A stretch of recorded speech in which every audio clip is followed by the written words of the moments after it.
Disc 12. Wilson then had his successful re-election in March, when Labour's tiny majority of 3 was replaced by one of 97 seats.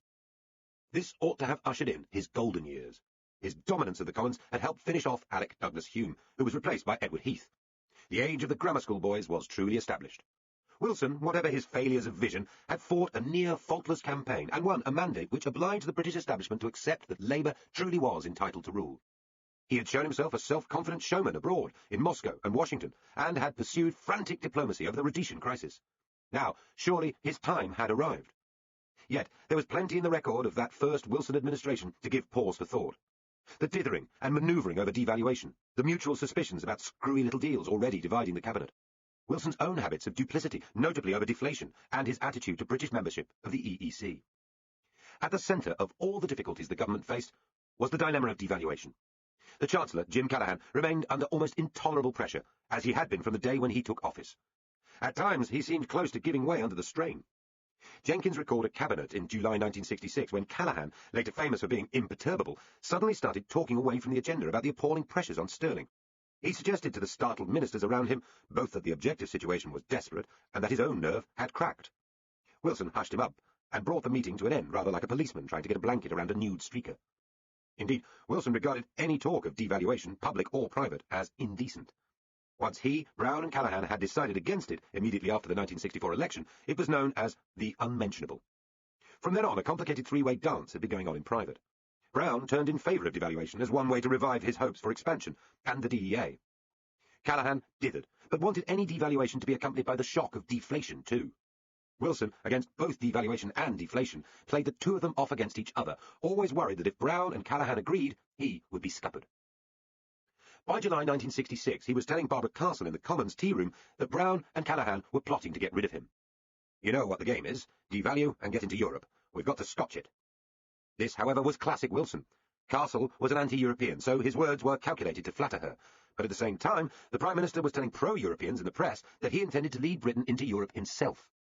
As the press magnate Cecil King related in his diary months earlier, Callaghan was confidently predicting that Britain would enter Europe.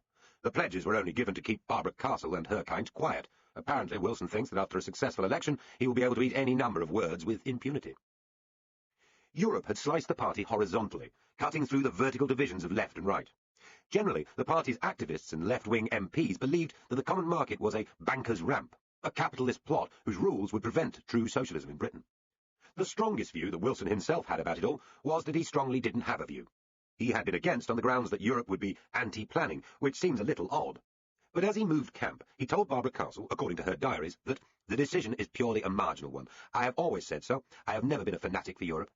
And later, when she accused him of presiding over a messy, middle-of-the-road muddle about conditions for entry, he complacently replied, "I'm at my best in a messy, middle-of-the-road muddle." He did not holiday abroad, and had a strong sentimental attachment to the Commonwealth and the provincial reassurance of traditional British life. Unlike Jenkins or Heath, he had no friends in continental politics.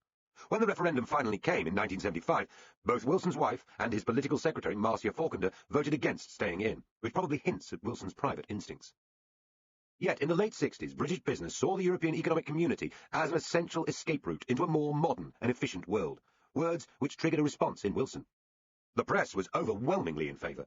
Some of his most effective colleagues, notably Jenkins, were vehemently pro. Whitehall opinion, though divided, was leaning that way too.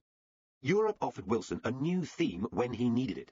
In 1967, he and the strongly pro-European George Brown gently perambulated their way around Rome, Strasbourg and Paris, discussing possible British membership, though de Gaulle was still chilly.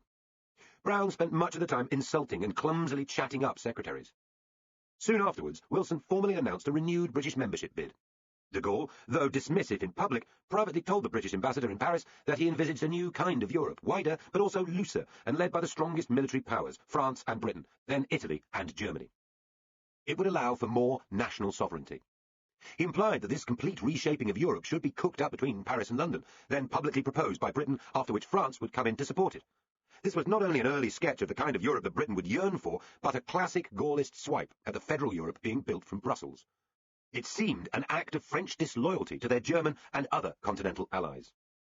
In London, unsure whether it was a devilish trap, officials urged Wilson to leak the idea to the Germans. The leaks infuriated almost everyone, de Gaulle most of all, and the idea died. Despite all this, and despite warnings that food prices would rise by up to a quarter as a result of British membership, talks went on. Shortly before Wilson finally lost power, the 6 member states concluded their own pre-British entry deal, which badly tilted the budget system and agricultural support against the UK and the other would-be joiners. Devaluation and a coup. Events, dear boy, duly forced the devaluation option into centre stage. Decade by decade, government by government, the impact of energy policy on British politics is a constant theme. One could write a useful political history which did not move beyond the dilemmas posed by energy supply. We can follow it from the winter of 1947, when the frozen coal stocks blew Attlee off course, through the oil-related shock of Suez and the destruction of Eden, to Heath's double confrontation with the miners, ending in his defeat in 1974, the rise of Scottish nationalism fuelled by North Sea oil, and then the epic Cogfield confrontation between Margaret Thatcher and Arthur Scargill, taking the story up to today's arguments about global warming and gas dependency on Russia. The simple fact of a small and crowded island, energy-dependent in an uncertain world, has toppled prime ministers and brought violent confrontation to the streets. It had its effect on Harold Wilson, too, when the Six-Day War of June 1967 between Israel and Egypt led to an oil embargo on Britain by Iraq and Kuwait because of an alleged pro-Israeli line from London. Nasser, who made the allegation, of course recalled the Suez Plot. This, combined with war in Nigeria, hit Britain's finances, hoisted prices and produced more selling of sterling.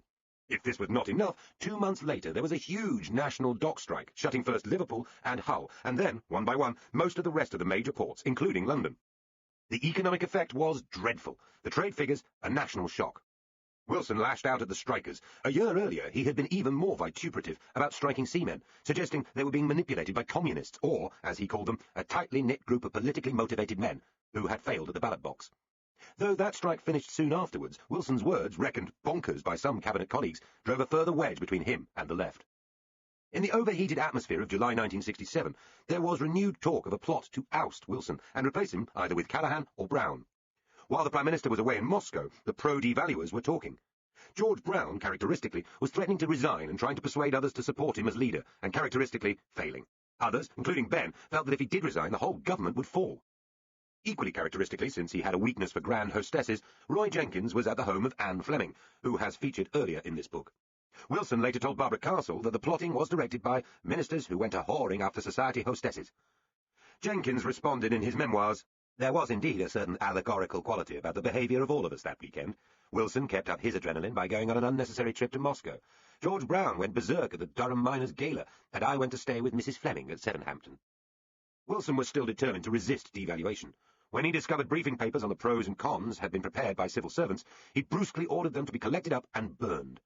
This was now a personal fight, corrupted by the rivalries and ambitions which plagued the cabinet. The left-wing devaluers hoped to turn Labour at last into a proper socialist government. They preferred to keep Wilson as leader, but would have ditched him if necessary. The pro-European devaluers would have liked to replace Wilson with Roy Jenkins. The ironies are multiple. As the arguments raged, some on the left toyed with leaving Labour and setting up a new left-wing party based on the trade unions to be called the Social Democratic Party. One of them was the young Neil Kinnock, who would later, as leader, unleash a ferocious war on another party within the party. The title SDP would later be taken not by the left, but by Jenkins and many of the pro-Europeans who followed him.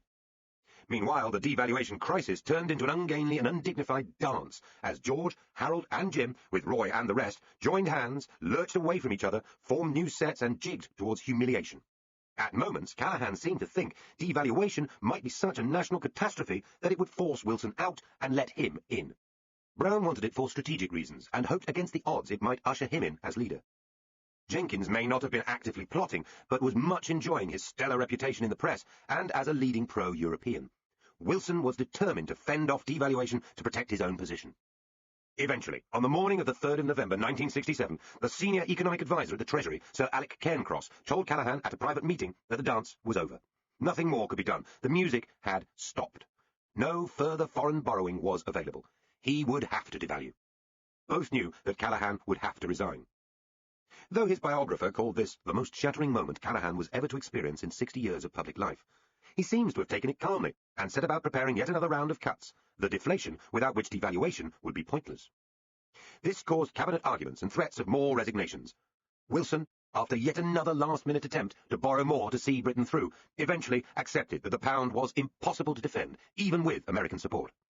In a 6 p.m. broadcast on the 18th of November, Wilson announced that the pound was being devalued by 14%, and that defence cuts, restrictions on hire purchase or credit, and higher interest rates would follow too. Callaghan, as Chancellor, felt utterly humiliated. He wanted to leave the government entirely, but was persuaded to take the Home Office instead. Wilson, who had after all just torn up what he had for so long insisted was essential to his strategy, seemed curiously chirpy. Normally an astute reader of the mood, he made an awesomely bad mistake in his broadcast by perkily informing the nation that the pound in your pocket had not been devalued. In terms of its immediate purchasing power in the local shop, this was of course true, but the suggestion that the pound's international fall in value could be safely ignored was ludicrous, and instantly understood to be ludicrous. Wilson was also devalued, possibly by more than 14%. Roy Jenkins now became Chancellor in Callaghan's place. Under him, the Treasury finally regained complete authority. Wilson tried to get his friend and ally Barbara Castle in to run the DEA, but Jenkins was having none of that. From then on, Labour would become as much of a party of Treasury orthodoxy as the Conservatives. After being one of the most energetic Home Secretaries of the 20th century, Jenkins himself spent a remarkable couple of years as one of its more successful Chancellors. Though he never made it to number 10, in terms of personal influence, there is almost a case for renaming the Wilson years the Jenkins years. His 1968 budget increased taxes by twice as much as any previous budget ever, including the wartime ones, and he returned to the attack later in the year, and again in 1969. The last of these, Jenkins pointed out, led to the only excess of revenue over government spending in the period between Baldwin and Thatcher, a massive turnaround in the balance of payments and a vast consequent replenishment of our gold and dollar reserves and overseas borrowing capacity. He was, however, lucky as well as tough, as he generously acknowledged in his memoirs. It turned out that the Inland Revenue and Customs and Excise had dramatically undercounted the value of British exports. With the draconian budgets designed to make the best use of devaluation, the mood altered. At last it seemed that the elusive grip had been discovered. The trade figures improved. After so long, could it be that Labour had begun to discover a way to run the economy after all? As we will see, the answer was no, and Jenkins, along with Callaghan and most of the rest of the cabinet, must take the blame. For the other great issue was trade union militancy, and in particular, the rise in strikes. Grip regained on the nation's finances would be grip lost on its industrial climate. Rivers of blood. Harold Wilson was always a sincere anti-racialist.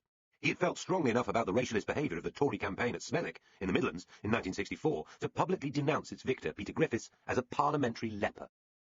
For Wilson, this was rare vehemence. But he did not try to repeal the 1962 Commonwealth and Immigrants Act, with its controversial quota system, and in 1965 he and his Home Secretary, Frank Soskis, tightened it, cutting down the dependents allowed in, and giving the government the power to deport illegal entrants, offering the first Race Relations Act as a sweetener. This outlawed the colour bar in public places and discrimination in public services, and banned incitement to race hatred. It was widely seen at the time as toothless. Yet the combination of restrictions on immigration and measures to better integrate the migrants already in Britain would form the basis for all subsequent policy. There would be a tougher anti-discrimination bill in 1968, and tougher anti-immigration measures to go with it. Never again would the idea of free access to Britain be seriously entertained by mainstream politicians. One of the new migrations that arrived to beat the 1962 quota system just before Wilson came to power came from a rural area of Pakistan, threatened with flooding by a huge dam project. The poor farming villages from the Muslim north, particularly around Kashmir, were not an entrepreneurial environment. They began sending their men to earn money in the labour-short textile mills of Bradford and surrounding towns. Unlike the West Indians, the Pakistanis and Indians were likelier to send for their families. Soon there would be large, inward-looking Muslim communities clustered in areas of Bradford, Leicester and other manufacturing towns. Unlike the Caribbean migrants, these were religiously divided from the whites around them and cut off from the main form of male white working-class entertainment, the consumption of alcohol. Muslim women were kept inside the house, and the ancient habits of brides being chosen to cement family connections at home meant there was almost no sexual mixing either. To many whites, the Pakis were less threatening than the self-confident young Caribbean men, but also more alien. Had this been all, then perhaps Enoch Powell's simmering unease would have continued to simmer, and his notorious river of blood speech would never have been made in the apocalyptic terms it was. Whatever the eventual problems thrown up by this mutual sense of alienation, Britain's fragile new consensus of 1962 to 65 was about to be broken by another form of racial discrimination, this time exercised by Africans, mainly of the Kikuyu people of Kenya. After the divisive terror and counter-terror of the Mau Mau campaign, Kenya had won independence under the leadership of Jomo Kenyatta in 1963, and initially thrived as a relatively tolerant market economy. Alongside the majority of Africans, however, and the 40,000-odd whites who stayed after independence, there were some 185,000 Asians in Kenya. They had mostly arrived during British rule, and were mostly better off than the local Kikuyu, well established as doctors, civil servants, traders, business people, and police. They also had full British and colonies passports, and therefore an absolute right of entry to Britain, which had been confirmed by meetings of Tory ministers before independence. These people have been called the Jews of Africa, and the parallels between their position and that of European Jewry in the 30s are striking. Like the Jews, they were an abnormally go-ahead, vigorous and prosperous group. Like the Jews, they were the object of nationalist and racial suspicion, from black Africans rather than white Germans. They too were often accused of disloyalty. When Kenyatta gave them the choice of surrendering their British passports and taking full Kenyan nationality, or becoming in effect foreigners, dependent on work permits, most of them chose to keep their British nationality. In the unfriendly and increasingly menacing atmosphere of Kenya in the mid-60s, it seemed sensible. Certainly, there was no indication from London that their rights to entry would be taken away. The pressure on them grew, in ways that also mimicked Nazi treatment of the Jews, at least before the industrial genocide of the Holocaust. The Asians were deprived of their jobs in the civil service. They found they were unable to work or trade in the better-off parts of the country. They faced increasingly unpleasant propaganda. The minority who had opted for Kenyan citizenship found it mysteriously difficult to obtain. And so, inevitably, they began to make for Britain, their obvious refuge. Through 1967, they were coming in by plane at the rate of about 1,000 a month. The newspapers began to put the influx onto the front pages, and the now popular television news showed great queues waiting for British passports and for flights. Enoch Powell, in an early warning shot, said that 500,000 East African Asians could eventually enter, which was quite monstrous. He called for an end to work permits and a complete ban on dependents coming to Britain. Other Tories, notably the former Colonial Secretary Ian MacLeod, felt the party was entirely bound by the promises it had made when Kenya became independent. The Asians could not be left stateless. This division was echoed in the Labour government too, whose Liberals, led by Roy Jenkins, believed the Asian migration could only be halted by pleading with Kenyatta for better treatment at home. The new Home Secretary, Jim Callaghan, however, was determined to respond to the apparent mood of worry and anger about the migration. This would mean revoking or cancelling the right of Kenyan Asians to enter. It would be a betrayal of a promise. Shamefully, the same Conservative politician who had made the promise originally, Duncan Sands, was now leading calls to cancel it. By the turn of the year, around 2,000 Kenyan Asians a month were arriving. Almost every aircraft seat from East Africa to London, direct or indirect, was booked. Callaghan decided to act. As his colleague, Crossman, recorded of a crucial cabinet committee meeting in February 1968, Jim arrived with the air of a man whose mind was made up. He wasn't going to tolerate this bloody liberalism. He was going to stop this nonsense, as the public was demanding, and as the party was demanding. He would do it, come what may, and anybody who opposed him was a sentimental jackass. The Commonwealth Immigrants Act, which effectively slammed the door, while leaving a cat flap open for a very small annual quota, was rushed through Parliament that spring. Yet this not only broke the word of the British government at the time of Kenyan independence, it also left 20,000 people adrift and stateless in a part of Africa that no longer wanted them.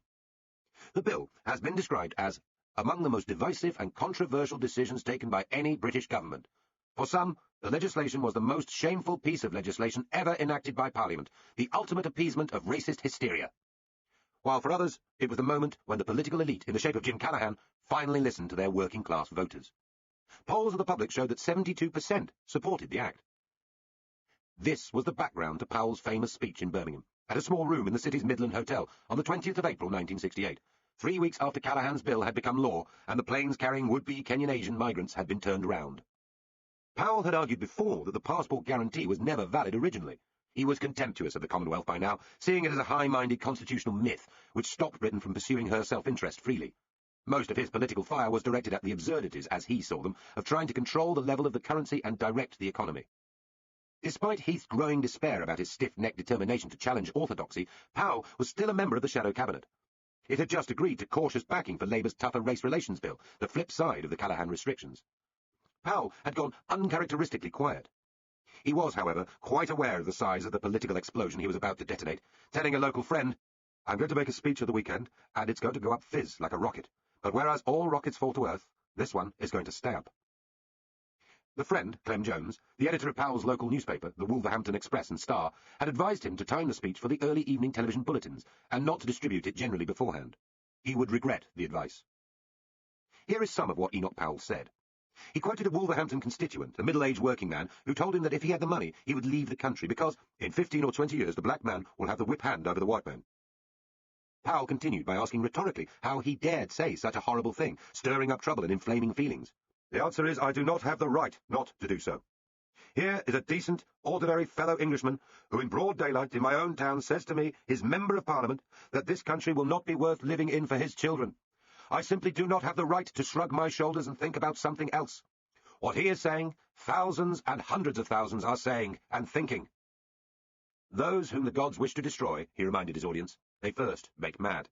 We must be mad, literally mad, as a nation, to be permitting the annual inflow of some 50,000 dependents, who are for the most part the material of the future growth of the immigrant-descended population. It is like watching a nation busily engaged in heaping its own funeral pyre.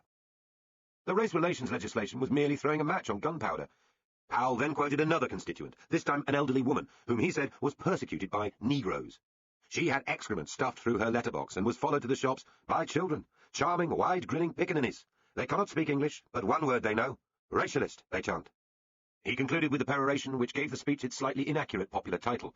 As I look ahead, I am filled with foreboding. Like the Roman, I seem to see the Tiber foaming with much blood. If Britain did not begin a policy of voluntary repatriation, she would soon face the kind of race riots that were disfiguring America. The speech was claimed by Powell to be merely a restatement of Tory policy. But its language and Powell's own careful preparation suggest it was both a call to arms by a politician who believed he was fighting for white English nationhood and a deliberate provocation aimed at Powell's enemy Heath. At any rate, after horrified consultations when he and other leading Tories had seen extracts of the speech on the television news, Heath promptly ordered Powell to phone him and summarily sacked him. Heath announced that he found the speech racialist in tone and liable to exacerbate racial tensions. As Parliament returned 3 days after the speech, 1,000 London dockers marched to Westminster in Powell's support. By the following day, he had received 20,000 letters, almost all in support of his speech, with tens of thousands more still to come. Smithfield meat porters and Heathrow airport workers also demonstrated in his support. Powell also received death threats and needed full-time police protection for a while. Numerous marches were held against him, and he found it difficult to make speeches at or near university campuses. Asked whether he was a racialist by the Daily Mail, he replied, "We are all racialists. Do I object to one coloured person in this country? No. To 100? No. To 1,000,000? A query. To 5,000,000? Definitely." There can be no serious doubt that most people in 1968 agreed with him.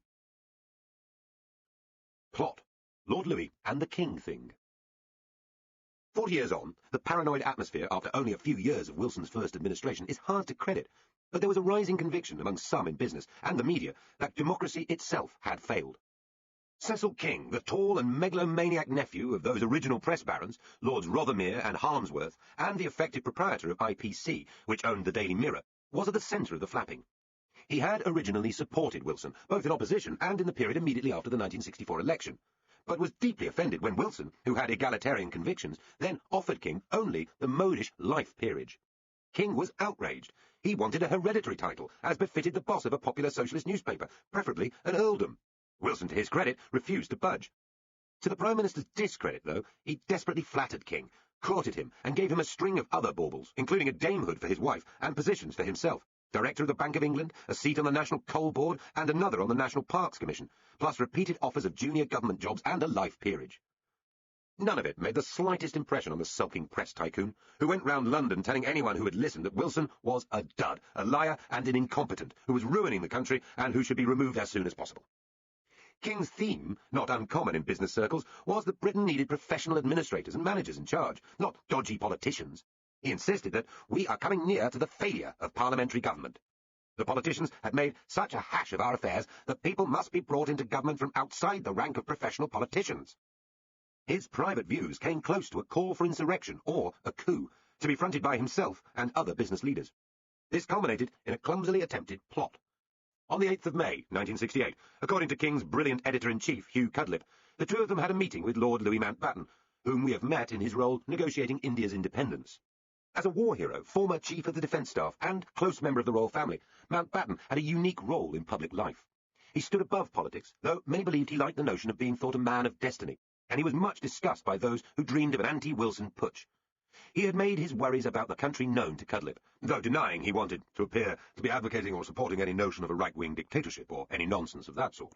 Indeed, Mountbatten's idea of the possible leader of some kind of emergency government supplanting Wilson was Barbara Castle. Nevertheless, when King, Cudlip and Mountbatten met, with the government's chief scientific adviser, Sir Solly Zuckerman, the talk was wild. King told the Queen's uncle-in-law that in the coming crisis the government would disintegrate, there would be bloodshed in the streets, the armed forces would be involved, and asked Mountbatten whether he would agree to be titular head of a new administration. According to Cudlip, Mountbatten then asked Zuckerman what he made of it. The scientist rose, walked to the door, and replied, "This is rank treachery. All this talk of machine guns at street corners is appalling.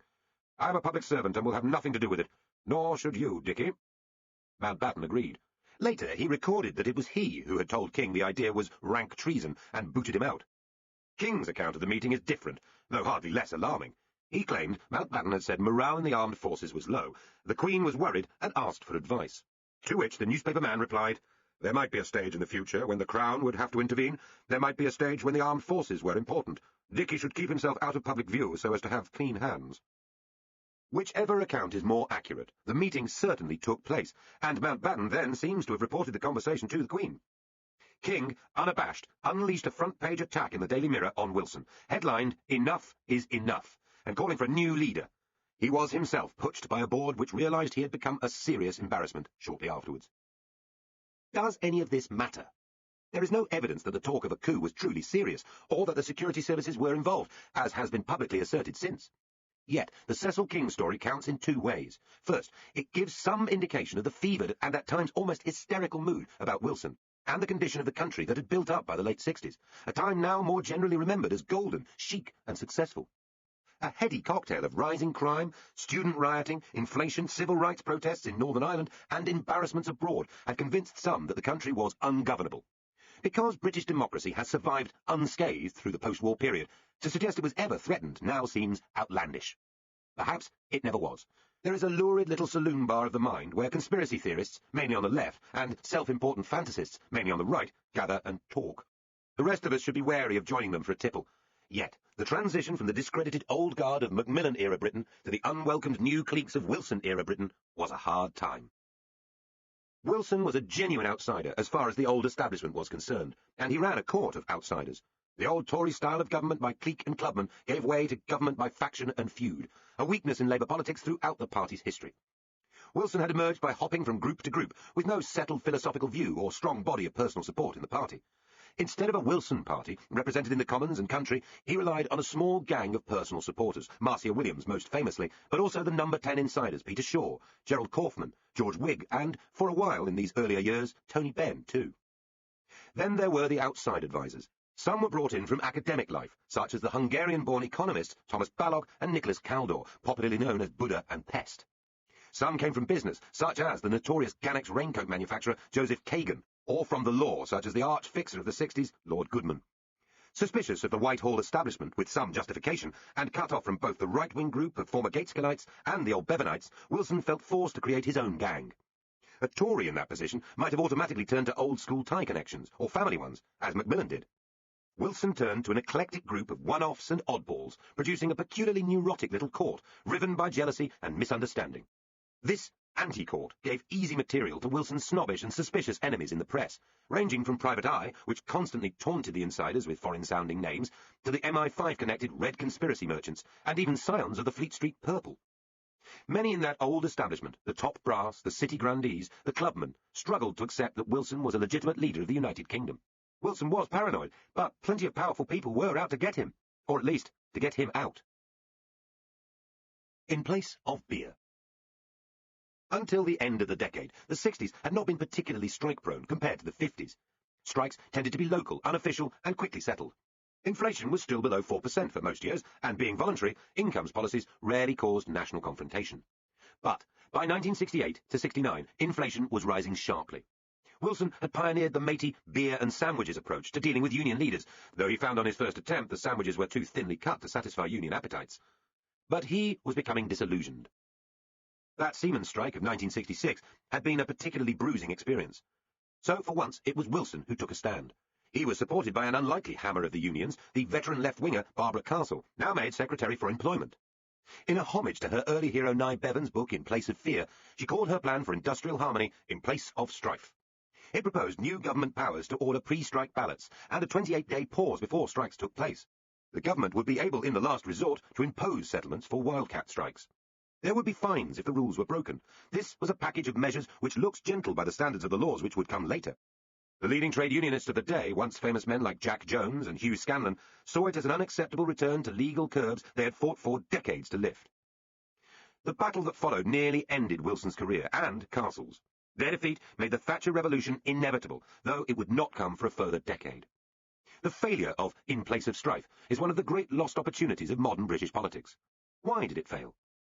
The easy explanation is that the unions were too powerful, and yet also still too popular, not least on the Labour backbenches. Barbara Castle was neither the most tactful negotiator nor the niftiest tactician. Her angry harangues put up the backs of male newspaper commentators and MPs, who compared her to a fishwife and a nag, just as they would Margaret Thatcher. She made silly mistakes, such as going away on holiday in the Mediterranean on the yacht owned by that arch-capitalist Lord Forte during one of the most sensitive weeks, lying in the sun and talking of resignation. Later, while Wilson sat up companionably with union leaders, quaffing brandies and puffing cigars, she would creep off exhausted to bed. Yet, both Wilson and Castle were fully aware that this was a struggle for authority a serious government could not afford to lose. In a famous confrontation in the summer of 1969, when union leaders were given a private dinner at Chequers, Scanlon had warned the two ministers directly again that he would not accept any legal penalties, or even any new legislation. Wilson replied that if he, as Prime Minister, accepted such a position, he would be running a government that was not allowed to govern. If the unions mobilised their sponsored Labour MPs to vote against him, it would clearly mean that the TUC, a state within a state, was putting itself above the government in deciding what a government could and could not do. Uttered privately, this was just the language which would be heard publicly from Heath, and later even more starkly from Thatcher. Scanlon retorted that Wilson was becoming that arch-turncoat, a Ramsay MacDonald. Wilson hotly denied it, and referred to the Czech reformist leader who had been crushed by the Red Army the previous year. "Nor do I intend to be another Dubček. Get your tanks off my lawn, Huey." But the tanks stayed resolutely parked under his nose, Scanlon and Jones unblinking, their gun barrels pointing at Labour's reputation.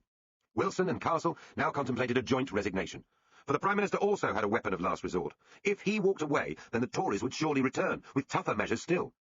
But as the standoff continued, the unions merely suggested a series of voluntary agreements and letters of intent. They were toughing it out because they had excellent intelligence from inside the government and knew very well that Wilson and Castle were isolated. Not only were the usual forces of the left against reform of industrial relations, all those Tribune MPs attacking Castle for betraying her principles, the scores of pragmatic rebels on the Labour benches, and the trade union-sponsored MPs whose paymasters were jerking the reins, but also some key right-wing ministers too. As so often, below the great issue of the hour, personal vanity and ambition were writhing. Jim Callaghan, with his strong trade union links, was utterly against legal curbs on the unions. Now Home Secretary, a former trade union official himself, he voted against his own government's plans at a meeting of Labour's National Executive. His enemies were convinced that he thought the failure of union reform would finish Wilson off. In Place of Strife would become In Place of Harold. Callaghan's objections to the package went beyond pure self-interest, but his own ideas about how to deal with the unions were thin to the point of absurdity. As Prime Minister much later, he would be richly and fairly repaid for what he did in 1969. At the time, he was reviled by the pro-reform ministers. In a bitter cabinet meeting, Callaghan retorted to Crossman's plea that they must all sink or swim together with the words, "sink or sink." Crossman spat back, "Why don't you go? Get out!" Callaghan's fellow Cardiff MP, later the Speaker, George Thomas, described him as our Judas Iscariot. Other ministers had their own agendas too, of course, and began to peel away from Wilson and Castle. Tony Crossland, another key figure on the Labour right, hoped that if Callaghan succeeded Wilson, he would finally achieve his great ambition and become Chancellor. Jenkins, however, was not mainly motivated by the hope of toppling Wilson. For one thing, no one could tell whether Wilson's fall would mean his success or Callaghan's. Furthermore, Jenkins knew that since his main criticism of the Prime Minister was lack of principle, to stab him in the back when he did make a stand would look absurd and discreditable. Yet late in the day, Jenkins eventually ratted because he said he feared a government smash if the plans were forced through. Tony Benn, who had been warmly backing Barbara Castle before, changed his mind too. After the crucial cabinet meeting, Wilson stormed out, saying to his staff, "I don't mind running a green cabinet, but I'm buggered if I'm going to run a yellow one." It is possible to argue that Castle's plans were too hard-line for 1969, though late in life Callaghan eventually recanted and admitted penal sanctions had been necessary. But had the Labour government been united behind Wilson on this, then legislative reform of trade union practices might have been forced through even the Parliamentary Labour Party of the day, and much subsequent grief avoided. Wilson's reputation, Labour's reputation, and the story of British politics would have been markedly different. But with the cabinet as well as the backbenchers in rebellion, Wilson had no choice but to give way. His earlier threats to resign were swiftly forgotten. In a brutal aside about Castle, which perhaps reflected the strain he was under, he said to an official, "Poor Barbara. She hangs round like someone with a stillborn child. She can't believe it's dead." The two of them reached a toothless, solemn and binding agreement, under which unions said they would accept TUC advice on unofficial strikes. Solemn and binding was supposed to be a face-saver, but instead became a national joke. Hypocritically, the Cabinet applauded Wilson for his brilliant negotiating, and hypocritically, he accepted their praise, though Castle, on the edge of physical collapse, gave them a blast of honest contempt. The Tories and the press were rightly derisive. In his memoirs, Jenkins admitted that Wilson, whom he generally did not admire, came out of it all with a touch of King Lear-like nobility. He did not hedge, and he did not whine. It was a sad story from which he and Barbara Castle emerged with more credit than the rest of us. The great background question about the Labour governments of the 60s is whether, with a stronger leader, they could have gripped the country's big problems and dealt with them. How did it happen that a cabinet of such brilliant, such clever and self-confident people achieved so little? In part, it was the effect of the whirling court politics demonstrated by In Place of Strife. Election upset. In the end, the Wilson government was felled not by wild-eyed plotters, but entirely conventionally by the electorate. When Wilson called the election in 1970, he was feeling optimistic despite the failure of In Place of Strife. He knew his enemy. Heath had been the leader of the opposition since 1965, with Tory MPs voting in a secret ballot for the first time.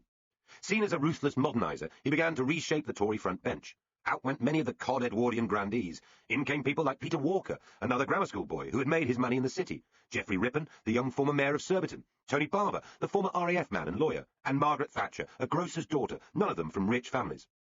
Though a pre-1970 election policy conference at the Selsdon Park Hotel outside London was much overhyped as a lurch to the right, Wilson talked of Selsdon Man as some kind of ape-like throwback. Heath was a staunchly pro-business politician. In the 60s and early 70s, after so many years of the more languid, aristocratic Tory party, he seemed like a blast of fresh air. Wilson and Heath cordially detested one another. Perhaps it was because they had so much in common. They came from traditionalist, pious, lower-middle-class provincial families. They were born in the same year, 1916, Heath 4 months after Wilson. His family was poorer than Wilson's, and his working-class origins stronger. Heath's father was a carpenter who worked for a building contractor, and his mother was a lady's maid who later took in lodgers. Like Wilson, Heath rose through fierce academic ability and scholarships. Both seem to have been rather solitary and awkward as young men, but benefited from the richness of pre-television community life, Wilson throwing himself into the world of scouting and Methodist clubs, and Heath into music and choirs. Both arrived at Oxford at much the same time, and were on the edge of the glamorous and passionate politics of the pre-war period there, though they never seem to have met. As we have seen, the two of them represented the triumph of the grammar school boy in politics, a class breakthrough comparable to what happened at the same time in business, the arts, and the professions. Governing consecutively during 1964 to 1976, they would oversee the near-total destruction of the grammar school in England and Wales. Both would represent moderation in their respective parties, harried by the hard left and the hard right, accused of weakness and appeasement. Each was essentially a believer in managerialism and compromise. Patriots and equally proud men, they would come to be reviled, identified with a time of national collapse and failure. They were certainly easy to caricature, Wilson's pudgy face and pipe against Heath's vast manic grin and yacht sailing. There were good reasons for Labour to think that they would see off the Tories yet again. Jenkins seemed to have pulled the economy around and was self-confident enough not to use his last budget for pre-election bribes. It was, in fact, quite popular. The opinion polls were on side, and the press was generally predicting an easy Labour victory. Even right-wing commentators lavished praise on Wilson's television performances and mastery of debate, though he pursued an avowedly presidential style and tried to avoid controversy. Heath was regarded as a dull dud by comparison, and harried by Powell, who had returned to the attack again and again before the 1970 election, provoking Heath to denounce him as inhumane and un-Christian, and to make it clear that he would never be asked to serve in a Conservative government. At the height of their battle for the soul of the party, in summer 1969, a Gallup poll suggested 54% agreed with Powell on grants to repatriate what it called coloured immigrant families. By early 1970, 66% of those polled said they were either more favourable to Powell or felt the same about him, and only 22% said their view of him was less favourable. Powell was by now attacking Heath over a broad front of policy, over the need for tax cuts, privatisation and freer markets in economics, over Northern Ireland or Ulster, and over British membership of the EEC, which Powell opposed as strongly as Heath supported it. So Powell's battle cry for repatriation and an end to immigration was taken by the Tory leadership as part of his campaign to unseat Heath and then replace him. There were plenty in the party and the country who yearned for just that. Apart from the dockers and other marchers, wealthy backers wanted to fund a campaign for Powell's leadership. Marcel Everton, a Worcestershire industrialist, raised money for a national federation of Powellite groups and talked of a march on Conservative headquarters to oust Heath. Wilson's call for an election, however, created an obvious trap which Powell could see very clearly even if his supporters ignored it.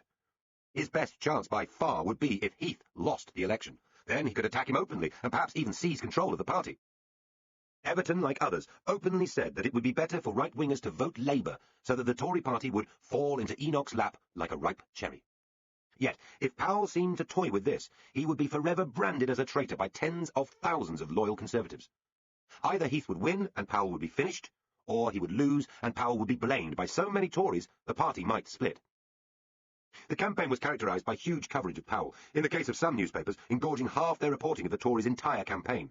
It has been described as the only general election campaign in British history in which immigration and race have played a significant part. Conservative meetings were full of homemade Enoch signs. Heath and his colleagues were constantly irritated and embarrassed by being asked whether or not they supported their fallen angel in Wolverhampton. Unsurprisingly, Powell was portrayed by Labour and Liberal politicians as the right-wing ideologue behind whom Ted Heath anxiously waddled. Tony Benn went further in this, calling him a real leader of the Conservative Party. He is a far stronger character than Mr. Heath. He speaks his mind. Heath dare not attack him publicly, even when he says things that disgust decent Conservatives. Benn went on to assert that the flag hoisted at Wolverhampton is beginning to look like the one that fluttered over Dachau and Belsen. Late in the campaign, Powell, who had been hounded by left-wing protesters, finally gave a clear and unequivocal endorsement to the official Tory campaign. Because there was indeed a late surge of support for Heath, it has been argued that Powell was responsible for his victory. But the evidence is thin to prove it, and Powell himself fastidiously declined to claim such a thing. Just before the campaign had begun, Jenkins learned, too late, that yet more bad balance of payments figures were to be published along with bad inflation figures. This helped tip things away from Wilson. When the results were in, the Tories had won an overall majority of 30. Polls afterwards scotched the idea that Jenkins's pre-election budget had lost Labour the election. In fact, it was quite popular. Powell, according to his biographer, once he realised the consequences of Heath's victory, sat around on his own with his head in his hands deep in gloom. He had realised immediately that, after Wilson, he had been the great loser of the election. And Wilson was bitterly disappointed. He was also surprised. With no home of his own on the mainland, he had to take up Heath's offer of a last weekend in Chequers, while he desperately searched around for somewhere to live. Blood and Shame, the Irish tragedy begins.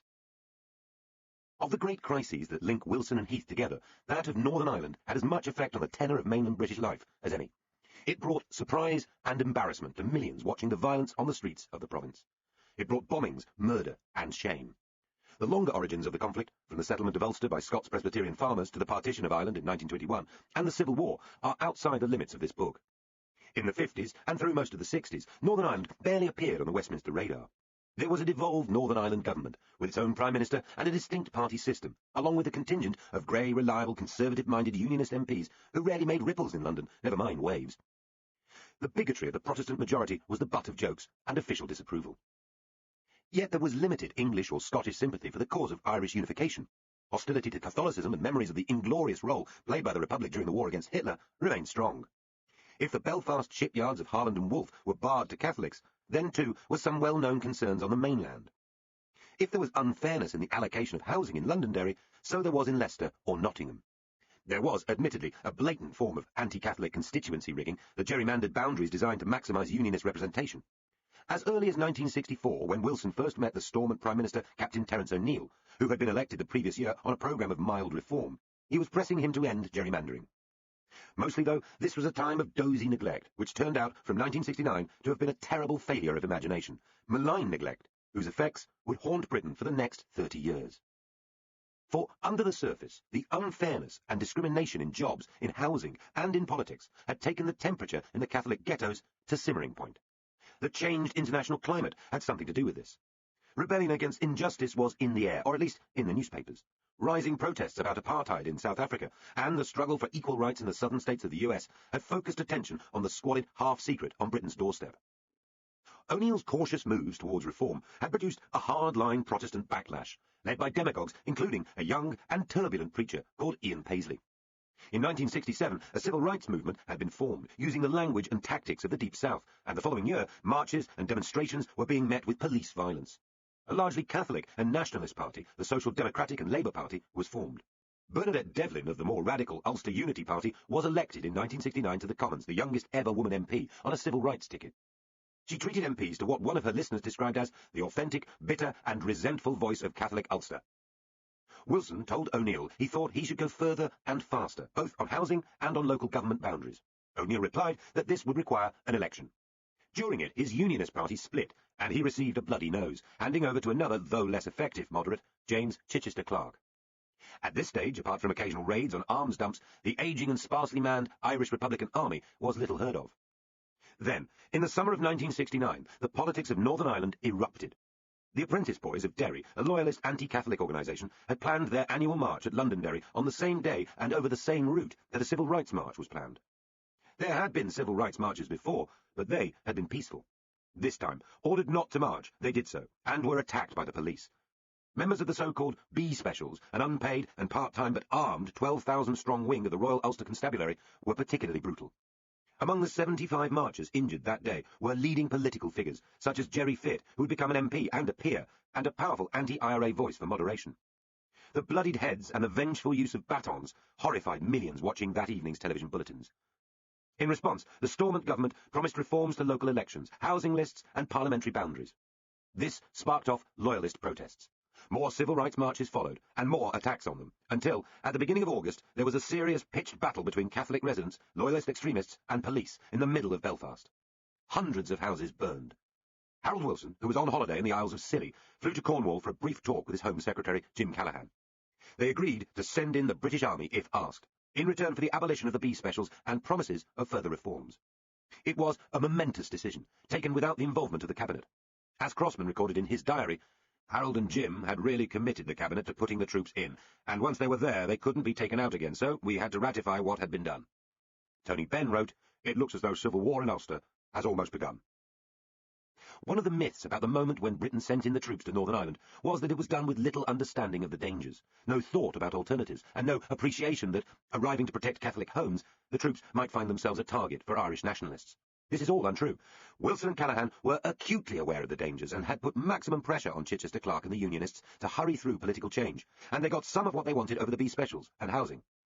In casting around for alternatives, Wilson even apparently toyed with the idea of a reverse plantation, evacuating the entire Ulster Protestant community out of Ireland and giving them new homes in England and Scotland. When Wilson's press secretary, Joe Haynes, suggested to him that the troops could be there for months, he grimly replied, "They're going to be there for 7 years at least." Callaghan, whose handling of the crisis was his finest hour, was under no illusion that the troops would soon be facing both communities, and would indeed become a target. Ben, attending Cabinet with a freshly grown beard which caused much amusement around the table, mused whether this was not the beginning of 10 more years of Irish politics at Westminster, which could be very unpleasant. Meanwhile, over in Northern Ireland itself, the hard men were at work. Loyalist mobs reacted with fury to the proposed disbanding of the B Specials, and IRA men were digging into the various civil rights and citizens' defence organisations of Catholic Belfast and Derry. In November, at a tense meeting in Dublin, the IRA split, and the Pro-Violence Provisional Army Council, or PROVOs, came into existence. Now the nature of the conflict would change. It had begun as a protest about unfairness, bigotry, and political corruption. It turned into a fight to force an end to the United Kingdom, and to bring about the unification of Ireland. Inspired by a heady mix of Marxism, romantic nationalism, and the example of overseas guerrillas from Vietnam to Cuba, the Provos believed that so long as they had the support of most Catholics, they could end the partition of the island. Winning over much of the minority community took time.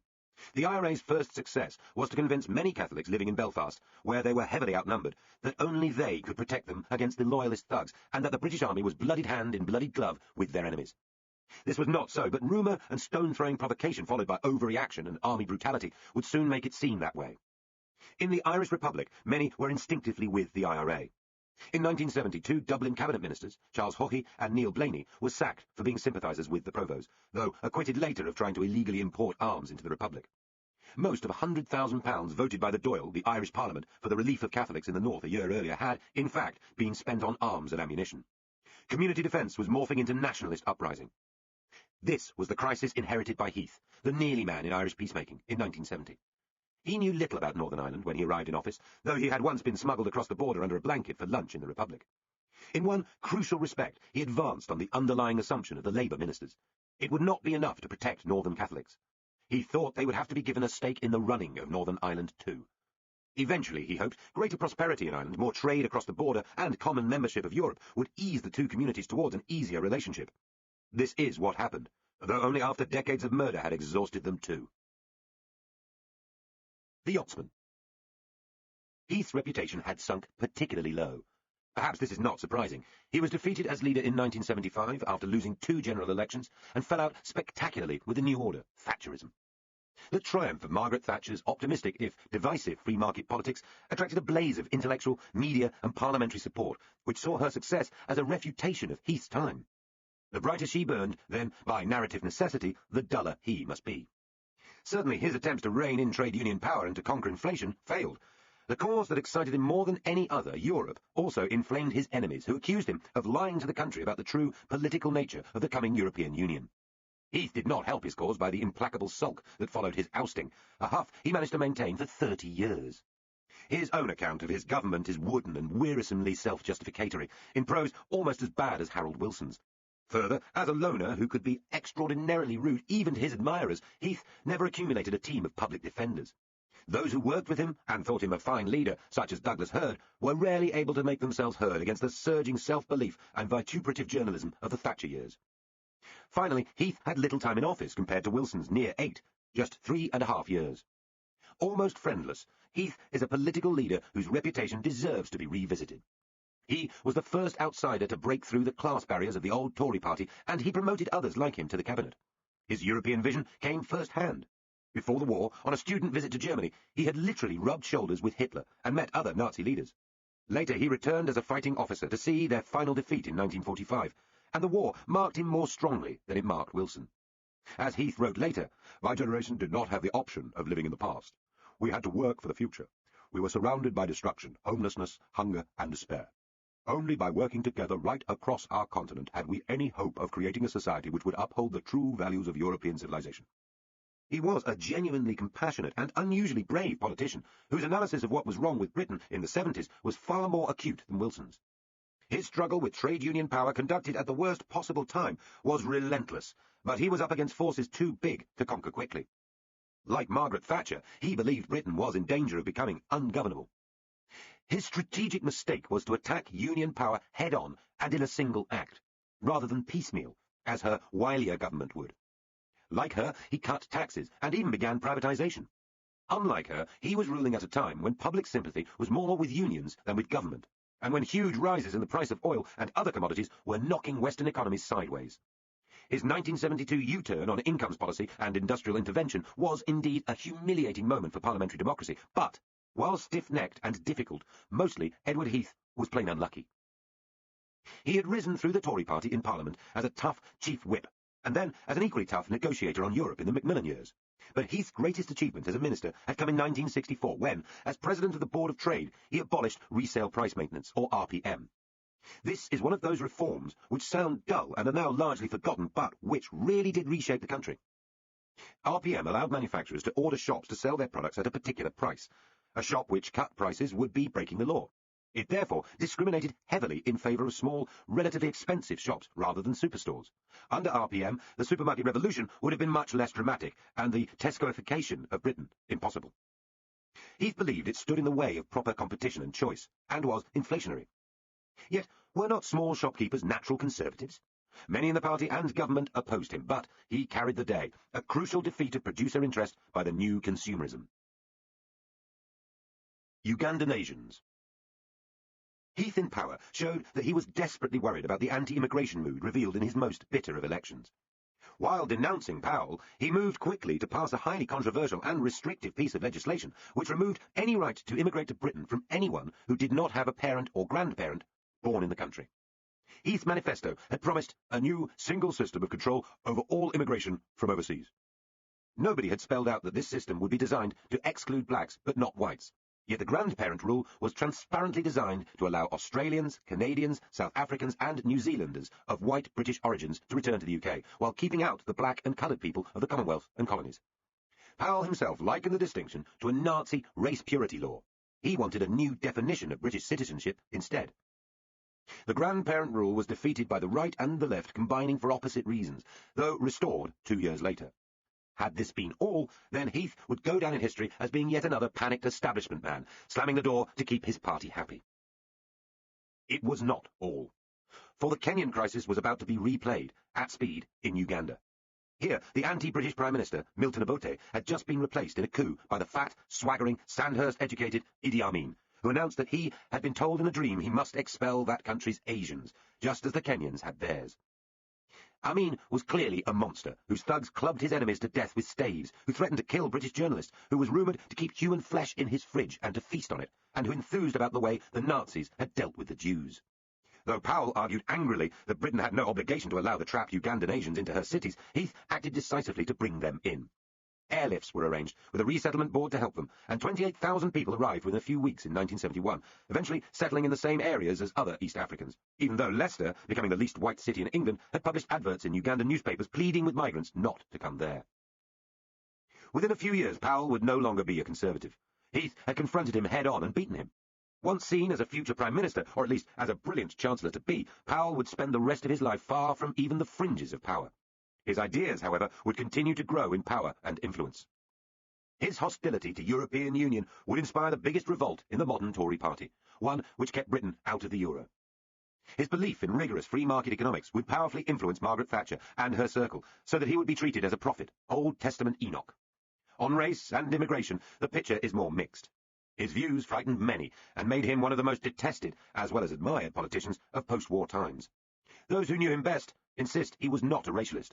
The newspaper editor Clem Jones, who tried and failed to track down the little old lady chased by pickaninnies from Powell's speech, nevertheless said he was never a racist. Jones thought he had been affected by the anger of white Wolverhampton people who felt they were being crowded out. Even in Powell's own street, of good, solid Victorian houses, next door went sort of coloured, and then another house, and he saw the value of his own house go down. But, added the newspaperman, Powell would work very hard as an MP for constituents of any colour. We quite often used to go out for a meal, as a family, to a couple of Indian restaurants, and he was on extremely amiable terms with everybody there, because having been in India and his wife brought up in India, they liked that kind of food. End of Disc 12. Disc 13. On the numbers migrating to Britain, and the consequences for the population of non-whites living in the country, Powell's figures, which were much ridiculed at the time, were not far out.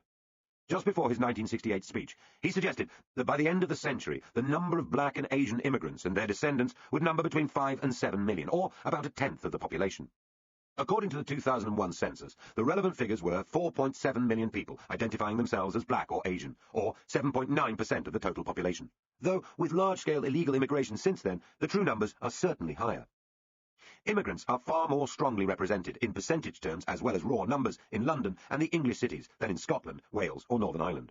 It can also be argued that Powell did British democracy a kind of service by speaking out on an issue which had been up to then cloaked in elite silence, and so provoking a debate which needed to happen at some time.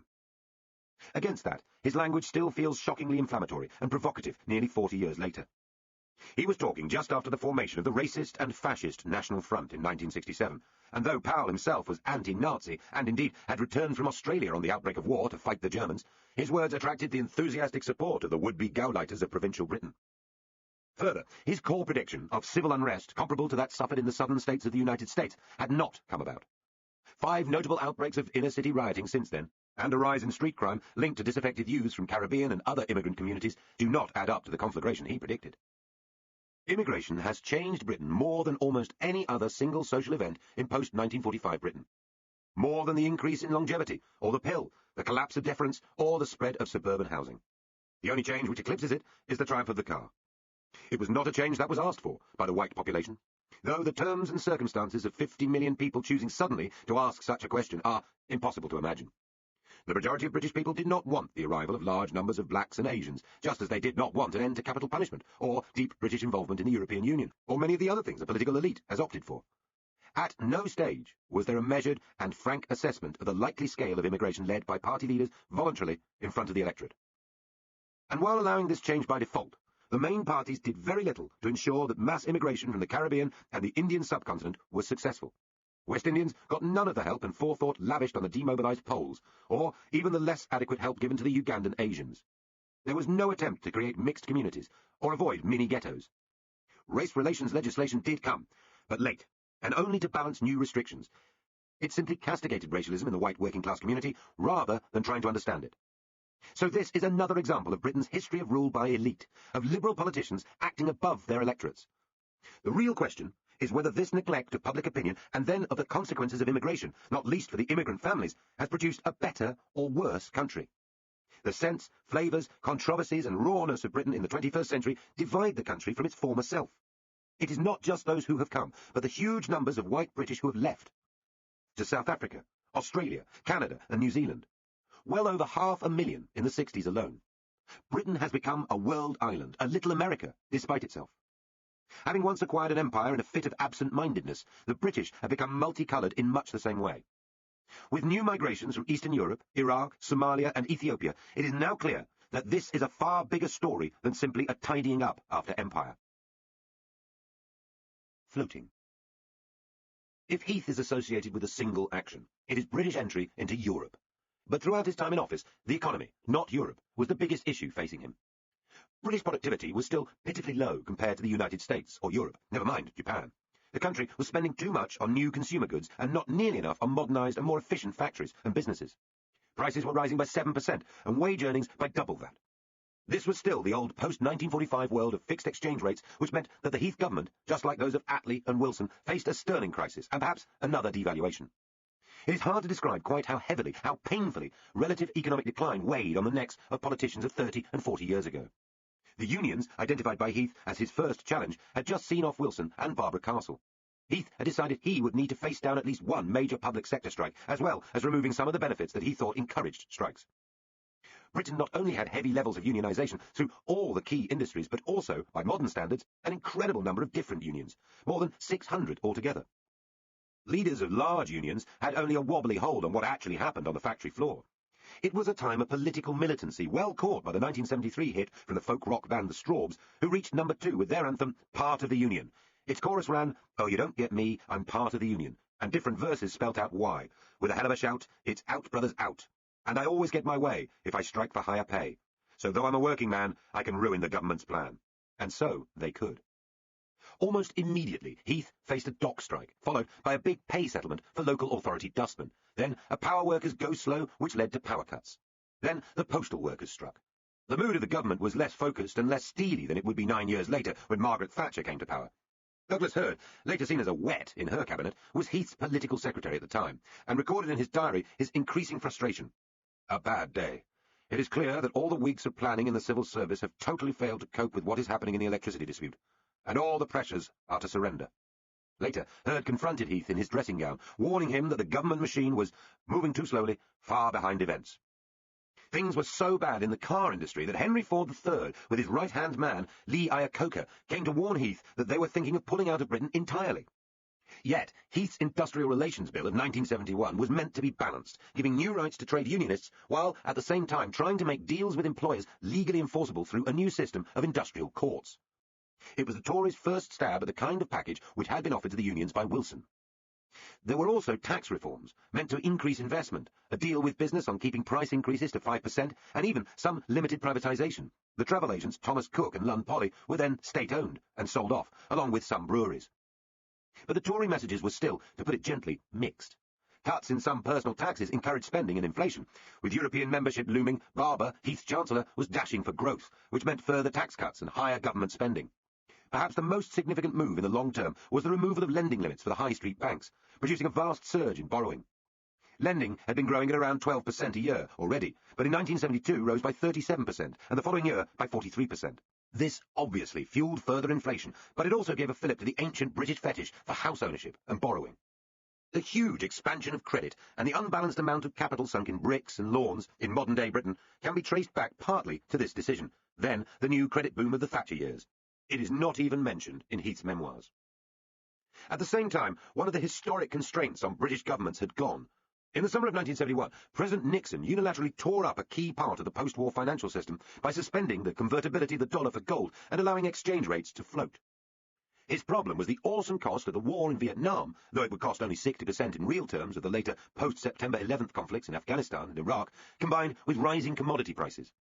The effect on Britain was that the government and Bank of England no longer had to be quite so obsessed by sterling reserves, though this remained a problem until 1977. But it opened up new questions about how far down sterling could go and how industrialists could be expected to plan ahead. Heath's instincts on state control were quickly tested when the most valuable parts of Rolls-Royce faced bankruptcy over the cost of developing new aircraft engines. Heath briskly nationalised the company, saving 80,000 jobs, and allowed it to regroup and survive, to the relief of the defence industry. Rolls-Royce duly did revive and return to the private sector, making this a clear case of one nationalisation that, with hindsight, clearly worked. into Europe with the peasants.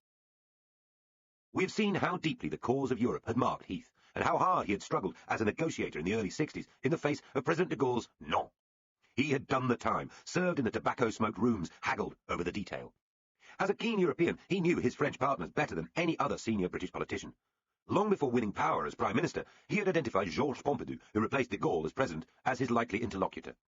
At a meeting at Chequers, Heath later revealed, Pompidou had told him, in French, "If you ever want to know what my policy is, don't bother to call me on the telephone. I do not speak English, and your French is awful.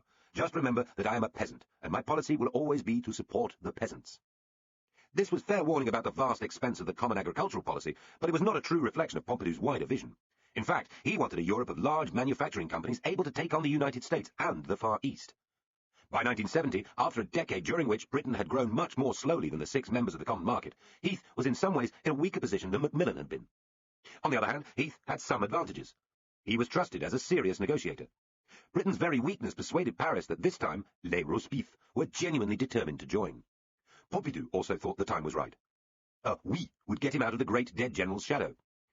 France, like the rest of the community, had for years been struggling to understand what Britain really wanted. This had been particularly difficult in the Wilson years, when the British left had been riven by the issue. Heath had only promised to negotiate, not to join. His enthusiasm, however, was in total contrast to Wilson's wiggling. The best historian of Britain's relations with the rest of the EU described the difference between the two. It probably mattered quite a lot to the direction of later events that in early September 1939, as Ted Heath was making it back to Britain from Poland by the skin of his teeth before war was declared, Harold Wilson was motoring to Dundee to deliver an academic paper on exports and the trade cycle, and that later, while Heath was training to run an anti-aircraft battery, Wilson became a potato controller at the Ministry of Food. Yet opinion polls suggested that Heath's grand vision was alien to most British people, and that the former potato controller's warnings about prices had much more effect. With Heath in power, over 18 months of haggling in London, Paris and Brussels, a deal was thrashed out. It infuriated Britain's fishermen, who would lose most of their traditional grounds to open European competition, particularly from French and Spanish trawlers. It was the second-best deal on the budget, which would later be reopened by Margaret Thatcher. Above all, it left intact the previous common market, designed for the convenience of French farmers and Brussels-based bureaucrats, not for Britain. Vast sloughs of European law had to be swallowed whole, much of it objectionable to the British negotiators. Only at the very margins, dealing with New Zealand butter, for instance, did the Six make concessions, and the Commonwealth Farmers' deal was won at the expense of a worse agreement on the budget. The truth was that the British negotiators had decided it was essential to the country's future to get in at any price. At a press conference at the Élysée Palace in Paris in 1971, Heath and Pompidou, after a long private afternoon of talks between just the two of them, language notwithstanding, revealed to general surprise that so far as France was concerned, Britain could now join the community. Heath was particularly delighted to have triumphed over the media, who had expected another non. Now there would have to be a national debate about the terms of entry and a vote in Parliament, but, in opposition, Wilson was playing true to form. When Heath began negotiations, as we have seen, Wilson was a publicly declared supporter of British membership, but the tactical Wilson soon displaced the statesman. As British accession loomed, he cavilled and sniped. As ever, he was looking over his shoulder. Jim Callaghan, a potential successor, was campaigning openly against Europe, partly on the grounds that a French-speaking institution threatened the language of Chaucer, Shakespeare and Dickens. The left was in full cry. A special Labour conference in July 1971 confirmed how anti-EEC the party had become, voting by a majority of 5-1 against. Labour MPs were also hostile by a majority of 2-1. Wilson now announced that he would oppose British membership on the Heath terms. He was not against it in principle, he insisted, just here and now. After the long and tortuous journey, this disgusted the Labour pro-Europeans. It did not much enthuse the Labour anti-marketeers, who simply did not believe Wilson's apparent change of heart, and assumed he would sign up if he returned to number 10. So even Wilson's great cause, Labour unity, was lost. When the Heath proposals for membership were put to the Commons, 69 Labour pro-Europeans defied the party and voted with the Conservatives. They were led by Roy Jenkins, though to his later embarrassment he did not continue voting against his party on every detail. The left, led by Barbara Castle, Michael Foot and Ben, were livid with the rebels. A divide which would eventually lead to the breakaway SDP was just beginning to be visible. For the Labour conference majority, staying out was a matter of principle. For the 69, going in was a matter of principle. Forms of words, pious evasions and bluster might patch over the cracks in opposition, but this quite clearly had the potential to destroy Labour should it return to power. Caught between the moral self-belief of the Castles and Bens and the steely self-certainty of Jenkins, Wilson protested to the Shadow Cabinet that "I've been wading in shit for 3 months, so others can indulge their conscience," and threatened to quit as party leader. "They can stop it as far as I'm concerned." It was only a tantrum, but as he struggled to hold things together, the left-wing New Statesman delivered a withering verdict on the principal apostle of cynicism, the unwitting evangelist of disillusion. Mr. Wilson has now sunk to a position where his very presence in Labour's leadership pollutes the atmosphere of politics. After winning his Commons vote on British membership of the community, Heath went quietly to Downing Street to play Bach on the piano in a mood of triumph. For the Labour Party, it had been a dreadful night, with screaming matches in the voting lobbies and ghastly personal confrontations between the 69 rebels and the rest. The hero of the hour turned out to be Tony Benn, then haring leftwards at a keen lollop. "Tony immatures with age," said Wilson, but on this issue he proved a lot shrewder than the Labour leader. Benn began to argue that on a decision of such importance the people should vote in a referendum. His constituency was in Bristol, whence the great 18th century MP and writer Edmund Burke had sent a letter to his electors explaining that he owed them his judgment, not his slavish obedience to their opinions. In a reversal of the argument, the other Bristol MP argued instead that a democracy which denied its people the right to choose a matter of such importance directly would lose all respect. To begin with, Benn had almost no support for this radical thought. Labour traditionalists despise referendums as fascist devices, continental jiggery-pokery, not to be thought of in a parliamentary democracy. Though at this stage Benn was ambivalent about the common market, pro-Europeans also feared this was the first move towards committing Labour to pulling out. Harold Wilson had committed himself publicly and repeatedly against a referendum. Slowly and painfully, however, he came to realise that opposing Heath's deal but promising to renegotiate while offering a referendum could be the way out. This could be sold to the anti-marketeers as a swerve against Europe, but the pro-marketeers would realise he was not actually committed to withdraw. And the referendum promise would gain some political high ground. He would trust the people, even if the people were, according to the polls, already fairly bored and hostile.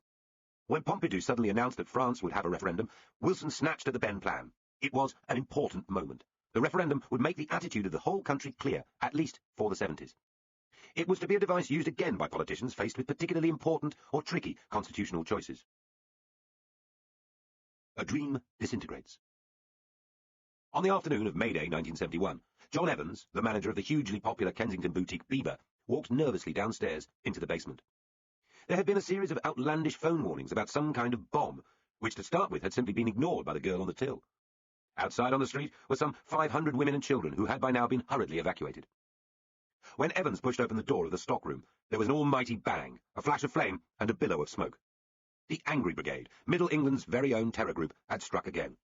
In their communique explaining the attack, they misquoted Bob Dylan. "If you're not busy being born, you're busy buying." And went on, "All the salesgirls in all the flash boutiques are made to dress the same and have the same makeup. Life is so boring there's nothing to do except spend all our wages on the latest skirt or shirt. Brothers and sisters, what are your real desires? Sit in the drugstore, look distant, empty, bored, drinking some tasteless coffee? The only thing you can do with modern slave houses, called boutiques, is wreck them." What they did not seem to realise, except for a cadet enthusiast, Erin Pitsey, who broke with them over their Biber plan, and later went off to found women's refuges instead, was that its customers found Biber not oppressive, but liberating. There are hundreds of dates and events you could pick to date the end of the 60s dream, but the Biber bombing has a piquancy all of its own. Two of the main forces behind the flowering of youth culture were at war. On the one side is the fantasy of revolution, anarchist or Leninist according to taste, the world of Che Guevara on the wall, and obscure leftist handbooks by the bed, promising a world in which Starbucks would never have got started. On the other side is the fantasy of benign, hippie business as part of the consumer culture, the world of eyeliner, cool clothes, and gentle people making money. The two organisations, Biber and the Angries, sum up much of the underlying argument of 60s youth culture. A small group of university dropouts who made up the grandly titled Angry Brigade would go to prison for 10 years after 123 attacks, and are little remembered now. But they were the nearest Britain came to an anarchist threat. They took their philosophy from two counterculture theorists, the Frenchman Guy Debord and the Belgian poet and teacher Raoul Vaneigem, who argued that capitalism and Soviet communism were equally repressive. All organisations were eventually taken over by capitalism, which turned everything into a commodity for sale. Even attacks on capitalism could be marketed and sold. Witness all those commercially produced Che Guevara badges and posters of Mao. Debord, in particular, extended his attack from old-style communists, Western politics, the media, and other familiar targets, to the drug-taking hippie culture, modern architecture, even tourism. Once people had so many things they were bored of simply possessing, then capitalism would sell them experiences too, such as foreign travel and nostalgia. So the situationists, as they called themselves, resolved to attack targets such as shopping centres, museums, and the media, where scandalous activity might provoke repression and therefore help the scales to drop from people's eyes. They staged a little revolution at Strasbourg University, where they took control of the student union and mocked their contemporaries for merely pretending to be radical, while actually being seduced by clothes, discs, scooters, transistors, purple hearts, proving them to be merely conventional consumers. It was a shrewd assessment of what would happen to most radical students. Debord himself was almost a caricature French intellectual. He was disdainful of Anglo-Saxon culture, committed to fine food, drink, free love, and philosophical conversation. His work had been badly translated and spread among students in Britain. At Croydon Art School, it had influenced a group calling itself King Mob, after graffiti used by the mob in a London riot in 1790. A belief in anarchy and disorder was spread by this and other groups in magazines and handbills, whose scrawled writing and cut-out letters looked remarkably like the punk fanzines of the 70s. This is not coincidental.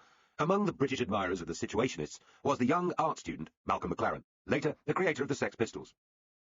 Notes for a film he wrote in 1971, insisting, "The middle class has invented the commodity. It defines our ambitions, our aspirations, our quality of life. Its effects are repression, loneliness, boredom. Could have come from an Angry Brigade communique at the same time." When McLaren and Vivienne Westwood opened their Close the Shock shop in King's Road, they were producing just the rebel imagery dreamed of by political rebels a few years earlier. Punk in England in the 70s had roots in what happened in Paris in 1968. Nothing might have followed Debord's calls to revolution in London had it not been for another European influence, this time dating back to the Spanish Civil War. Anarchists who continued small-scale guerrilla attacks on the Franco regime had developed the key techniques which would later be copied by terrorist groups from the IRA to the Baader-Meinhof group, indeed to Al-Qaeda, the use of a cell structure to make the group harder to break, and public communiques issued to the mainstream media with code words to explain their actions. They were a little more serious. From 1966, the 1st of May group was carrying out machine gun attacks and small-scale bombings across Western Europe. Within a few years, they were in contact with British admirers, in particular former students from Cambridge and Essex universities. At Essex, a new and bleak place then, Anna Mendelssohn from a girls' high school in Stockport and Hilary Creek from a private school in Bristol had been eagerly watching the 1968 revolt. So, over at Cambridge, had John Barker from the posh Haberdashers' Aske's school, a journalist's son, and Jim Greenfield, a lorry driver's son from Widnes in Cheshire, studying medicine. They had studied the Situationists and joined the Kim Philby Dining Club in honour of the university's most famous traitor. All of them committed radicals, they got to know each other through communes and the squatting movement in London, then threw themselves into the Claimants' Union, an organisation set up to try to extract maximum welfare payments for as many people as possible, and successful enough to have 80 branches across the UK by 1971. Through a young Scottish anarchist called Stuart Christie, who had spent 3 years in a Spanish prison for his part in a bungled plot to blow up General Franco, the University Quartet, a strikingly handsome group, made contact with the 1st of May group. With others, including a petty criminal and heroin addict called Jake Prescott, and a Vietnam Solidarity Campaign activist called Ian Purdy, they began to make and use bombs. As well as Bieber, their targets included the Miss World contest at the Albert Hall, a Spanish airline plane at Heathrow, the Commissioner of the Metropolitan Police, Sir John Waldron, the site of the new Paddington Green Police Station, where IRA and Al-Qaeda suspects would later be held, the Police Computer, a Territorial Army Centre in Holloway, the home of the chairman of Ford in Britain, a Rolls-Royce showroom in Paris, and 2 Conservative cabinet ministers, the Trade Minister, John Davies, and the Employment Secretary, Robert Carr, who was struggling to get Heath's trade union legislation through Parliament, and whose white stuccoed home was hit by 2 bombs, one at the front door and one at the back. In all these attacks, no one was actually killed, and just one person, a bystander, was hurt. The Angry Brigade issued regular communiques under names from films such as Butch Cassidy and the Sundance Kid or The Wild Bunch, and announced that their targets had been selected for execution. They would take on high pigs, judges, embassies, spectacles, property, they said, and attack the shoddy alienating culture pushed out by TV, films, and magazines, the ugly sterility of urban life.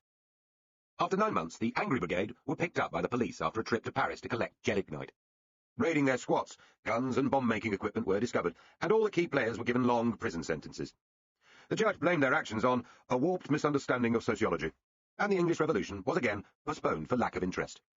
The violent fringe of protest would continue, but always over secondary issues such as Scottish and Welsh nationalism and the Irish Troubles.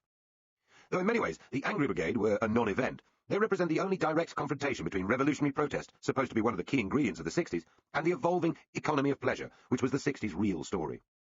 Other left-wing groups, mainly Trotskyists, would argue with each other, and march, protest, and publish about employment and foreign affairs. Revolutionary protest was only felt, in its full force, in Ireland. Bloody Sunday. Heath had worked closely with the Taoiseach, Prime Minister of the Irish Republic, Jack Lynch, and the new Stormont leader, Ryan Faulkner, who, as a middle-class businessman by origin, was more in Heath's image than the old Etonian landowner Chichester Clark had been. Eventually, he had even managed to get the leaders of the Republic and Northern Ireland to sit and negotiate at the same table, something that had not happened since partition in 1920. A measure of the intricate diplomacy required was that Heath served a bottle of Paddy's whisky from the Republic at Lynch's end of the table and Bushmills made in Ulster at Faulkner's, with a bottle of Scotch between them, and considered it a significant sign when they both opted for Scotch. Chichester Clark had simply demanded more and more troops, more and more repression, but Faulkner was open to a political solution. Inside Downing Street, 3 options were being studied. Northern Ireland could be carved into smaller, more intensely Protestant areas, with the rest surrendered to the Republic, thus effectively getting rid of many Catholics. Or it could be ruled by a power-sharing executive, giving Catholics a role in government. Or finally, it could be governed jointly by Dublin and London, with its citizens having joint citizenship. Though Heath rejected the first option because it would be crude and leave too many people on the wrong side of borders, and the last one because the Unionists would refuse it, his second option would be followed by the British governments that followed him. A fourth option, advocated by Enoch Powell, who continued his political odyssey by becoming an Ulster Unionist MP, was that the UK should fully incorporate Northern Ireland into British structures and treat it like Kent or Lincolnshire, but this was never taken seriously by Heath.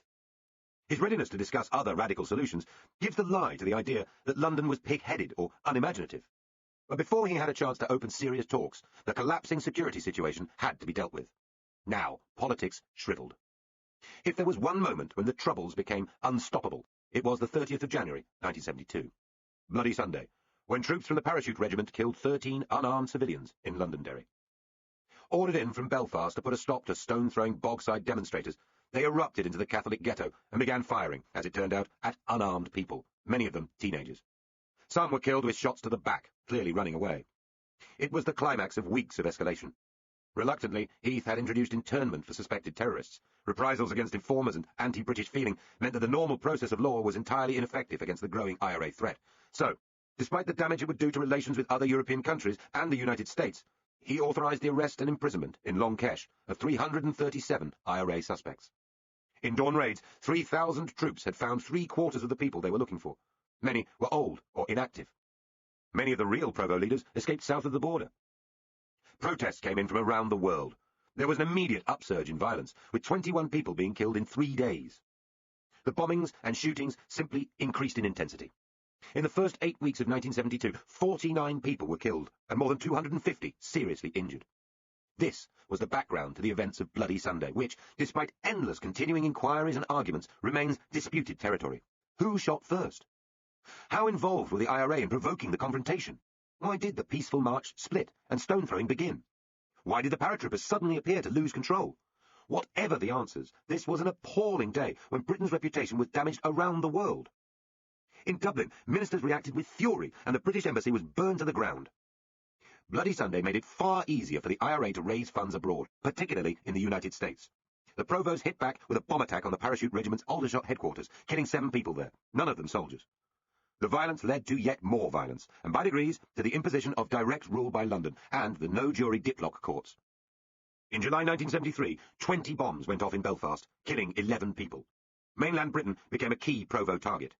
In October the following year, 5 people were killed and 60 injured in attacks on Guildford pubs, and in December, 21 people were killed in pubs in Birmingham city centre.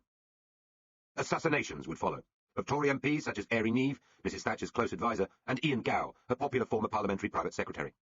Vocal opponents of the IRA, such as Ross McWhirter, would be gunned down, and in 1975, a couple in London's Marylebone were taken hostage by an IRA gang in the Balcombe Street siege.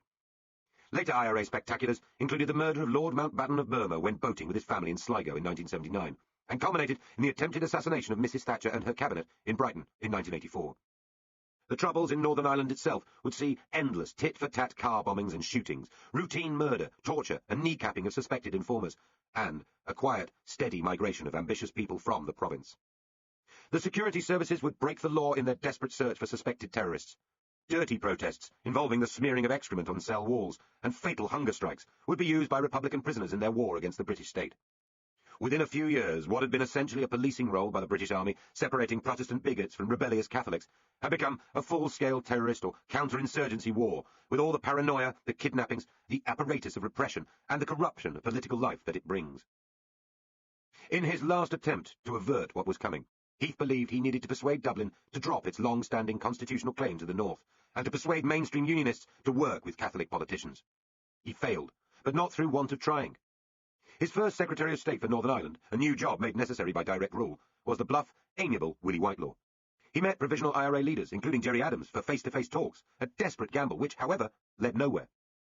There was no compromise yet available, So, ignoring the IRA, the Sunningdale Agreement proposed a power-share executive with 6 unionists, 4 SDLP members, and 1 from the non-sectarian Alliance Party.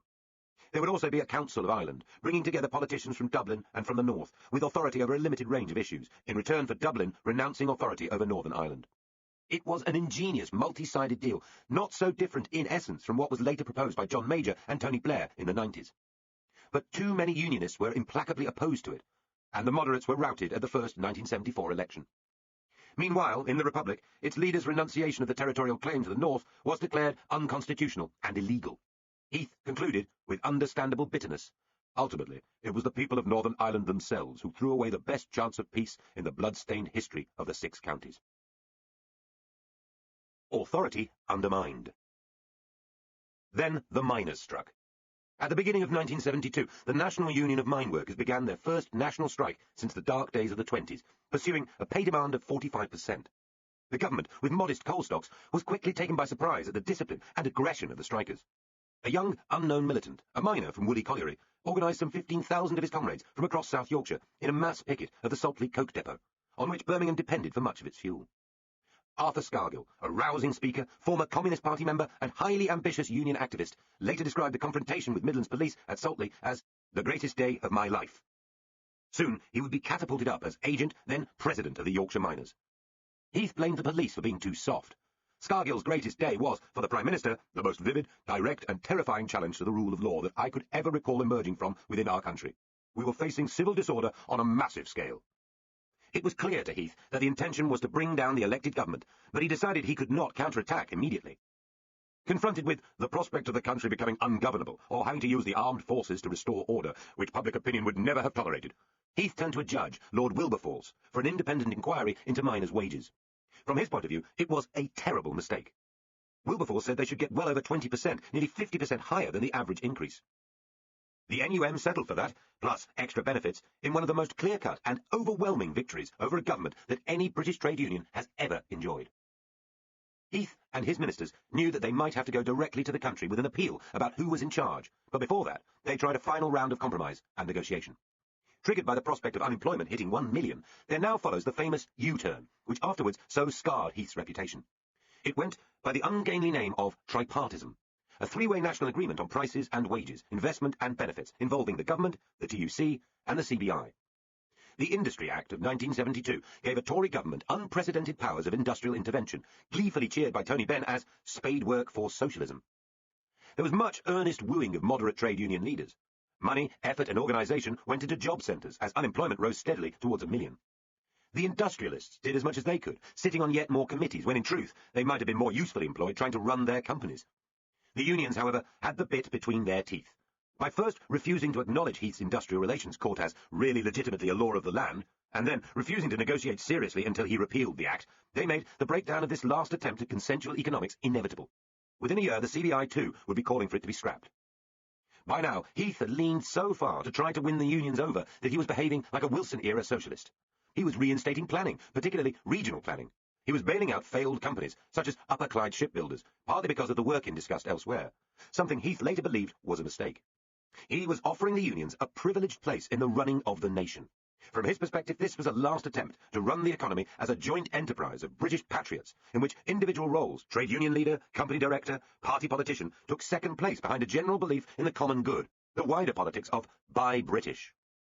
Individuals followed the logic of their own interests instead. Trade union leaders had got their jobs by promising their members higher wages and better conditions. They could hardly be blamed for doing everything they could within the law to carry out the role they had been given. Industrialists, similarly, would live or die by profit margin and return to investors. They were not auxiliary politicians. Thatcherites later criticised Heath's government for doing things which a government ought not to do and not doing things it ought to. Governments should not try to run businesses or do the wage bargaining of trade union officials and companies for them. They should not tell factories where to go. They should not attempt to control prices. All these things, said Tories of 10 years later, were better left to the market. What government should do instead was set tough and clear rules by which the other forces in society had to live. Government should ensure low inflation by controlling the supply of money. It should enforce strong laws against intimidation or law-breaking at work. It should allow firms that fail to suffer the consequences. Overall, the Thatcher critique has been applauded, not simply in Britain, but around the world, and Heath's tripartism, or corporatism, has been derided and forgotten. Yet, he started with an almost identical view to her later one. He had been an enthusiast for letting the market decide prices. He promised not to let lame ducks survive. At the time, Thatcher was his fervent supporter, and even her outrider, Sir Keith Joseph, only converted to a full free market philosophy in the middle of the 70s, after the fall of the Heath government, in which he had been a notably high-spending minister. The argument between the two sides of the Conservative Party was not one between toffs and the hard-nosed middle classes, or ordinary people, as many Thatcherites would later claim.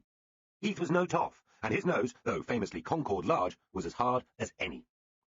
Heath was blown off course by a political version of the impossible storm that later wrecked his beloved yacht, Morning Cloud. Much of the country was simply more left-wing than it was later. The unions, having defeated Wilson and Castle, were more self-confident than ever before or since. Many industrial workers living in still bleak towns far away from the glossy pop world of the big cities did seem underpaid and left behind. After the Macmillan, Douglas-Hume and Wilson experiences, politicians did not have the automatic level of respect that they had enjoyed when Heath had first entered the Commons. Heath always argued that he was forced to try consensus politics because, in the 70s, the alternative policy, the squeeze of mass unemployment, which arrived in the Thatcher years, would simply not have been accepted by the country. And given the very rocky ride Mrs. Thatcher had a full 10 years later, after industrial and some social breakdown had softened the way for her radicalism, he was surely right. What finally finished off the Heath government was the short war between Israel and Egypt in October 1973, the Yom Kippur War. Israel's swift and decisive victory was a humiliation for the Arab world, and it struck back, using oil. OPEC, the organization of the oil-producing countries dominated by the Saudis, had seen the price of oil rising on world markets for some time. They decided to cut supplies to the West each month until Israel handed back its territorial gains and allowed the Palestinians their own state. There would be a total embargo on Israel's most passionate supporters, the United States and the Netherlands. And those countries which were allowed oil would pay steadily more for it. In fact, prices rose fourfold. It was a global economic shock, shoveling further inflation into the industrialized world, but in Britain it arrived with special force. The miners put in yet another huge pay claim, which would have added half as much again to many pay packets. Despite an appeal by its leader, the moderate Joe Gormley, the NUM executive rejected a 13% pay increase and voted to ballot for another national strike. These were the days just before North Sea oil and gas were being produced commercially. Britain could survive high oil prices, even shortages, for a while. The country could hold out against a coal strike for a while. But both together added up to what the Chancellor, Barbour, called the greatest economic crisis since the war. It certainly compared to that of 1947. Coal stocks had not been built up in preparation. Now, a whole series of panic measures were introduced. Plans were made for petrol rationing and coupons printed and distributed. The national speed limit was cut by 20 miles per hour to 50 miles per hour to save fuel. Then, in January 1974, came the announcement of a 3-day working week. Ministers solemnly urged citizens to share baths and brush their teeth in the dark. Television, by now the nation's sucky suite, was ended at 10:30 p.m. each evening. It is remembered as the darkest day, literally, in the story of mid-70s Britain. And it was an embarrassing time in many ways. Yet it also gave millions an enjoyable frisson, the feeling of taking a holiday from everyday life. The writer Robert Elms recalls that though this proud nation had been reduced to a shabby shambles, somewhere between a strife-torn South American dictatorship and a gloomy Soviet satellite, Bolivia meets Bulgaria, a banana republic with a banana shortage, the reality, of course, is that almost everybody absolutely loved it. They took to the 3-day week with glee. They took terrible liberties. Heath and his ministers struggled to try to find a solution to the miners' claim, though the climate was hardly helped when Mick McGahey, the legendary Scottish Communist mine workers leader, asked by Heath what he really wanted, answered, to bring down the government.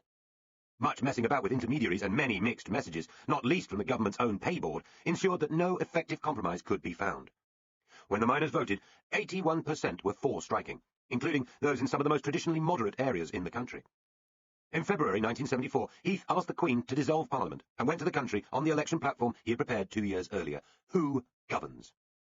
The country's answer, perhaps taking the question more literally than Heath had hoped, was, not you, mate. Harold Wilson had expected the Tories to win again, and began the campaign in a depressed mood.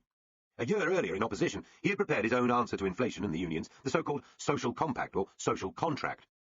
Agreed jointly between the union leaders and the Labour shadow cabinet, it was essentially a return to the politics of the 40s, with price controls, a complex system of food subsidies, direct redistribution of wealth, controls on housing and investment, and the end of the Tory union laws.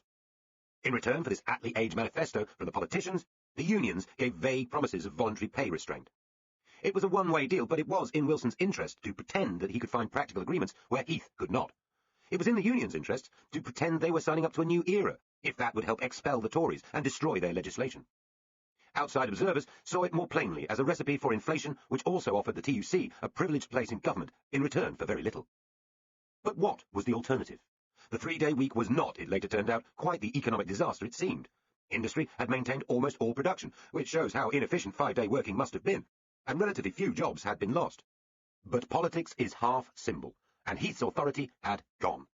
In the election campaign, a public fed up of chaos and desperately looking for good news clutched at the social contract. Wilson was able to appear as the calm bringer of reason and order. This time, he was lucky as well. A slew of bad economic figures arrived during the campaign. Enoch Powell, Heath's ancient nemesis, suddenly announced that he was quitting the Conservatives over their failure to offer the public a referendum on Europe, and called on everyone to vote Labour. A mistake by the pay board suggested that the miners were in fact relatively lower paid than had been recognised, and a surge in Liberal support, which took them from single-figure support to the backing of a quarter of those voting, turned out to help Labour more than the Tories. All this helped produce a late surge in Wilson's favour. By the end of the campaign, he had recovered some of his old chirpiness and bounce. Having decided that Heath should not rule, however, the country seemed unsure that Wilson should either. Though Labour had won the most seats, 301 against the Conservatives' 297, no party had an overall majority. Heath hung on, trying to do a deal with the Liberal leader Jeremy Thorpe, who had 14 MPs, but eventually conceded defeat. Rather fatter, greyer, and more personally conservative than he had been 10 years earlier, Harold Wilson was back. So, Mick McGahey and friends had brought down the Heath government, with a little help from the oil-toting Saudi royal family, the Liberals, and Enoch Powell. A more bizarre coalition of interests is hard to imagine. Edward Heath's 3 3/4 years in number 10 will be remembered for the three-day week, a rare moment when politics actually shakes everyday life out of its routine, and for taking Britain into Europe. But other important changes happened on his watch too. The school leaving age was at last raised to 16.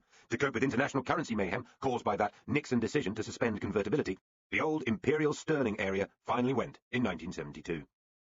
The pill was made freely available on the National Health Service. Local government was radically reorganised, with no fewer than 800 English councils disappearing, and huge new authorities, much disliked, being created in their place. Heath defended this on the basis that the old Victorian system could not cope with the growth of car ownership and of suburbia, which were undermining the distinction between town and country. Many others saw it as dreary big is better dogma. There was more of that when responsibility for NHS hospitals was taken away from hundreds of local boards and passed to new regional and area health authorities at the suggestion of a new cult, then just emerging, management consultants. Political cynicism had been provoked in the 50s and 60s by the behaviour of the cliques who ran the country. By the 70s, it was driven more by a sense of alienation. To many older Britons, these were years of out-of-control change. Much of the loathing of Heath on the right of politics came from British membership of the common market, which seemed the ultimate emblem of this rage for bigger and untraditional systems. Decimalisation was almost as big a change to daily life. Though the original decision had been taken in 1965 during the first Wilson government, the disappearance in 1971 of a coinage going back to Anglo-Saxon times was widely blamed on Heath. Away flew the florins and half-crowns, halfpennies, farthings and sixpences. Away went all the intricate triple-column mathematics of pounds, shillings and pence. And in came an unfamiliar, if more rational, decimal currency. Where would this end? Negotiators in Europe specifically fought to maintain the British pint measures in beer and milk, and the mile continued to keep the kilometre at bay. But, in the 70s, the familiar seemed everywhere in retreat. Wilson. At least Wilson was familiar. His February election victory meant he was governing without a Commons majority. He was trying to do so at a time when the economy was still shaking with the effect of the oil price shock, with inflation raging, unemployment rising, and the pound under almost constant pressure. Further, the fragile and implausible social contract now had to be tested. Almost the first thing Labour did was to settle with the miners for double what Heath had thought possible. The chances of the new government enjoying easy popularity were nil, though at least an opposition so internally divided between bruised Conservatives, Liberals, Nationalists and Northern Irish Unionists was unlikely to combine often to defeat it. The new Chancellor, Denis Healey, introduced an emergency budget a few weeks after the election, followed by another in the autumn, during which he raised income tax to 83% at the top rate, or 98% for unearned income, a level so eye-wateringly high it was used against Labour for a generation to come. In the spirit of the social contract, Healey also increased help for the poorest, with higher pensions and housing and food subsidies. He was trying to deliver for the unions, as Wilson did in abolishing the Conservative employment legislation. For the time being, Heath remained as Tory leader, despite some grumbling from the party. He was convinced that before long, Wilson would have to call a second election, and his chance for revenge would arrive. In October, however, the second election confirmed the earlier verdict, with Labour gaining 18 seats and a precarious but quite workable overall majority of 3. The fetid atmosphere of Wilson's new government was like that of the mid-60s, only more so. Marcia Williams still had him mesmerised. As one young No. 10 aide recalled, her dramatic and sometimes destructive power was not only exercised through her bewitching domination of the Prime Minister himself. Once launched against any human obstacle or perceived personal enemy, her frenzied tirades were very impressive and virtually ungovernable. It was alleged that she would swear and curse like a trooper at Wilson, storm out of dinners and meetings, and threaten him with terrible revenge if he crossed her. Some sources claimed that in opposition she had locked all his personal papers in a garage and refused to let him see them. Desperate to write his account of the 1964 to 1970 governments, Wilson had been forced to team up with her brother Tony, break into her garage and steal them back, although only the 3 of them would know if this were true. Now she gave him a new problem when a press furore broke about land deals.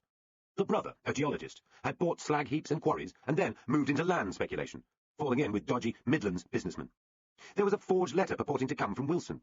There was no evidence that Marcia knew of the deal, but the close connections between Marcia and her brother and the Prime Minister began a media frenzy, which prefigured many of those directed at the Labour ministers of the 90s and early 2000s. Wilson stood by his inner circle while the attacks rose in intensity, eventually making Williams a peeress, Lady Falkender. This was described by one of Wilson's biographers as a magnificently arrogant gesture, contemptuous of almost everybody. And the whole experience broke forever his once good relations with the press. The old rumours about links with Russian intelligence and affairs resurfaced, and the mood of bitterness and paranoia inside No. 10 was as grim as anything in the equally harassed administrations of John Major and Tony Blair.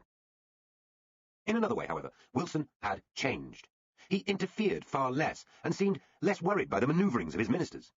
He wasn't planning to stay long. There are many separate records of his private comments about retiring at 60, after another 2 years in power. If he had not privately decided, finally, that he would go in 1976, he certainly acted as if he had. The question of who would succeed him, Jenkins or Callaghan, Healey or even Benn, had become one about the direction of the Labour government, rather than a personal threat to Harold Wilson. So there was less rancour around the cabinet table.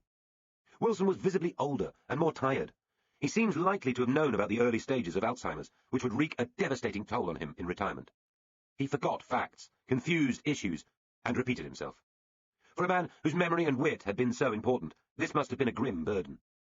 There is therefore no need to assume that dark forces, some netherworld of MI5 plotters and right-wing extremists, finally removed him from power with threats of blackmail and dirty tricks. Wilson himself was as fascinated as ever by security service plotting, and had Marcia Williams dig out files on Jeremy Thorpe's lover, Norman Scott, to try to show that he was being framed by the South African Secret Service boss. At other times, he would suggest Israel's Mossad were after him. In a famous interview given to 2 BBC reporters, Barry Penrose and Roger Courtier, after his retirement, he claimed that right-wing officers in the security service had been plotting against him. Wilson's state of mind is vividly evoked by his fantastical language to them. I see myself as the big, fat spider in the corner of the room. Sometimes I speak when I'm asleep. You should both listen. Occasionally, when we meet, I might tell you to go to Charing Cross Road and kick a blind man standing on the corner. That blind man may tell you something, lead you somewhere. The Cecil King plot of 1967, and later memoirs by a wild MI5 man, show that Wilson's fears were not completely groundless, but this sounds like the raving of a deluded old man. The stairs were on fire. If Roy Jenkins had in many ways been the most important minister during the mid-60s, it was Denis Healey who dominated public perceptions of Labour in the mid-70s. As a Chancellor of the Exchequer during the worst economic storm of post-war times, through both the Wilson and Callaghan governments, he rivalled each of them as a public icon. His scarlet face, huge eyebrows and rough tongue were endlessly caricatured and mimicked, above all by the TV impressionist Mike Yarwood, who invented "You silly Billy" as Healey's catchphrase, one quickly taken up by the Chancellor himself. Healey was one of the most widely read, cultured, intelligent and self-certain politicians of modern times, whose early communism, active war service and vast range of international contacts helped mulch and decorate his famous beyond politics hinterland. But there was little poetry, relaxation or fun about the job he took up in 1974 and would hold through near-farcical crises and grim headlines for the next 5 years. He described the economy he had inherited from Heath and Barber as like the Augean stables. Much of his energy would be thrown into dealing with the newly unstable world economy, with floating currencies and inflation-shocked governments. In effect, after the great devaluation argument of the first Wilson administration, this one was quietly devaluing all the time, as the pound sank against the dollar. Where were the levers of control? Healey was taxing and cutting as much as he dared, but his only real hope was to control inflation by controlling wages. Wilson insisted that an incomes policy must be voluntary. After the torture and defeat of Heath, there must be no going back to legal restraints. The unions, under the leadership of men who had risen as shop stewards in the Great Revolt of the 50s and 60s, the Spanish Civil War veteran Jack Jones, the wily and cynical Hugh Scanlon, and the grammar school boy and ex-communist Len Murray, became increasingly worried that rampant inflation might destroy labour and bring back the Tories. So, for a while, the social contract did deliver fewer strikes. From 1974 to 1975, the number of days lost to strikes halved, and then halved again the following year. Contrary to popular myth, the 70s were not all about mass meetings and walkouts. After Heath had been beaten, the real trouble did not start again until 1978 to 79. But the other half of the social contract was meant to deliver lower wage settlements, and that was an utter failure. Despite Labour delivering on its side of the bargain, by the early months of 1975, the going rate for increases was already 30%, a third higher than inflation. By June, inflation was up to 23% and wage settlements even further ahead. The union suggested a new deal of a cash limit of an extra £6 a week for most workers. The government did introduce an element of compulsion, but targeted employers who offered too much, not workers who demanded too much. Yet persuading people not to make deals about pay is extremely difficult. It cannot last long in a free society. There will always be special cases, and one special case inspires the next. Healey reckoned 2/3 of his time was spent trying to deal with the inflationary effects of free collective bargaining, and the rest with the distortions caused by his own pay policy. As he reflected later, adopting a pay policy is rather like jumping out of a second-floor window. No one in his senses would do it unless the stairs were on fire. But in post-war Britain, the stairs have always been on fire. By refusing to allow companies to pass on inflationary wage increases as higher prices, and by endless haggling with union leaders who were themselves alarmed about the fate of the country, Healey did manage to squeeze inflation downwards. He believed that if the unions had kept their promises, it would have been down to single figures by the autumn of 1975. In all this, Healey was under constant pressure to show that he was delivering for socialism. He could not spend more. So, he sent what signals he could by skewing the tax system dramatically against higher earners, concentrating any tax cuts on the worse off. Though notorious for warning that he would make the rich howl with anguish, and often misquoted as promising to squeeze the rich until the pips squeak, Healey argued that it would be the only way of making the country fairer. He never accepted the conservative argument that high taxes stop people working harder, and blamed Britain's poor industrial performance instead on low investment in industry, poor training, and bad management. A villain and bogeyman for many in the middle classes, Healey did at least suffer from his own policies. As a result of my tax changes and my determination to prevent ministerial salaries from rising as fast as the pay norm, my own real take-home pay as Chancellor fell to only half what I had been earning as Defence Secretary, although I was working harder and longer. Referendum. Wilson carried out his promised renegotiation of Britain's terms of entry to the EEC, and then put the result to the country in the Benn-inspired 1975 referendum. The renegotiation was largely a sham, but the referendum was a rare political triumph for that bleak decade in the story of Westminster. On the continent, the reopened talks were understood to be more for Wilson's benefit than anything else. Helmut Schmidt, the new German Chancellor, who travelled to London to help win round the Labour conference, regarded it all as a successful cosmetic operation. Wilson had needed to persuade people he was putting a different deal to the country than the one Heath had won. This he was able to do, though when the referendum actually arrived, Wilson's old evasiveness returned, and he mumbled vaguely in support rather than actively or enthusiastically making the European case. There were plenty of others to do it for him. To preserve longer-term party unity, he had allowed anti-Brussels cabinet ministers to speak from the No platform, and Barbara Castle, Benn, Peter Shaw, and Michael Foot were among those who did so, in alliance with Enoch Powell, the Reverend Ian Paisley, the Scottish nationalists, and others. But the Yes campaign could boast most of the Labour cabinet, with Roy Jenkins at the front, plus most of the Heath team, and the popular Liberal leader Jeremy Thorpe. It seemed to many people a fight between wild-eyed ranters, the outlandish and the discontented on the one hand, and sound chaps on the other hand, men and women with that curious but apparently essential British quality, bottom. More important, perhaps, was the bias of business and the press. A CBI survey of company chairmen found that out of 419 interviewed, just 4 were in favour of leaving the community. Almost all the newspapers were in favour of staying in, including the Daily Mail, Daily Telegraph, and Daily Express. So was every Anglican bishop. A fight between the establishment and its critics was funded accordingly. Britain in Europe, leading the Yes campaign, outspent the No camp by more than 10-1. In this grossly unequal struggle, both sides used scare stories. Britain in Europe constantly warned of a huge loss of jobs if the country left the community. The No camp warned of huge rises in food prices. Yet this was also an almost carnival-like participatory argument of a kind post-war Britain has rarely known. There were meetings, several thousand strong, night after night, around the country, proper meetings with hecklers and humour. Despite miserable weather, including a showering of June snow, there were stunts of all kinds, and the country seemed covered with posters. The spectacle of politicians from rival parties who normally attacked one another, sitting down together, agreeing, was a tonic to those watching. End of Disc 13. Disc 14. There were good television arguments, notably between Jenkins and Benn, and on the Labour side there were awkward moments when rhetoric got too fierce, and Wilson had to intervene to rebuke warring ministers. Even Margaret Thatcher was out campaigning, for Brussels, of course, in a spectacularly hideous jumper with the flags of the member states knitted across her breasts. In the end, to the simple question, do you think that the United Kingdom should stay in the European Community, the common market? 68.3%, or around 17 million people, said yes, and 32.8%, some 8.5 million, said no. Only Shetland and the Western Isles of Scotland voted no. Symbolically, Jenkins thought, the sun came out, and there followed a baking, almost cloudless few weeks. Benn instantly conceded full defeat, though privately considered the vote some achievement considering we have absolutely no real organisation, no newspapers, nothing. Powell, however, warned that the decision was only provisional and might be reopened in the future. As so often, his was a lone voice. More than 30 years later, the biggest question, both about Heath's triumph in engineering British membership and then about the Labour referendum, is whether the British were told the full story and truly understood the supranational organisation they were signing up to. Ever since, many of those among the 8.5 million who voted against, and younger people who share their view, have suggested that Heath and Jenkins and the rest lied to the country, at least by omission. Had it been properly explained that Europe's law and institutions would sit above the ancient Westminster Parliament, it is said, they would never have agreed. What is the truth? The Britain in Europe campaigners can point to speeches and advertisements which directly mention loss of sovereignty. One of the latter read, 40 million people died in 2 European wars this century. Better lose a little national sovereignty than a son or a daughter. Yet both in Parliament and in the referendum campaign, the full consequences for national independence were mumbled, not spoken clearly enough. Geoffrey Howe, as he then was, who drafted Heath's European Communities Bill, later admitted that it could have been more explicit about lost sovereignty.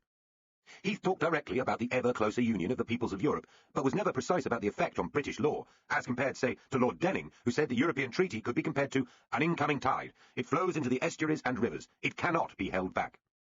Hugo Young, the journalist and historian who studied the campaign in great detail, wrote, I traced no major document or speech that said in plain terms that national sovereignty would be lost, still less one that categorically promoted the European community for its single most striking characteristic, that it was an institution positively designed to curb the full independence of the nation-state.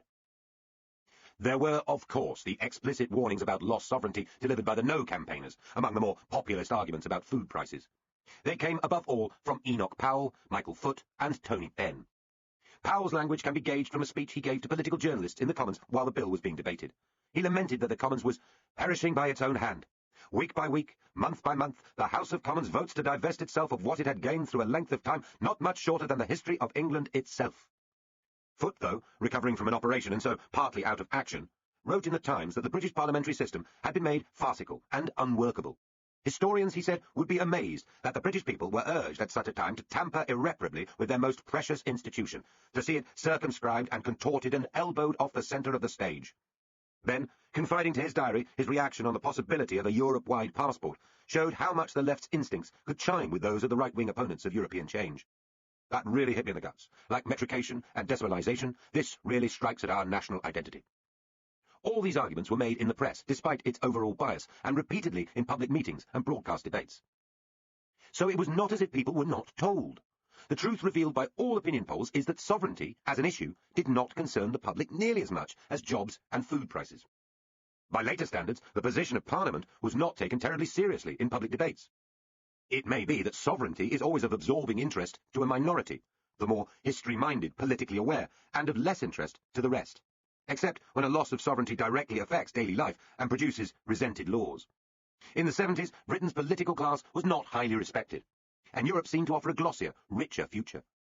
Though the pro-community majority in business and politics did not strive to ram home the huge implications of membership, they did not deceitfully hide the political nature of what was happening either. It was just that when the referendum was held, people cared less. The argument would return, screaming, demanding to be heard, 15 years later. Power ages. As to the rest of Wilson's short final government, much of his energy was spent on foreign affairs. Despite American disapproval, the Labour government began the final withdrawal from east of Suez, giving up any pretensions of British influence in the Far East. The empire was formally over. A scattering of individual outposts and impoverished islands too weak to enjoy independence were all that was left, a few last governors in places like Hong Kong and Bermuda. In the Middle East, British pens in British fingers had drawn many of the lines on the map: Transjordan, the new state of Israel, Iraq, and all that uncertainty went. It went after guerrilla war and partition among the lemon groves of Cyprus, after gruesome murders of British soldiers in the Holy Land, a nasty little colonial war in Aden which left behind a Marxist and Soviet satellite. It left an unstable and unpopular king in Iraq, soon overthrown by military coup, leading to the regime of Saddam Hussein. In Iran, the British-backed Shah was many years later overturned by Ayatollah Khomeini's Islamic Revolution. The decades that followed have been awful ones for the region, marked by major and minor wars, the regular use of torture, assassination, repression, censorship, and suicide bombings. The Middle East, rich in oil and history, has become the world's most dangerous zone, and many of the decisions that made it so dangerous originated in Europe, including London, as well as in Washington. There remained that strange half-life empire called the British Commonwealth, an illogical, world-straddling organisation that embraced republics such as India, despotisms and democracies, slavish admirers of Britain and frank opponents of London, as well as all the former white dominions which retained their loyalty to the Crown. The Commonwealth was not a coherent policy-setting organisation, particularly after Britain decided to join the European Economic Community. Her members often had diametrically opposed trading interests. When it came to defence, some were firmly non-aligned, even at times leaning to Moscow or Beijing, while others, such as the Australians, looked increasingly to the United States, not Britain. Time and again, on issues such as apartheid South Africa, or Rhodesia, or the misbehaviour of newly independent rulers, or questions of migration, the Commonwealth would fracture or embarrass London. Lacking an army, trade agreements, or common views, it seemed to many a pointless organisation, fit for nothing more than acrimonious summits and regular athletic games, which functioned as a low-rent version of the real ones, the Olympics. Was it kept going merely out of sentimentality, or to give the Queen something to do? At least it has done no harm and kept different parts of the world in contact. Outside football, it is also the last English-speaking worldwide organisation not dominated by the Americans. Wilson spent much of his domestic energy on resisting the attempt by Tony Benn, by now his bugbear, to introduce a socialist economy via the National Enterprise Board. Benn hoped that this would be a generously funded body which would take over a large range of companies, successful and unsuccessful, bringing state ownership and direction into the heart of the economy. Wilson, by now clearly to the right of his party, was equally determined that this should not happen. He had his way. When it eventually arrived, the NEB was a weak, ill-funded repository for lost causes, British Leyland in particular. Benn's enthusiasm for workers' control continued to amuse and infuriate most of the other ministers and civil servants he worked with, and he confided in his diary that he felt as if he was trying to swim up the Niagara Falls.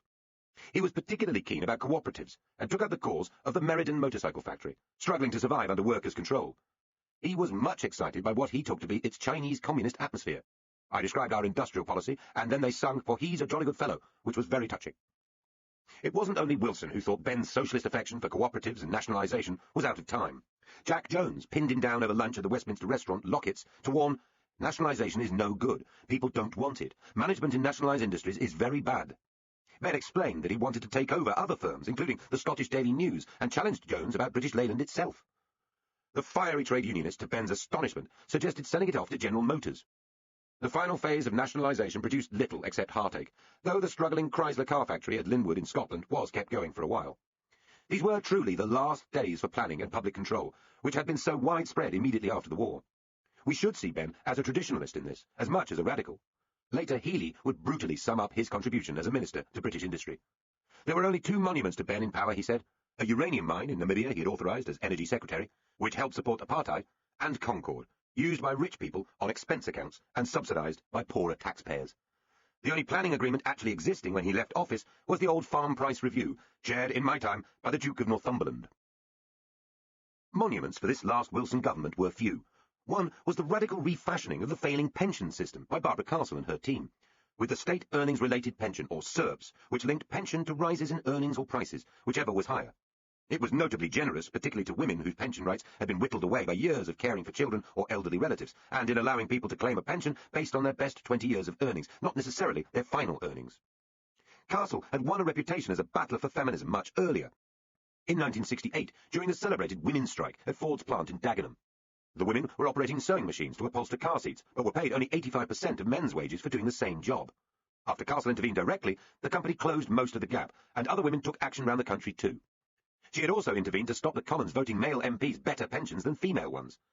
Though Castle always jibed at being called a feminist, and had underestimated the cost of SERPs so that the earnings link would eventually be broken again by the Conservatives to keep the price down, it was a rare civilising reform which stuck, at least for a decade. Meanwhile, Wilson, quietly preparing a scandalous resignation honours list for his cronies and muttering about moles, plots, and the possible activities of South African and British agents, left future British governments with one final gift. Working as secretively as Attlee, he authorised a vast, expensive modernisation and replacement of Britain's nuclear deterrent, Chevaline, the cost of which would rise from a planned £24 million to more than £1,000 million within a few years. He then retired, as he had always said he would, at 60, leaving much of his cabinet utterly astonished, and London awash with rumours. Power ages, as well as corrupts, and Roy Jenkins speculated that perhaps he had faked his birth certificate and had been 10 years older than he admitted all along. It would certainly have explained his precocious rise and precocious retirement. But Wilson was still wily enough to give his preferred successor, Callaghan, I'm making way for an older man, a tip-off which helped him steal a march on the rest, including Healey, who only heard the news from Wilson in the gents' toilet before the cabinet meeting when he formally announced it. Wilson would retire to see his reputation sink steadily downwards as his memory started to go. For such a pugnacious and fundamentally decent man, whatever his political failures, it was a sad way to subside. Peasants' Revolt. 1. The Right. The underlying political story of the middle and later 70s would not, however, be played out mainly in Parliament. It is the story of how, across the quivering body of a profoundly sick country, two new rival forces emerged to fight for the future. The first came from the right. In the middle of June 1974, something unusual had happened. A politician said sorry. He did not say sorry for something in his personal life, an error of judgment, or even a failed policy. He said sorry for everything. He said sorry for what had happened to Britain since 1945, and his party's role in that, and his role in that party. The serial apologist was a haggard, anguished-looking man. The son of a rich London businessman, he had risen to become housing and then health minister, and had been, until then, a conventional-looking Tory. Under Macmillan, he had ordered the smashing down of old terraces for new tower blocks. Under Heath, he had spent heavily on a bigger bureaucracy for the NHS and higher social security levels. Now, Sir Keith Joseph was quite literally wringing his hands and rolling his eyes with mortification. There had been 30 years of interventions, good intentions and disappointments, 30 years of socialism under both Labour and the Tories. I must take my blame for following too many of the fashions. Joseph's conversion to free market, small state economics had the force of a religious experience. Crucial to it would be controlling the amount of money in the economy to keep out inflation, which meant squeezing how much was borrowed and spent by the state. He had joined the Tories in the early 50s, but had not been a Conservative, he said. I had thought that I was Conservative, but now I see that I was not really one at all. This kind of thinking would lead within 5 years to the Thatcher Revolution and the wholesale rejection of the Heath years, taking the economic ideas of intellectuals who featured earlier in this history right into the centre of British public life. Other fellow travellers were professors, Americans, or a few Powellite Tories outside the mainstream of the party. But Joseph was different, a former cabinet minister with close and direct experience of government. With his Centre for Policy Studies, he was the rainmaker, the stormbringer, the Old Testament prophet denouncing his tribe. Joseph argued that Britain, by the mid-70s, had a fundamental choice to make between a socialist siege economy or a breakaway into proper liberal capitalism. In effect, Ben or Joseph. He could not have formed his ideas without the libertarian and monetarist thinkers of the 50s and 60s, men we met earlier. During the Tories' years in opposition, from 1964 to 1970, he had educated himself in free market economics and was soon using as his speechwriter the violently spoken, irrepressible Alfred Sherman, an East End boy from a left-wing family who had fought as a machine gunner in the Spanish Civil War before swinging right round later and becoming an insistent right-wing critic of the British way. It was well said of Sherman that by the 50s his enthusiasm for the free market put him as much on the fringes of Macmillan's Britain as communism had put him on the edge of politics in Neville Chamberlain's Britain. But to Sherman's disappointment, when Joseph returned to office in 1970 as Secretary for Health and Social Security, his radicalism went into hiding again. He forgot his enthusiasm for introducing more private money into health, and Sherman took to describing him dismissively as a good man fallen among civil servants. But the defeat of 1974 had shaken Joseph. With other monetarists, he began a thorough rethink of the Heath years, culminating in a shadow cabinet post-mortem when they argued that the early radicalism of 1970 to 71 had been right, and the subsequent U-turn a disaster.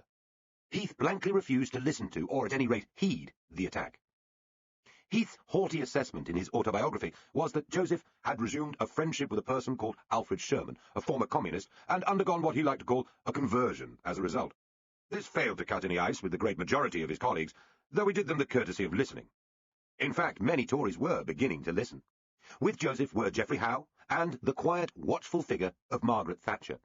Early on, Howe warned, "I am not at all sure about Margaret. Many of her economic prejudices are certainly sound, But she is inclined to be rather too dogmatic for my liking on sensitive matters like education, and might actually retard the case by simplification. There were other new radicals, such as the Powerlite Tory MP John Biffen, the young economics writer Nigel Lawson, and a crowd of journalists and academics. Here was an intellectual analysis, hard and uncompromising, which excited a generation of new recruits to the party, while it repelled Tories of the comfortable Macmillan persuasion. Macmillan himself said of Joseph that he was the only boring Jew I've ever known, and later there would be much snide muttering about the men Thatcher learned from and worked with: Hayek, Sherman, Joseph, Lawson, and Friedman. The truth was that Jews were prominent in intellectual thinking on the right, as on the left, bringing opposite lessons to Britain from the disasters of continental Europe. A serious commitment to ideas and old-fashioned attitudes to education gave them their unique influence in politics. Thatcher was open to the ideas, ready to listen, unprejudiced. Many traditional Tories were not. In the winter of 1974 to 75, after Heath had lost his second successive election, there was no such thing as Thatcherism. She was expressing her public support for the policies of consensus, whatever her developing inner feelings. She backed intervention in the housing market and had queried council house sales. There was no sign that she would become leader. Heath was anyway stubbornly determined to stay on. He insisted his supporters, who included most of the well-known Tories of the day, back him. Polls suggested 70% of Conservative voters wanted him to stay, yet there was deep dissatisfaction on the Tory benches in Parliament. A city slicker, Sir Edward Ducan, who chaired the Backbenchers' 1922 committee, began to take soundings about challenging Heath. He was backed by the war hero, Tory MP, and arch-intriguer Airy Neave, but Neave soon pulled out. Joseph stepped up to the plate before making a catastrophically ill-judged and offensive speech, in which he seemed to suggest that working-class women were having too many babies and should be stopped because they were degrading the gene pool. This finished the man Private Eye was already calling the Mad Monk. So who could the right find as a candidate? If Heath had realised that 2 successive election defeats meant he really had to go, and had he allowed other Tory moderates to prepare campaigns to replace him, Mrs. Thatcher would have had no chance. Had Joseph not made a disaster of a speech, she would have been committed to backing him, and so would not have stood herself. Had Ducan stood, the brilliant campaign manager Neave would not have worked for her. Many Tory MPs were persuaded by him to vote for her because she had no chance, as a way of easing out Heath. Then more serious candidates could stand. It was a brilliant ruse. On the 4th of February 1975, she shocked everyone by defeating Heath in the first ballot by 130 votes to 119. She then went on to beat the also-rans easily. A current of right-wing free-market thinking that had been gurgling almost unnoticed underground since the 50s would break ground in spectacular fashion, changing Britain forever. Josephism became Thatcherism. Few of the Tory MPs in what was called the Peasants' Revolt realised quite where their new leader would take them. For the next few years, supercilious smirks and patronising remarks from Wilson, and then the new Prime Minister, James Callaghan, would be her lot. And then she would show them. Beyond pop. The 70s was an extreme decade. The extreme left and extreme right were reflected even in its music. Drawing neat lines between popular culture and the wider world of politics and economics is a dangerous game. Any art follows its own internal logic, and much of what happened to British music and fashion during the 70s was driven by the straightforward need to adopt, then outpace what had happened the day before. Clipped, hard-edged styles appear on the street to mock floppy, romantic ones, and then it happens in reverse. The high-gloss extravagance of the late Teds is answered by the neat, fresh, cool look of the mods, which will be met by the psychedelic extravagance and hairiness of the hippies. They are answered by the supermod, working-class cool of the first skinheads, though in due course, wannabe Ziggy Stardusts will bring androgyny and excess back to the pavement and playing ground. Leather-bound punks found a new trump card to offend the older rockers. New romantics with eyeliner and quiffs challenge goths. Huge baggy trousers are suddenly in, then disappear as quickly. Shoes, shirts, haircuts mutate and compete. For much of the time, this game doesn't mean anything outside its own rhetoric. It simply is, and then isn't. Exactly the same can be said about musical fads, the way soul is picked up in northern clubs from Wigan to Blackpool to Manchester, the struggle between the concept albums of the art house bands and the arrival of punkier noises from New York in the mid-70s. The dance crazes that come and go. Often the motivation for change is boredom. We have heard enough of that 3-minute noise, and it's time for something shorter and louder, or longer and quieter. Nothing lasts long. Like fashion, musical styles begin to break up and head in many directions in this period, coexisting as rival subcultures across the country.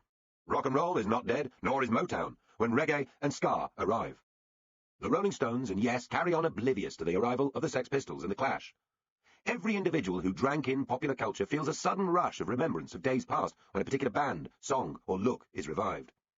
But we should not fool ourselves that emotion equals meaning. The life lived and its soundtrack are not quite the same. Yet, in this musical and stylistic chaos which runs from the early 70s to modern times, there are moments and themes which stick out. Perhaps the most important statistic to hold in mind is that between the early 50s and the mid-70s, real disposable income, what people had in their hand to spend, taking inflation into account, exactly doubled. Between Lonnie Donegan and Led Zeppelin, as it were, people became twice as well off. Yet from 1974 until the end of 1978, living standards actually went into decline. The long working-class boom had ended.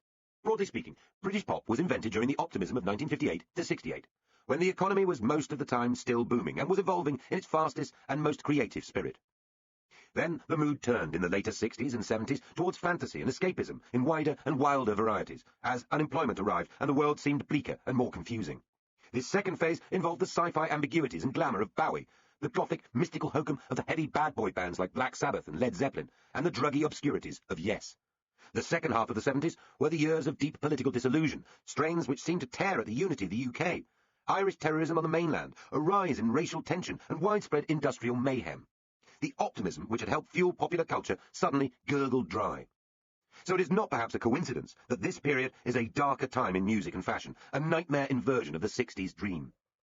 After the innocent raptures of England's 1966 World Cup victory and Manchester United's European Cup triumph 2 years later, the mid-70s invent the modern football hooligan, and by the 80s, English clubs were being banned from European competitions because of their followers. Vivienne Westwood and Malcolm McLaren turned from creating cod 50s drape coats and beatnik jumpers to the ripped T-shirts and bondage gear of punk. The Sex Pistols portray themselves as a kind of anti-Beatles. Older musical heroes flirt with fascism. Westwood was in many ways a perfect inheritor of Quant's role a dozen years earlier. Like Quant, she was brought up to make clothes herself and came through art college. Like Quant, she had a male partner who had a touch of business genius. Like Quant, she was interested in the liberating power of clothes. Like Quant, she set herself up in the King's Road in a shop which first of all had to be braved rather than simply patronised. Her clothes would shock passers-by just as Quant's had horrified Michael Caine's mother. Like Quant, she was sardonic and fearless, and later on she out-Quanted Quant as the grande dame of British fashion. Westwood received a damehood from the Queen, whose face she had famously impaled with a safety pin earlier on, and was honoured with a huge retrospective show at the Victoria and Albert Museum. Yet this daughter of a Derbyshire mill weaver and a shoemaking family was also startlingly different from Quant, the Welsh teacher's child. Westwood had first mixed and matched to create a style of her own at the Manchester branch of C&A, and said with only a twinge of irony, "My work is rooted in English tailoring." Her vision of fashion was anything but uncluttered. It was a magpie rip-it-up-and-make-it-new assault on the history of couture. Postmodern to Quant's straightforward modern. And in the mid-70s, working from a shop recently renamed simply Sex, Westwood's vision was a fetishistic, rubbery, vaguely sadomasochistic assault on mainstream decencies. Chains, zips in odd places, rips, obscene slogans, and provocative images, referring, for instance, to a notorious serial rapist, all featured. She once declared that she had an inbuilt perversity, a kind of inbuilt clock which reacts against anything orthodox. Her helper and model, Jordan, a.k.a. Pamela Rook, used to set off on a commuter train to the shop wearing rubber clothes, fishnet stockings, and a beehive hairdo, and attracted so much attention, British Rail put her in a first-class compartment for her own protection. Quant's vision had been essentially optimistic, easy-to-wear, clean-looking clothes for free and liberated women. Westwood's vision was darker. Her clothes were to be worn like armour in the street battle with authority and repression, in the England of flashers and perverts. Nor was her then-partner Malcolm McLaren in any way like Alexander Plunkett Green, the aristocratic businessman husband of Quant. McLaren was also an art college product and, as we saw earlier, had been influenced by the radical anger of the Situationists and the raw typography of King Mob. The son of a dysfunctional Jewish and Scottish family, he had drifted through the worlds of fringe politics, music and filmmaking, but was now remaking himself as a kind of wide-boy entrepreneur of street culture, a latter-day Svengali modelled on Flash Larry Parnes. He had already offered style advice to the New York Dolls and was on the lookout for his anti-Beatles, duly forming the Sex Pistols in December 1975. Steve Jones, Paul Cook, John Lydon and Glenn Matlock, who much admired the Beatles, were another working-class quartet in their late teens. But they expressed the self-loathing spirit of the times, as the Beatles had expressed the geeky optimism of an earlier Britain. Pock-marked, sneering, spiky-haired, exuding violence and playing with a wild and simple thrash of a sound, they dutifully performed the essential duty of shocking a still easily shocked nation.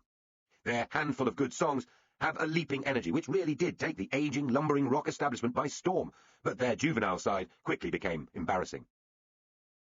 Compared to the most self-important assertions of John Lennon, their notorious performance on the London television show Thames Today with Bill Grundy was desperate stuff.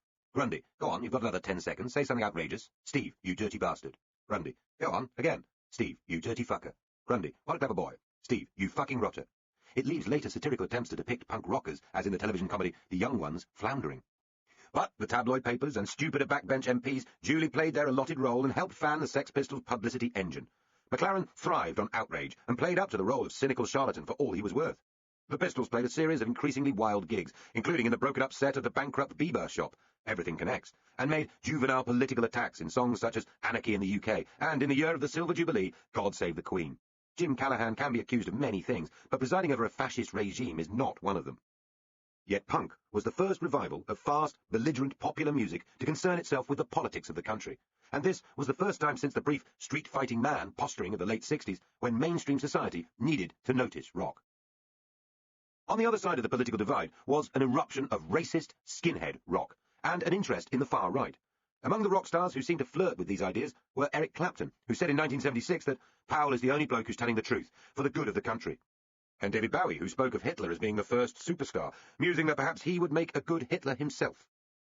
Though the Sex Pistols like to see themselves as vaguely on the anarchist left, their enthusiasm for shocking, particularly after the nihilistic and amoral Sid Vicious joined them, at least left room for ambiguity. McLaren and Westwood had produced clothing with swastikas and other Nazi emblems, if only to outrage people. It worked. While Vicious's contribution to political thought can be summed up by his lyric, "Belson was a gas I read the other day about the open graves where the Jews all lay." Reacting to the surrounding mood, Rock Against Racism was formed in August 1976, helping create the wider Anti-Nazi League a year later.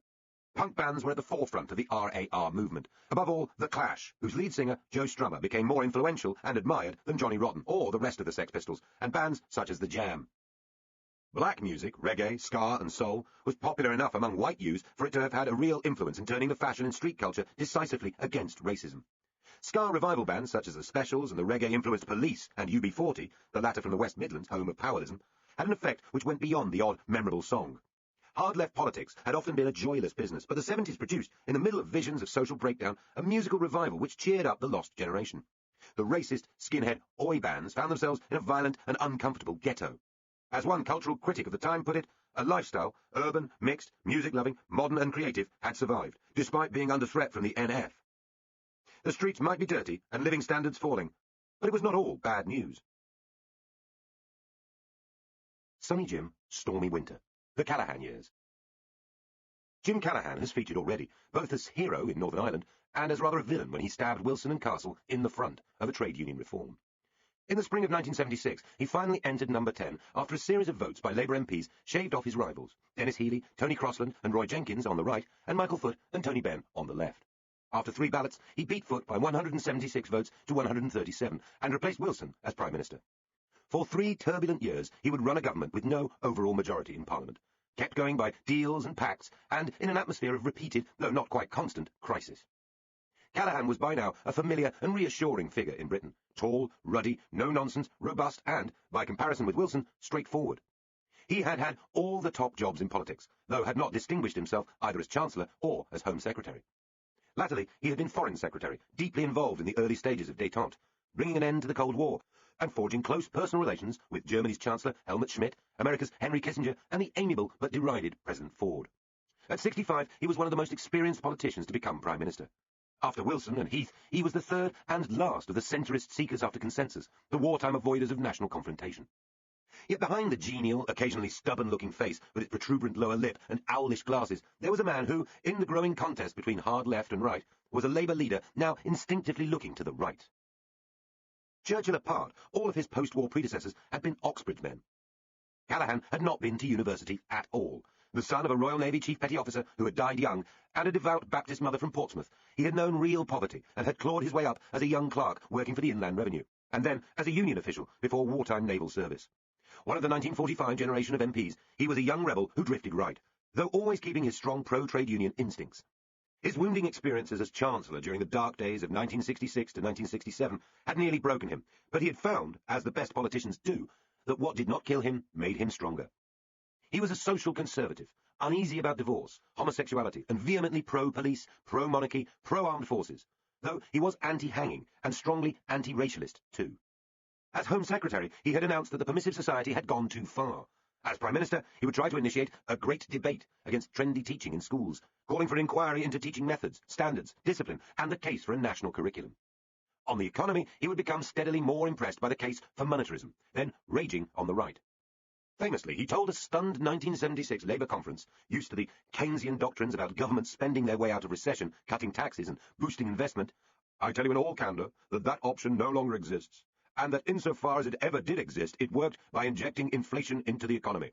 Higher inflation, followed by higher unemployment. That is the history of the last 20 years. Yet, even if he could read the runes, in the national memory, Callaghan is forever associated with failure. There is the humiliating cap-in-hand begging for help from the International Monetary Fund, the soaring inflation and interest rates of the late 70s, and finally the piled rubbish, vast strike meetings and unburied dead of the 1979 winter of discontent. There is an arc which plummets through earlier crises under Wilson and Heath before crashing into final chaos and destruction under Callaghan. Only after the wasteland of his time in office can the bold remaking of Britain under Margaret Thatcher begin. And Callaghan himself had been part of the problem. His sentimental failure to understand the aggression of the Union challenge to elected power and his earlier lack of interest in radical economic ideas came home to haunt him in Downing Street. But the story of the Callaghan and Healey years, for the two must be taken together, is more intriguing than its body-strewn, gore-splattered final act. It is also a story of comparative success, of wrenching inflation down again, doing the best deals with international bankers that could be done, and facing up to challenges that had been dodged for decades. It did not end well for the protagonists, but then few interesting tragedies do. Callaghan had a brutal side to him. In remaking his cabinet, he purged much of the left, leaving Michael Foot as his loyal and invaluable leader in the Commons, delivering the votes, but sacking Barbara Castle as too old and too left-wing. The leader of the right, Roy Jenkins, was out too, off to take up the job of European Commissioner in Brussels. Crossland, briefly Foreign Secretary, died, so Callaghan had no serious rivals left. He responded by constructing the most right-wing Labour cabinet since the war, whose new faces included Bill Rogers, Shirley Williams and David Owen. All would later join Jenkins in the breakaway Social Democratic Party, SDP. By the standards of New Labour, after 1997, this was still a left-wing government, keen on redistribution, still describing itself as socialist, levying high rates of income tax. It believed in nationalisation, adding shipbuilding, the new oil industry and aircraft manufacture to the state's bulging holdings, and in such traditional anti-privilege issues as the abolition of pay beds in NHS hospitals. Some of its cabinet members, including Shirley Williams, joined the picket line during the violent 1977 Grunwick dispute at a film processing laboratory in London.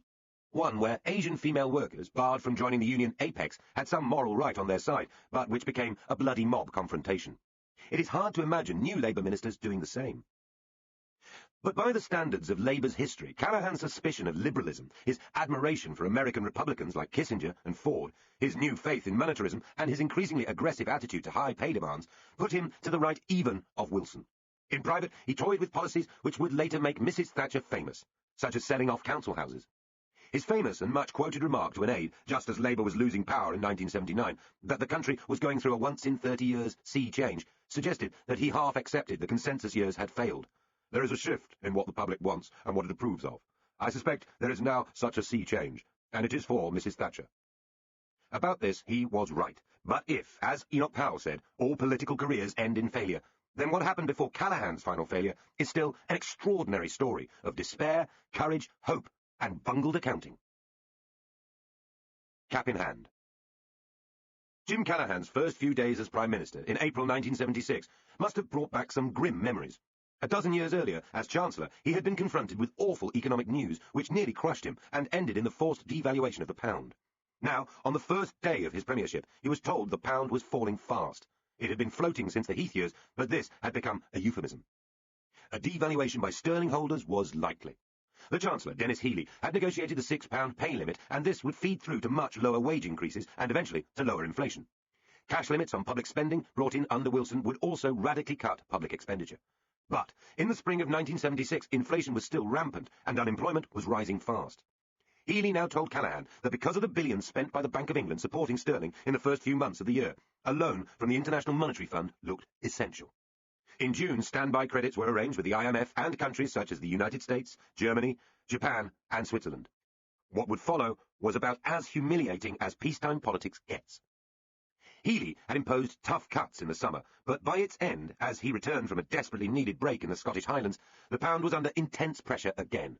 On the 27th of September 1976, Healey was meant to fly out to a Commonwealth Finance Ministers' conference in Hong Kong with the Governor of the Bank of England. But so great was the crisis and so panicked were the markets that he decided he could not afford to be out of touch for 17 hours flying time. This was before in-flight phones. In full view of the television cameras, he turned round at Heathrow Airport and went back to the Treasury. There, he decided to apply to the IMF for a conditional loan, one which gave authority to the international banking officials above Britain's elected leaders. With exquisite timing, the Ford workers began a major strike. Healey was close to collapse, to demoralisation, he later said, for the first and last time in his life. Against Callaghan's initial advice, he decided to dash to the Labour conference in Blackpool and make his case to an anguished and angry party. As we have seen, there was a powerful mood at the time for a siege economy, telling the IMF to get lost, cutting imports and nationalising swathes of industry. Given just 5 minutes to speak from the floor because of the absurdities of Labour conference rules, the Chancellor warned his party this would mean trade war, mass unemployment and the return of a Tory government. But, he shouted, against a rising hubbub, with something of the young Major Healey who had visited the 1945 conference in battle dress, he was speaking to them from the battlefront. He would negotiate with the IMF, which would mean things we do not like as well as things we do like. It means sticking to the very painful cuts in public expenditure. It means sticking to the pay policy. As Healey ruefully recorded in his autobiography, he had begun with a background of modest cheers and a rumble of booing. When I sat down, the cheers were much louder. So were the boos. Ben called his speech vulgar and abusive. In fact, Healey's final arm-clasp of triumph was a last throw by one of politics' great showmen. So, with the Cabinet nervously watching, the negotiations with the IMF started. Callaghan and Healey naturally wanted to limit as far as they could the cuts being forced on them. The IMF, with the US Treasury standing behind them, was under pressure to squeeze ever harder. The British side was in a horribly weak position. The government was riven by argument and threats of resignation, including from Healey. There were incredibly long and difficult cabinet arguments about what levels of cuts were acceptable and whether there was any real alternative in a leftist siege economy. In deepest secret, Callaghan and the lead IMF negotiator from Washington had bitter private talks, in which the Prime Minister warned that British democracy itself would be imperilled by mass unemployment. When it came to the very end of the tense and complicated haggling, the IMF was still calling for an extra £1 billion worth of cuts, and it was only when Healey, without telling Callaghan, threatened the international bankers with yet another Who Runs Britain election that they gave way. The final package of cuts was announced in Healey's budget, severe, but not as grim as some had feared, and greeted with headlines about Britain's shame. But the truly extraordinary thing about this whole story is that it was unnecessary from the start. The cash limits Healey had already imposed on Whitehall would cut spending far more effectively than anyone realised. More startling still, the public spending statistics on which the cuts were based were wildly wrong. Public finances were stronger than they appeared. The Treasury estimate for public borrowing in 1974 to 75 had been too low by £4,000 million, a mistake greater than any tax changes ever made by a British Chancellor. But the 1976 estimate was twice as high as it should have been. The IMF-directed cuts were more savage than they needed to have been. As to the bloated state, another major issue of the day, the amount of Britain's wealth spent by government, was miscalculated too. A government white paper early in 1976 had put it at about 60%, huge by the standards of the West. But this was, as Healey put it, unforgivably misleading. When Britain's spending was defined in the same way as other countries, and at market prices, the figure fell to 46%. By the time Labour left office, it was 42%, about the same as West Germany's, and well below that of social democratic Scandinavian countries. Britain's balance of payments came back into balance long before the IMF cuts could take effect, and Healey reflected later that, if I had been given accurate forecasts in 1976, I would never have needed to go to the IMF at all. In the end, only half the loan was used, all of which was repaid by the time Labour left office. Only half the standby credit was used, and it was untouched from August 1977 onwards. During the IMF negotiations, Healey had talked about sod-off day, when he and Britain would finally be free of outside control. That came far sooner than he had expected. Of course, at the time, nobody did know that Britain's finances were so much stronger than they had seemed. Yet all the lurid drama which imprinted itself on Britain's memory, the rush back from Heathrow, the dramatic scenes at the Labour conference, the humiliating arrival of the IMF hardmen, backed by Wall Street, a political thriller which destroyed Labour's self-confidence for more than a decade and which was used repeatedly in the Thatcher years as clinching evidence of its bankruptcy, all this could have been avoided. That is only the start. It was the prospect of ever greater cuts in public spending, inflation out of control, and the economy in the hands of outsiders that helped break the Labour Party into warring factions and gave the hard left its great opportunity. Had the IMF crisis not happened, would the winter of discontent and the Benite uprising have followed? Healey later said he forgave the Treasury for its mistakes in calculating public sector borrowing needs, because nobody had got their forecasts right. He and they were operating in a new economic world of floating exchange rates, huge capital flows, and speculation still little understood. It made him highly critical of monetarism, however, and all academic theories which depended on accurate measurement and forecasting of the money supply. He liked to quote President Johnson, who at about this time reflected that making a speech on economics is a lot like pissing down your leg. It seems hard to you, but it never does to anyone else.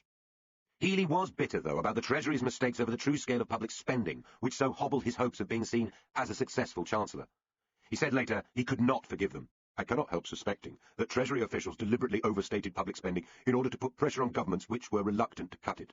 Such dishonesty for political purposes is contrary to all the proclaimed traditions of the British civil service. The Callaghan government is remembered for the IMF crisis and for the winter of discontent. His defenders point out that Callaghan actually presided over a relatively popular and successful government for more than half his time in power, some 20 months out of 37. Following the IMF affair, the pound recovered strongly, the markets recovered, inflation fell, eventually to single figures, and unemployment fell too. By the middle of 1977, the year of the Queen's Silver Jubilee, North Sea oil was coming ashore to the tune of more than 500,000 barrels a day, a third of the country's needs. Britain would be self-sufficient in oil by 1980 and already was in gas. The pay restraint agreed earlier with Healey was still holding, though only just. The new American president, Jimmy Carter, visited for a much-praised summit. Callaghan, for the first time, was getting a good press, while the Tory opposition under Margaret Thatcher seemed to be struggling. After having to rely on an odd mixture of nationalist MPs for its precarious Commons majority, Labour entered a deal with David Steele's Liberals from March 1977 to August of the following year, giving Callaghan a secure parliamentary position for the first time. The Lib-Lab Pact gave the smaller party, which then had only 13 MPs, rights only to be consulted, plus vague promises on possible voting system changes. It was much more helpful to Labour. Labour regained a modest majority over the Tories in the opinion polls, and the prospect of Callaghan and Labour continuing to govern well into the 80s looked perfectly reasonable. This did not look like a dying government, still less the end of an era. Peasants' Revolt. 2. The Left. We have seen the Peasants' Revolt of the right, but there was another too, from the left. This would be publicly associated with Tony Benn, the face of the left in Labour's highest circles. But it was a wide and deep political force with complicated roots. The Communist Party of Great Britain had almost collapsed, so great was the disillusion with the Soviet system, to which it pledged undying and largely uncritical obedience. By the 70s, it was riven by arguments of the kind that split most declining organisations. Further left were a bewildering number of Trotskyist groups, all hostile to the Soviet Union, all claiming to be the true party of Lenin, all denouncing one another over ideological and tactical detail. They tended to be dour and Puritan. Only two had any real following, the Socialist Workers' Party, or SWP, and the Militant Tendency. Each had descended by political split and fusion from earlier groups which had first organised in Britain in the 40s. Militant would later cause a huge convulsion in the Labour Party. Wilson complained a lot about Trots trying to take the party over, but in the 70s he was largely ignored, and Militant built up strong local bases, particularly in Liverpool. The SWP, outside the Labour Party, campaigned on specific issues such as strikes and racism. Their distinctive clenched fist logo and dramatic typography appears in the background of countless industrial and political marches, pickets and rallies. The SWP's single biggest influence was in combating the rise of the National Front. The NF, under its tubby would-be Führer Martin Webster, and the bullet-headed John Tyndall, had been founded in 1967, after the original British National Party and the old League of Empire Loyalists joined together. Electorally, it was struggling, though Webster polled 16% in the West Bromwich by-election of May 1973, and in the two 1974 general elections, the NF put up first 54 and then 90 candidates, entitling them to a television broadcast. More important to their strategy were the street confrontations, engineered by marching with Union Jacks and anti-immigrant slogans through Bangladeshi or Pakistani areas in Leeds, Birmingham and London. A more extreme offshoot of the original skinheads attached themselves to the NF's racialist policies, and by the mid-70s they too were on the march. The SWP determined to organise street politics of their own and bring things to a halt, and formed the Anti-Nazi League in 1977. The League drew in tens of thousands of people who had no particular interest in the obscurities of Leninist revolutionary theory, but who saw the NF as a genuine threat to the new immigrant communities. And the young flooded to their rallies, marches and confrontations, during which there were a couple of deaths as the police weighed in to protect the National Front's right to march. Beyond Militant and the SWP, other far-left groups inside and outside the Labour Party would achieve brief notoriety because they were supported by a famous actress, such as Vanessa Redgrave, or through influence in a local party or borough. Eventually, the loony left would come to the boil, enjoying enough influence, particularly in London, to shred Labour's credibility. But in the 70s, this was still a slowly developing, obscure story. Much more important then was the influence of socialists who were not working for secretive Trotskyist or communist parties, but had simply wanted to bring down Wilson and were now gunning for Callaghan and his friends.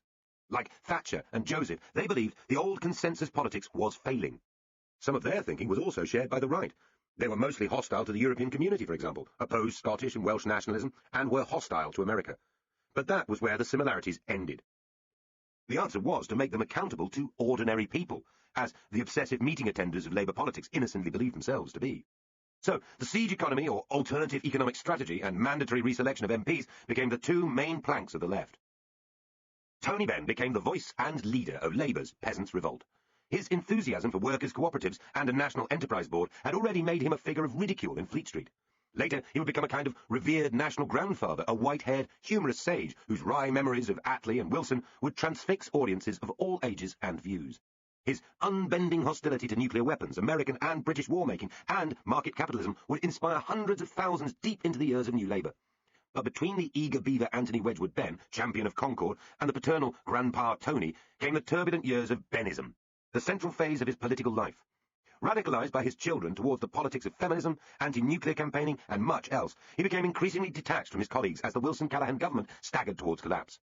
Benn had come close to leaving it over his opposition to Labour's deal with the Liberals, and he fell out badly with the other notably left-wing cabinet minister, Michael Foot, over parliamentary tactics on Europe. His general attitude to the party is well caught by his diary entry for the 15th of January, 1978. The whole Labour leadership now is totally demoralised, and all the growth on the left is going to come up from the outside and underneath. This is the death of the Labour Party. It believes in nothing anymore, except staying in power. Benn was in the curious position of still being a senior member of the government when he wrote this, attending intimate gatherings at Chequers, hobnobbing with visiting Americans, hearing deep military and security secrets, while at the same time growing the eyes and ears of an outsider. He was on the side of the strikers who brought much of the country to a halt, and his new friend Arthur Scargill, the miners' leader, was telling Benn he could be the next Labour leader himself. Though it seemed a fantasy in 1978, within a few years, Benn would come within a hair's breadth of winning the deputy leadership on a left-wing socialist ticket, during the middle of a vicious and deeply damaging Labour civil war. Then was the winter of their discontent. The winter of discontent, a Shakespearean phrase, was used by Callaghan himself to describe the industrial and social chaos of 1978 to 79. It is stuck in people's memories, as few political events do. The schools closed, the ports blockaded, the rubbish rotting in the streets, the dead unburied. Actions by individual union branches and shop stewards were reckless and heartless. Left-wing union leaders and activists whipped up the disputes for their own purposes. Right-wing newspapers, desperate to see the end of Labour, exaggerated the effects and rammed home the picture of a nation no longer governable. But much of the fault for this was Callaghan's. It was not just that he had opposed the legal restrictions on union power pleaded for by Wilson and Castle, and then fought for vainly by Heath. It was not even that he and Healey, acting in good faith, had imposed a more drastic squeeze on public spending and thus on the poorest families than was economically necessary. Though none of that helped. It was also that by trying to impose an unreasonably tough new pay limit on the country, and then by dithering about the date of the election, he destroyed the fragile calm he had so greatly enjoyed. Most people, including most of the cabinet, had assumed that Callaghan would call a general election in the autumn of 1978. The economic news was still good. Labour was ahead in the polls. 2 dates in October had already been pencilled in, though the 12th of October had been ruled out because it was Margaret Thatcher's birthday. But Callaghan, musing at his Sussex farm during the summer, decided that he did not trust the polls. He would wait, soldiering on until the spring. When the Prime Minister invited half a dozen trade union leaders to his farm to discuss the election, they left still thinking he was going in the autumn. Then, at the TUC conference, with the world agog for an announcement, Callaghan sang a verse from an old music hall song, originally by Vesta Victoria. There was I, waiting at the church, waiting at the church, waiting at the church, when I found he left me in the lurch. Lord, how it did upset me. All at once he sent me round a note. Here's the very note. This is what he wrote. Can't get away to marry you today. My wife won't let me. While a good enough song in its day, it was hardly a clear message to Britain. Was the jilted bride Mrs. Thatcher? The trade union movement? Callaghan's intention was to suggest that he was delaying the election, but many trade union leaders and newspaper correspondents assumed just the opposite. When he finally came clean to the cabinet, they were shocked. This might not have mattered so much had Callaghan not also promised a new 5% pay limit to bring inflation down further. Because of the 1974 to 75 cash limit on pay rises at a time of high inflation, take-home pay for most people had been falling. Public sector workers had had a particularly hard time. There were the inevitable stories of fat cat directors and bosses awarding themselves high settlements. The union leaders and many ministers thought that a further period of pay limits would be impossible to sell, while a 5% limit, which appears to have come from Callaghan almost off the cuff, was widely considered to be ludicrously tough. Had Callaghan gone to the country in October, then the promise of further pay restraint might have helped boost Labour's popularity, while the unions could have comforted themselves with the thought that it was probably mere window dressing. By delaying the election until the following spring, Callaghan ensured that his 5% would be tested in Britain's increasingly impatient and dangerous industrial relations market. First up, almost as soon as Callaghan had finished his music hall turn, were the 57,000 car workers employed by Ford, the US giant. The Transport and General Workers Union called not for 5%, but for 30% on the back of high profits, and, it has to be said, an 80% pay rise just awarded to Ford's chairman. Callaghan was badly embarrassed. His son, as it happened, worked for the company, and when after 5 weeks of lost production Ford eventually settled for 17%, he became convinced he would lose the coming election. There was a veil of tears to be endured first. Oil tanker drivers, also in the TGWU, came out for 40%, and were followed by road haulage drivers, workers at Ford's nationalised rival British Leyland, then water and sewerage workers. BBC electricians threatened a blackout of Christmas television. The docks were picketed and closed down. Blazing braziers, surrounded by huddled figures in woolly hats, with snow whirling round them, were shown nightly on the television news. Hull, virtually cut off, was known as the Second Stalingrad. The effects were felt directly by ministers, along with the rest of the country. Bill Rogers, the Transport Minister, whose mother was dying of cancer, found that vital chemotherapy chemicals were not being allowed out of Hull. Later, when the Health Secretary David Ennals was admitted to Westminster Hospital, the local shop steward announced gleefully that he was a legitimate target for action. He won't get the little extras our members provide patients. He won't get his locker cleaned or the area around his bed tidied up. He won't get tea or soup.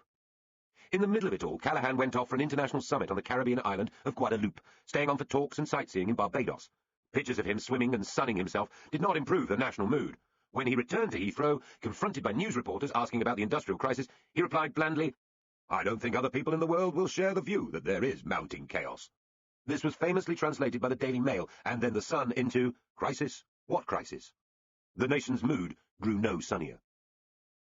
As the railwaymen prepared to join the strikes, the worst blow for the government came from the public sector union, NUPE, who called out more than 1 million school caretakers, cooks, ambulance men, refuse collectors on random stoppages for a £60 a week guaranteed minimum wage. Strikes by car workers were one thing, but now the public was being hit directly, and the most vulnerable were being hit the hardest. Children's hospitals, old people's homes, and schools were all plunged into trouble. The single most notorious action was by the Liverpool Parks and Cemeteries branch of the General and Municipal Workers' Union, who refused to bury dead bodies, leaving more than 300 to pile up at a cold storage depot and a disused factory, and Liverpool Council to discuss emergency plans for disposing of some corpses at sea. Funeral cortèges were met at the cemeteries by pickets and forced to turn back. Strikers were confronted in local pubs and thumped. In the centre of London and other major cities, huge piles of rotting rubbish piled up, overrun with rats and a serious health hazard. Inside government, ordinary work almost ground to a halt. It must be recorded that most of those striking, the public sector workers in particular, were woefully badly paid and living in relative poverty, and that they had no history of industrial militancy. Nor was the crisis quite as dreadful as some of the papers and politicians showed it. As with Heath's 3-day week, many people gleefully enjoyed the enforced holiday from their public sector jobs. Nobody was proved to have died in hospital as a result of union action. There was no shortage of food in the shops, and there was no violence. Troops were never used. This was chaos, and a direct challenge to the authority of the government. It was not a revolution, or an attempt to overthrow a government.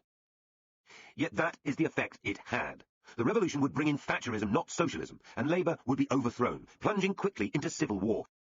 A St. Valentine's Day Concordat was eventually unveiled between the government and the TUC, talking of annual assessments and guidance, targeting long-term inflation, virtually admitting that the 5% limit had been a mistake. After all the drama, it was a fig leaf so thin and ragged it was barely worth holding up.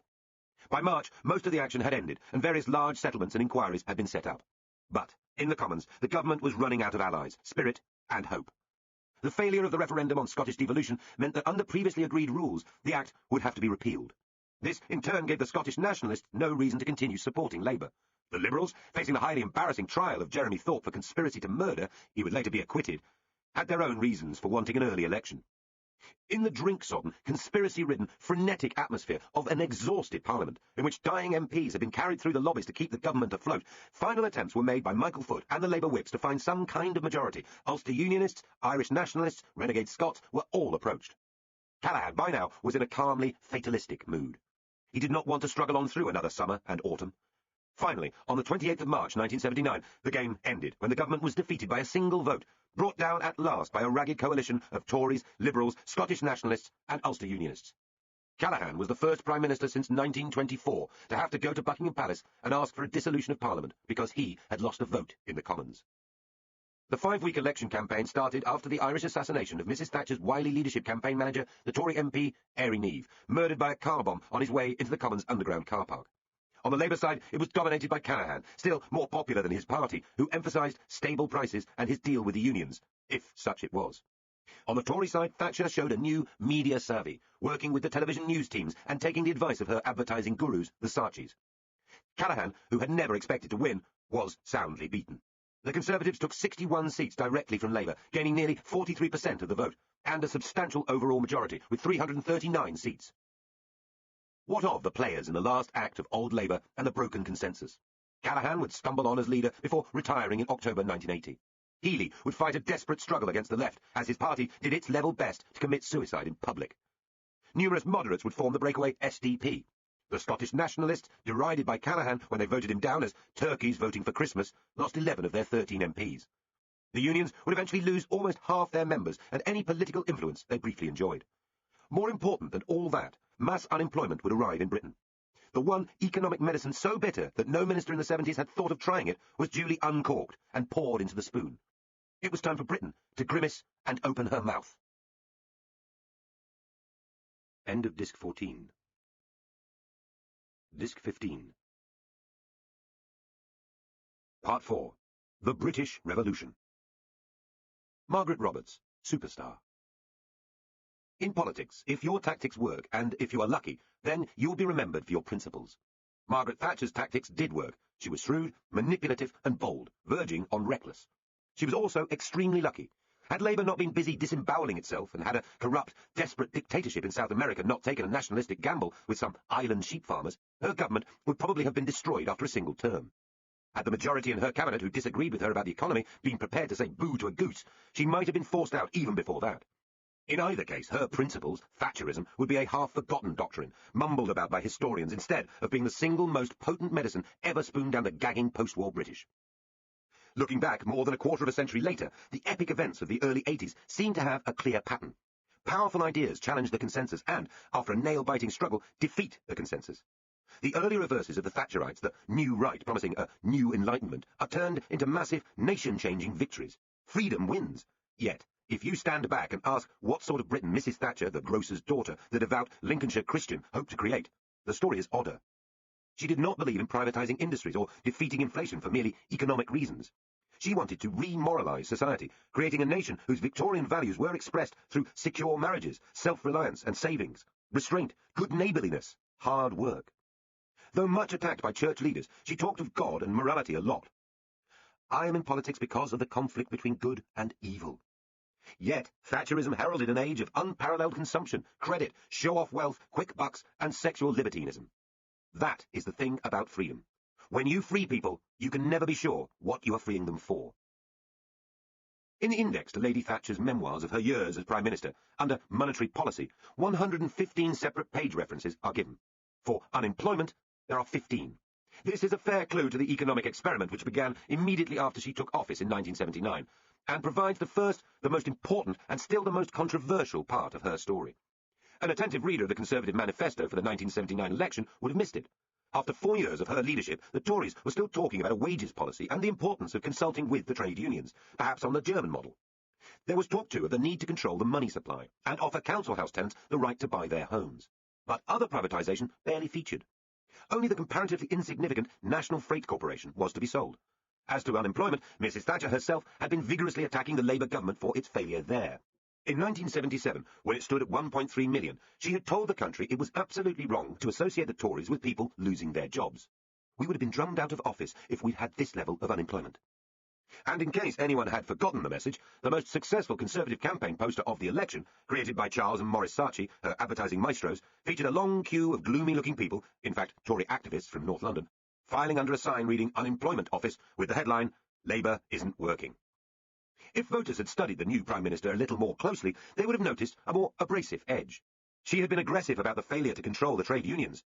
Never forget how near this country came to government by picket, and had already won the insult from the leaders of the Soviet Union of Iron Lady for a powerfully anti-communist speech in 1977. It was an insult that pleased her very much, rather as the derisive cartoon lampooning Harold Macmillan as Super Mac had become a badge of honour for him, and Tarzan would for Michael Heseltine. Irony rarely works with politicians of the first rank. But the voter might then have looked at the people around the Iron Lady and noted just how many of them were old-style mainstream Conservatives in the Heath tradition. To the extent that she was radical, she was clearly completely surrounded and outnumbered. It was calculated that of the possible Tory cabinet members, just 2, Keith Joseph and Norman St John Stevens, had actually voted for her in the leadership contest of 1975. There had even been a bizarre notion to lure the former Labour Chancellor, Roy Jenkins, back from Brussels, where he was in rather happy self-imposed exile from British politics, to take over the Treasury again as Mrs. Thatcher's Tory Chancellor. The mind boggles, as it presumably did in 1977, for the offer was never made. A cabinet of ruddy-faced, middle-aged Tory squires and former Heath supporters hardly looked like a revolutionary economic cabal. The man who did become Chancellor, Geoffrey Howe, was eye-rubbingly reassuring, blander than warm milk. Denis Healey had memorably compared being attacked by him in the Commons to being savaged by a dead sheep. A magazine competition at the time asked readers to think of a line to use if the door rang one night and neighbours you could not stand were on the doorstep keen to join a party. The winning answer was, "Oh, do come in, Sir Geoffrey's on sparkling form tonight." What could possibly be threatening about this lot? The answer was buried in the personality of the Prime Minister herself, a far more determined woman than most people realised. The single most important influence through her life seems not to have been an economic theorist, or even her husband Denis, but her father. Alderman Alfred Roberts was a self-made, austere, hard-working owner of a grocer's shop, strategically placed on the main road north from London, the A1, at Grantham, in Lincolnshire. He did not believe in fripperies or waste. There was no inside loo or hot running water in Margaret's childhood, and was a strong Methodist. Though an independent in local politics and keen enough for municipal action when he became mayor in 1945, Roberts was of Tory instincts.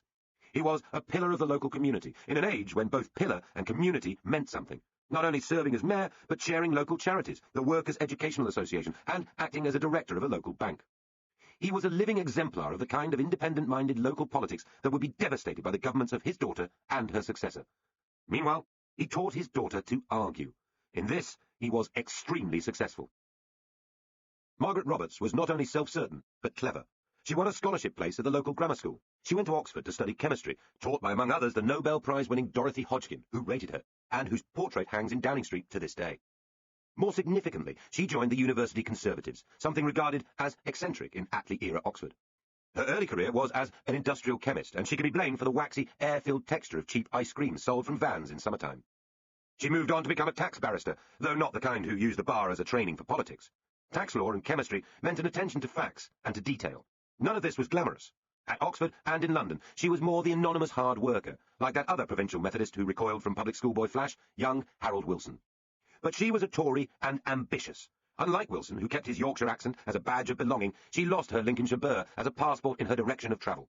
In the words of her biographer Hugo Young, she was born a northerner but became a southerner, the quintessence of a home counties politician. Her two failed attempts to enter Parliament for Dartford in Kent brought her the other crucial figure in her life, her husband Denis. A divorced Kent businessman who had had a good war, his political views were to the right of hers. A keen rugby coach and good golfer, he would become much satirised later as bumbling and henpecked, always with a large G&T in one hand, and a nervous glance for she who must be obeyed. In fact, Denis was a highly successful executive, rising through the sale of a family paint and chemicals company to the top of Burma Oil, and retiring very rich in 1975. He provided her with the money and the political, moral support which allowed them to have twins, while Mrs. Thatcher, as she now was, devoted herself to politics. In the 80s, he managed to keep out of the limelight so that his hard-right views on South Africa, immigrants, the BBC, and the feckless working classes created no scandal. It was a loving marriage which sustained her superbly. In the 50s, there was nothing distinctive about the politics of his young wife. It was enough that she was fighting to win a seat as one of the very few women in the Commons, something achieved when she was elected for the well-off middle-class seat of Finchley in 1959. Her politics were formed, nevertheless, by the experience of the post-war years. Seen from above, the socialist experiment in planning and fair shares might have looked noble, she concluded, but from below it was a maze of deprivation, shortage, and envy. The Housewives' League has been mentioned earlier in this book. Far later, Thatcher looked back. No one who lived through austerity, who can remember snook, spam, and utility clothing, could mistake the petty jealousies, minor tyrannies, ill-neighbourliness, and sheer sourness of those years for idealism and equality. As we have seen, Thatcher had risen quietly through the party until, as Heath's education secretary, she had presided over a joyous, reckless slaughter of grammar schools and played her part in the high-spending consensus policies she later repudiated. When Joseph had his great conversion to free-market economics and monetarism, she was with him, but still several paces behind. She had won the leadership from Heath to general stupefaction, and had been patronised and sneered at as opposition leader. Only a few commentators had spotted what was coming. In romantic vein, the former Labour MP and now television interviewer Brian Walden was telling people that the country needed someone like Margaret Thatcher. In years to come, great novels and poems will be written about her. But this was not the general view. During the 1979 election, using all the skills of her new image makers and advertising agency, and with a shrewd understanding of the importance of television, She was still trailing Callaghan in the personal popularity stakes, by 6 points at the beginning of the campaign and a whopping 19 points by the end. It was Labour unpopularity that cost the party power, not Mrs. Thatcher's allure. The quotation, chosen for her to say as she stood for the first time as Prime Minister on the steps of Number 10, was popularly but wrongly attributed to St. Francis of Assisi. It was in fact Victorian. It was also endlessly used to show what a hypocrite she was. Taking what she said as a whole, this is not fair. It read, "Where there is discord, may we bring harmony. Where there is error, may we bring truth. Where there is doubt, may we bring faith. Where there is despair, may we bring hope." The harmony, it is fair to say, she rather fell down on. As for truth, in politics it is in the eye of the observer. But for the people she had determined to govern for, the inflation-ravaged and despairing middle classes, who doubted whether Britain had a future and believed the unions could never be tamed by the state, she brought both faith and hope. And more than any Prime Minister since the war, she made the difference herself. Without her, the Tory government of 1979 to 83 would have been entirely different. Without that confrontational self-certainty and determination not to be bested, Britain would have been back with a pay policy, Keynesian public spending policies, and a business-as-usual deal with the European community within 18 months. Only a few had the chance to see the real Thatcher before she won power. The British ambassador in Iran was one. In 1978, he had been with her on a visit to Tehran, when she suddenly said that there were still people in the Conservative Party who believed in consensus politics. The ambassador, Sir Anthony Parsons, replied that most British people did, including him. "I regard them as quislings, as traitors," she replied. Strong language? I know. I mean it. The Assisi quotation was pious and a hostage to events, but it was not cynical. Had people been able to hear her words to Parsons at the time, they would have had the full picture. The crucial issue was grip, which in 1979 meant gripping inflation, which to the Thatcherites meant monetarism. As we have seen, modern monetarism originated in the 50s, but had only really become fashionable by the mid-70s, after Heath and Barber let the money supply out of control, and huge inflation followed. Its most prominent theorist, the American economist Milton Friedman, was awarded the Nobel Prize in 1975. Dennis Healey had pursued a policy of restraining public spending through cash limits and tax rises, which had the effects monetarism suggested, though never believing in the numbers and targets he was obliged to publish. The basic proposition of monetarism is almost universally accepted, which is that inflation is related to the quantity of money in the economy. Where it diverges from Keynesian economics is in arguing that the sole important job of government in economic management is therefore to control the money supply, and that this can be scientifically measured and calibrated. The other issues, unemployment, productivity, and so on, will eventually resolve themselves. The intellectual attraction is obvious. Conventional economic management had become a horrendously difficult and uncertain business, juggling uncertain and out-of-date information about output, the balance of payments, unemployment, inflation, a game with one too many rules ever to fully grasp. Monetarism swept away all that. Only hold firm to the principle, get the money supply down, and you will succeed. In 1979, it had not been widely tested outside the military dictatorship of Chile. In practice, Thatcher and her tight circle of economic ministers and advisers, who kept the rest of the cabinet in the dark, did have other objectives. They could have restricted the money supply by raising income tax, but she was a tax cutter. Almost immediately, Howe cut the basic rate of income tax from 33% to 30%, and the top rate from 83% to 60%. Spending cuts were agreed too, but to make up the difference, a huge rise in value-added tax, doubling to 15%, came in. Money was being redistributed from the masses, paying more for meals, clothes, and other items, to higher-rate taxpayers. One of the Tory moderates, Jim Pryor, following the manifesto, unveiled a bill for trade union reform that banned the closed shop unless 80% of workers wanted it, provided public money for strike and union ballots, and outlawed secondary picketing of the kind that had been so widely seen during the winter of discontent. It would have been radical under another government. Thatcher expressed bitter disappointment that it did not go further and outlaw all secondary action. She castigated him as a false squire, one of a class of Tories who have all the outward show of a John Bull, ruddy face, white hair, bluff manner, but inwardly they are political calculators who see the task of Conservatives as retreating gracefully before the left's inevitable advance. This was a mean and foolish verdict. Pryor was simply a shrewd politician, taking one step at a time. In frustration, Thatcher suddenly announced that strikers would now be assumed to be getting union strike pay and so would not qualify for Social Security. The battle lines were being clearly set. Howe pursued his strategy through a second budget in 1980, setting out the scientific-sounding Medium-Term Financial Strategy, or MTFS, with detailed predictions about the growth of the chosen measurement of money, sterling M3. But with inflation raging, a recession biting, and credit restrictions loosened, it was impossible to enforce, just as Healey had predicted. The money supply was meant to be growing for 1980 to 81 at around 8%, but actually grew at nearly 19%. The monetarists risked looking like fools. Strike-ravaged and low productivity British Leyland came begging for yet more money, but instead of telling the state car maker to close, or ordering it to be sold off, Thatcher gave way, very much as Heath had when Rolls-Royce had tested his opposition to bailouts. Rolls-Royce eventually thrived, however, while BL died. There was a steel strike, and though the government talked tough and stood firm, the eventual settlement was high, and the unions were certainly not humiliated. By the second half of the year, unemployment was up by more than 800,000, and hundreds of manufacturing businesses were going bust, throttled by the rising exchange rate. Industrialists, who had looked to the Tories with such delight, were beginning to despair. Prices were up by 22% in a year, wages by a fifth. At the Tory conference of 1980, cabinet dissidents began to make speeches subtly criticising the whole project. These coded bat squeaks of alarm, demonstrating early on that the Tory left had little real fight in it, were dismissed by Thatcher in a phrase found for her by the playwright Ronald Miller. You turn if you want to. The lady's not for turning. The word wet was a public schoolboy term meaning soppy or weak. It was being applied by monetarist Tories to their Heathite opponents by the mid-70s. In the great Thatcher cabinet battles of the early 80s, it was appropriated to refer particularly to the senior ministers who did not agree with her, notably Pryor, Francis Pym, Sir Ian Gilmore, Mark Carlyle, Norman St. John Stevens, Peter Walker, Christopher Soames, and, arguably, Michael Heseltine. All had subtly different analyses, but all were panicking about the deflation being visited upon an already weak economy by Howe. She would punish them for their lack of faith. They were in the majority, and had they revolted, the history of Britain would have been very different. But wet was accurate in a wider sense. They rarely tried to face her down. They did not settle on joint action to make her change course, and though there were many threats to resign on points of principle, the cabinet dissidents waited till she fired or demoted them. The great confrontation would have come in 1981.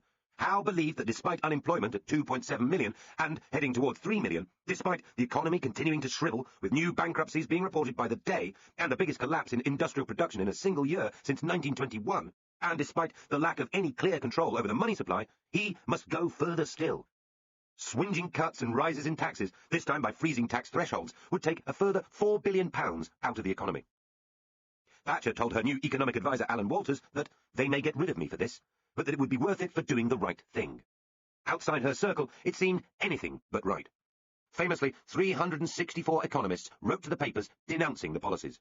The Conservatives crashed to third place in the opinion polls behind the SDP and the left-wing Labour Party of Michael Foot. On the streets, rioting seemed to be confirming all the worst fears of those who had predicted that monetarism would tear the country apart. This was the moment when Thatcher's self-certainty would be tested most clearly. Any normal politician would have flinched. Churchill, Macmillan, Heath, Wilson and Callaghan would have ordered in the Chancellor and called quietly for a change in direction, blowing smoke in all directions to hide the retreat. Thatcher egged her Chancellor on. If anything, she thought he had not gone far enough. In ringing terms, she told the Tory party faithful to stay calm and strong. This is the road I am resolved to follow. This is the path I must go. I ask all who have spirit, the bold, the steadfast, and the young at heart, to stand and join with me. In early April 1981, riots broke out in Brixton. Shops were burned and looted, streets barricaded, and more than 200 people, most of them police, were injured. Mrs. Thatcher's response was to pity the shopkeepers. Lord Scarman was asked to hold a public inquiry, but in the first week of July, trouble began again, this time in the heavily Asian West London suburb of Southall, with petrol bombs, arson attacks, and widespread pelting of the police. Then Toxteth in Liverpool erupted, the worst of all, and continued for nearly 2 weeks. Black youths, then whites, petrol-bombed the police, waved guns and burned both cars and buildings. The police responded with CS gas, the first time it had been used on the streets of mainland Britain, and with baton charges. As in London, hundreds were injured, and here 1 man was killed. Toxteth was followed by outbreaks of looting and arson in Manchester's Moss Side. With unemployment reaching 60% among young blacks, and both Liverpool and Manchester having suffered badly from recent factory closures, many saw this as clearly linked to the Thatcher-Howe economics, what Dennis Healey, from opposition, was now calling sadomonetarism. He had called it punk monetarism, but his children told him this was unfair to punk rockers. Michael Heseltine, at his own insistence, was dispatched for a series of extraordinarily frank exchanges with young black men in Toxteth. He took up their frank allegations of racism with the local police and bullied local bankers and industrialists into coming with him to see how bad conditions were at first hand. Back in London, he wrote a famous internal memorandum. It took a riot, calling for a change of industrial and social policies to help places like Toxteth, government money to bring in private investment, job creation schemes, and a minister for Liverpool for the next year at least. Heseltine argued that anything less was not compatible with the best traditions of the Tory party. He stuck with Liverpool for well over a year, helping bring renovation projects, new money, and a morale-boosting garden festival, attended by 3 million people. Mrs. Thatcher knew a rival when she saw one. There was only room in this party for one blonde. She described the Heseltine initiative merely as skillful public relations. She had also visited Liverpool and drew very different conclusions. I had been told that some of the young people involved got into trouble through boredom and not having enough to do. But you only had to look at the grounds around these houses with their grass untended, some of it almost waist-high, and the litter to see that this was a false analysis. They had plenty of constructive things to do if they wanted. Instead, I asked myself how people could live in such circumstances without trying to clear up the mess. The problem was lack of initiative and self-reliance, created by years of dependency on the state, and compounded by the media. It was nothing whatever to do, she snorted, with sterling M3, Thatcher's favoured measurement of the money in circulation, and hence shorthand for monetarism. No better expression can be found of the gap between the monetarist true believers and the old Tories. Her views unaltered, Thatcher then went into full-scale battle with the wets. The provocation on both sides was Howe's discovery that after the ferocious budget of 1981, he would need to implement yet another tight squeeze in the coming year. Another £5 billion cut was needed for the 1982 budget. There was something like a full-scale cabinet revolt. Heseltine, fresh from Liverpool, warned of despair and electoral meltdown. Other ministers called for a return to planning, warned wildly of what had happened in Hitler's Germany and, in the case of Gilmore, lethally quoted Churchill too. However beautiful the strategy, you should occasionally look at the results. Even monetarist true believers seemed to be deserting. Thatcher herself called it one of the bitterest arguments in a cabinet in her time. She became extremely angry. She had once said that given 6 strong men, she could get through what was ahead. Now she was well short. Drawing the meeting to a close, she prepared to counterattack. St John Stevens had already been sacked. Now Soames, Mark Carlyle and Gilmore went too, while Pryor was moved away from the centre to Northern Ireland. She had realised she could afford to take her internal critics out, department by department, clever riposte by clever riposte. They might have guessed. It was not just on the economy that she was, by the old standards of the 70s, ferociously determined. In a series of strikes, she had intervened to stop ministers settling with public sector workers, even when it would have been cheaper to do so. She had already shown her contempt for the top civil servants. She had kept the trade union leaders locked out. Len Murray, the TUC chairman, who had spent half the Wilson and Callaghan years sitting round tables with the two of them, lugubriously grazing on the taxpayers' sandwiches, was allowed into Downing Street just 3 times in Mrs. Thatcher's first 5 years. But the best evidence of the Thatcher style to date had been the struggle with the other European leaders to reclaim roughly £1 billion a year of net British payment to the community, or, in Thatcher speak, to get our money back. Doing so involved an anti-diplomatic brawl that careered from Dublin to Luxembourg and from Luxembourg to Brussels. She would not shut up, and she would not back down. The German Chancellor, Helmut Schmidt, pretended to go to sleep, and the French President, Valéry Giscard d'Estaing, began to read a newspaper, then got his cars outside to rev their engines. Not a subtle hint. She was entirely unfazed. In an epic 4-hour meeting over dinner, she simply refused to shut up. Diplomats from all sides suggested interesting side deals, trade-offs, honourable compromises. She brushed them all aside. Astonishingly, in the end, she got 3/4 of what she had first demanded. Astonishingly, she then said no. It was only when almost her entire cabinet were in favour of settlement that she grudgingly agreed, like a bloodied prizefighter desperate for just another slug, hauled away by worried friends. She might have had the mother of all makeovers, softer voice, softer hair, better teeth, but she was a raw, double-or-quits killer when she was cornered. The press and the country were beginning to notice it, and she wanted supporters, not colleagues, alongside her. Into the ring came Nigel Lawson, Cecil Parkinson, and Norman Tebbit. She would need them. For a while, chaos inside the Labour Party had helped protect her from the electoral consequences of her move away from the centre ground. The Tories might be hated, but Labour were unelectable. The left at war with itself. Civil wars tend to start with arguments about constitutions, which are always about raw power. Labour's was no different. In its detail, it was mind-dazingly complicated. It involved a host of organisations on the left, an alphabet soup of campaigns, coordinating committees and institutes run by people, most of whom then disappeared from public life.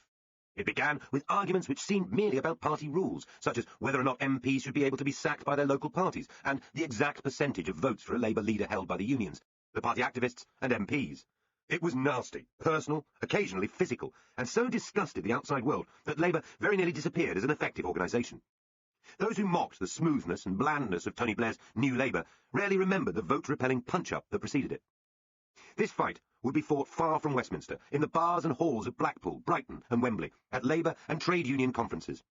The issue was simply control. Who ran the Labour Party, and where was it going? There was widespread bitterness about what was considered to be the right-wing politics of the defeated Wilson-Callaghan government, and the paltry number of conference decisions which had actually made it into Labour's election manifesto. 4 years, lobby groups had beavered away to change the party's policy, then finally won some historic conference vote, only to see the Labour leadership ignore it all, and then lose anyway. Callaghan, for instance, had simply vetoed an elaborately prepared pledge to abolish the Lords.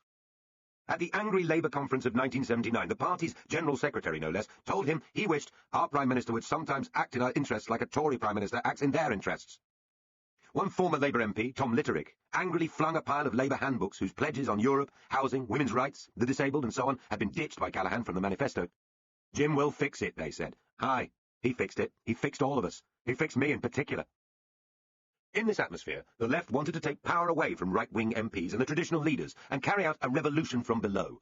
They believed that if they could control the party manifesto, choose the leader and bring the MPs to heel, they could turn Labour into a radical socialist party and then, when Thatcher's economics destroyed her, win a general election. Some idea of their ultimate objective is clear from the agenda voted through at Labour's October 1980 conference at Blackpool, which called for taking Britain out of the EC, unilateral nuclear disarmament, the closing of US bases in Britain, no incomes policy, and state control of the whole of British industry, plus the creation of 1,000 peers to abolish the House of Lords. Britain would become a North Sea Cuba.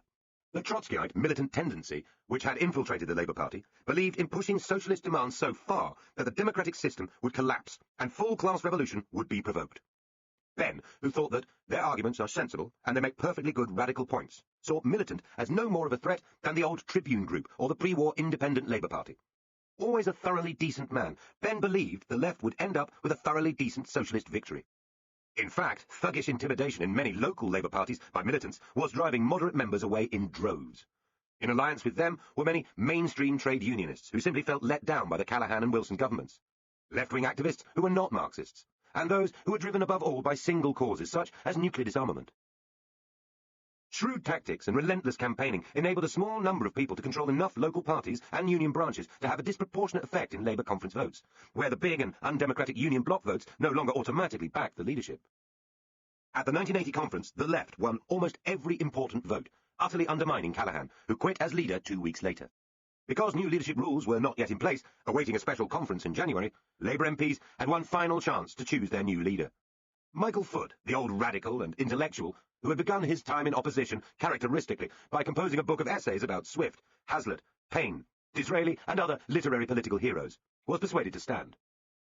Ben would have had no chance among Labour MPs, many of whom now saw him as a menacing figure, allied with the Trotskyist sans-culottes outside, who would take away their privileges. But Foot was a great parliamentarian, and someone had to be found to beat Denis Healey.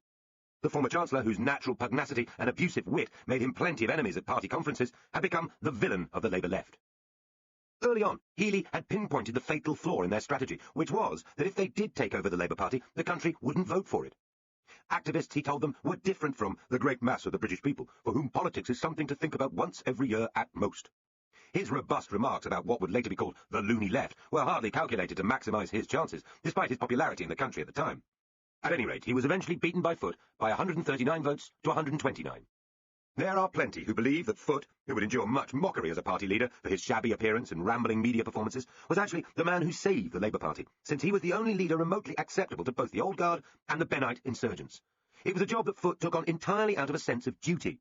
With his old-style platform oratory, his intellectualism, and his stick, he was always an unlikely figure to topple Margaret Thatcher. Wurzel Gummidge against the Iron Lady. It was the stuff of children's pop-up books. It was also the last blast of a romantic socialist intellectualism against the free market. The left marched on. At the special party conference, Labour's rules were indeed changed to give the unions 40% of the votes for future Labour leaders, the activists in the constituencies 30%, and the once dominant MPs only 30%. Labour's struggle now moved to its next and decisive stage, with the left in exuberant mood. It was decided that Ben must challenge Healey for the deputy leadership the following year. This would signal an irreversible move. A Foot-Ben Labour Party was a very different proposition from one in which Healey had a strong voice. Both sides saw it as the final battle. Around the country, Ben went campaigning with verve and relentless energy. At public meetings, Healey was booed and heckled and spat at. The vote was clearly going to be very close, though with the complicated new electoral college system, no one knew how close. At this point, two other characters need to be reintroduced, both miners' sons, both left-wingers, both men who had made their names by attacking Heath, one on picket lines and the other on the floor of the Commons. They were Arthur Scargill, the NUM boss, and Neil Kinnock. The intimidation of anyone who would not back Ben was getting worse, though Ben himself sailed imperturbably through all that, apparently not noticing what was being said and done in his name. Scargill was one of the most aggressive, enough to finally provoke Kinnock into deciding that he could not support Ben.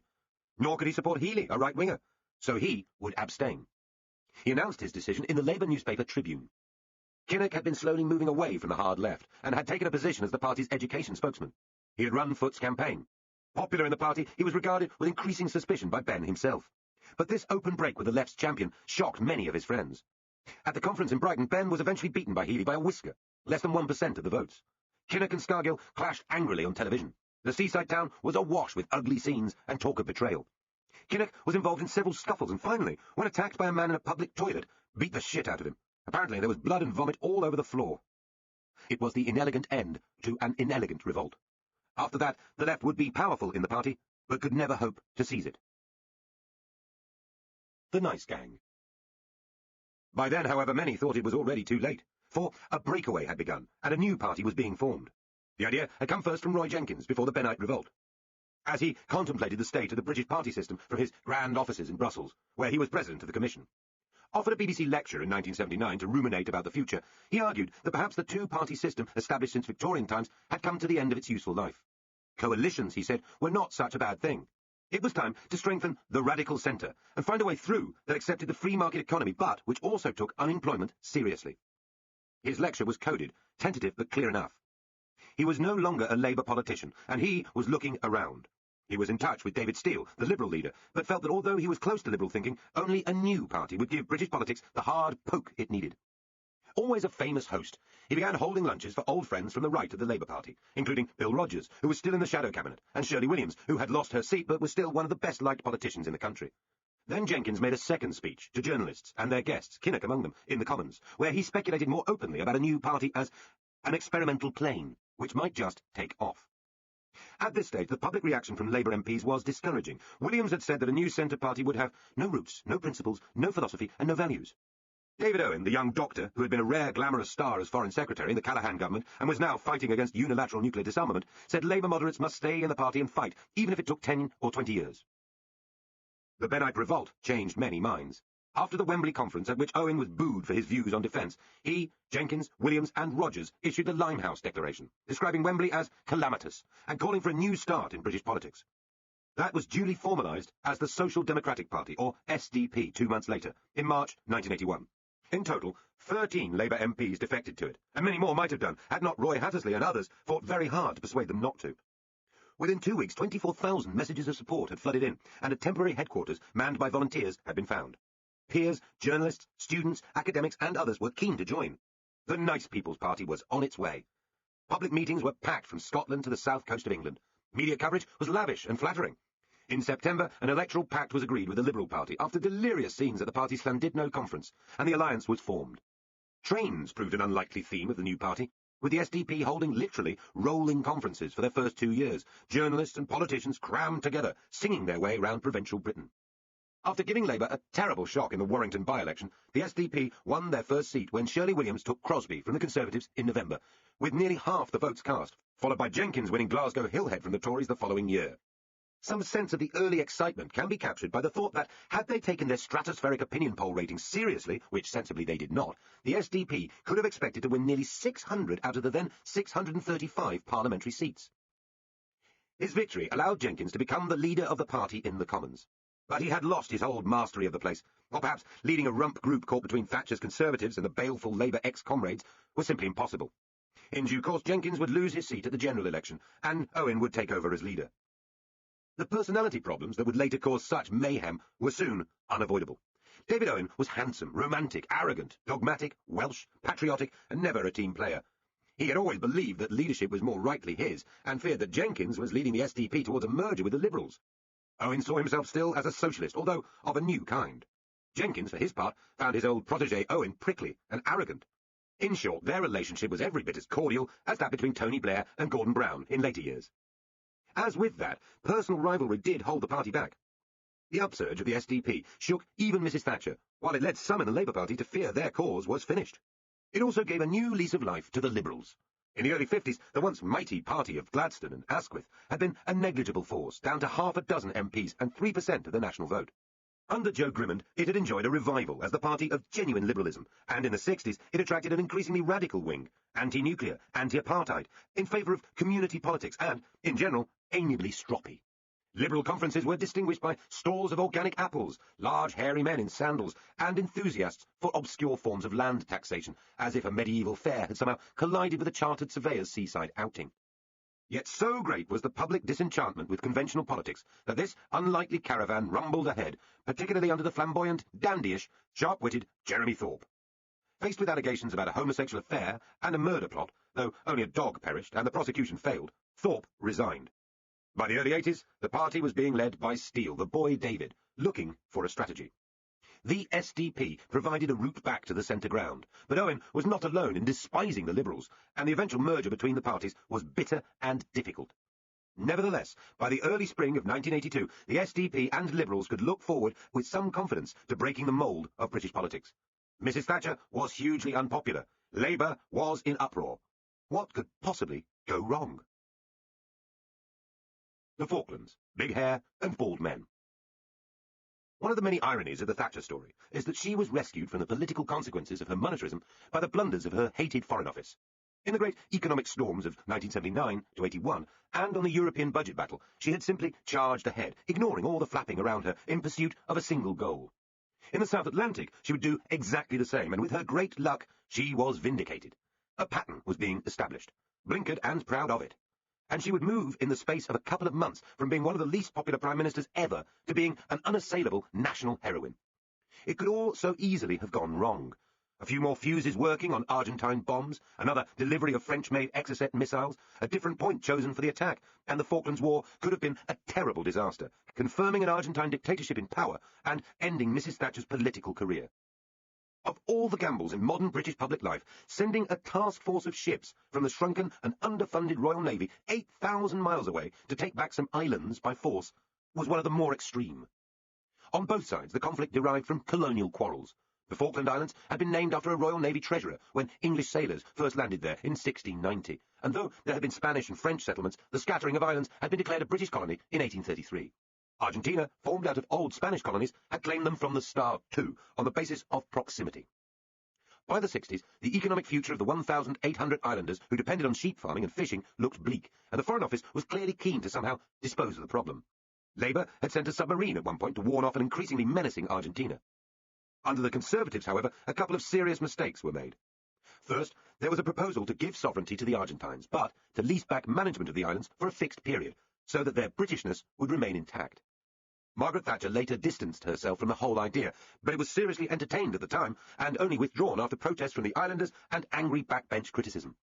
Then came the announced withdrawal of the only British naval vessel in the region, a patrol vessel, HMS Endurance, while the Falkland Islanders were given no special status in new legislation on British nationality. In Buenos Aires, a newly installed junta under General Leopoldo Galtieri thought it understood what was going on. Galtieri was heavily dependent on the backing of the Argentine Navy, itself passionately keen on taking over the islands, known to Argentina as the Malvinas. The following year would see the 150th anniversary of British ownership, which the Argentines feared would somehow be used to reassert the Falklands' British future. The junta misread Whitehall's lack of policy and concluded that an invasion would be easy, popular, and never reversed. In March, an Argentine ship tested the waters, or rather the land of South Georgia, a small dependency south of the Falklands, landing scrap metal dealers there without warning. Then, on the 1st of April, the main invasion began, a landing by Argentine troops, which had been carefully prepared for by local representatives of the national airline. In 3 hours, it was all over, and the 80 British Marines surrendered, having nonetheless killed 5 Argentine soldiers and injured 17, with no losses of their own. In London, there was mayhem. Thatcher had had a few hours' warning of what was happening from the Defence Secretary, John Nott.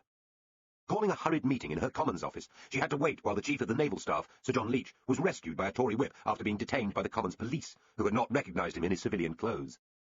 But Leach made the difference, giving her clarity and hope when her ministers offered confusion. He was her kind of man. He told her he could assemble a task force of destroyers, frigates and landing craft, led by Britain's 2 remaining aircraft carriers, Hermes and Invincible. The task force would be ready to sail within 48 hours, and the islands could be retaken by force. She told him to go ahead. She would decide later whether to authorise it to actually try to re-invade the islands. Could some kind of deal be done? A part of the Falklands story not revealed at the time was the deep involvement and embarrassment of the United States. Mrs. Thatcher and Ronald Reagan had already begun to develop a personal special relationship. But the Argentine junta was important to the US for its anti-communist stance and as a trading partner. The United States began a desperate search for a compromise, while Britain began an equally frantic search for allies at the United Nations. In the end, Britain depended on the Americans not just for the Sidewinder missiles underneath her Harrier jets, without which Thatcher herself said the Falklands could not have been retaken, but for intelligence help and, most of the time, diplomatic support too. These were the last years of the Cold War. Britain mattered more in Washington than any South American country. Still, many attempts were made by the US intermediary, the Secretary of State, Alexander Haig, to find a compromise. They would continue throughout the fighting.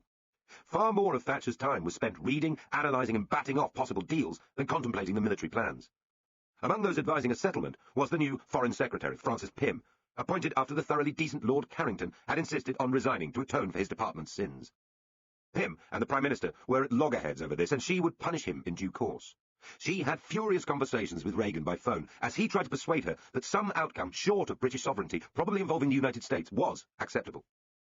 But as with the European budget, Thatcher broke down the diplomatic deal-making into undiplomatic irreducibles.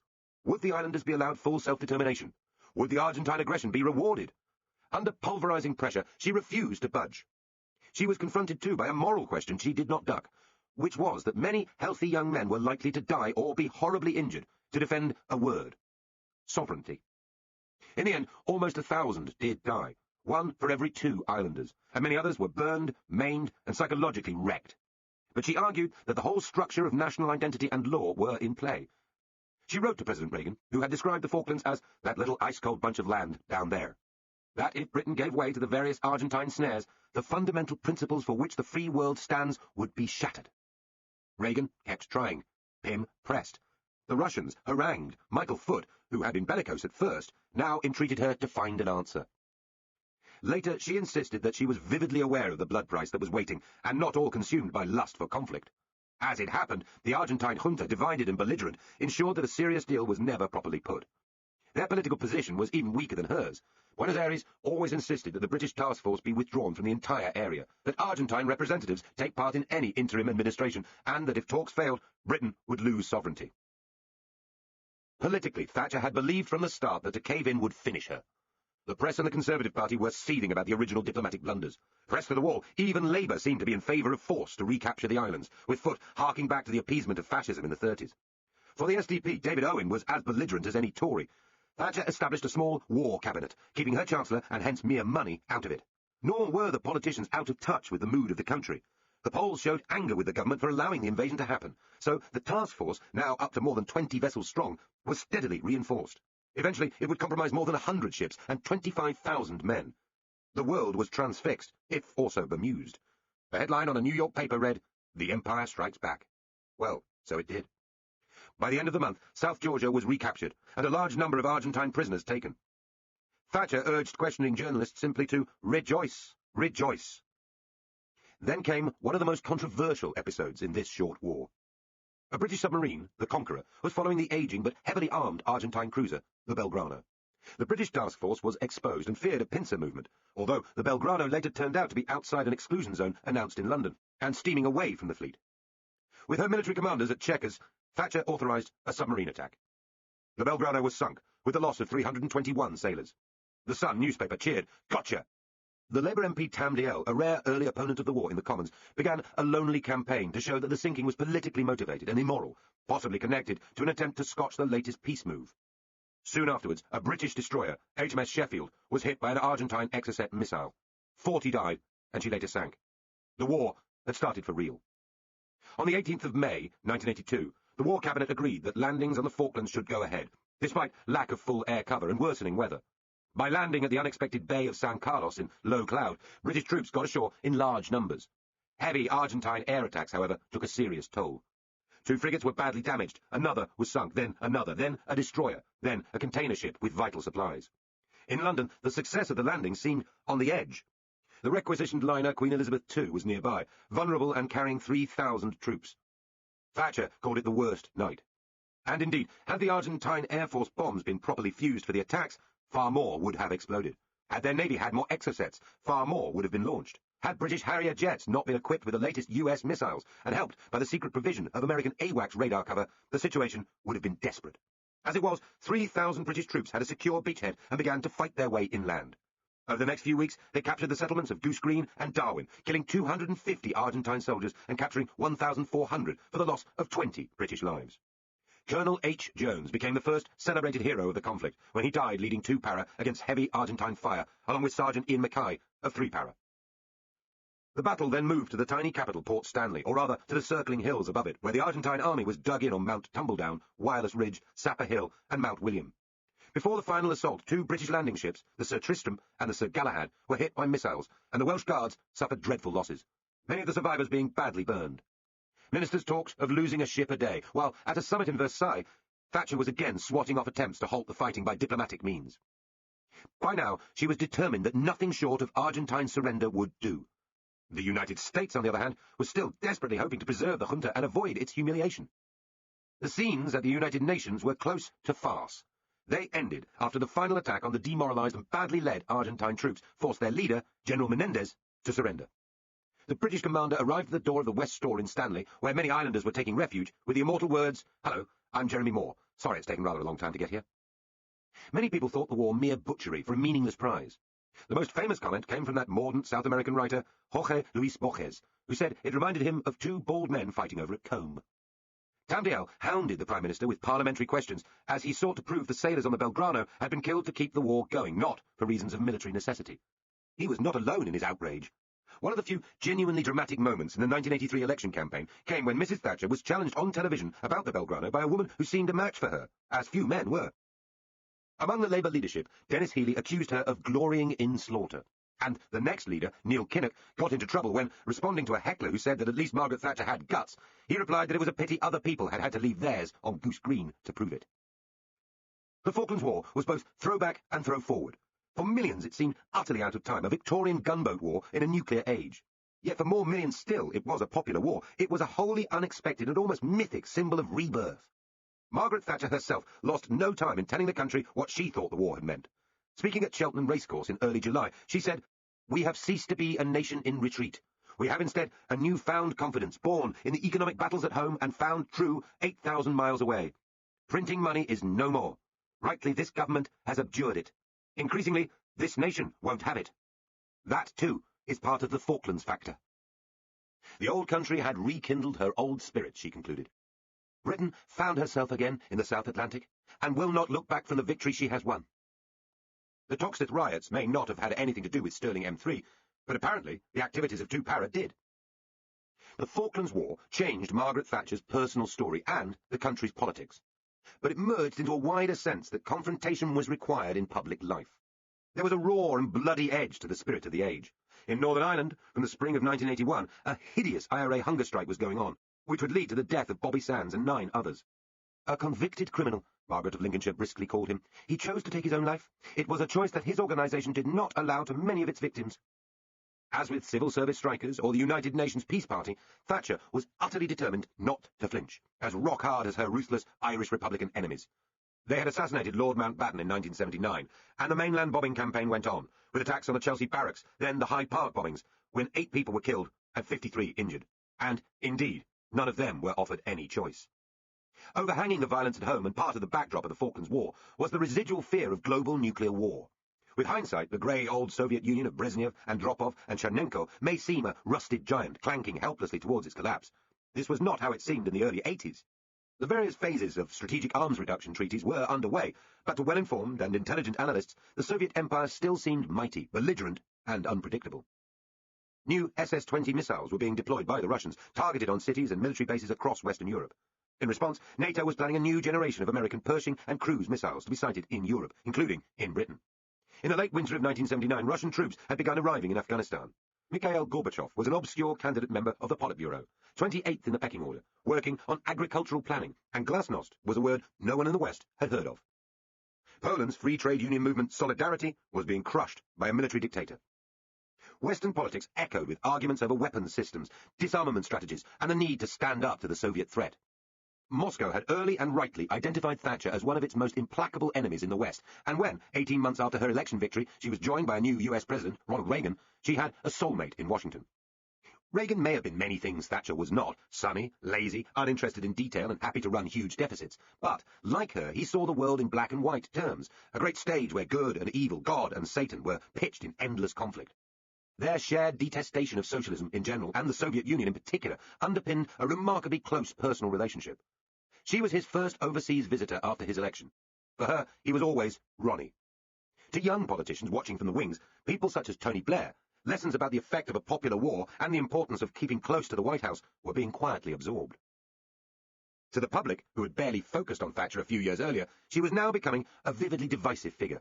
On one side were those who felt they at last had a warrior queen for hard times, a fighter whose convictions were clear and who would never quit, someone who had cut through the endless dispiriting fudging of earlier decades.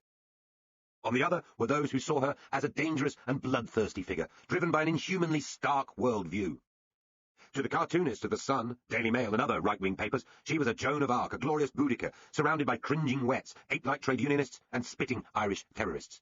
To the cartoonist of The Guardian, Daily Mirror and Spitting Image, she was simply mad, with sharply curved vulture's beak nose, staring eyes and rivets in her hair. Sexual confusion was rife. She was the only real man in her cabinet, or the ultimate housewife who had seized control of the country, or she was the eerie repudiation of femininity, cold, barren and vengeful.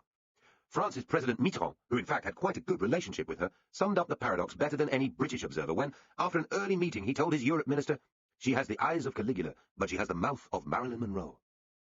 The Falklands War confirmed and underlined these opposing views of Thatcher. In a flush of overconfidence, she seized her moment so hard she nearly throttled it. She encouraged the government's internal think tank, the Central Policy Review staff, to come up with a paper about the future of public spending. They came up with a manifesto which can be summed up as Margaret Thatcher unplugged, what she would have liked to do unconstrained.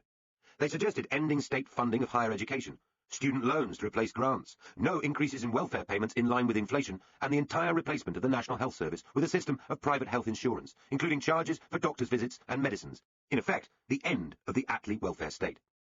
Though some of these ideas would become widely discussed much later, and student loans would be brought in by a Labour government, at the time the prospectus was regarded as bonkers by most of those around her. The Prime Minister battled for it, but ministers who regarded it as her worst mistake since coming to power leaked the CPRS report to the press in order to kill it off. In this they were successful. The episode was an early indication, long before the poll tax, that Thatcher's charge-ahead politics could produce mistakes as well as triumphs. The electoral consequences of the Falkland War have been argued about ever since. The government had got inflation down, and the economy was at last improving, but the overall Conservative record in 1983 was not impressive. The most dramatic deindustrialisation of modern times, with hundreds of recently profitable businesses disappearing forever, had been caused in part by a very high pound, boosted by Britain's new status as an oil producer. This, with the Howe squeeze, was deadly. Later, Joseph admitted that we hadn't appreciated, any of us, that this would lead to such rapid and large demanning.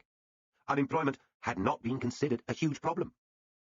Given the shrinking of the country's industrial base and unemployment at 3 million, this was a mistake and a half.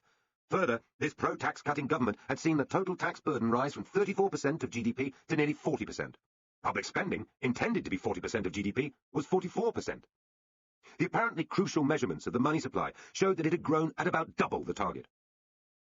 So, there were plenty of large and obvious targets for competent opposition politicians to take aim at.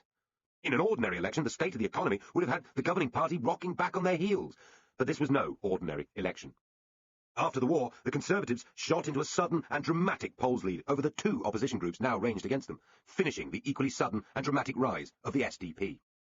In the 1983 general election, the new party and its partners, the Liberals, took nearly a quarter of the popular vote. But the electoral system rewarded them with just 23 MPs, only 6 being from the SDP, a bitter harvest after the iridescent bubble year of 1981 to 82. Labour was nearly beaten into third place in the votes cast, and the Conservatives won a huge victory, giving Mrs Thatcher a majority of 144 seats, a Tory buffer which kept them in power until 1997. Though there were other factors at play, it seems perverse to deny that the Falklands conflict was crucial. It gave Thatcher a story to tell about herself and the country, which was simple and vivid and made sense to millions. End of Disc 15. Disc 16. The Plague. On the 4th of July, 1982, a gay man called Terry Higgins died in St Thomas's Hospital in central London. He was 37 and one of the first British victims of AIDS, acquired immune deficiency syndrome, that weakens the body's natural defences and is passed through a virus, HIV.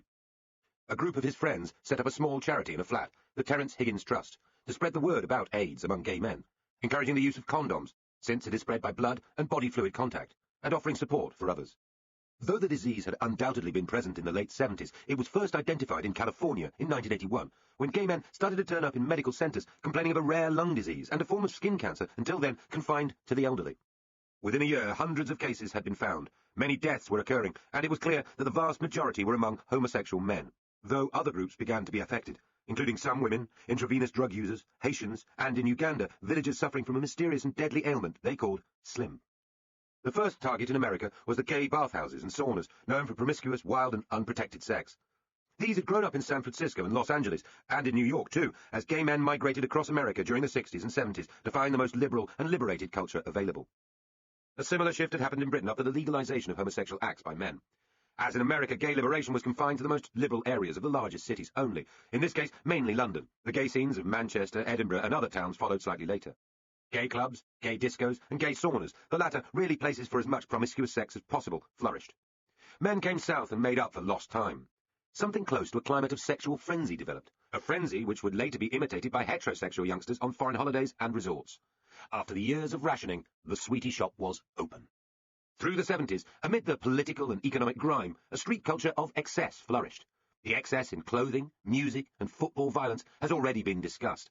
It was accompanied for many by a breaking of sexual restraint, the arrival of the freely available pill for heterosexuals, and the new climate of legality for homosexuals. If there was optimism around in these years, it was personal, new freedoms that allowed respite from the surrounding climate of national failure.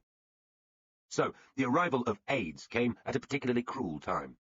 Just when homosexuals felt the centuries of repression and shame were finally over, along came a deadly and mysterious disease to destroy their new way of life. For social conservatives, this was exactly the point. AIDS was the medical and moral consequence of promiscuous and unnatural sexual behaviour. As you sow, so shall you reap, almost literally.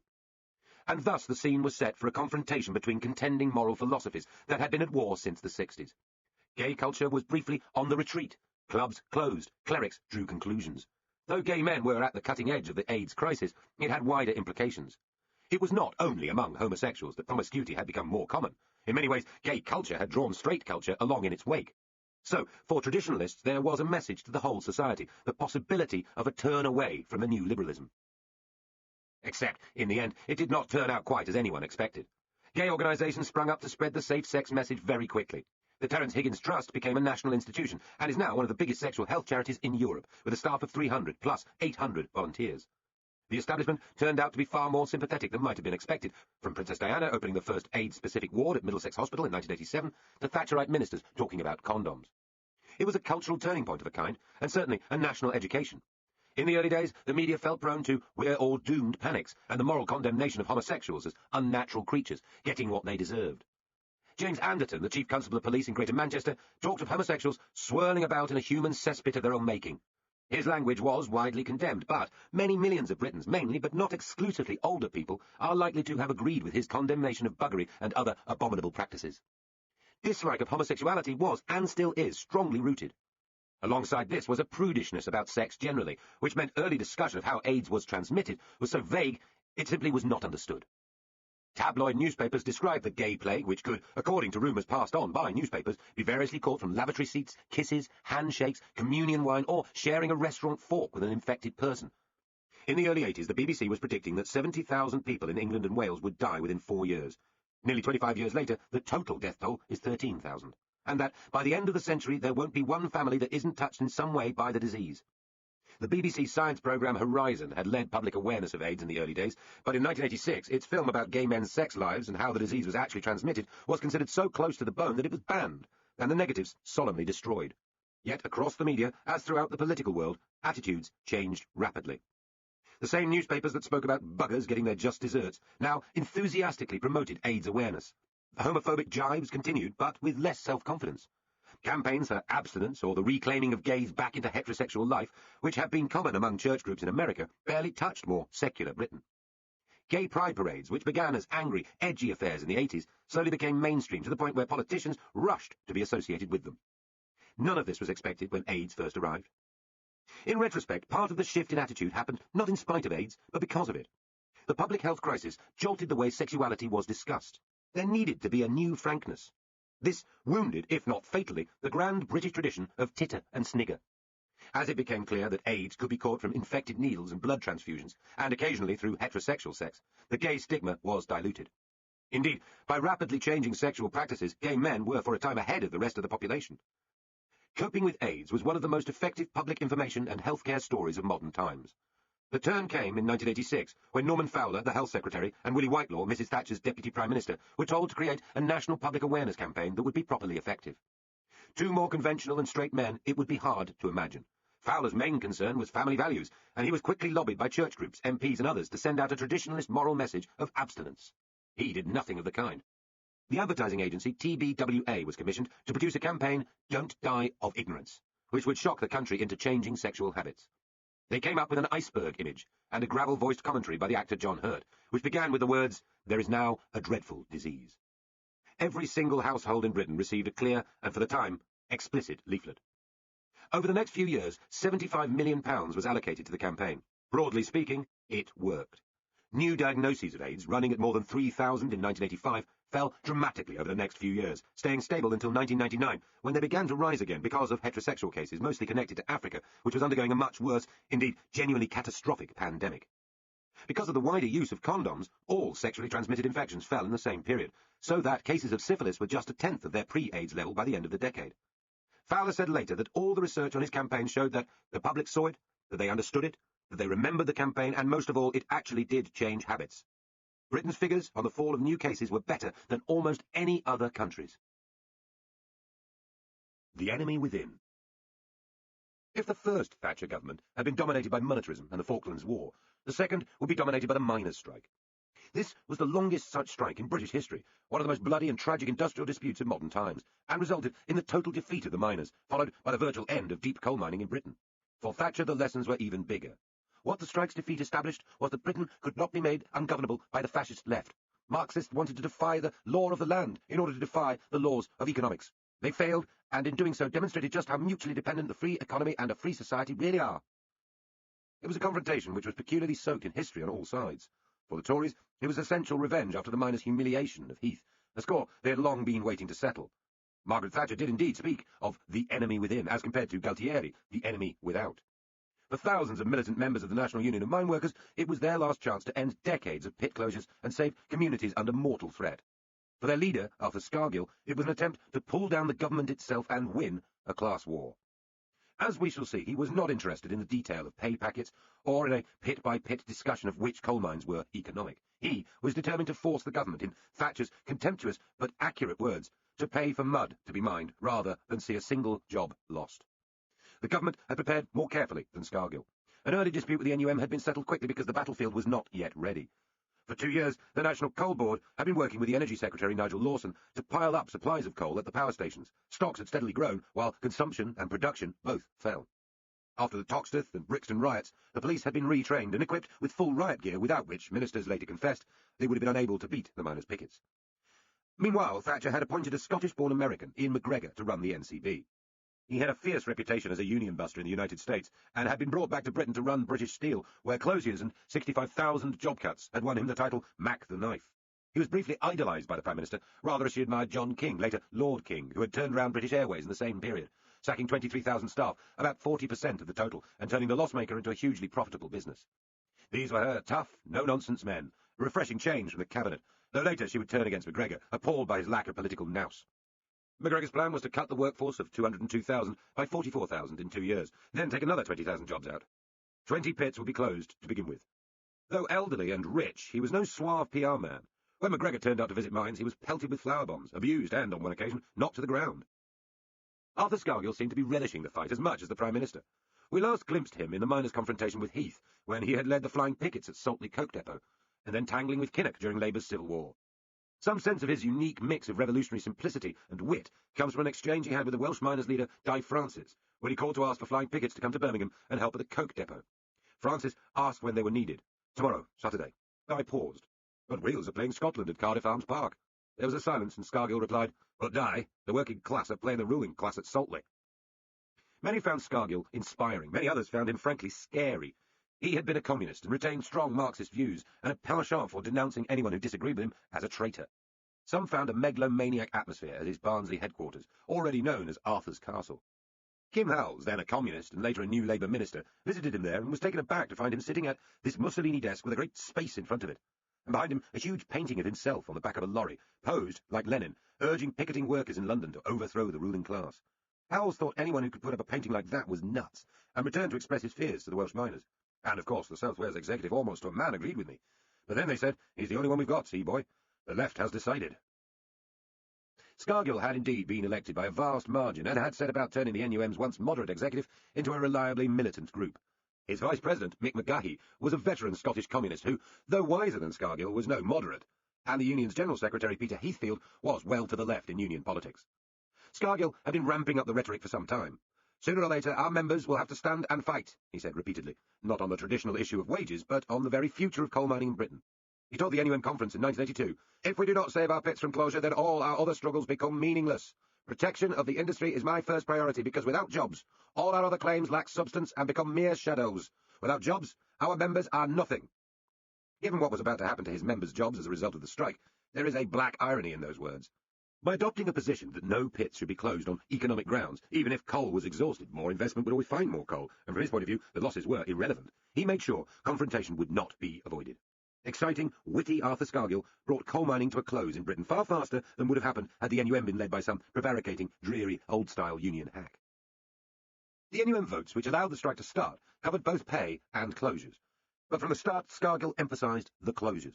To strike, to protect jobs, particularly other people's jobs in other people's villages and other counties' pits, gave the confrontation an air of nobility and sacrifice which a mere wages dispute would not have enjoyed. Neil Kinnock, the new Labour leader, the son and grandson of Welsh miners, found it impossible to forthrightly condemn the aims of the dispute, despite his growing detestation of Scargill. As we shall see, it cost him dear. With his air-chopping, flaming rhetoric, Scargill was a formidable organiser and a conference hall speaker on Kinnock's level. Yet not even he would be able to persuade every part of the industry to strike. Earlier ballots had shown consistent majorities against striking. In Nottinghamshire, 72% of the area's 32,000 miners voted against striking. The small coalfields of South Derbyshire and Leicestershire were against too. Even in South Wales, half the NUM lodges failed to vote for a strike. Overall, of the 70,000 miners who were balloted in the run-up to the dispute, 50,000 had voted to keep working. This is crucial to understanding what happened. Scargill felt he could not win a national ballot, so he decided on a rolling series of locally called strikes, coalfield by coalfield. Yorkshire, then Scotland, Derbyshire, and South Wales. These strikes would merely be approved by the National Union. It was a domino strategy. The regional strikes would add up to a national strike without a national vote. But Scargill needed to be sure the dominoes would fall. He used the famous flying pickets from militant areas and pits to shut down less militant ones. Angry miners were sent in coaches and convoys of cars to close working pits and the coke depots, vital hubs of the coal economy. Without the pickets, who to begin with rarely needed to use violence to achieve their end, far fewer pits would have come out. But after scenes of physical confrontation around Britain, by April 1984, 4 miners in 5 were on strike. To Scargill's horror, however, other unions refused to come out in sympathy, robbing him of a rerun of the 1929 general strike. It became clear that the NUM had made other historic errors. Kinnock was not the only one from a mining background baffled as to why Scargill had opted to strike in the spring, when the demand for energy was relatively low. The stocks at the power stations were not running down at anything like the rate the NUM had hoped, as confidential briefings from the power workers confirmed. It seemed the government could indeed sit this one out. There were huge set-piece confrontations with riot-equipped police bussed up from London or down from Scotland, Yorkshire to Kent, Wales to Yorkshire, generally used outside their own areas to avoid mixed loyalties. It was as if the country had been taken over by historical reenactments of Civil War battles, the sealed knot society run rampant. Aggressive picketing was built into the fabric of the strike. Old county and regional rivalries flared up, Lancashire men against Yorkshire men, South Wales miners in Nottinghamshire. The Nottinghamshire miners turned out to be critical. Without them, the power stations, even with the mix of nuclear and oil and the careful stockpiling, might have begun to run short, and the government would have been in deep trouble. Using horses, baton charges, and techniques learned from the street riots of the previous few years, the police defended the working miners with a determination which delighted the government and alarmed many others. A battle at Orgreave in South Yorkshire was particularly brutal. As the strike went on, macho policing was matched by violence from striking miners. Scargill could count on almost fanatical loyalty to the Union in towns and villages across the land. Miners gave up their cars, sold their furniture, saw their children suffer, and indeed lost materially all they had in the cause of solidarity. Food parcels arrived from other parts of Britain, from France, and even from Russia. There was a gritty courage and selflessness in mining communities most of the rest of the country could barely understand. The other side of the coin was a desperation to win which turned ugly. A taxi driver taking a working miner to work in Wales was killed when a block of concrete was dropped on his car. There were murderous threats to scabs and their families. When Norman Willis, the affable General Secretary of the TUC, spoke at one miners' meeting, a noose was dangled above his head. Violence, relayed to the rest of the country on the nightly news, followed eventually by legal action on the part of Yorkshire miners complaining that they had been denied a ballot, put the NUM on the back foot. Scargill's decision to take money from Libya found him slithering from any moral high ground he had once occupied, though some believe this was part of a security service sting operation to discredit the NUM leadership. As with Gualtieri, Thatcher was lucky in her enemies. Slowly, month by month, the strike began to crumble, and miners began to trail back to work, first in tens and scores, then in their hundreds, then in their thousands. There were many crises on the way: a possible dock strike, a vote to strike by pit safety officers and overseers, which would have shut down the working pits too, and was promptly bought off, and problems with local courts, too overloaded to prosecute strikers.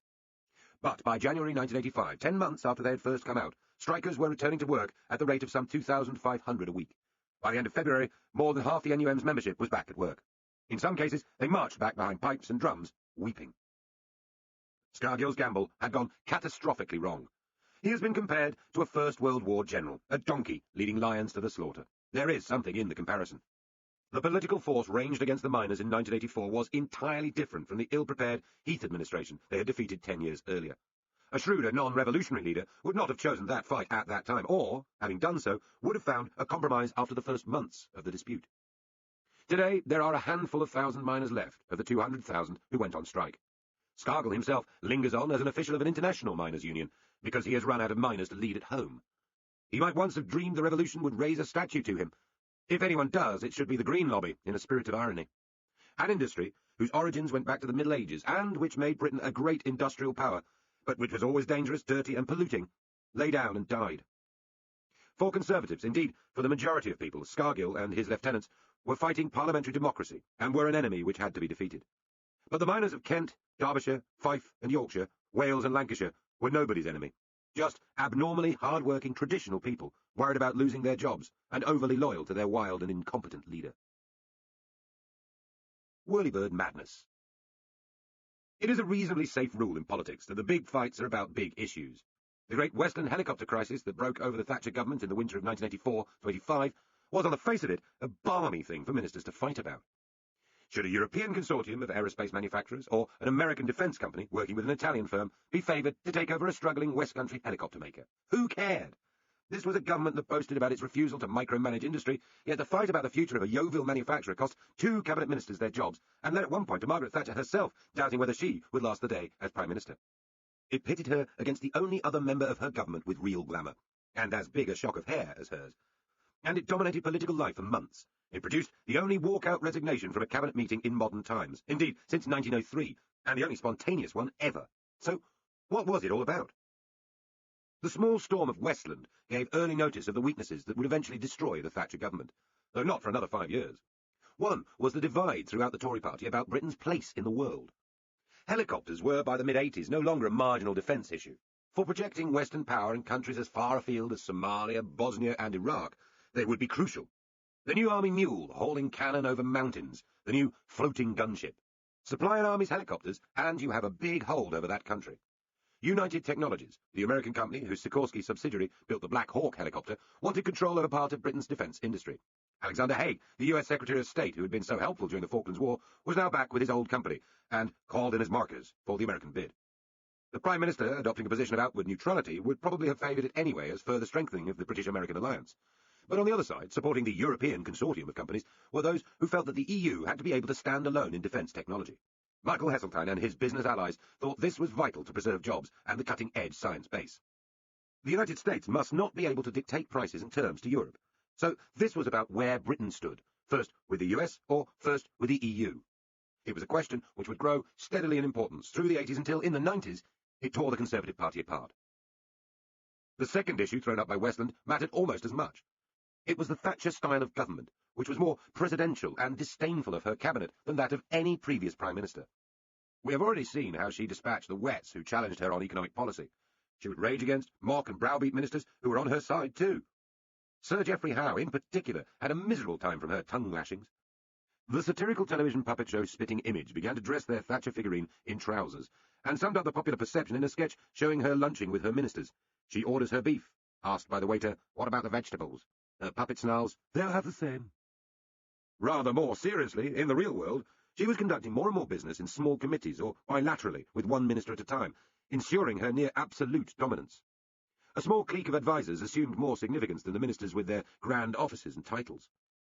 Later, just before her fall, Nigel Lawson would conclude that she was taking her personal economic adviser, Sir Alan Walters, more seriously than she was taking him, her Chancellor of the Exchequer. Throughout it all, she was using her beloved press officer Bernard Ingham to cut down to size any ministers she had taken against, using the then anonymous lobby system for Westminster journalists to spread the message. In her memoirs, she portrays Heseltine as a vain, ambitious and unprincipled man who flouted cabinet responsibility. The Westland crisis, in her view, was simply about his psychological flaws. Ingham, in his memoirs, angrily defends himself against improper briefing. Yet there are too many other witnesses who found the Thatcher style more like a Renaissance court than a traditional cabinet, a place which demanded absolute loyalty and was infested with favourites. It would destroy her, as it would cripple New Labour, this way of ruling. But in the mid-80s it was a new phenomenon, and to ministers on the receiving end, freshly humiliating. And if there was one minister unlikely to take such treatment for long, it was Michael Heseltine. He was the only serious rival as darling of the party and media star in the glory days of Thatcherism.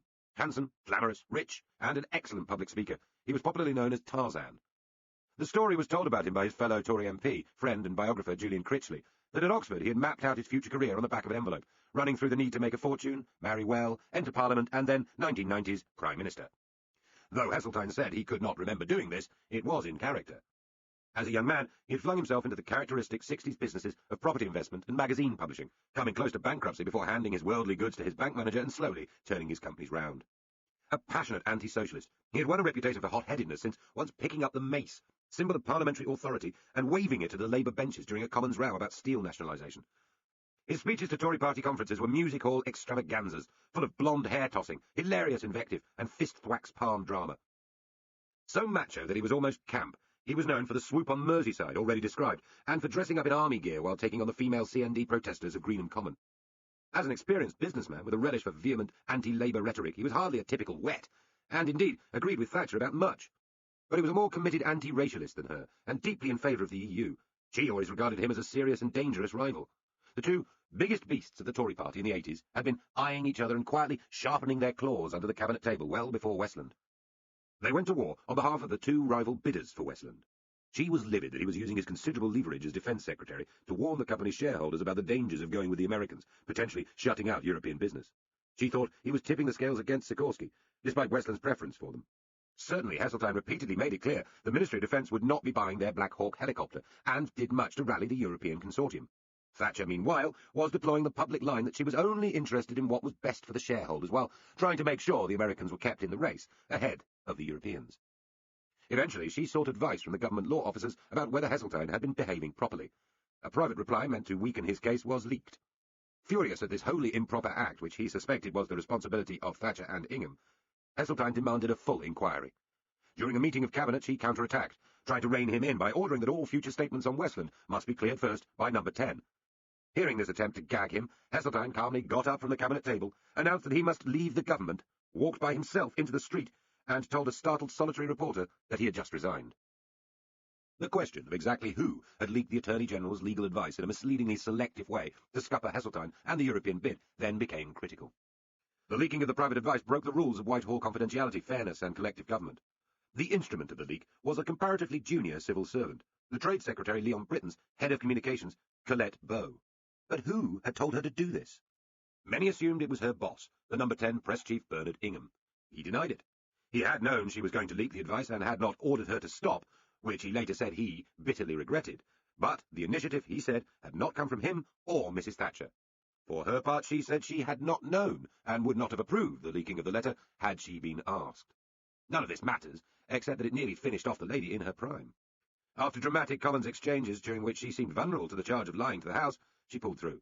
It was Britton who went, for a comparatively trivial misstatement about another confidential letter, a scapegoat, said the opposition, which had singularly failed to get the glossy scalp they had hoped for.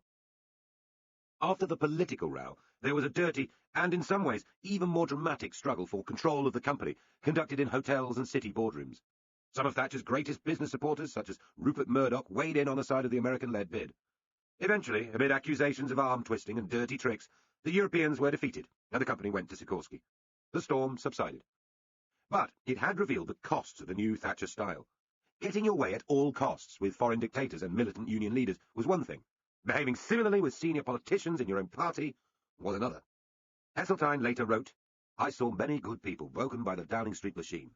I had observed the techniques of character assassination, the drip of carefully planted, unattributable sources that were fed into the public domain, as colleagues became marked as somehow semi-detached or not one of us. The great strength of Thatcher's way of governing was the way her self-certainty gave her administration and the country a surging sense of direction. Its weakness was it cut out so many others, ignored advice, and humiliated anyone not seen as an uncritical supporter. Very Big Bang. The city, with its huge bonuses and salaries, freshly sprouted glass towers, banks and merchants from across the world, is so familiar it can be taken for granted, as naturally British as the Jurassic Coast. Yet in the 50s, there would be no good reason for an observer to believe that the sleepy world of the London Stock Exchange, the venerable merchant banks and the rest would become a global success story, while British car manufacturing, for instance, with its splendid variety of models and its famous names, would wither to nothing. The great days of the city had been a lifetime earlier, in the heady financial markets before the First World War, when sterling was a dominant world currency, loans and bonds sluiced freely round the world, and Britain was a great creditor nation. After the Second World War, the pound was under almost constant pressure. The dollar was king. Post-war exchange controls hobbled any chance of big overseas deals, and Britain was a big global debtor. The wizened traditions of money remained. The obscure hierarchies, the bowler hats, the rigid division between brokers and jobbers, the long lunches and coal fires, and the exotic titles of firms that had risen in the days of Queen Victoria, engraved on nameplates between the bombed-out squares. But the city was no longer buccaneering. In the age of Macmillan and Wilson, its grandees were forced to concentrate on humble domestic business and the modest trade of the unwinding empire, occasionally pootling along to their masters at the Bank of England to lobby for a loosening of regulations, fruitlessly. Magazines and films still exploited the image of the crisp young banker with a furled brolly and bowler hat. But in truth, the Square Mile was becoming part of heritage Britain, its declining firms like the cashless Palladian houses of Oxfordshire, in which grumpy men with famous names stamped their feet against the cold and mentally apologised to grandpapa. Perhaps it was inevitable. Historically, financial clout had run alongside commercial and political power. A weak Britain meant a weak pound and a weak city. In the 40s, 50s and 60s, the golden age of the great US dollar, it was as obvious that New York would replace the Square Mile as it was equally obvious that the US fleet would take over from the Royal Navy. That it did not happen was the result of paranoia and bad judgment far away from London, exploited by bright British financiers. At the height of the Cold War, Moscow and her satrapies declined to let wicked capitalist New York look after their dollars. These dollars ended up instead in, apparently less wicked, London, and were used from 1957 by a few far-seeing British banks to finance overseas trade in the capital-hungry post-war world. If you are not allowed to fund the world with homegrown pounds, why not do it with other people's dollars?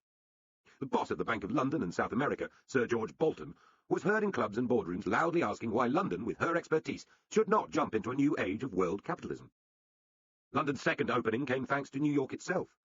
Since the war, American bankers had been enjoying the easy pickings from loans to other countries and overseas investors. They were lazily uninterested in the secondary market in such loans. By the early 60s, the ballooning US balance of payments deficit turned the mood in Washington against loans to overseas customers in general. In 1963, President Kennedy worsened Wall Street's position dramatically with a new tax on Americans buying foreign stocks from foreigners. With New York cut off from a surging new international business, London moved in. The first such euro-dollar loans were negotiated in 1963 between the British merchant banks Warburg's and Samuel Montague on the one hand, and an Italian state-owned steelmaker and the Belgian government on the other. To avoid British regulations and taxes, deals were done in Holland's Schiphol Airport and Luxembourg. Warburg's dodged and hopped around endless obstacles until, at the end, they found there was no one to print the new bonds to the high pre-war standards demanded by the London Stock Exchange. At the last moment, the playing card manufacturers, De La Rue, found two very old cheque engravers who were brought out of retirement to do the job. Dollar loans by Hambros for hydroelectric schemes in Norway and by a group of merchant banks from the Austrian government quickly followed. Then a spate of loans for the Japanese, and a new world suddenly opened up for the beaten-up old city of London. Pipelines across the Alps, American oil refineries and exploratory ventures, Japanese office buildings, early computer factories, all would be financed from London, just as in the days of Edwardian finance. As overseas bankers realised what was happening, they began to converge on London for some of the action. European banks were already present, but the big four finance houses in Tokyo opened London offices, and so too did the big names on Wall Street. Citibank, Chase Manhattan, Merrill Lynch and Nomura were all there, taking traditional British business as well as trading in the Eurodollar markets. The influence of the Eurodollar and Eurobond market on the culture of the city, and by extension British business life generally, can hardly be overstated. From the early 60s, it was internationalising and shaking up London, introducing more aggression, fatter salaries, and less of the old-school tie. Harold Wilson might complain about sinister international financiers. The traditionalists of the stock exchange and the older banks might hint at sharp practice and unsavoury deals. But the euro market thrived and grew, shrugging off the crash of 1974 and the Arab boycott of Jewish businesses alike. Just a whiff of the can-do, devil-may-care Wild West spirit was suddenly felt again in the streets of old London. Only in the side streets, however. For most investors, the world of controls still applied. Sir Nicholas Goodison, later chairman of the Stock Exchange in the Thatcher years, looked back on the mood by the late 70s. We still had exchange controls. We had a Labour government intent on controlling everything, and no freedom of capital movement. British people were not allowed to take capital abroad. British institutions weren't allowed to invest capital abroad, except by special Treasury permissions. We were an insulated market. It was this world which was swept away on the 23rd of October 1979, when Geoffrey Howe, to general shock, abolished exchange controls. Despite what she later said, Thatcher was wobbly and uncertain about the gamble. Howe himself likened it to walking off a cliff to see what happened. Bankers noted that there was no planning for this revolution. Tony Benn said it showed that international capitalism had finally defeated democracy. What is certainly clear is that abolishing exchange controls made it inevitable that the core of the old city would be exposed to the cultural revolution that the euro-dollar market makers had already enjoyed in the side streets. The smaller merchant banks, Anthony Gibbs, Keyser Ullman, and others, were already disappearing. Even the biggest London merchant banks, such as Kleinworth Benson, had profits of little more than a tenth of Japan's Nomura and a seventh of Wall Street's Merrill Lynch. For the huddled world of the traditional city, it was suddenly a choice between looking for big protective overseas partners or struggling to survive alone. In 1982, another slice of American business life came to London in the multicoloured jackets and raucous bear pit atmosphere of the new International Financial Futures Market, or LIFE. Here the high-risk bets were made on the future value of commodities and currencies, in one of the older buildings of the city, the Royal Exchange. Inside its elegant shell roared an atmosphere borrowed straight from Chicago, likened by startled observers at the time to an ill-bred casino. Life would turn out to be very profitable for the traders, the raucous barrow boys pumped up on booze, cocaine, and fear of failure, who became such an emblem of 80s life, many retiring exhausted and vastly rich by their early 30s. It would also be the scene of broken dreams. It was in the derivatives market that Old Barings Bank, one of the grander names of the traditional city, lost its money and died. And so to the next question for the city. For how long could the traditional distinction between brokers, dealing with the public, and the jobbers, or wholesalers, dealing only with stockbrokers, be maintained? It had been seen as an essential barrier to protect the public, as important for the city as the division between barrister and solicitor was in English law courts. Yet in these new markets it was barely recognised. The new Chancellor after the 1983 election, Nigel Lawson, a former financial journalist, and the new Trade Secretary, Cecil Parkinson, decided to do a deal with the increasingly archaic-looking stock exchange. It was struggling with a long and wearisome court case brought by the Office of Fair Trading. The ministers promised the legal action would be dropped if the stock exchange reformed itself. This was the final piece of action which led to the big bang of city deregulation, something which has a claim to be the single most significant change of the whole Thatcher era, on a par with confronting the unions or privatisation.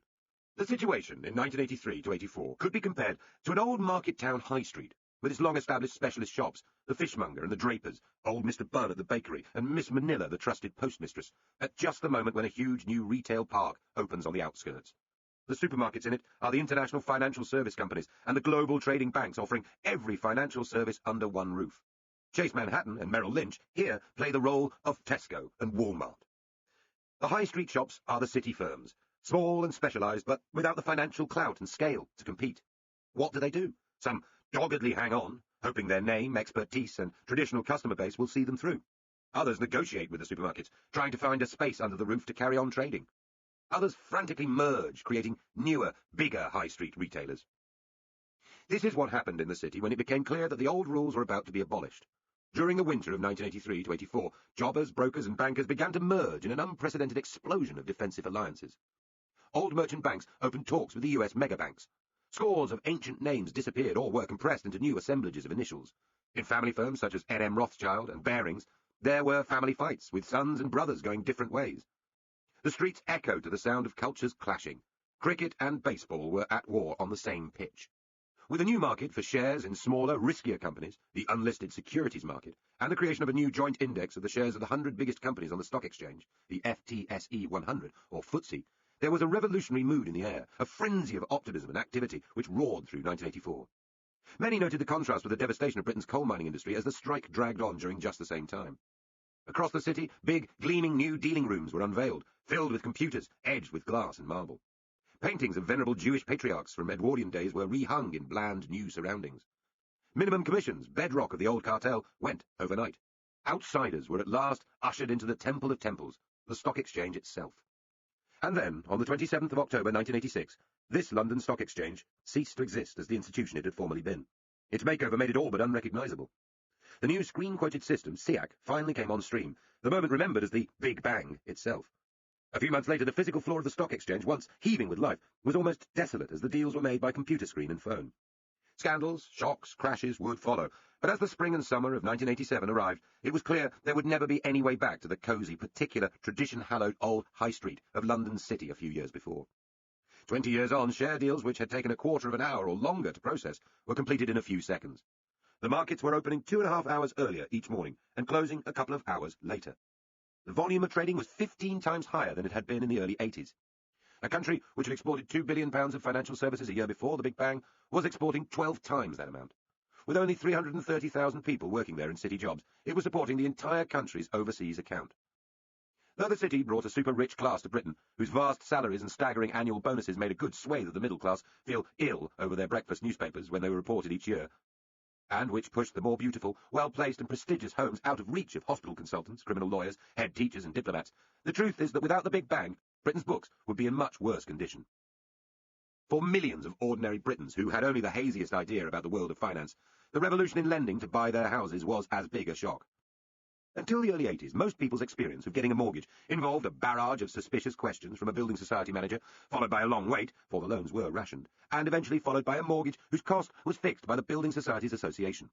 Generally speaking, the size of the low-cost loan, funded by deposits from building society members, would be limited to 2.5 times the would-be homeowner's annual salary.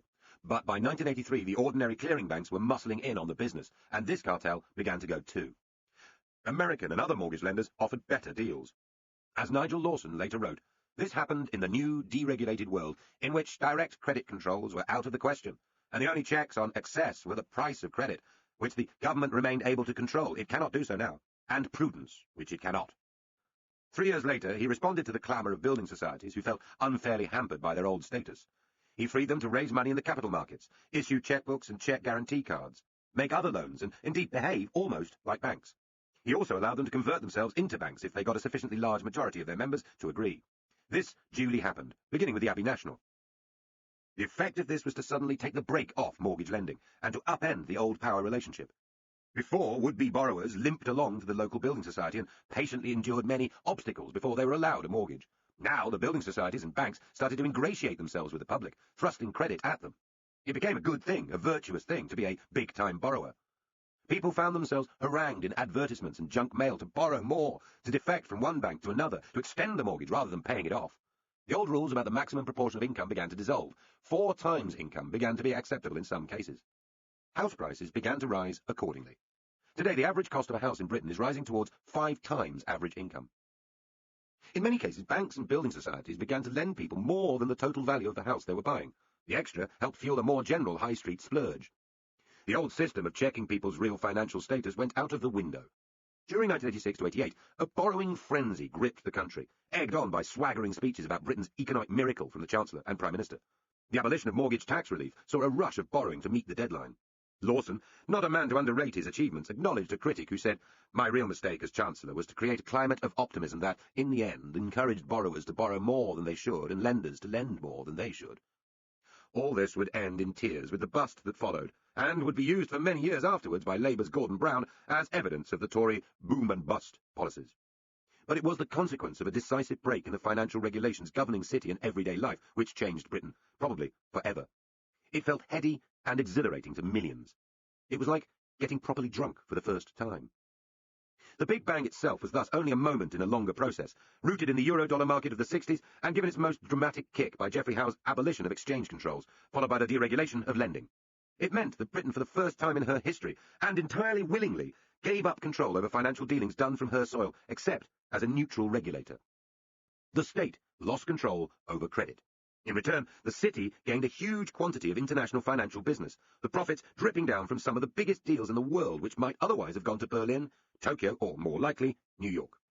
The end of the age of controls and nationalistic finance meant also that British manufacturing lost any hope of the kind of long-term banking arrangements that German and French rivals had enjoyed. The asset-stripping habit, buying companies, dismantling them into component parts and selling them on, had become a controversial part of British business life in the 70s. The 80s financial revolution ensured it would remain so. There would be no room for old connections or long-term thinking in the new world. For politics, the freeing of the city gave Margaret Thatcher and her ministers an entirely loyal and secure base of rich, articulate supporters who helped see her through some rough times. Rothschilds and other banks would spread the get-rich-quick prospect to millions of people in Britain through the privatisation issues, and the country would, for a time, come closer to the share-owning democracy Thatcher dreamed of. But all this came at a price. The crude and swaggering loads of money years, satirised by the comedian Harry Enfield, and the culture of excess and conspicuous display that would percolate from the city through London, then the home counties, then much of southern England. For one generally sympathetic observer of the city in the mid-80s, it was worryingly infected with hype. Febrile, driven by greed, pushing back the boundaries of acceptable behaviour. This was a brief, intense phase that in some ways was a rerun of the late 1920s, this time with added attitude. Sid Gets Lucky, the privatisation years. There is a popular belief that the Thatcher governments never really intended to privatise very much, and that they stumbled upon an easy way of raising cash by selling off assets almost by accident. If so, it was one heck of a stumble. During the decade, £29 billion was raised in sales of land and businesses, and £18 billion from the sale to their tenants of 1.24 million council homes. The gas that cooked meals and warmed houses, oil coming ashore, aircraft taking businessmen and holidaymakers, and the airports they flew from, the phones and phone lines used to communicate, cars, engines, steel, and the water pipes and filtration systems bringing the British their baths and tea, all will be affected by the greatest shift of assets from the state to private companies and individuals in the history of this country. By the 1992 election, 46 businesses had left the public sector, carrying with them 900,000 people. The notion that this was accidental is wrong. The Conservatives had promised to sell off council houses to their tenants from the mid-70s. Privatisation of state corporations had not featured much in the 1979 manifesto, only because the party's plans were still sketchy and partly because its leader did not want to scare off the voters. But privatisation had been long discussed on the right. In his first budget speech, Howe said he wanted to reduce the size of the public sector, that the scope for the scale of assets is substantial, and that this was an essential part of our long-term programme. So it would prove. One of the influential economic writers about the Thatcher years said that coining the word privatisation was a masterstroke of public relations by the government, which put it into worldwide circulation. Privatisation would become the major idea exported from Britain in modern times, though, as it happens, the word was not one Mrs. Thatcher liked or much used. Denationalisation was even uglier, however, and inaccurate, since some of the corporations and assets sold had never been nationalised in the first place. It started tentatively, with small steps in 1981 to 82, including shares in BP, the scientific corporation Amersham, half of Cable and Wireless, and then the British National Oil Corporation, discussed elsewhere. The motives were mixed. Early on, with a horrendous public sector borrowing requirement to fund, simply raising cash was important. Yet this was neither the origin of the idea nor its real point. Howe and Lawson were making clear from 1980 onwards that creating a large bulwark of new shareholders was essential to the Tories' political vision. Lawson would cite the fears of extending voting in the 19th century, allowing political power to people who had no stake in the country. But the remedy is not to restrict the franchise to those who own property. It is to extend the ownership of property to the largest possible majority of those who have the vote. The widespread ownership of private property is crucial to the survival of freedom and democracy. Another way of putting it was that this was one part of the one-way ratchet pulling Britain away from socialism. If Labour had been accused of creating a giant state sector whose employees depended on high public spending and could therefore be expected to become loyal Labour voting fodder, then the Tories were intent on creating a property-owning democracy of voters whose interests were entirely different. The despair of Labour politicians as they watched it working was obvious. There was now to be a large and immovably pro-private sector Britain of share owners and home owners, probably working in private companies and increasingly ununionised. The cost of renationalising the industries made Labour pledges about it increasingly hollow. 20 years later, the idea of reversing privatisation is something discussed only on the very margins of politics. The proportion of adults holding shares rose from 7% when Labour left office to 25% when Thatcher did. Thanks to the right-to-buy policy, more than 1 million families purchased their council houses, repainting and refurbishing them and watching their value shoot up, particularly since they had been sold them at a discount of between 33 and 50%. The proportion of owner-occupied homes rose from 55% of the total in 1979 to 67% a decade later. And people did indeed become much wealthier overall during the Tory years. In real terms, total personal wealth rose by 80% in the 80s, entirely changing the terms of trade of ordinary politics. Old Labour was killed off not in the Commons, but in the shopping centre and the estate agent's office. Yet if we look a little below the surface, the story is more blurred. Of that huge rise in wealth, relatively little was accounted for by shares. An increase in earnings and the first house price boom were much more important. and the boom in shareholding was fueled more by the prospect of a bargain than by any deep change in culture. Clearly, there was always a potential conflict between the government's need to raise money quickly and its hopes of spreading share ownership, both of them intensely political, since the former affected tax levels and the latter the size of the property-holding electorate. Again and again, from the grossly undervalued Amersham sale to the later and greater privatisations, ministers erred on the side of getting the maximum spread of ownership rather than the maximum price. The breakthrough privatisation was that of 52% of British Telecom in November 1984, which raised an unheard of £3.9 billion. It was the first to be accompanied by a ballyhoo of television and press advertising. It was easily oversubscribed. In the event, 2 million people, or 5% of the adult population, bought BT shares, almost doubling the number of people who owned shares in a single day. After this came British Gas.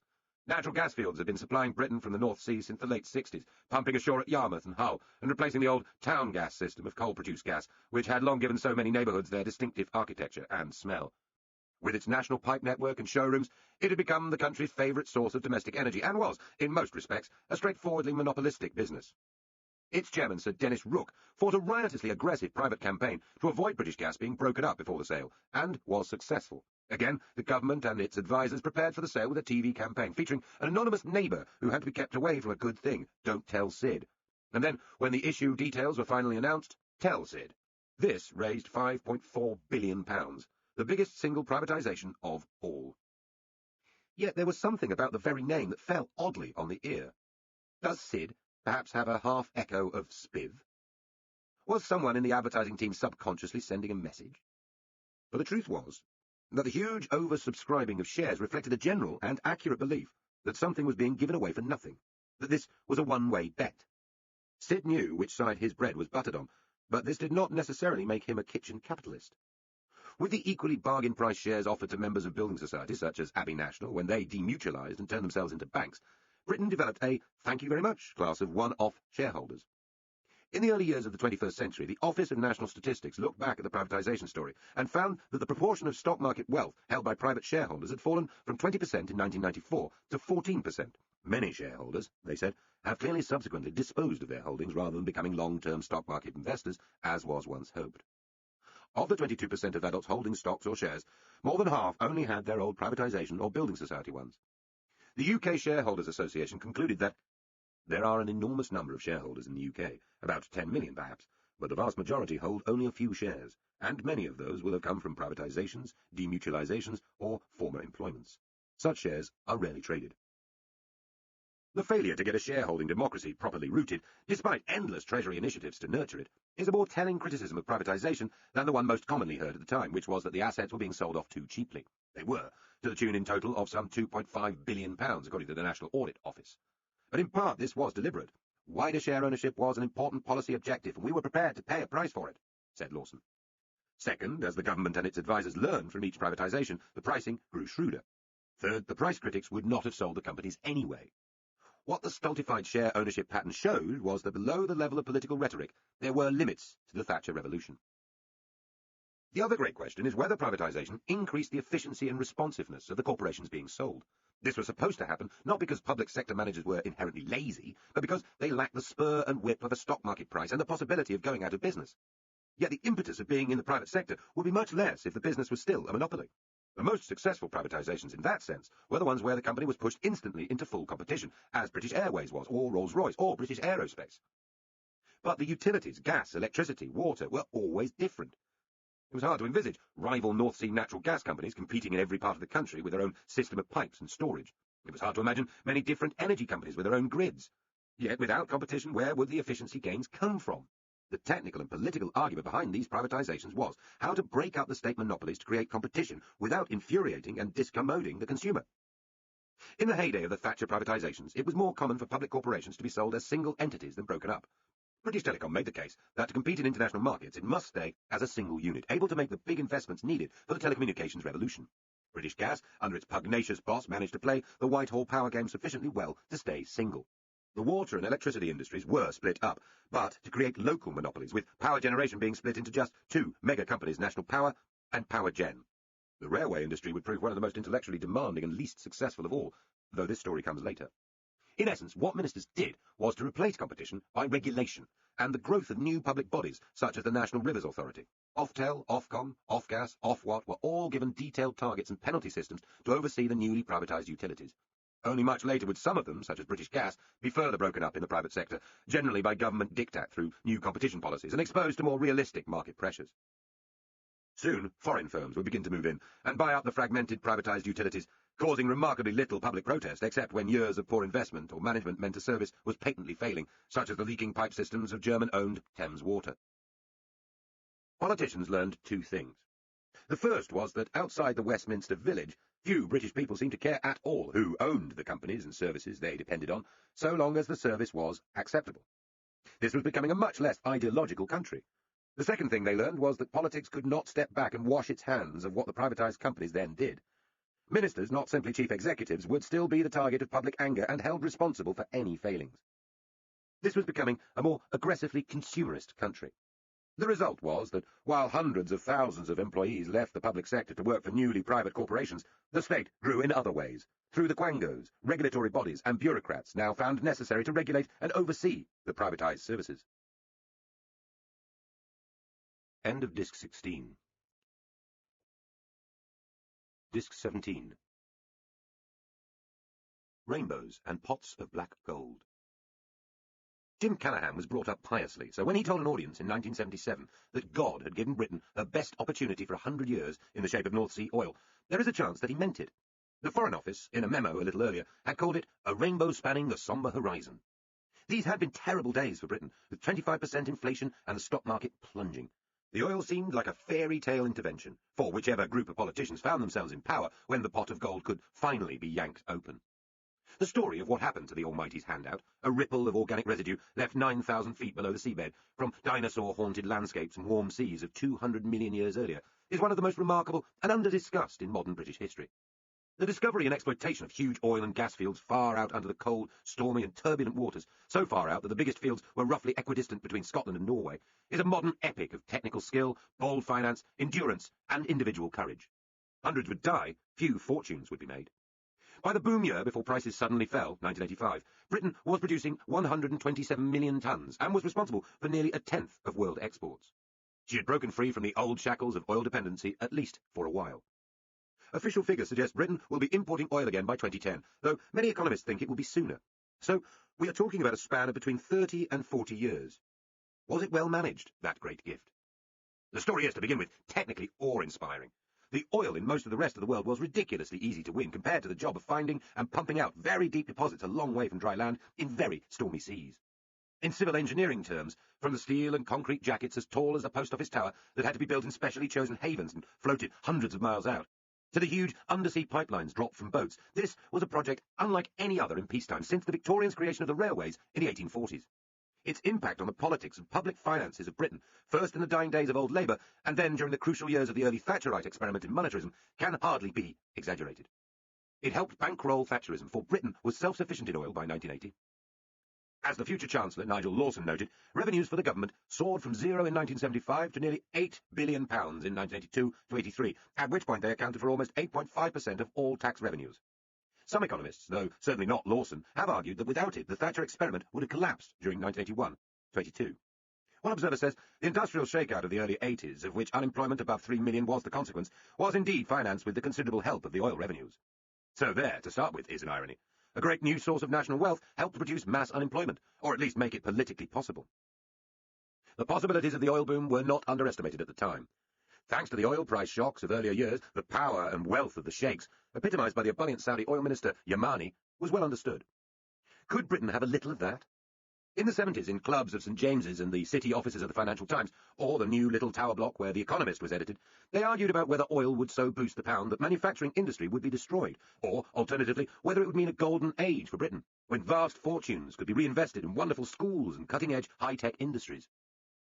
Whitehall's defence experts worried about how to defend the hundreds of miles of pipes against Irish terrorists and the rigs against the Soviet Navy.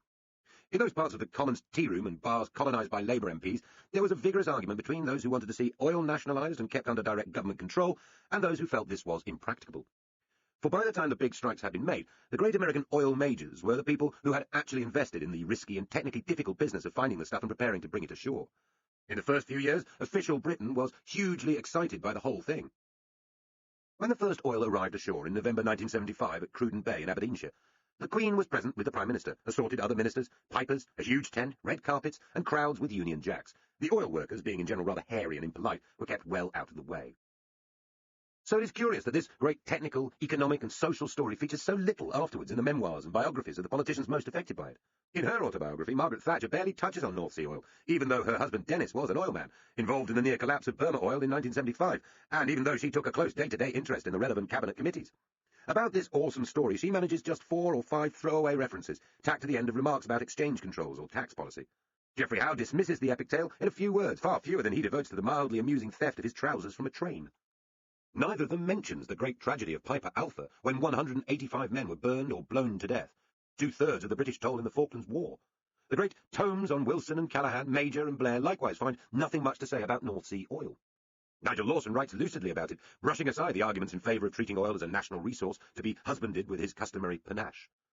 In many of the more general histories, economic and political, North Sea oil gets meagre treatment. Its cultural legacy seems slender too. The occasional agitprop play, a few poems, but no memorable novel, television drama, or film, unless one counts Local Hero, which is more about a village community. Those wild years when 80,000 hard-drinking, hard-working, brave and often dysfunctional men turned a corner of Scotland into the wild east have left few footprints. A rare historian of the industry points out that among Scotland's hundreds of museums, there is not one devoted to oil. Compared to the much-discussed miners' strikes, or the IMF crisis, or the city rude boys of the Big Bang, North Sea oil, which continues to profitably flow, is already forgotten. Why is this? Those parts of the national story that nobody seems keen to talk about have messages of their own. In the case of oil, embarrassment and confusion are part of the answer. For the truth is that the great adventure was lived at the edge of the British experience. It was not just that the rigs were so far from the coast, halfway to Scandinavia, and that the wild scenes were played out in the bars of Aberdeen and Shetland, both remote from the media in Glasgow, never mind London. It was also that the funding of the exploration and production was so heavily dominated by the United States, and that so much of the technology was designed and built outside Britain that it is hard to tell, 30 years after it began to flow, quite what message God was really sending with the oil. The number of British refineries actually fell during the great oil decade of 1980 to 1990, from 21 to 13, and 40% of that was American-owned. Government advisers had prepared detailed plans about how to grab a great industrial bonanza on the back of the oil boom, but by 1974, when the rigs were desperately needed to cope with the huge discoveries out at sea, only 3 rigs out of 119 were being built in Britain. The ageing, under-financed yards of the Clyde, Tyneside and Belfast, which in the 40s had still produced nearly 40% of the world's ships, were now down to 4%. Cheaper, better-equipped deep-water yards overseas had taken over. So when it came to the rigs, Norway, Finland, even France were getting more of the business. Scotland's specialist yards for the huge jackets, like the Meccano sets of giants at Nigg, Arlesia and Methil, lurched, it has been well said, between clamour and closure. It was the same story with the all-important service boats bringing vital drilling supplies alongside. The technical breakthrough of positioning propellers at the bow as well as the stern so they could keep position in heavy waters beside the platforms was made by Norwegian yards. It was their boats, not British ones, which were then sold around the world. Even when it came to oil supply services, which more or less had to come locally, British companies were slow to catch up and won little extra business overseas.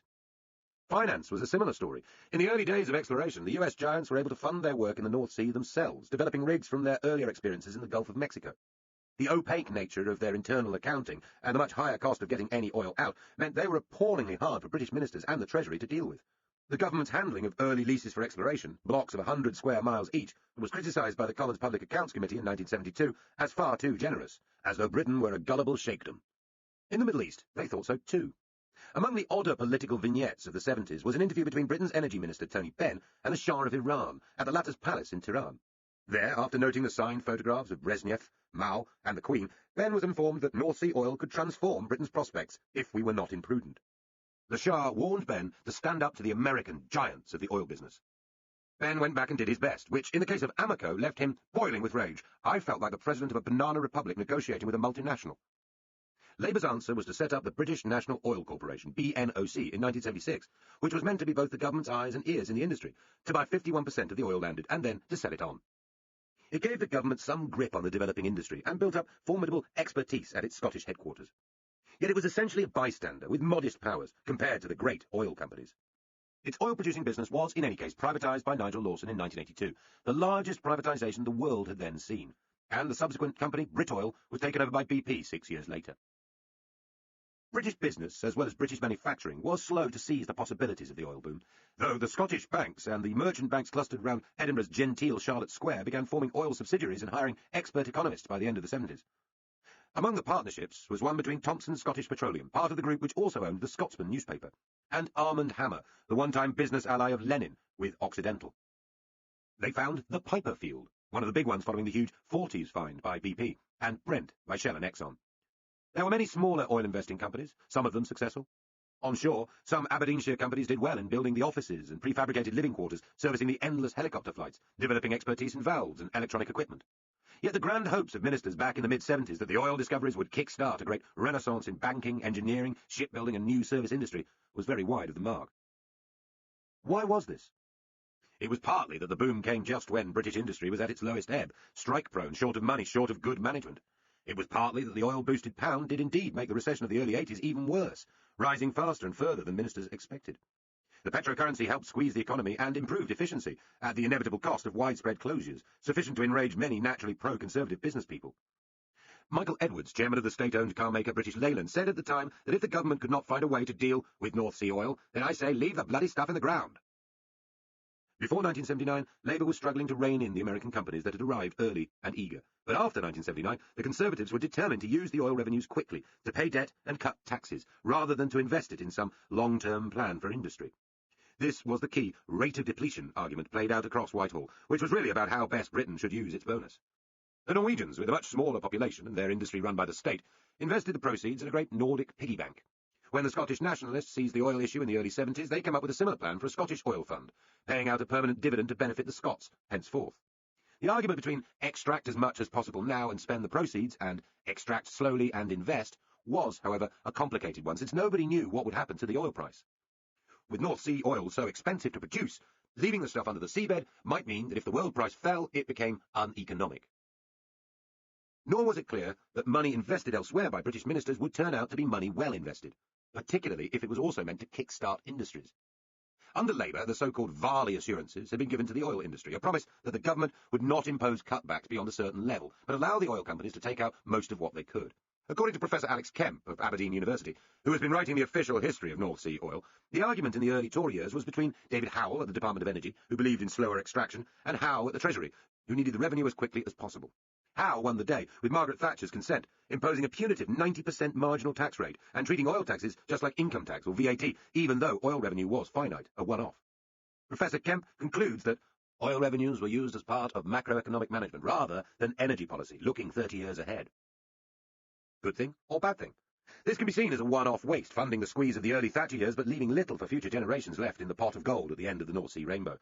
Yet for those who saw that drastic economic squeeze as essential, it was money well spent. Lawson said the oil taxes gave a healthy kick-start to the process of cutting the government deficit, though he always argued that the overall impact of North Sea oil was exaggerated. As to the profits from oil, they would be better invested privately. Lawson made his point by comparison. A peasant finds gold in his garden. Should he be allowed to mine it at his own speed and be left to allocate the proceeds between extra spending and saving for the day when the gold has been exhausted? Or should some authority force him to leave some of the gold in the ground to guard against profligacy? So, in his view, the transfer of oil profits into investments overseas, as happened after the abolition of exchange controls, rather than in, say, British manufacturing, was a good bargain for the country as a whole.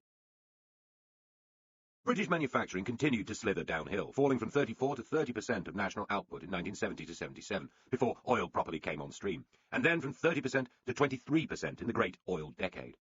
By 2006, it accounted for less than 15%. According to the government's own figures, 2 million manufacturing jobs were lost at this time. Productivity inevitably rose in consequence, and the economy would recover very strongly, though this does finally answer the question about whether too much expertise and chains of supply were lost, putting Britain permanently out of markets she could otherwise have retained. Whichever view you take, this British Revolution could not have been sustained without the pipes and the rigs. Why did Margaret Thatcher say so little about North Sea oil, or Geoffrey Howe? Could it be simply that in the heroic story of their remaking of the British economy, the Almighty's underwater gift was an embarrassingly vital support mechanism for which they could take absolutely no credit? And that therefore they were as unlikely to draw attention to it as actors apparently leaping through the air would be to the wires supporting them. Still, it was unfortunate. The roughnecks and roustabouts, the shuttle helicopter pilots landing in gale-force winds on postage-stamp-like platforms, and the divers taking horrible risks on the ocean bed, deserve a larger role in modern history. Ununionised, risk-taking, freebooting, they were, after all, model Thatcherites, every one. Let us return to Lawson's metaphor of the peasant with gold in his garden. The question is, whose garden? Had Scotland been an independent country, and had the lines of national territorial waters been drawn at an appropriate angle, the legal arguments about this were dense, then Scotland would undoubtedly have been a rich country. Like Biafra in Nigeria, it could have funded a breakaway on the basis of oil, though hopefully with less tragic effects. As we have seen, the Scottish National Party had spotted the possible consequences of oil early on. They had begun to worry Labour in the 60s with a series of stunning by-election successes. Whitehall had hit back. The Treasury produced a notional Scottish budget for 1967 to 68, showing Scotland deeply in the red. Given that Scotland had a relatively poor and relatively scattered population and a shrinking economic base, this was hardly surprising. But what difference would the oil revenues make? Suddenly, Whitehall came over all coy. Oil money was expertly mixed into national revenues. Jim Sillars, the MP who moved from Labour to the SNP via the briefly fashionable Scottish Labour Party, protested. The potential embarrassment of each drop of the magic oil was dealt with by the simple, crooked device of removing oil revenues from any purely Scottish statistics. The fish caught and landed from Scottish waters are allowed to remain in Scotland's accounts, but the oil over which those fish swim, well, that's different. The SNP was not waiting for official confirmation of what it suspected, however. It had strong covert support in the Edinburgh banking world and could draw on some of the brightest economists north of the border. Within months of the first big BP oil strike, its chairman, Billy Wolfe, was declaring that oil should be a dominant part of its propaganda. In 1972, it launched its most famous slogan, "It's Scotland's oil," followed a year later by the still more aggressive, "Rich Scots or Poor Britons." Thanks to the recent release of government documents, we now know just how jumpy this made Whitehall. Civil servants told Labour ministers after the second 1974 election they should delay Harold Wilson's promised Scottish Assembly, Powerhouse Scotland, to stop the British economy being destabilised. By then, the SNP was claiming the support of a third of voters and had won 11 seats in the Commons. "Progress towards devolution should be delayed for as long as possible," said one Mandarin. "The longer this can be played, the better." The problem was that the civil service thought the SNP's calculations on the huge wealth that could come Scotland's way with oil were, if anything, an underestimate. One Treasury official wrote, "It is conceivable that income per head in Scotland could be 25% or 30% higher than that prevailing in England during the 1980s, given independence." Another wrote bluntly, "The Scots have really got us over a barrel here." But the Scots, whatever their suspicions, and however vigorous the campaigning of the SNP, never knew quite how large that oily barrel was. Had they done so, it is likely that the politics of the later 70s and 80s would have been very different. The Scots and the Welsh leave us close to tears. Scotland and Wales had very different political cultures, but by the 60s they shared the sense of being parts of the UK in decline, whose old Labour elites no longer delivered the goods. Scotland's industrial heartland was dominated by coal, steel, shipbuilding and engineering. South Wales, built on coal and steel, was also culturally besieged, as people migrated to the richer new towns of southern England, and the Welsh language declined. Both these smaller countries asked themselves whether, if they cut free from the United Kingdom, they might somehow achieve a new beginning. The European common market showed that it was possible for small countries to thrive perfectly well. Even outside it, the Norwegians, Icelanders and Swiss seemed to be managing. No Western country seriously felt threatened by her neighbours anymore. Living through the political traumas of the 70s, almost everyone in England was to an extent trapped inside the nightmare. For Scots and the Welsh, there was the possibility, at least, of simply closing the door and walking away. Yet in neither country did the secessionists ever have majority support. In both countries, their base tended to be among small business people, academics and public servants, the kind who in England were at the same time joining the Liberals. But the Scottish National Party and Plaid Cymru had clear objectives, effective political organisations, a certain fashionable rebel quality, and they scared the wits out of the established parties. These would be years when the break-up of Britain haunted many politicians, and when nightmares of IRA-style violence being copied elsewhere fueled best-selling books and television dramas. Once it had been easy to satirise druidical Welshmen capering about and plunking their harps, or collections of wild-eyed, bushy-haired Scottish poets in kilts and jerseys, but by the 70s it was not funny any longer. The Scottish story can be traced back to the beginning of this post-war story. On the 29th of October 1949, a raw day in Edinburgh, a solemn-faced, dark-suited crowd walked into the gloomy headquarters of the Church of Scotland, a parade of landowners and miners, aristocrats and shipyard workers, fat businessmen and lean clerics. They had come to sign a Scottish covenant, a practice last heard of in the bloody 17th century, when fanatic Presbyterians were taking on London and the losers had their heads lopped off in public. But this lot were hardly a revolutionary sight, and their document was full of sonorous assertions about their loyalty to the Crown. There was an impromptu prayer. The Duke of Montrose signed his name. There would be another 2 million signatures in due course, nearly half of Scotland's adult population, politely requesting a Scottish Parliament again. Fast forward a few months, and move to Westminster Abbey at dead of night. A handful of dark-coated Scottish students were busily jemmying loose a lump of stone, allegedly carried by a Greek prince and Pharaoh's daughter in the time of Moses, to Scotland via Ireland. This is the Stone of Destiny, on which Scotland's ancient king sat to be crowned. It had been swiped by the wicked English, and was being smuggled back to Scotland, where it would be hidden as an inanimate hostage. The stone was eventually returned to the police, draped in Scottish flags, and was finally returned to Scotland again in the 90s by the Conservatives. Soon afterwards, brand new postboxes with the symbol QE2 for the new Queen were being defaced or blown up across Scotland, where there had been no QE1. These are parts of the history of post-war Britain which hardly anyone in England has heard about or understands. Yet, at a time when Scotland is becoming ever more politically disassociated from London, it is a story which deserves to be remembered. Having abolished their own parliament in the 1707 Act of Union, the Scots had become steadily keener on getting it back again, ever since Victorian times. The first National Party of Scotland was formed in 1928, merging with the Scottish Party to become the Scottish National Party, or SNP, in 1934. By the end of the Second World War, Labour was committed to some kind of Scottish Parliament. Yet, Home Rule disappeared as an issue again for most people during the 40s and 50s, and indeed into the 60s. This was partly the binding together effect of the war, which increased pride in being British. It was also because both Labour and the Conservatives, called Unionists in Scotland, had pursued policies of granting the Scots factories, agencies and jobs. In the age of centralism and planning, Scotland seemed to be getting quite a good deal. During the war, Churchill had appointed a visionary socialist called Tom Johnson, who had once been considered an excellent alternative to Attlee as the next Labour leader, as his Secretary of State for Scotland. Johnson was soon dubbed the uncrowned King of Scotland, and set about scattering hydroelectric schemes through the Highlands, bringing electricity and work, ordering great commercial forests to be planted, reforming education, and generally carrying on like a progressive dictator. After the war, he continued running the hydro schemes, forestry, and Scottish tourism outside party politics, a one-man socialist planning bureaucracy. He even tried to get fish farming started half a century before the technology was ready, though it would eventually employ tens of thousands. The Tories, then quite popular in Scotland, pursued similar policies, doling out industrial plants such as the Ravenscraig Steelworks, and obliging the British Motor Corporation to build cars in Bathgate, and the Hillman Imp to be constructed at Linwood. During the Wilson years, Scotland was run by Willie Ross, a Scottish secretary as authoritarian, self-certain, and skilled as Johnson himself, a veritable second uncrowned king. His gifts included a nuclear reactor at Dounreay, the Invergordon aluminium smelter, and rescuing a Clyde shipyard. He set up the Highlands and Islands Development Board and the Scottish Development Agency. If planning could make a country rich, Scotland would be paradise. In the 60s, public spending per head there was a fifth above the English average. Through most of this time, Scottish nationalism was a mere midge of the movement, producing intense but very local irritation. That grand Scottish Covenant signed in 1949 had simply been ignored. Labour dropped its old commitment to a Scottish Parliament in 1956. Nationalism was associated with poets, dreaming students, and the odd eccentric aristocrat, a tartan irrelevance to the modern world. The man who did most to change that is almost forgotten now, including in his own party. He was not Billy Wolfe, the SNP's first charismatic post-war leader, but a farmer from Ayrshire called Ian MacDonald, who left his farm to organise the Nats full-time. Before 1962, when he took over, the SNP had fewer than 20 active branches and a membership of around 2,000. 3 years later, under MacDonald's organising, there were 140 branches, and 6 years on, in 1968, the SNP had 484 branches across Scotland and 120,000 members. It is hard to think of a similar rate of growth in any British political party. With the distinctive CND logo everywhere at the time, the SNP came up with its own modernistic thistle loop, and this was soon glinting from lapels and jerseys across Scotland. It was at this stage a classic protest party, whose members tended to be prominent in anti-Vietnam and anti-nuclear protests. As disillusion grew, both with the post-Profumo Tories and with Harold Wilson, the SNP began to win first local council seats and then parliamentary by-elections.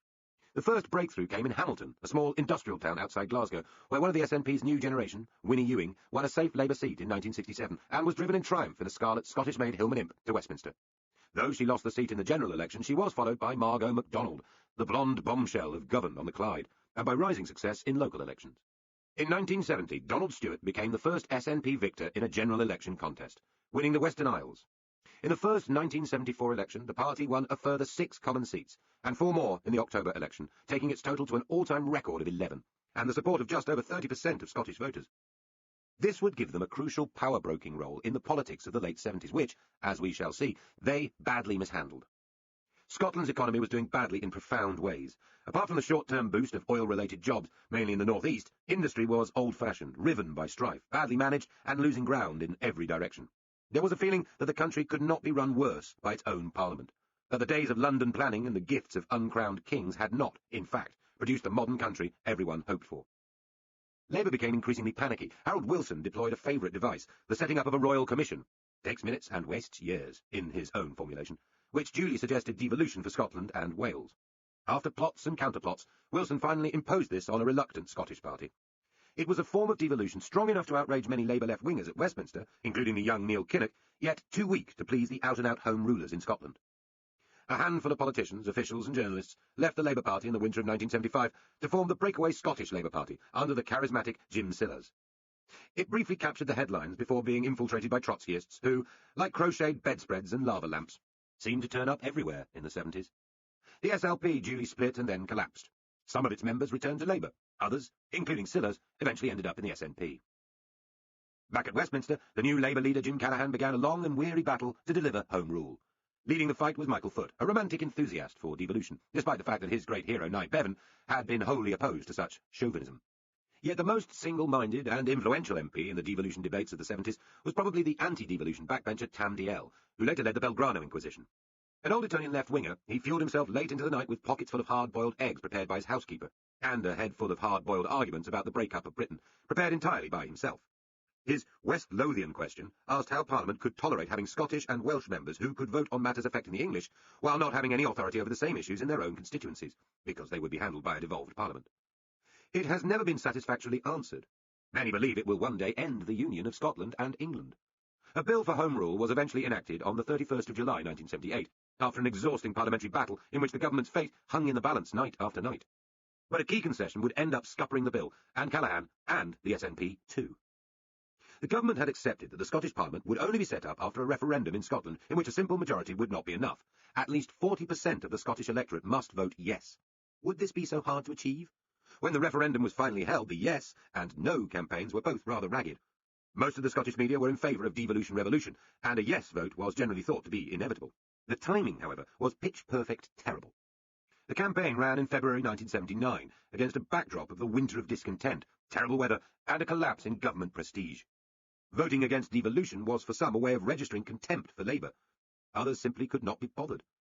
In the end, though most of Scotland voted in favour of Home Rule, turnout was low, and only 32.9% voted yes, far below the 40% hurdle. Devolution was dead for 20 years to come. Callaghan, Foot, and John Smith did everything they could to find some way of reviving the bill, or postponing it, but by now the majority of the SNP had had enough. They issued ultimatums to the government and eventually put down a motion of censure, though not all of them voted. Mrs. Thatcher saw her chance. Labour lost the vote by a whisker, and the general election of 1979 was duly triggered. This would bring about the election of a now implacable opponent of Home Rule. It would plunge Labour into chaos in Scotland as well as elsewhere. The SNP group was cut from 11 MPs to just 2, and never regained the initiative. Earlier in this section, we noted that Mrs. Thatcher was lucky in her enemies, and the Scottish nationalists were yet another good example. Wales's part in the story runs parallel to Scotland's in many ways. Like Scotland, Wales had become a post-war Labour stronghold in her industrial heartland, with a liberal tradition in the rural areas. Like Scotland, Wales had experienced a rise of interest in the national question between the wars. Plaid Cymru, the Party of Wales, had been founded in 1925, 9 years before the SNP. Like the Scottish nationalists, the Welsh nationalists were dominated in the early years by literary men, poets and lecturers, and had little working-class support. In the post-war years, Wales, like Scotland, had benefited from the scattering of regional policy initiatives. Above all, the great steel rolling mill at Llanwern in 1962, but also the shot and blast furnace, the licensing centre at Swansea, the passport office at Newport, 2 nuclear power stations, and factories run by Rover, Ford, Hoover, Hotpoint, and others, the equivalent to the car-making plants and aluminium smelters of the Scots. Just as in the Scottish Highlands vast acreages of conifers were planted by the Forestry Commission, so too it happened across the hillsides of rural Wales. The Scots got a development agency, so did the Welsh. If the Scots popularly expressed their national pride through the up and down fortunes of their football team and the occasional even dodgier pop phenomenon like the Bay City Rollers, the Welsh had rugby. At Cardiff Arms Park, renamed the Welsh National Stadium in 1970, England failed to win a single game between 1964 and 1979. Politically, however, Wales was in a weaker position. She had been incorporated by England too early in her history to have developed separate institutions of modern statehood. Her Act of Union came in 1536, not 1707, and it was a crucial difference. Wales had no single powerful national church, no parliament to look back on, no Enlightenment universities or modern legal code of her own. Indeed, she had no official capital until Cardiff was recognised as such as late as 1955. No minister or administrative offices until the 50s, and no Secretary of State for Wales until 1964. Welshness was celebrated more as a linguistic and religious quality, though the decline in religious attendance hit the nonconformist chapel tradition almost as hard as it hit the Church of England. Politically, the Welsh had looked to Westminster men as their heroes, David Lloyd George most obviously, but Nye Bevan too. The decline of liberalism had left Wales dominated by Labour, and with all the drawbacks of the one-party statelet. internal backbiting, political stagnation, and an unbalanced attitude to London, which was simultaneously the remote and alien capital and the source of power, money, and jobs. Clever Welshmen from Raymond Williams to Dylan Thomas often emigrated, becoming exiled professors and writers, endlessly harking back to the romantic day before yesterday. In the 50s, Welsh nationalists began to find cultural and political issues which spurred them on. Instead of attacking postboxes and stealing the Stone of Destiny, Welsh nationalism was inspired to fight for the survival of the Welsh language. English road signs would be painted out, people refused to fill in forms written in English, and there were successful campaigns for more Welsh broadcasting. But the biggest early spur was water. Indeed, it could almost be said that water was the Welsh oil, particularly after the drowning of the Tryweryn Valley in northwest Wales to create a reservoir for the people of Liverpool. This was done by Act of Parliament in 1957, despite almost all Welsh MPs voting against it. As one historian put it, Liverpool's ability to ignore the virtually unanimous opinion of the representatives of the Welsh people confirmed one of the central tenets of Plaid Cymru, that the national Welsh community, under the existing order, was wholly powerless. Attacks on the Tryweryn Reservoir followed, and the Free Wales Army was formed in 1963. Violent Welsh nationalism was, thankfully, almost as unpopular and badly organised as violent Scottish nationalism, but there were explosions in the 60s, and 2 men died in 1969 trying to blow up the Royal Train during the Prince of Wales's investiture. There would also be a more widespread and persistent campaign of burning out holiday homes and full-time homes owned by English incomers to Welsh-speaking areas. Plaid Cymru's first breakthrough came at the Carmarthen by-election of 1966, a year before the SNP won Hamilton. Gwynfor Evans, a nationalist campaigner since the 30s and Plaid Cymru's leader since 1945, would lose the seat in the 1970 general election, but 2 striking Plaid Cymru by-election performances in Rhondda West and Caerphilly in 1967 and 1968 suggested it was no flash in the pan. At last, complacent Welsh Labour was being challenged. In the first 1974 election, Plaid Cymru would win 2 seats and take a third in the second election of that year. Just as in Scotland, this produced a divided response among Labour in Wales. Should the nationalists be fought, as Neil Kinnock believed, or should they be paid to go away with offers of devolution, as Michael Foot thought? By then, like Scotland, the client economy of Wales was in very deep trouble. Yet despite the success of Plaid Cymru in local elections during the final years of old Labour rule, they did not seem to pose quite the threat of the SNP. And, of course, there was no oil boom in Welsh waters. So the proposed Welsh Assembly was to have fewer powers than the Scottish one. It was to oversee a large chunk of public expenditure, but would not be able to make laws. This was hardly likely to make anyone's blood pound. When the matter was put to a referendum, the Welsh voted overwhelmingly against the planned assembly, by 956,000 votes to 243,000. Every one of the new Welsh counties voted no. Plaid Cymru, unlike the SNP, did not vote for the end of the Labour government, but in the Thatcher years, Wales, like Scotland, was dominated by the politics of resistance to conservatism. It would be a long wait. The Boyo and the Bolsheviks. Michael Foot's leadership saved the Labour Party from splitting into 2, but was, in all other respects, a disaster. He was too old, too decent, too gentle to take on the hard left, or to modernise his party. Foot's politics were those of a would-be parliamentary revolutionary detained in a second-hand bookshop. When roused, which was often, his hair would flap, his face contort with passion. His hands would whip around excitedly, and denunciations would pour from him with a fluency Martin Luther would envy. He was in his late 60s during his time as leader. He would be 70 just after the 1983 election, and he looked his age. Contemptuous of the shallow presentational tricks of television, he could look dishevelled and was famously denounced for wearing a donkey jacket. It was actually, he insisted, rather a smart green woolen coat. At the cenotaph. His skills were for whipping up the socialist faithful in meetings or for finger-stabbing attacks on the Tory enemy in House of Commons debates. He seemed to live in an earlier century, though it was never clear which one, communing with heroes such as Swift, Byron, or Hazlitt, rather than in a political system which depended on television performance, ruthless organisation, and managerial discipline. He was a political poet in a prose age. Perhaps nobody in the early 80s could have disciplined the Labour Party or reined in its wilder members. Foot did his best, yet he led Labour to the party's worst defeat in modern times, on the basis of a hard-left, anti-Europe, anti-nuclear, if-it-moves, nationalise-it manifesto, aptly described by Gerald Kaufman as the longest suicide note in history. Kaufman had also bravely but fruitlessly urged him to stand down before the election. The campaign which followed has gone down in history as one of the least competent, most disorganised few weeks of chaos ever arranged by a modern political party. Foot impersonated a late 19th century radical, touring open meetings and making long, semi-literary effusions from crowded platforms to gatherings of the faithful. It was as if he had not condescended to notice the radio age, never mind the television one. He appeared with the very Trotskyists he had earlier denounced, and was clearly at odds with his deputy, Dennis Healey, over such minor matters as the defence of the country. Labour's 2 former Prime Ministers, Wilson and Callaghan, both publicly attacked Foot's principled unilateralism. After all this, it was surprising that the party scraped into second place and held off the SDP Liberal alliance. It is a measure of the affection felt for Michael Foot that his swift retirement after that defeat was greeted with little recrimination. Yet it also meant that when Neil Kinnock won the subsequent leadership election, he had a mandate for change no previous Labour leader had enjoyed. Enjoyed is perhaps not the word. Kinnock had won by a huge majority. He had 71% of the Electoral College votes, against 19% for his nearest rival, Roy Hattersley, while Tony Benn, the obvious left-wing challenger, was out of Parliament briefly, having lost his Bristol seat. Kinnock had been elected after a series of blistering campaign speeches, a left-winger by the standards of anyone who wasn't actually a revolutionary. He wanted the swift abandonment of all Britain's nuclear weapons. He believed in nationalisation and planning. He wanted Britain to withdraw from Europe. He wanted to abolish private medicine and to repeal the Tory laws on trade union reform. And to start with, the only fights he picked with his party were over organisational matters, such as the campaign to force Labour MPs to submit to reselection, which handed a noose to militant local activists. Yet after the chaos of the 1983 campaign, he was also sure that the party needed radical reform. Though the modern age of attempted ruthless control over the media is popularly believed to have begun with Peter Mandelson's arrival as Labour's Director of Communications, it actually began when Patricia Hewitt, a radical Australian known for her campaigning on civil liberties, joined Kinnock's new office. It was she who began keeping the leader away from journalists, trying to control interviews and placing him like a precious stone only in flattering settings. Kinnock, for his part, knew how unsightly old Labour looked to the rest of the country, and was prepared, if not happy, to be groomed. He gathered round him a rugby scrum of tough and aggressive aides, many of whom went on to become ministers in the Blair years. Charles Clarke, the burly son of a powerful Whitehall mandarin. John Reid, a wild former communist Labour backbencher. Hewitt, and Peter Mandelson. Kinnock was the first to flirt, indeed to enter into full physical relations, with the once abhorred world of advertising, and to seek out the support of pro-Labour pop singers such as Tracy Ullman and Billy Bragg, long before Cool Britannia was thought of in the Blair years. He smartened up his own style, ending the informal matiness which had made him popular among colleagues, and introduced a new code of discipline in the Shadow Cabinet, a code which would have had him thrown out a few years earlier. In the Commons, he tried hard to discomfit Thatcher at her awesome best, which was not easy and rarely successful.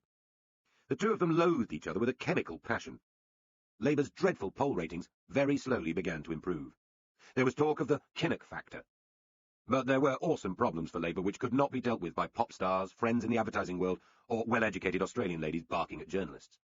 The first of these was that the party harboured a substantial and vocal minority of people who were not really parliamentary politicians at all, but revolutionaries of one kind or another. They included Arthur Scargill and his brand of insurrectionary trade unionism, the Trotskyist militant tendency, which had been busy infiltrating the party since the 60s, and assorted hard-left councils determined to defy Thatcher, also known as the democratically elected government, by various illegal stratagems. Kinnock dealt with them all. Had he not done so, New Labour would never have happened, and Tony Blair would have enjoyed a well-remunerated and obscure career as a genial barrister specialising in employment law. Yet Kinnock himself was a passionate man whose own politics were to the left of the new mood of the country. He was beginning an agonising journey which meant confronting and defeating people who sounded not so different from his younger self, while moving steadily but never quite far enough towards the centre. On this journey, much of his natural wit, his balls of the feet, exuberant, extempore rhetoric, and convivial bounce would be silenced, sellotaped and sedated, as he might well have alliterated. He had come into politics as if it was rugby, us against them, a violent contact sport, much enjoyed by all participants. He found that in leadership it was more serious, drearier, and nastier than rugby. The game was changing. Week after week he was confronting in Thatcher someone whose principles had set firm long before, and whose politics, love them or hate them, seemed to express those principles. Yet he was by necessity changing, a man on the move, who could not renounce his former beliefs, nor yet quite stand by them. He was always having to shade, to hedge, and to qualify, to dodge the ball, not kick it. The press soon dubbed him the Welsh windbag. The first and hardest example of what he was up against came with the miners' strike. As we have seen, Kinnock and Scargill loathed each other. Indeed, the NUM president may have been the only human being on the planet that Kinnock disliked more than Margaret Thatcher. He distrusted Scargill's aims, despised his tactics, and realised early on that he was certain to fail. As the spawn of socialist Welsh miners, Kinnock could not demonise the strike without demonising his own upbringing and origins, yet he knew it was a disaster. As the violence spread, the Conservatives and the press were waiting for him to denounce the pickets and to praise the police. He simply could not. Too many of his own side thought the violence was the fault of the police. As the strike hardened, one obvious tactic was to attack Scargill's failure to hold a national ballot. Yet, acutely conscious of the feelings of striking miners, he could not bring himself to attack the embattled trade union. So he was caught, volubly, even eloquently, inarticulate, between the rock of Thatcher and the hard place of Scargill. In the Commons, white-faced, week by week, he was taunted by the Tories for his weakness. In the coalfields, he was denounced as the miner's son too frightened to come to the support of the miners. So he made lengthy arguments about the case for coal and the harshness of the Tories, which were, as he knew full well, only adjacent to the row consuming the nation. These were impossible circumstances. In them, Kinnock at least managed to avoid fusing Labour and the NUM in the minds of floating voters, ensuring that Scargill's utter political defeat was his alone. But this lost year destroyed his early momentum and dampened down his old blazing certainty. It stole his hwyl, and a Welsh politician without hwyl is like a Jewish agent without chutzpah. It is said that the difference between being an opposition politician and a government one is that in government you get up each morning and decide what to do, while in opposition you get up and decide what you are going to say. It is hardly Kinnock's fault that in British politics he is remembered for talking. His critics recall his imprecise long-windedness, the product of self-critical and painful political readjustment. His admirers recall his great platform speeches, the saw-edged wit and air-punching passion. There was one time, however, lasting for just a few minutes, when Kinnock spoke so well he united most of the political world in admiration. This happened on the 1st of October 1985 at the main auditorium in Bournemouth, the well-off Dorset coastal resort where Labour conferences never seem entirely at home. A few days earlier, Liverpool City Council, formerly Labour-run but in fact controlled by the Revolutionary Socialist League, had sent out redundancy notices to its 31,000 staff. The revolutionaries, known by the name of their newspaper, Militant, were a party within a party, a parasitic body nuzzled inside Labour and chewing its guts. They had some 5,000 members who paid a proportion of their incomes to the RSL, so that the militant tendency had 140 full-time workers, more than the staff of the Social Democrats and Liberals combined. They were present all round the country, but Liverpool was their great stronghold. There they practised Trotsky's politics of the transitional demand, the habit of making impractical demands for more spending, higher wages and so on, so that when the capitalist lackeys refuse them, you can push on to the next stage, leading to collapse and then revolution. In Liverpool, where they were building thousands of new council houses, this meant setting an illegal council budget and cheerfully bankrupting the city. Sending out the redundancy notices to the council's entire staff was supposed to show Thatcher they would not back down or shrink from the chaos ahead. Like Scargill, Militant's leaders thought they could destroy the Tories on the streets. Kinnock had thought of taking them on a year earlier, but had decided the miners' strike made that politically impossible. The Liverpool mayhem gave him his chance. So, in the middle of his speech at Bournemouth, up to then a fairly conventional Labour leader's address, attacking the other parties and cheering up the hall, Kinnock struck. It was time, he suddenly said, for Labour to show the public that it was serious. Implausible promises would not win political victory. I'll tell you what happens with impossible promises.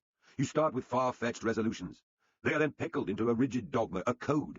And you go through the years sticking to that, outdated, misplaced, irrelevant to the real needs, and you end up in the grotesque chaos of a Labour council, hiring taxis to scuttle round a city, handing out redundancy notices to its own workers. By now he had whipped himself into real anger, shouting, yet also just in control. The best speeches are made on the lip of the curve of the track, an inch away from crashing into incoherence. Kinnock's enemies were in front of him. All the pent-up frustrations of the past year were being released. The hall came alive. Militant leaders like Derek Hatton, a man with the looks of a recently retired footballer, stood up and yelled back. Boos came from left-wingers. Uncertain applause came from the Loyalists. The pompous left-wing MP Eric Heffer, who had once begun a speech in the Commons with the immortal words, "I, like Jesus Christ, am the son of a carpenter," stood up and stomped from the hall, followed by camera crews and journalists. This was drama of a kind even Labour conferences were unused to. Kinnock went on. "I'm telling you, and you'll listen. You can't play politics with people's jobs and with people's services or with their homes." There was another huge outburst, now both of cheers and of boos. Kinnock insisted that the voice of people with real needs was louder than all the booing that could be assembled. "The people will not, cannot abide posturing. They cannot respect the gesture generals or the tendency tacticians." Alliteration, then eruption. Most of those interviewed said it was one of the most important and courageous speeches they had ever heard, though the hard left was venomously hostile. The newspapers, used to kicking Kinnock, were almost delirious with praise. David Blunkett, the blind socialist leader of Sheffield City Council, who would later serve in the Blair cabinets, organised a climb-down on a militant-sponsored motion, much to Kinnock's annoyance. But the speech was a genuine turning point. By the end of the following month, Liverpool District Labour Party, from which Militant drew its power, was suspended, and an inquiry had been set up. By the spring of 1986, leaders of Militant had been identified and charged with behaving in a way incompatible with Labour membership. The process of expelling them was noisy, legally fraught, and time-consuming, though more than 100 were eventually expelled. As important, there was a strong tide towards Kinnock across the rest of the party, with many left-wingers cutting their ties to the revolutionaries. There were many battles with the hard left to come, and several pro-militant MPs were elected to the Commons. Newspaper stories about loony left councils, allegedly banning black bin bags on the grounds of racism and ordering teachers to stop using nursery rhymes for the same reason, would continue to be used to taunt Labour. Yet by standing up openly to the Trotskyist menace, as Wilson, Callaghan and Foote had not, Kinnock gave his party a new start. It began to draw away from the SDP Liberal alliance in the polls, and do much better in local elections too. It was the moment when New Labour became possible. Yet neither this, nor the new fashion for better controlled, slicker and sharper management that Kinnock brought in, would do the party much good against Thatcher in the election that followed. Whatever glossy pamphlets, well-made adulatory films and carefully planned photo opportunities could do, was done. Mandelson, a former student leader and television producer whose grandfather had been Herbert Morrison, became the best known of the modernisers. Prince Charles greeted him as the Red Rose Man, for his role in ditching the old red banner as Labour's symbol and substituting a long-stemmed rose. Mandelson was certainly a single-minded and devoted reformer, cajoling and bullying a generally anti-Labour press. But he was not the only one. The Red Rose had been suggested by others, a copy of European Socialist Party imagery. Yet symbolism could not mask the fact that in its policies Labour was still behind the public mood. Despite mass unemployment, Thatcher's market optimism was filtering through. Labour might have ditched the red flag, but it was still committed to renationalisation, planning, a national investment bank, and unilateral nuclear disarmament, a personal cause for both Kinnock and his wife Glenys over the previous 20 years. The mid-80s were a time when, after ferocious arguments about disarmament and the Russian invasion of Afghanistan, then a spate of espionage cases, the Cold War was finally thawing. In the White House, President Reagan, scourge of the evil empire, was set on creating Star Wars, the orbiting satellite and anti-missile system intended to make the United States invulnerable to Russian attack. Yet he was ready to talk too, as the famous summit with Gorbachev at Reykjavik showed. There the Russians agreed to big missile reductions, and the Americans declined to scrap Star Wars. It was not a time for the old certainties. Yet for Kinnock, support for unilateral nuclear disarmament was fundamental to his political personality. It was the reflex response to those who accused him of selling out his socialism. It was a source of some of his best rhetoric. He therefore stuck with the policy, even as he came to realise just how damaging it was to Labour's image among swing voters. He was clear about it. Under Labour, all the British and American nuclear bases would be closed, the Trident nuclear submarine force cancelled, all existing missiles scrapped, and Britain would no longer expect any nuclear protection from the United States in time of war.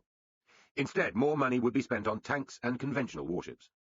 Kinnock was forceful and detailed about all this, and the more he spoke, the more Labour's ratings went down. He set off gamely trying to sell the CND line as no kind of surrender when in Russia, and something wholly compatible with NATO membership while in Washington, where on his third visit, Reagan's team humiliated him with a 20-minute meeting, followed by a coldly hostile briefing. All of this did him a lot of good among many traditional Labour supporters. Glenys turned up at the women's protest camp at Greenham Common, but it was derided in the press, helped the SDP, and was unpopular with just the floating voter Middle England people Labour desperately needed to win back. In the 1987 general election campaign, Kinnock's explanation about why Britain would not simply have to surrender if threatened by a Soviet nuclear attack sounded as if he was advocating some kind of Dad's Army guerrilla campaign once the Russians had got here. With policies like these, he was not putting Thatcher under the kind of pressure which, perhaps, she needed. A revolution's midlife crisis. There had been some bad moments for the second Thatcher government. Most obviously, she had nearly been assassinated. The IRA bomb, which demolished a chunk of the Grand Hotel at Brighton during the 1984 Conservative Conference, was intended as a response to Mrs. Thatcher's hard line at the time of the 1981 hunger strike.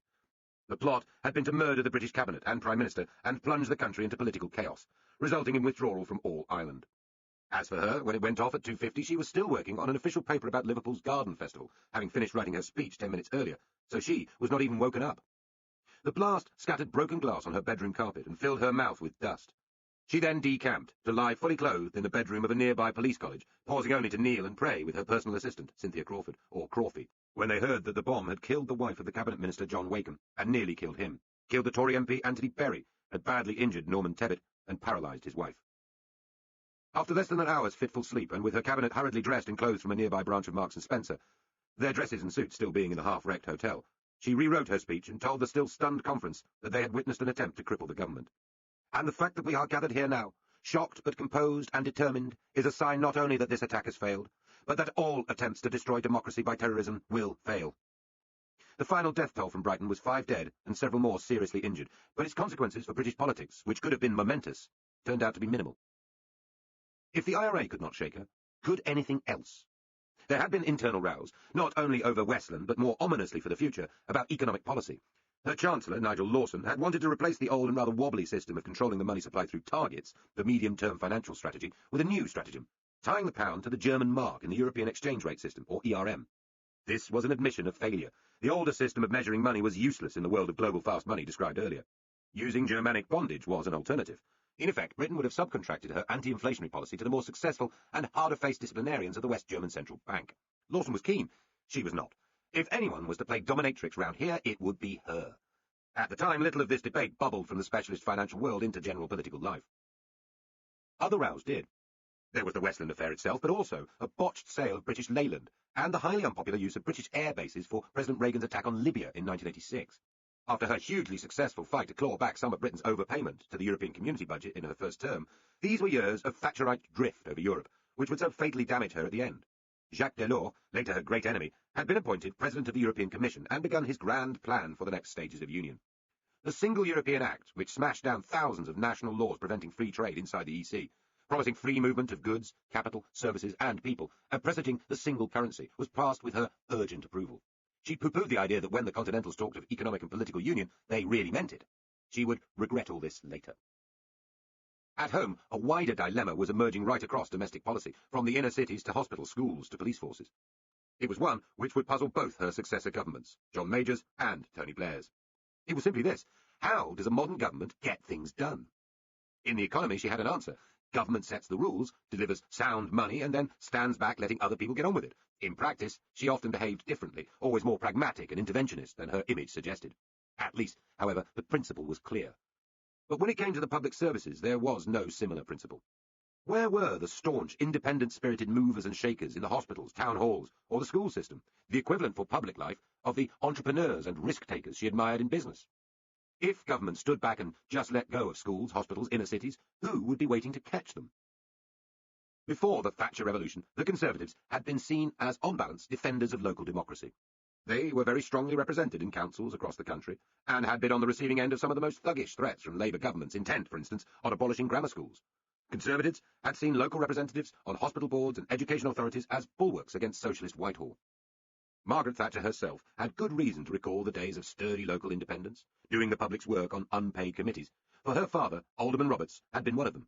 In the 70s, Tory think tanks regularly produced reports calling for stronger localism, the building of a rich civil society in which independent institutions, churches, schools, charities, clubs, and the rest would spread autonomy and freedom. It was the theme of the most influential conservative philosopher of post-war Britain, Michael Oakeshott.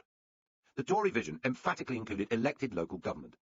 In 1978, two right-wing conservative politicians, for instance, wrote a passionate pamphlet complaining that local government is being deprived of more and more of the functions it used to be thought capable of fulfilling. Yet in power, Thatcher and her ministers could not trust local government, or any elected and therefore independent bodies at all. Between 1979 and 1994, an astonishing 150 Acts of Parliament were passed, removing powers from local authorities, and £24 billion a year, at 1994 prices, had been switched from them to unelected and mostly secretive gatherings. The first two Thatcher governments transferred power and discretion away from people who had stood openly for election, and towards the subservient agents of Whitehall, often paid-up party members and well-meaning stooges. Ministers, whether wet or dry, competed to show her their zeal by taking the initiative away from organisations on the ground. Michael Heseltine attacked local government with new auditing arrangements, curbs on how much tax they could raise, and then spending caps as well. Nicholas Ridley, an Environment Secretary, forced them to put out a wide range of services to tender for private companies, telling local councils in the harshest terms that no dissent was permissible. We might have to force them to expose their activities to competition if they did not choose to do that themselves. So, there was no public service equivalent of privatisation. In hospitals and schools, Thatcher had eventually rejected the radical alternatives of fees, private management, selection and independence when offered them by the CPRS, Central Policy Review staff. Stirred by the idea, she was too cautious to follow where it led. If neither new private nor old public, then what? The answer turned out to be expensive bureaucratic central activity, which made ministers feel important. In the health service, early attempts to decentralise were rapidly reversed, and a vast top-down system of targets and measurements was put in place, driven by a new planning organisation. It cost more, and the service seemed to get worse. Similar centralist power grabs took place in urban regeneration, one of the most visible and immediate areas of government action, where unelected corporations, UDCs rather than elected councils, got the money to pour into run-down cities. The biggest city councils, notably the Greater London Council, were simply abolished.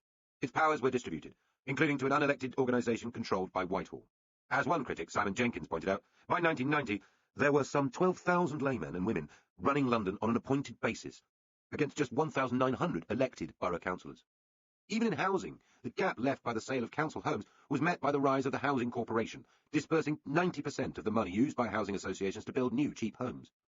In the Thatcher years, its staff grew 7-fold and its budget 20-fold. Back in the mid-80s, she did, to be fair, have other things on her mind. Personal relationships matter as much in modern diplomacy as they did in the Renaissance, and the Thatcher-Gorbachev courtship engaged her imagination and human interest. She was becoming the closest ally Ronald Reagan had in another international relationship, which was of huge emotional and political significance to her. In these years, she had become an international diva of conservative politics, feted by crowds from Russia and China to New York.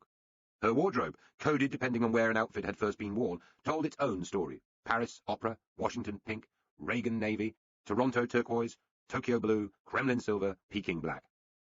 Meanwhile, she was negotiating the hard detail of Hong Kong's transitional status before it was handed over to Communist China in 1997. She got a torrid time at Commonwealth conferences for her opposition to sanctions against the apartheid regime in South Africa, and where she gave as good as she got.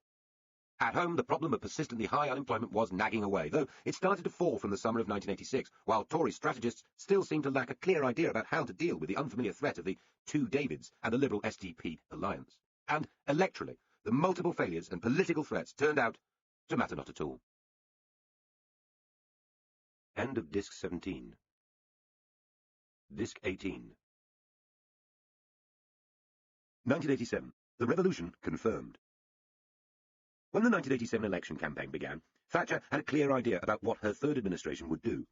Just like Tony Blair later, she wanted more choice for the users of state services.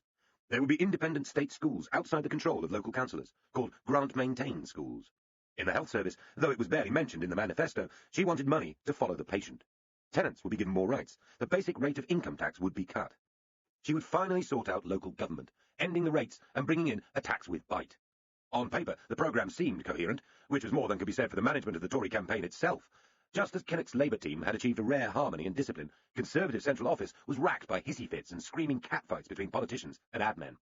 The leaderine began to snap at her former favourite, the carnivorous Chingford skinhead Norman Tebbit, now party chairman. At one point in the campaign, when the Labour leader seemed to have closed the gap to just 4 points, and when Mrs Thatcher herself was performing badly, hit by agonising toothache, the Tories had a real panic, wobbly Thursday. That dreadful Kinnock, it seemed, was having a better campaign than she was. He sailed around, surrounded by admiring crowds, young people, nurses, waving and smiling, and little worried by the press, while she was having a horrid time. What was going on?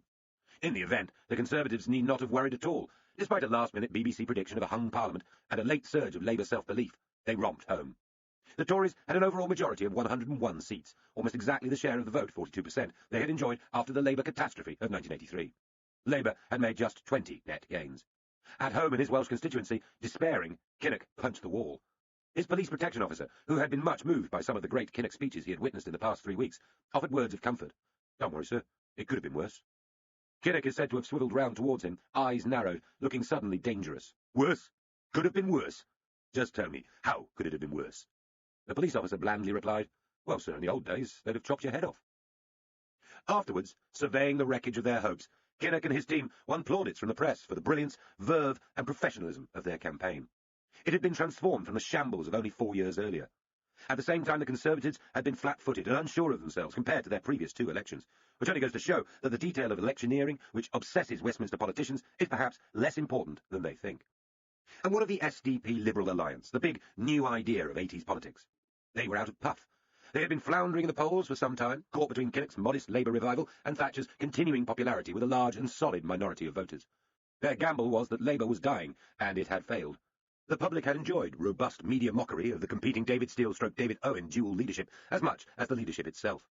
Though Owen was popularly seen as the dominant partner, his Social Democrats had a woeful election, seeing their 8 MPs reduced to 5 and losing Roy Jenkins in the process, a tribulation Owen bore with fortitude.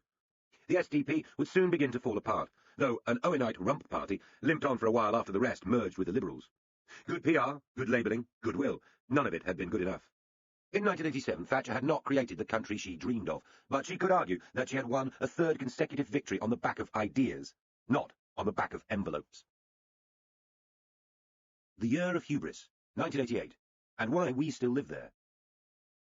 For true believers, the story of Margaret Thatcher's 3rd and last administration can be summed up in the single word, betrayal. Her hopes of a free-market Europe were betrayed by the Continentals, abetted by her own treacherous Foreign Office. Her achievements in bringing down inflation were betrayed by her Chancellor, Nigel Lawson. Finally, she was betrayed directly, treachery with a smile on its face, when her cabinet ministers turned on her and forced her to resign on the 20th of November, 1990. The British Revolution was sold out by faint hearts, its great leader exiled to an executive home in South London, and glory departed from the earth. But there is another word that sums up the story better, not betrayal, but hubris. In the late 80s, the Thatcher Revolution overreached itself. The inflationary boom happened because of the expansion of credit and a belief among ministers that, somehow, the old laws of economics had been abolished. Britain was now in a virtuous, endless upward spiral of increasing prosperity. Across the welfare state, swaggering, high-handed centralism continued on steroids, ever grander. Near the end, Thatcher's fall was triggered by a disastrous policy for local taxation, whose blatant unfairness was never properly considered by ministers, as if it did not really matter. And by the end, her own brutal rudeness to those around her left her almost friendless. She had been in power too long. The year after the election, 1988, was the real year of hubris. The Thatcher government began laying about it with a frenzy unmatched before or since, flaying independent institutions and bullying the professions as if it was a short-tempered teacher and they were uppity children. England's senior judges came under tighter new political control. They would hit back. University lecturers lost the academic tenure they had enjoyed since the days when students arrived by ox cart, making jokes in Latin. In Kenneth Baker's Great Education Reform Bill, or GER Bill, of that year, Whitehall grabbed direct control over the running of school curriculums, creating a vast new state bureaucracy to dictate what should be taught, when and how, and then to monitor the results. Teachers could do nothing. The Cabinet debated the detail of maths courses. Mrs. Thatcher spent much of her own time worrying about the teaching of history. It happened at a time when education ministers were complaining bitterly in private about the appalling quality of talent, not among teachers, but civil servants, the very people they were handing more power to.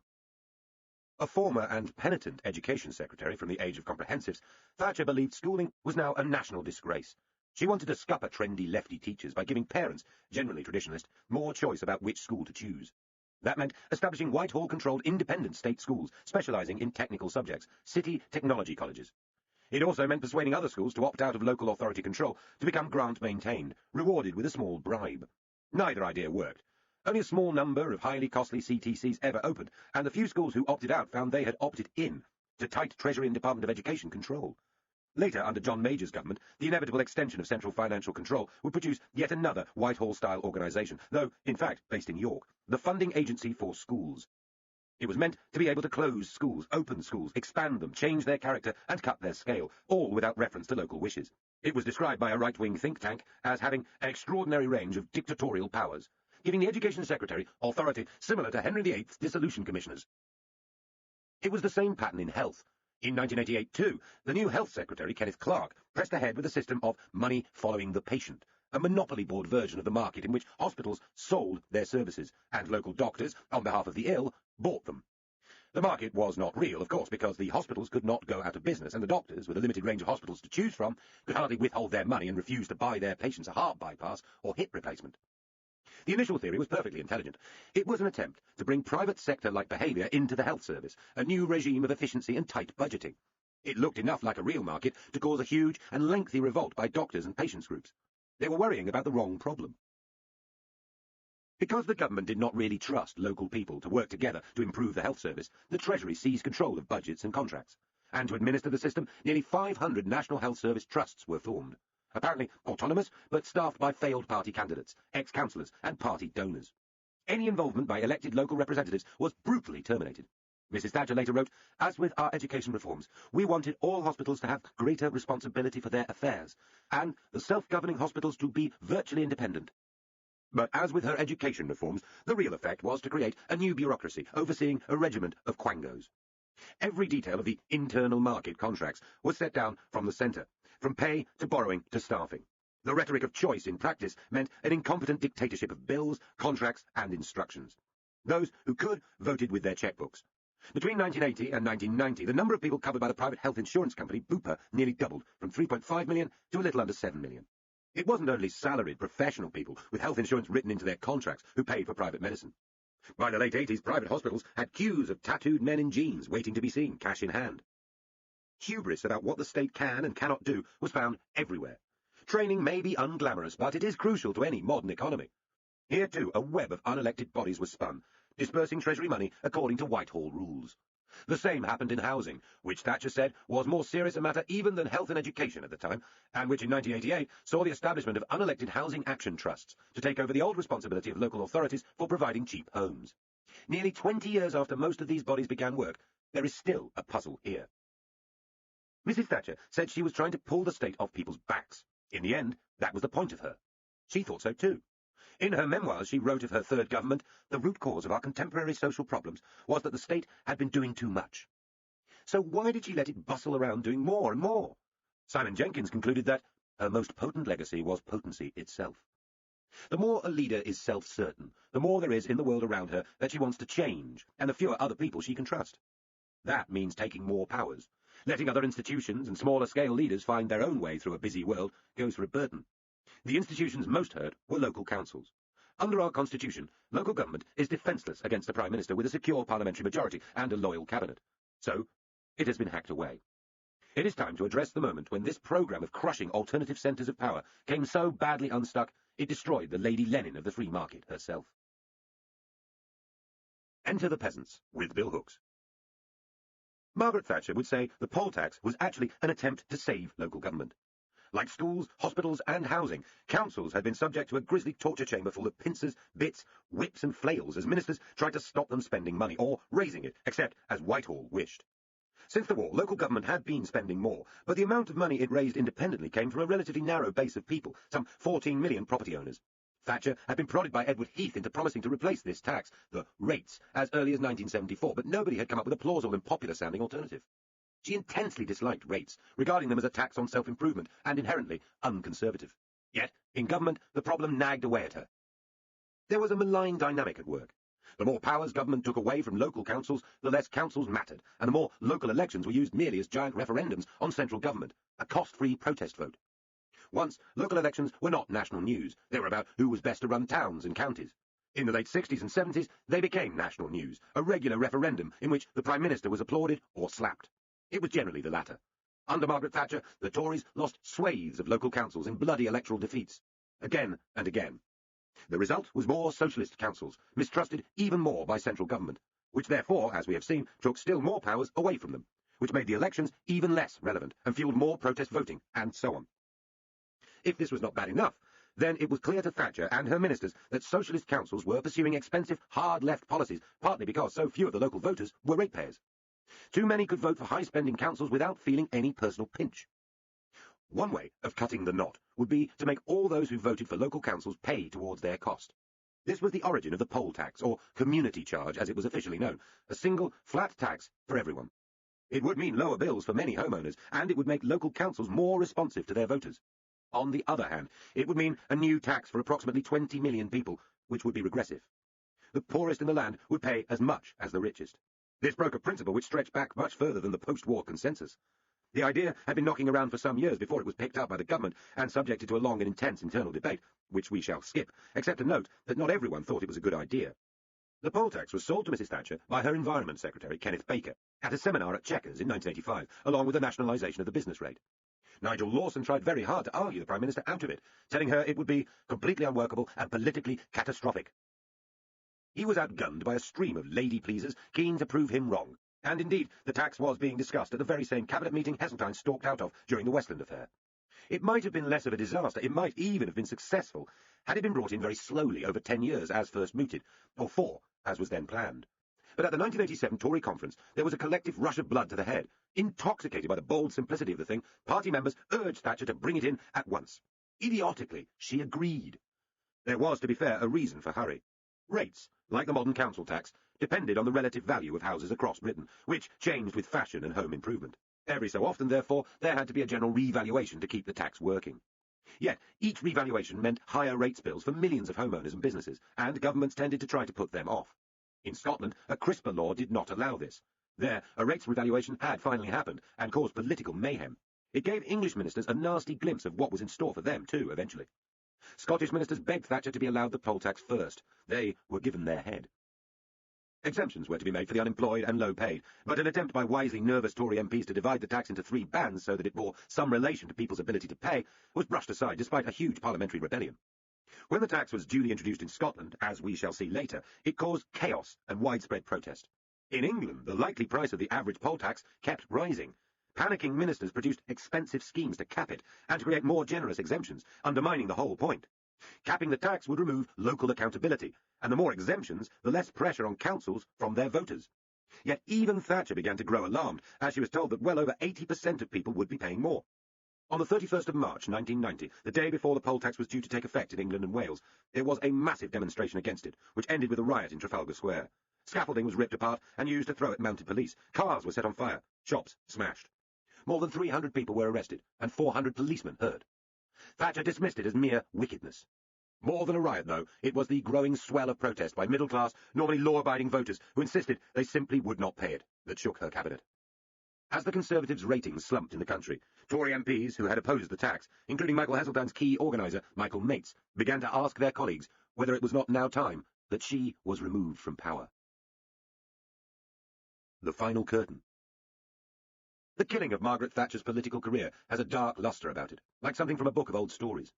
She had conducted her premiership with a sense of vivid and immediate self-dramatization, the heroine of peace and war, fighting pitched battles in coalfields and on the streets, word-punching her way through triumphal conferences, haranguing rival leaders, always with a sense that history was being freshly minted, day by day. This is why so many insults levelled at her tended to twist into unintended compliments. The Iron Lady, La Passionara of Privilege, she who must be obeyed, the Leaderine, the Blessed Margaret, even the Great She-Elephant. Reflected in her bloodied breastplate, the 80s glowed more luridly than any other modern decade, flashing gold with the city's new wealth, sunny as the Soviets collapsed, livid in its confrontations and cruelty nearer to home. She had no sense of her own limits. The world was made anew. Her fall lived up in every way to her record. When a great leader topples, poetry requires that her personal failings bring her down. The story insists it must be more than a trip on the carpet, weariness, or age. And this story's ending lives up to its earlier scenes. There were several powder trails that led towards the final explosion. One was the poll tax, another was economic policy, and Europe, which had become almost the same thing. We have seen how Lawson wanted to tie the pound to the anti-inflationary expertise and reputation of the West German Central Bank, shadowing the Deutschmark in the European exchange rate mechanism. In effect, he was looking for somewhere firm to plant down policy in the queasy morass of the new global financial free-for-all. Thatcher disagreed. She thought currencies should float freely, aerial to his Caliban. She also knew that the ERM was intended one day to lead to a single European currency, part of the European Commission President Jacques Delors' plan for a freshly buttressed European federal state. Lawson, dogged, bull-like, ignored her and shadowed the German currency anyway, a fact somehow both denied yet generally known. Thatcher read about it in the newspapers. When the cost of Lawson's policy became excessive, she finally ordered him to stop. He grumpily agreed, but the two of them stopped talking. Bruges in Belgium is a pretty town. Thanks to the Channel Tunnel and cheap flights, British people flock there for romance, beer, art and chocolate. When Margaret Thatcher rode into town in 1988, year of hubris, none of these things was on her agenda. She had come to make her definitive speech against the federalism now openly advancing towards her. The Foreign Office had tried to soften her message. She had promptly pulled out her pen and written the barbs and thorns back in again. She had not, she informed her audience, successfully rolled back the frontiers of the state in Britain, a claim already anatomized, only to see them reimposed at a European level, with a European superstate exercising a new level of dominance from Brussels. There was much else besides. Her bluntness much offended continental politicians and the Foreign Secretary, Sir Geoffrey Howe.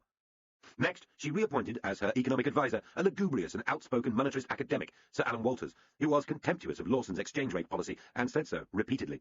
Thus, she was taking on Howe and Lawson, the two chancellors of her revolutionary years, together. A dangerous split was becoming evident at the top of government. She seemed not to care, biffing Howe about as carelessly as she always had. Nor was anyone much convinced when she told the world she fully, gladly, joyfully, unequivocally, generously, fully supported Lawson as her chancellor. People said she had no sense of humour. They were wrong. It was just a slightly strange one. Then Jacques Delors, the wry and determined French socialist, re-entered the story, with his fleshed-out plan for economic and monetary union, which would end with the single currency, the euro. To get there, all EU members would start by putting their national currencies into the ERM, which would draw them increasingly tightly together, just what Lawson and Howe wanted, and just what Thatcher did not. Howe and Lawson, Pinky and Perky, ganged up. They told her she must announce that Britain would soon join the ERM, even if she left the single currency itself to one side for the time. She wriggled, then fought back.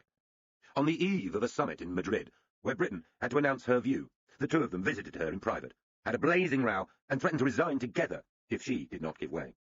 Truculently, she did, and the crisis passed. But she was merely waiting. 4 weeks after the summit, in July 1989, Thatcher hit back. She unleashed a major cabinet reshuffle, compared at the time to Macmillan's Night of the Long Knives in 1962. Howe was demoted to being Leader of the Commons. She reluctantly allowed him the face-saving title of Deputy Prime Minister, a concession rather diminished when her press officer, Bernard Ingham, instantly told journalists it was a bit of a non-job. Howe was replaced by the relatively unknown John Major, the former Chief Secretary. Lawson survived only because the economy was weakening, and to lose him was thought too dangerous just then. So the drama advanced. The atmosphere in the Commons was a combustible mix of sulphur and adrenaline. Lawson was having a bad time on all sides, including from the Labour Shadow Chancellor, John Smith. When Thatcher's adviser Walters had another pop at his ERM policy, He decided enough was enough and resigned on the 26th of October, telling the Prime Minister she should treat her ministers better. She pretended to have no idea what he was on about. Lawson was replaced by the still relatively unknown John Major, who was having an interesting autumn. Around them all, the world was changing. A few days after these events, East Germany announced the opening of the border to the west, and joyous Berliners began hacking their wall to pieces. Then the communists fell in Czechoslovakia. Then the Romanian dictator Ceausescu was dragged from power. A few weeks after that, in February 1990, Nelson Mandela, a man she had once denounced as a terrorist, was released, to global acclaim. In the middle of all this, the Commons had witnessed an event which seemed the opposite of historic. Thatcher had been challenged as leader of the Conservative Party by Sir Anthony Mayer, an obscure, elderly pro-European backbencher, much mocked as the stalking donkey. It was a little like Ronnie Corbett challenging Mike Tyson to a punch-up. Yet, ominously for Thatcher, when the vote was held, 60 Tory MPs either voted donkey or abstained. In the shadows, prowling through Conservative associations and the corridors of Westminster, was a more dangerous creature. Michael Heseltine, no donkey, self-expelled from the Thatcher cabinet 4 years earlier, was looking uncommonly chipper. Tory MPs whimpered to him about the trouble they were in with the poll tax. He sympathised, trying neither to lick his lips nor sharpen his claws too obviously. One by one, the inner core of true Thatcherites fell back. Her bone-dry Environment Secretary, Nicholas Ridley, had to resign after being rude about the Germans in a magazine interview, given piquantly to Lawson's son Dominic. John Major turned out to be worryingly pro-European after all. Ian Gow, one of her closest associates, though no longer in the government, was murdered by an IRA bomb at his home. Abroad, great world events continued to stalk the last days of Margaret Thatcher's premiership. Saddam Hussein invaded Kuwait, and she urged President George Bush the elder towards what would become the first Gulf War. Don't wobble, George. There was another summit in Rome, and further pressure on the Delors plan. Again, Thatcher felt herself being pushed and dragged towards a federal scheme. She vented her contempt and anger in the Commons, shredding the proposals with the words, "No, no, no." And at this point, the one person who could never have been expected to finish her off did so. For years, Geoffrey Howe had absorbed her slights, her impatience, her mockery, her snarls. He had taken it all, with the rubbery fatalism of the battered husband who will never leave. Now, observing her flaming anti-Brussels crusade, he decided he had had enough. She probably tipped him over the edge by turning on him savagely and unfairly over some legislation that was not ready, but he had decided to go. On the 13th of November, 1990, he stood up, rather lugubriously, in the House of Commons, and did her in. His resignation statement was designed to answer the story put around by Number 10, that he had gone over nothing much at all. To a packed chamber, he revealed that Lawson and he had threatened to resign together the previous year, and accused her of sending her ministers to negotiate in Brussels like a cricket team going to the crease, having first broken their bats in the changing room. She was wrong over Europe, he insisted, and then threw the door open to the further leadership challenge that was now inevitable. The time has come for others to consider their own response to the tragic conflict of loyalties with which I myself have wrestled for perhaps too long. Television cameras had just been allowed into the Commons. Across the country, people could watch Howe, with Nigel Lawson nodding behind him, could see Heseltine's studied, icy calm, and observe the white-faced reaction of the Prime Minister herself. The next day, Heseltine announced he would stand against her as leader. She told the Times that he was a socialist at heart, someone whose philosophy at its extreme end had just been defeated in the Soviet Union. She would see him off, of course. The balloting system for Tory MPs required her to beat Heseltine by winning both a clear majority of the parliamentary party and being 15% ahead of him in votes cast. At a summit in Paris, surrounded by many old enemies, she heard that she had missed the second hurdle by 4 votes. There would be a second ballot. As one of the few people in public life who could swarm all by herself, she swarmed out of the summit, somehow found a BBC microphone, and announced that, though disappointed, she would fight on. Then she returned with heroic sang-froid to sit through a ballet with the other leaders, who were pleasant enough to her face. While she watched the ballet, Tory MPs were dancing through Westminster in anger or delight. It was a night of softening support and hardening hearts. Many key Thatcherites believed she was finished, and feared that if she fought again, Heseltine would beat her. This would tear the party in two. It would be better for her to withdraw and let someone else assassinate the assassin. Even then, had she been in London throughout the crisis and summoned her cabinet together to back her, she might have pulled it off. But by the time she was back and taking advice from her whips, the news was bleak. In what was probably a tactical mistake, she decided to see her cabinet one by one in her Commons office. Douglas Hurd and John Major had already given her their reluctant agreement to nominate her for the next round of voting, but the message from most of the rest of her ministers was strangely uniform. They would personally back her if she was determined to fight, but, frankly, she would lose. That would mean Heseltine. Better, Prime Minister, to stand aside and free Major and Hurd from their promises of support. Later she was wryly amusing about the process. It looked very much as if most of them had agreed the line beforehand. The whips concurred. The cabinet were going through the motions of supporting her if she insisted, but they did not mean it, or mean her to believe it. She had lost them. Only a few ultras, mostly outside the cabinet, were sincerely urging her to continue the struggle. One was that wicked diarist and right-wing maverick Alan Clark, who told her to fight on at all costs. Unfortunately, he went on to argue that I should fight on even though I was bound to lose, because it was better to go down in a blaze of glorious defeat than to go gentle into that good night. Since I had no particular fondness for Wagnerian endings, this lifted my spirits only briefly. So it was over. In their various ways, her cabinet were too tired to support her any longer, and her MPs were too scared of the electoral vengeance to be wreaked after the poll tax. She returned to Downing Street, conferred with Dennis, slept on it, and then announced to her cabinet secretary at 7:30 the next morning that she had decided to resign. She held an uncomfortable cabinet meeting with those she believed had betrayed her, saw the Queen, phoned other world leaders, and then finished with one final, splendid Commons performance. "I'm enjoying this," vigorously defending her record. "Come back," cried one emotional Tory MP. When Margaret Thatcher left Downing Street for the last time, in tears, she already knew that she had successfully completed a final political campaign, which was to ensure that she was replaced as Prime Minister by John Major rather than Michael Heseltine. She had rallied support for him by phone among her closest supporters. They felt he had not been quite supportive enough. She also harboured private doubts. So ended the most extraordinary and nation-changing premiership of modern British history. Part 5. Nippy Metro People. Written from 1990. Thatcher's children? By the time she left office, only a minority were true believers. Most would have voted her out had her cabinet ministers not beaten them to it. History is harshest to a leader just as they fall. She had been a strident presence for so long that many who had first welcomed her as a gust of fresh air now felt harried. Those who wanted a quieter leader were about to get one. Yet most people had in the end done well under her, not just the yuppies and Essex boys, but also her snidest middle-class critics. Britons were on average much wealthier than they had been at the end of the 70s. The country was enjoying bigger cars, a far wider range of holidays, better food, a wider choice of television channels, home videos, and the first slew of gadgets from the computer age. Yet this was not quite the Britain of today. More people smoked. The idea of smoke-free public areas or smoking bans in offices and restaurants was lampooned as a weird Californian innovation that would never come here. People seen talking to themselves with a wire dangling from one ear would have been considered worryingly disturbed. There were no Starbucks. Coffee shops were still mainly locally owned places, selling instant coffee, tea, fried food, or cakes. Lunch had been under threat for some years in the city, and the days of midday drinking were beginning to die in other professions too. The chic sandwich bar had begun to spread since the early 80s, when BLTs, avocado, and blue cheese began to be regularly offered, alongside the traditional fillings of cheese, ham, and egg. At a by-election outside Liverpool in 1986, a Labour activist had allegedly pointed to the mushy peas in a local chip shop and asked for some of the avocado dip too. It was a story, perhaps an urban myth, much retold as symbolising the gap between real Britain and the new metropolitan Britain of the South. The habit of urbanites carrying bottled water wherever they went had not yet taken off, though meaningless corporate language was already sullying business life. The ubiquitous PowerPoint presentation was in its infancy. Passengers, rather than customers, travelled on British rail trains, with the double arrow symbol, which had been familiar since 1965. On the roads were plenty of flashy Ford Sierras, Austin Montegos, and nippy Metros. For a wealthy country, the mood was uneasy. An old jibe, public affluence, public squalor, was much heard. The most immediate worry was economic, as the hangover effects of the Lawson boom began to throb. Inflation was rising towards double figures, interest rates were at 14%, and unemployment was heading towards 2 million. Over the next 4 years, a serious white-collar recession was to hit Britain, particularly in the south, where house prices would fall by a quarter. An estimated 1.8 million people found that their homes were worth less than the money they had borrowed to buy them in the heady, easy credit 80s. During 1991 alone, more than 75,000 families would have their homes repossessed. With hindsight, it is generally accepted that the Thatcher Revolution reshaped the country's economy and prepared Britain well for the new age of globalisation waiting in the wings.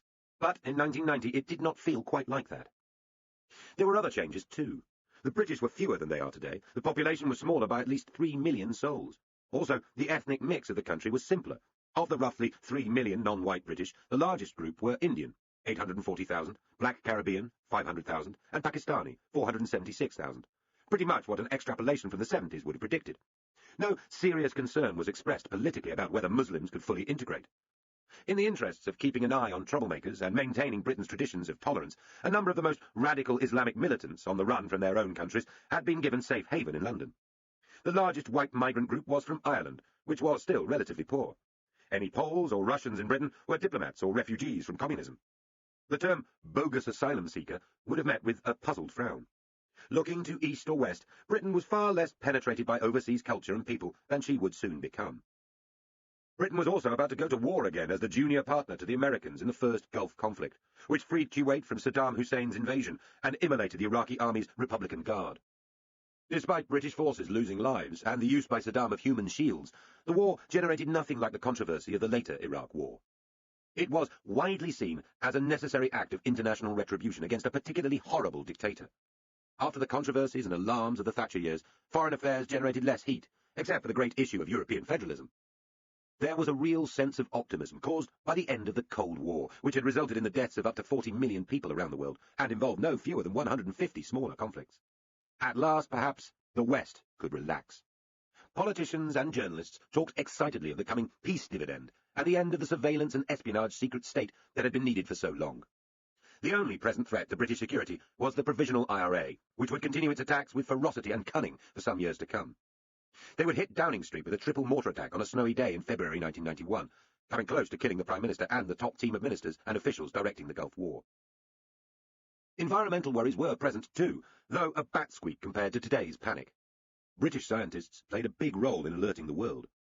Among the handful of Britons in the second half of the 20th century who may be remembered centuries hence is James Lovelock. He is the scientist who in 1965, after studying the long-term chemical composition of the planet's systems and their interaction with living organisms, developed the Gaia theory. The name, from a Greek goddess, came from the British Nobel Prize-winning novelist William Golding, a neighbour of Lovelock's in Devon, during a country walk. Gaia demonstrated how fragile the life-supporting atmosphere and chemistry of the planet is, an immensely complex self-regulating system keeping temperatures fit for life. Some hippies and New Age mystics mistakenly thought Lovelock was saying the Earth was herself alive. He was using a metaphor, but one with powerful implications for man-made climate change. At the same time as Lovelock was writing his most influential book, in the late 70s, far south, the British Antarctic Survey was just beginning to notice a thinning of the ozone layer. It is said that when the first measurements were taken later, in 1985, the readings were so low the scientists assumed their instruments were faulty and sent home for replacements. This led to an important treaty cutting ozone-depleting CFCs. British influence was important at the first World Climate Conference in Geneva in 1979, which had appealed to nations to do more research. By 1990, a follow-up conference attended by 130 countries focused on the growing evidence that global warming was a real threat, but no agreement was reached about what should be done. Were any senior politicians worried? One was. 2 years earlier, Margaret Thatcher, science-trained, had made a speech about global warming.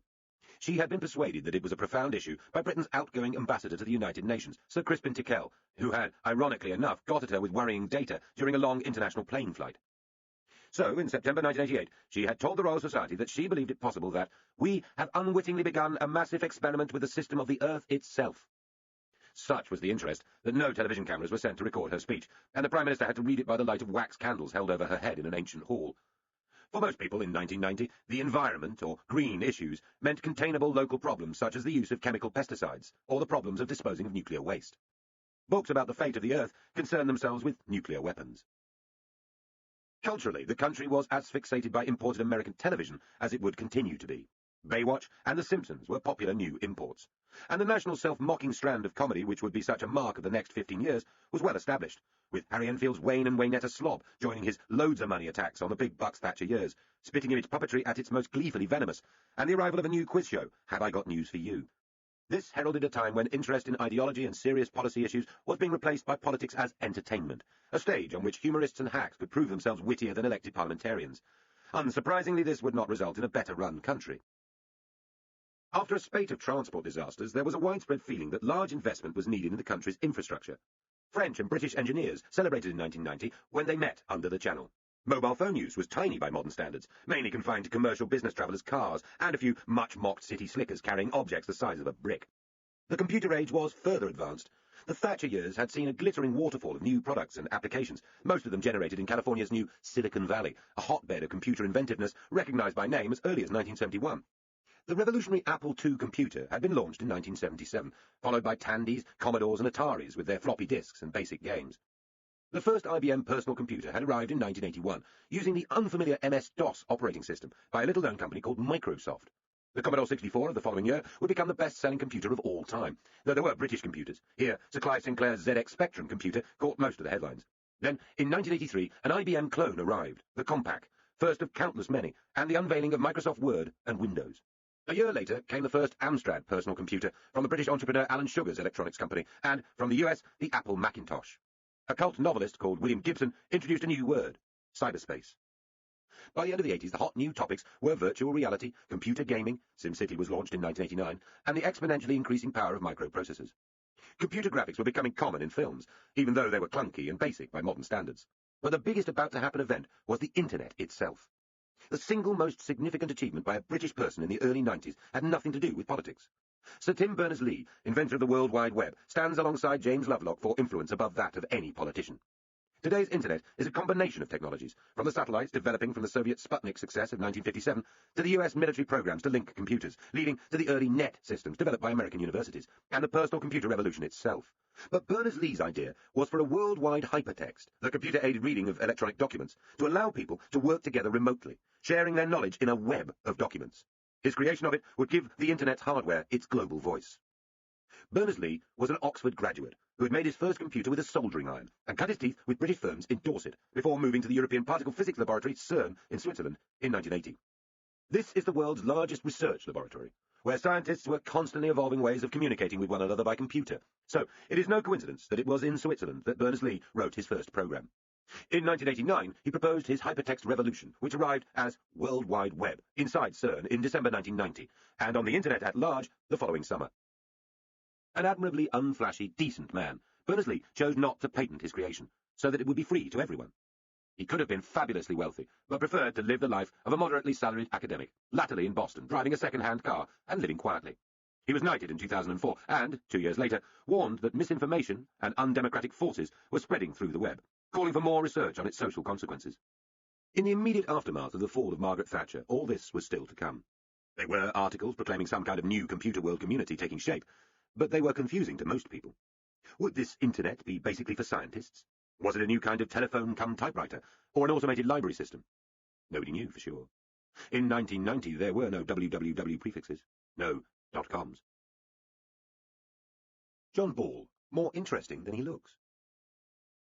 To guide this confusing new Britain, teetering on the edge of a new spate of globalism, there arrived an unlikely and very English figure, a Prime Minister whose 7 years in office make him one of the longest-serving of modern times, but who already gets half overlooked. John Major was not what he seemed. He appeared to be a bland, friendly, loyal Thatcherite. She thought so. So did Tory MPs, who elected him their leader because of who he was not. He was not the urbane, posh, old-school Tory Douglas Hurd, and he was not the floppy-haired enchanter and lady-killer Michael Heseltine. So, who was he? Major had none of Thatcher's certainty or harshness. It is a reasonable principle that when you probe the history of a normal, middle-of-the-road English person, you find it surprisingly exotic. That is the case with Major. He was a sensitive boy from the wrong part of town, from a mixed-up, rather rum family. His father was one of the music hall artistes described much earlier in this book, a remarkable man who had been partly brought up in the United States, returning to Britain in Edwardian times to pursue a long stage career, then rampaging cheerfully round South America, marrying twice, and producing 2 illegitimate children. His name was Tom Ball. The Major was a stage name. As John Major said later, he might more properly have been named John Ball, like the leader of the peasants' revolt against the original poll tax. Major was born late. His father was already an old man, now pursuing yet another career, making garden ornaments.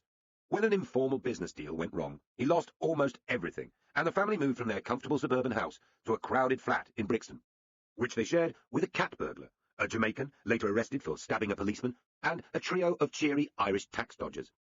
The flat turned out to be owned by Major's much older secret half-brother, though he never knew this at the time. Methodist Grantham this was not.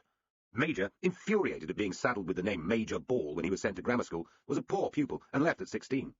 His early life was ragged and formless in shape. He worked as a clerk, made garden gnomes with his brother, looked after his mother, and endured a degrading time of unemployment, before eventually pursuing a career as a banker and becoming a Conservative councillor.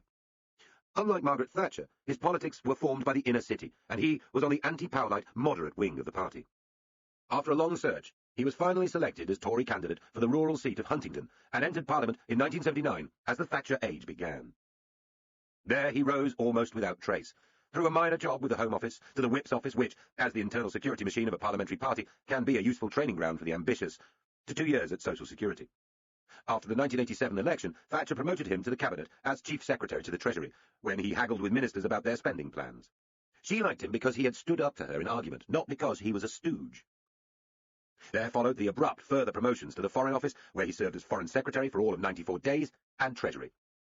As Chancellor, he had promoted a short-lived alternative to monetary union, the hard ecu, which would have been a kind of voluntary euro, running alongside the old currencies. He had then won Thatcher round to membership of the ERM, though entering, as it turned out, at too high a rate. By the time he suddenly emerged as a possible candidate to replace her as Prime Minister, Major was known by those who knew him for being affable, reliable, hard-working, self-deprecating and, it was assumed, as her protégé, a model Thatcherite. But to everyone outside Tory politics, he was a blank canvas. He was the least known new Prime Minister in post-war Britain, as well as the youngest of the century so far. At 47, he was barely a public figure. Most Conservatives had grown sick and tired of dramatics. Here was a bloke from next door, with an easy smile leading them to easier times. Chris Patten, then the brightest man in the cabinet, acted as its spokesman when he recalled the prisoner's chorus to freedom in Beethoven's opera Fidelio. If only they knew what was coming.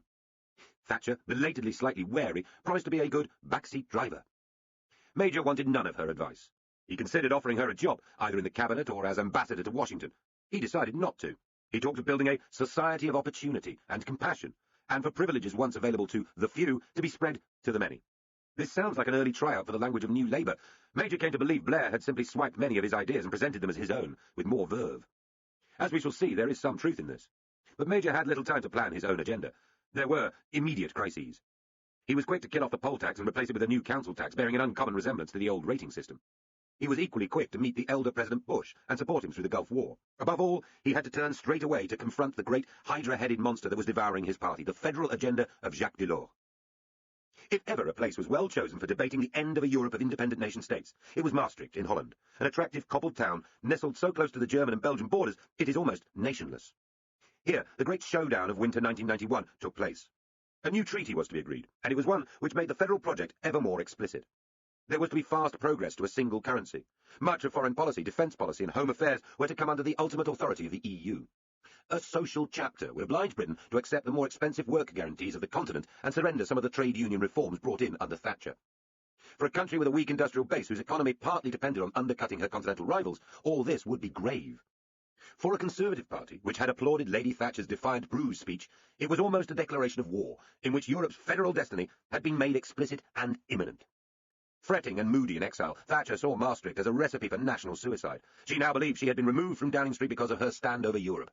Hearing Major declare he wanted Britain to be at the heart of Europe, a mere bromide of a phrase, she added him to the long list of traitors. Her admirers hissed. He refused to rule out a single currency for all time. They began angrier still. So did she. Major was trying to be practical, not exciting. He decided that he had no absolutist views on the single currency. One day it would happen. It had obvious business and trading advantages, but now was too soon, partly because it would make life harder for the Central European countries being freed from communism to join the EU. So he was neither a never nor a now. Most people assumed he was glibly steering between two whirlpools, trying to keep his party united. In his memoirs, a great deal better written than most such books, he protested that he was accused of dithering, procrastination, lacking leadership and conviction. As to his true and subtle position, I have given up hope that this will ever be understood.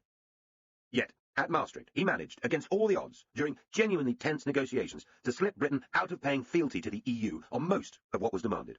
He and his Chancellor, Norman Lamont, negotiated a special British opt-out from monetary union and managed to have the social chapter excluded from the treaty altogether.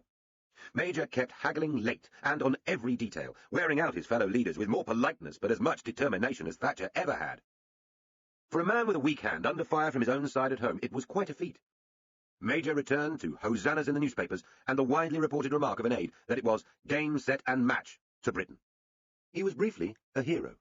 He described his reception by the Tory party in the Commons as the modern equivalent of a Roman triumph, quite something for the boy from Brixton. Soon after this, flushed with confidence, Major called the election most observers thought he must lose. The economy was so badly awry, the pain of the poll tax so fresh, the Labour Party of Neil Kinnock now so efficiently and ruthlessly organised, that the Tory years were surely ending. Things turned out differently. Lamont's pre-election budget had helped a lot. It proposed cutting the bottom rate of income tax by 5 pence in the pound, which would help people on lower incomes and badly wrong-footed Labour. Under a pugnacious Patten, now the party chairman, the Tories targeted Labour's enthusiasm for higher taxes. It was tough stuff. Patten called himself the Liberal Thug. During the campaign itself, Major found himself returning to his roots in Brixton and mounting a soapbox, in fact a plastic container, from which he addressed raucous crowds through a megaphone. This stark contrast to the careful control of the Labour campaign struck a chord with the media, and he kept it up, playing the underdog to the Kinnocks' government in waiting. Right at the end, At an eve of the poll rally in Sheffield, Kinnock's self-control finally gave way, and he began punching the air with delight, crying, "You're right!" This is often said to have finally turned Middle England against him. That seems a bit neat. On the 9th of April, 1992, Major's Conservatives won 14 million votes, more than any party in British political history. It was a great personal achievement, also based on people's fear of higher Labour taxes. It was also one of the biggest percentage leads since 1945, though the vagaries of the electoral system gave Major a majority of just 21 seats. Kinnock was devastated and quickly left frontline politics. But never has such a famous victory produced such a rotten result for the winners. Patton lost his seat in Bath and went on to become the final governor of Hong Kong, tussling with the Chinese ahead of the long-agreed handover of Britain's last proper colony. Despite the popular vote, the smallness of the majority meant Major's authority was now steadily eaten away. He has not gone down in history as a great leader of this country, but under a parliamentary system, greatness is generally related to parliamentary arithmetic. What kind of revolutionary would Margaret Thatcher have been had she had a majority of 21 in 1979 or 1983? Nor were the economics propitious. Had Labour won in 1992, it would have been quickly tarnished too. The choice of governing in that year was what rugby players call a hospital pass. For now, John Major, the delighted and much relieved victor, had the slippery ball in his hands and was acknowledging the cheers of the crowds. Meanwhile, a platoon of nasty-looking, bone-crushing 20-stone forwards were just about to jump him. Old Labour's Lost King. The story of modern British political life has, so far, thrown up a high proportion of nuts, or at least of unsettled people with something to prove. John Smith was not a nut. After Neil Kinnock gave up in despair following Major's victory in 1992, he was replaced by a placid, secure, self-certain Scottish lawyer with a very boring name. Today, almost everyone has an interest in writing John Smith out of the history books. For the Blairites, he was the timid, grey background for the heroic drama of modernisation about to unfold. For those who loved Kinnock, he was the election-losing shadow chancellor. For the Tories, he was an embarrassingly good parliamentary inquisitor. In politics, predictions about what will happen a month ahead are dangerous, but though Smith died of a heart attack in 1994, 3 years ahead of an election, it is fairly safe to suggest that, after the tarnishing years of the mid-90s, he would have become Prime Minister. Had he done so, Britain would have had a traditionalist social democratic government, much closer to those of continental Europe, and our history would have been different. Smith came from a family of herring fishermen on the west coast of Scotland, and, though bald as a coot himself, was the son of a bristly, small-town headmaster known as Hairy Smith. Labour-supporting from his earliest days, bright and self-assured, he got his real political education at Glasgow University, part of a generation of brilliant student debaters from all parties who would go on to dominate Scottish politics. Back in the early 60s, Glasgow University Labour Club was a hotbed not of radicals, but of Gateskill-supporting moderates. It was a position Smith never wavered from, as he rose through politics as one of the brightest stars of the Scottish Party. And then through government under Wilson and Callaghan as a junior minister dealing with the oil industry and devolution, before entering the cabinet just in time as president of the Board of Trade, its youngest member at 40. In opposition, he managed to keep at arm's length from the worst of the infighting. He and Tony Benn liked one another, despite their very different views, after working together at the Energy Department, and eventually became Kinnock's shadow chancellor. He was a good lawyer and a brilliantly forensic parliamentary operator. This won him acclaim in the Westminster Village, even if, in Thatcher's England, he was spotted as a tax-raising, corporatist socialist of the old school. One letter he got briskly informed him, "You'll not get my BT shares yet, you bald owl-looking Scottish bastard. Go back to Scotland and let the other twit Kinnock go back to Wales." Smith came from a somewhat old-fashioned Christian egalitarian background, which put him naturally out of sympathy with the materialist, pleasure-orientated and aspirational culture that had grown so vigorously in Thatcherite England. Just before he became leader, he told a newspaper he believed above all in education because it opens the doors of the imagination, breaks down class barriers and frees people. In our family, money was looked down on and education was revered. I'm still slightly contemptuous of money. This could not, in all honesty, be said of the man who replaced him. Smith was never personally close to Kinnock, but scrupulously loyal. A convivial, not drunken, workaholic who ate too much, he nevertheless succeeded him by an overwhelming vote in 1992. By then he had, with great good luck, survived a major heart attack and taken up hill walking. The Sun, not always a good guide to the future, greeted his triumph with the eerily accurate and predictive headline, "He's fat, he's 53, he's had a heart attack, and he's taking on a stress-loaded job." Though Smith swiftly advanced the careers of the brightest younger stars, Tony Blair and Gordon Brown, they swiftly became depressed by his style of leadership. He did not believe Labour needed to be transformed, merely improved. He was reluctant at first to take on the party over issues such as one-person, one-vote internal democracy. He had an instantaneous dislike of the Mephistopheles of the modernisers, Peter Mandelson, which may have been tinged with Scottish Presbyterian homophobia. Blair, Brown and Mandelson thought Smith was smug and idle. He, on the other hand, was equally sure they were making too much fuss, and that Labour could regain power with something of its traditional spirit. A little-known newspaper journalist called Alistair Campbell divided the party into two camps, the Frantics, led by Brown, Blair and Jack Straw, and the Long Gamers, led by Smith. At one point, Blair was contemplating leaving politics, so despairing was he of Smith's leadership. He should, he reflected, have stuck to the law, where his elder brother was doing so well. What was there in politics for him? Smith died of a second heart attack on the 12th of May, 1994. After the initial shock and grieving had finished, Labour moved rapidly away from his legacy. There is, however, one part of the Smith agenda which survived intact, and is a big influence on the shape of Britain today. As the minister who had struggled to achieve devolution for Scotland in the dark years of 1978 to 79, he remained a passionate supporter of the unfinished business of establishing a Scottish Parliament and Welsh Assembly. With his friend Donald Dewar, he had committed Labour so utterly to the idea in opposition that Blair, no particular fan of devolution, found this one part of old Labour's agenda that stuck, and had to be implemented later. Black Wednesday and party suicide. The crisis that now engulfed the Conservative government was a complicated, devilish interaction of themes, but in other ways very simple. The first thing that happened was that they lost their economic policy in a single day when the pound fell out of the European exchange rate mechanism. Major's opening words in the chapter of his book that deals with this are a fair summary. Black Wednesday, 16th of September 1992. The day the pound toppled out of the ERM was a political and economic calamity. It unleashed havoc in the Conservative Party and it changed the political landscape of Britain. It is worth recalling just what the ERM was and why it mattered so much in the early 90s. Europe's old currencies, the marks, francs, lira, crowns and the rest, were supposed to move in close alignment, like a flight of mismatched aircraft in tight formation. They would stick together against outsider currencies, notably the US dollar, behaving almost as if they were one currency. Speculators would not be able to drive them apart. Eventually, they would fuse and become one, which is where the aircraft analogy falls down, because so would the aircraft. The strongest currency by far was the German Deutschmark, so the rest followed it up and down. End of Disc 18. Disc 19. Like the others, the pound had a narrow band of values against the mark, its own airspace, as it were, which it had to keep to, as it swept through the turbulence and storms caused by the international money markets. Once it had chosen its entry rate, the value in marks that sterling would try to maintain, the government's only steering mechanism was interest rates, plus, at the margin, protestation. What was the point of this? Dangerously, that depended on your vantage point. For Major and his government, the point was that because the German central bank had a deserved and ferocious reputation for anti-inflationary rigour, having to follow or shadow the mark meant Britain had purchased a respected off-the-shelf policy.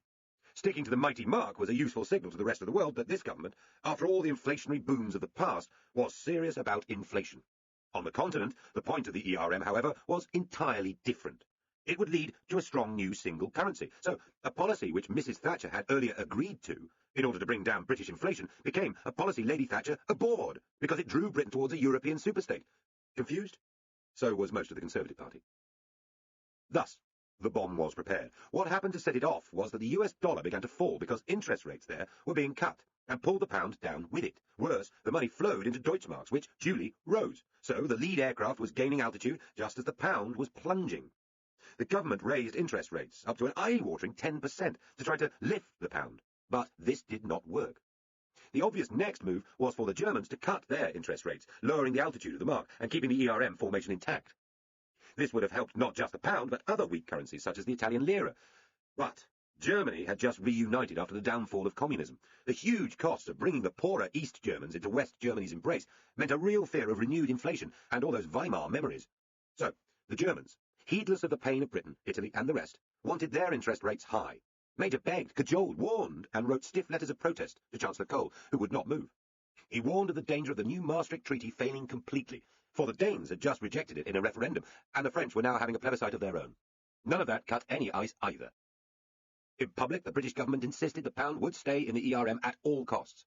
The mechanism was no mere technicality, it was Major's anti-inflation strategy. Ever since, as Chancellor, he had told the unemployment-hit and house-repossessed British that, if it isn't hurting, it isn't working. His credibility had been tied to the ERM.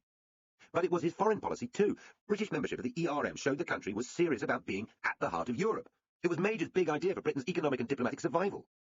Norman Lamont, who as Chancellor was as apparently committed as Major himself, told the markets Britain would neither leave the ERM nor devalue. It was at the centre of our policy, and there should not be a scintilla of doubt. Major then went further, telling an audience in Scotland that with inflation down to 3.7% and falling, it would be madness to leave the ERM. The soft option, the devaluer's option, the inflationary option, would be a betrayal of our future. But he could hold out for not much longer. The lira crashed out of the ERM formation. The international money traders turned their attention to the weak pound and carried on selling. They were betting Major and Lamont would not keep interest rates so high the pound could remain up there with the mark. An easy, one-way bet. For in the real world, British interest rates at 10% were already painfully high. On the morning of Black Wednesday, at 11 a.m., the Bank of England raised them by another 2 points. This would be agonising for homeowners and business alike. But Lamont said he would take whatever measures are necessary to keep the pound in the system. The sense of panic mounted. The selling went on. A shaken Lamont rushed round to tell Major the interest rate rise had not worked. But sitting in Admiralty House, number 10 was being refurbished after the IRA mortar attack, Major and his key ministers decided to stay in the poker game.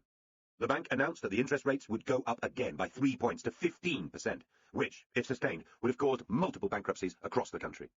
This made no difference either. Eventually, at 4 p.m., Major phoned the Queen to tell her he was recalling Parliament. The government cracked. At 7:30 p.m, Lamont left the Treasury with his closest advisers, including David Cameron, to announce to a throng of cameramen and bystanders in Whitehall that he was suspending the pound's membership of the ERM and was reversing the first of the day's interest rate rises. Major wrote out his resignation statement for broadcast. It was the most humiliating moment for British politics since the IMF crisis of September 1976, 16 years earlier. If Major had actually resigned, Lamont would have had to go as well. The country would have lost the 2 senior ministers in the middle of a terrible crisis. So Major decided to stay on, though he was forever diminished by what had happened.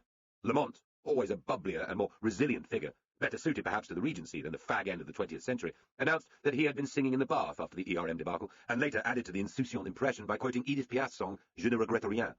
He decided that he was delighted as the economy began to react to lower interest rates, and the slow recovery began.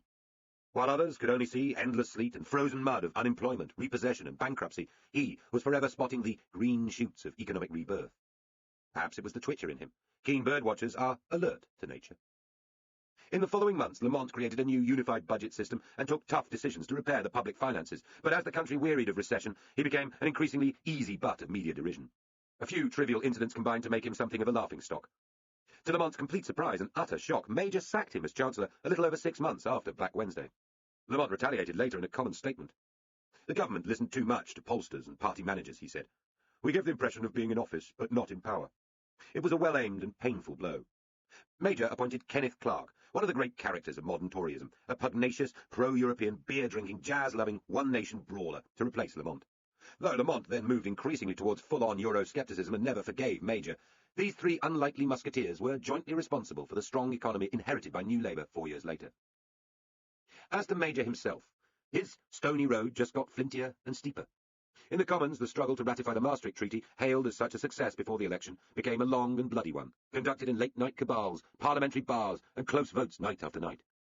Major's small majority was more than wiped out by the number of anti-Maastricht rebels, egged on by Lady Thatcher and her former party chairman, Norman Tebbit, now also in the Lords.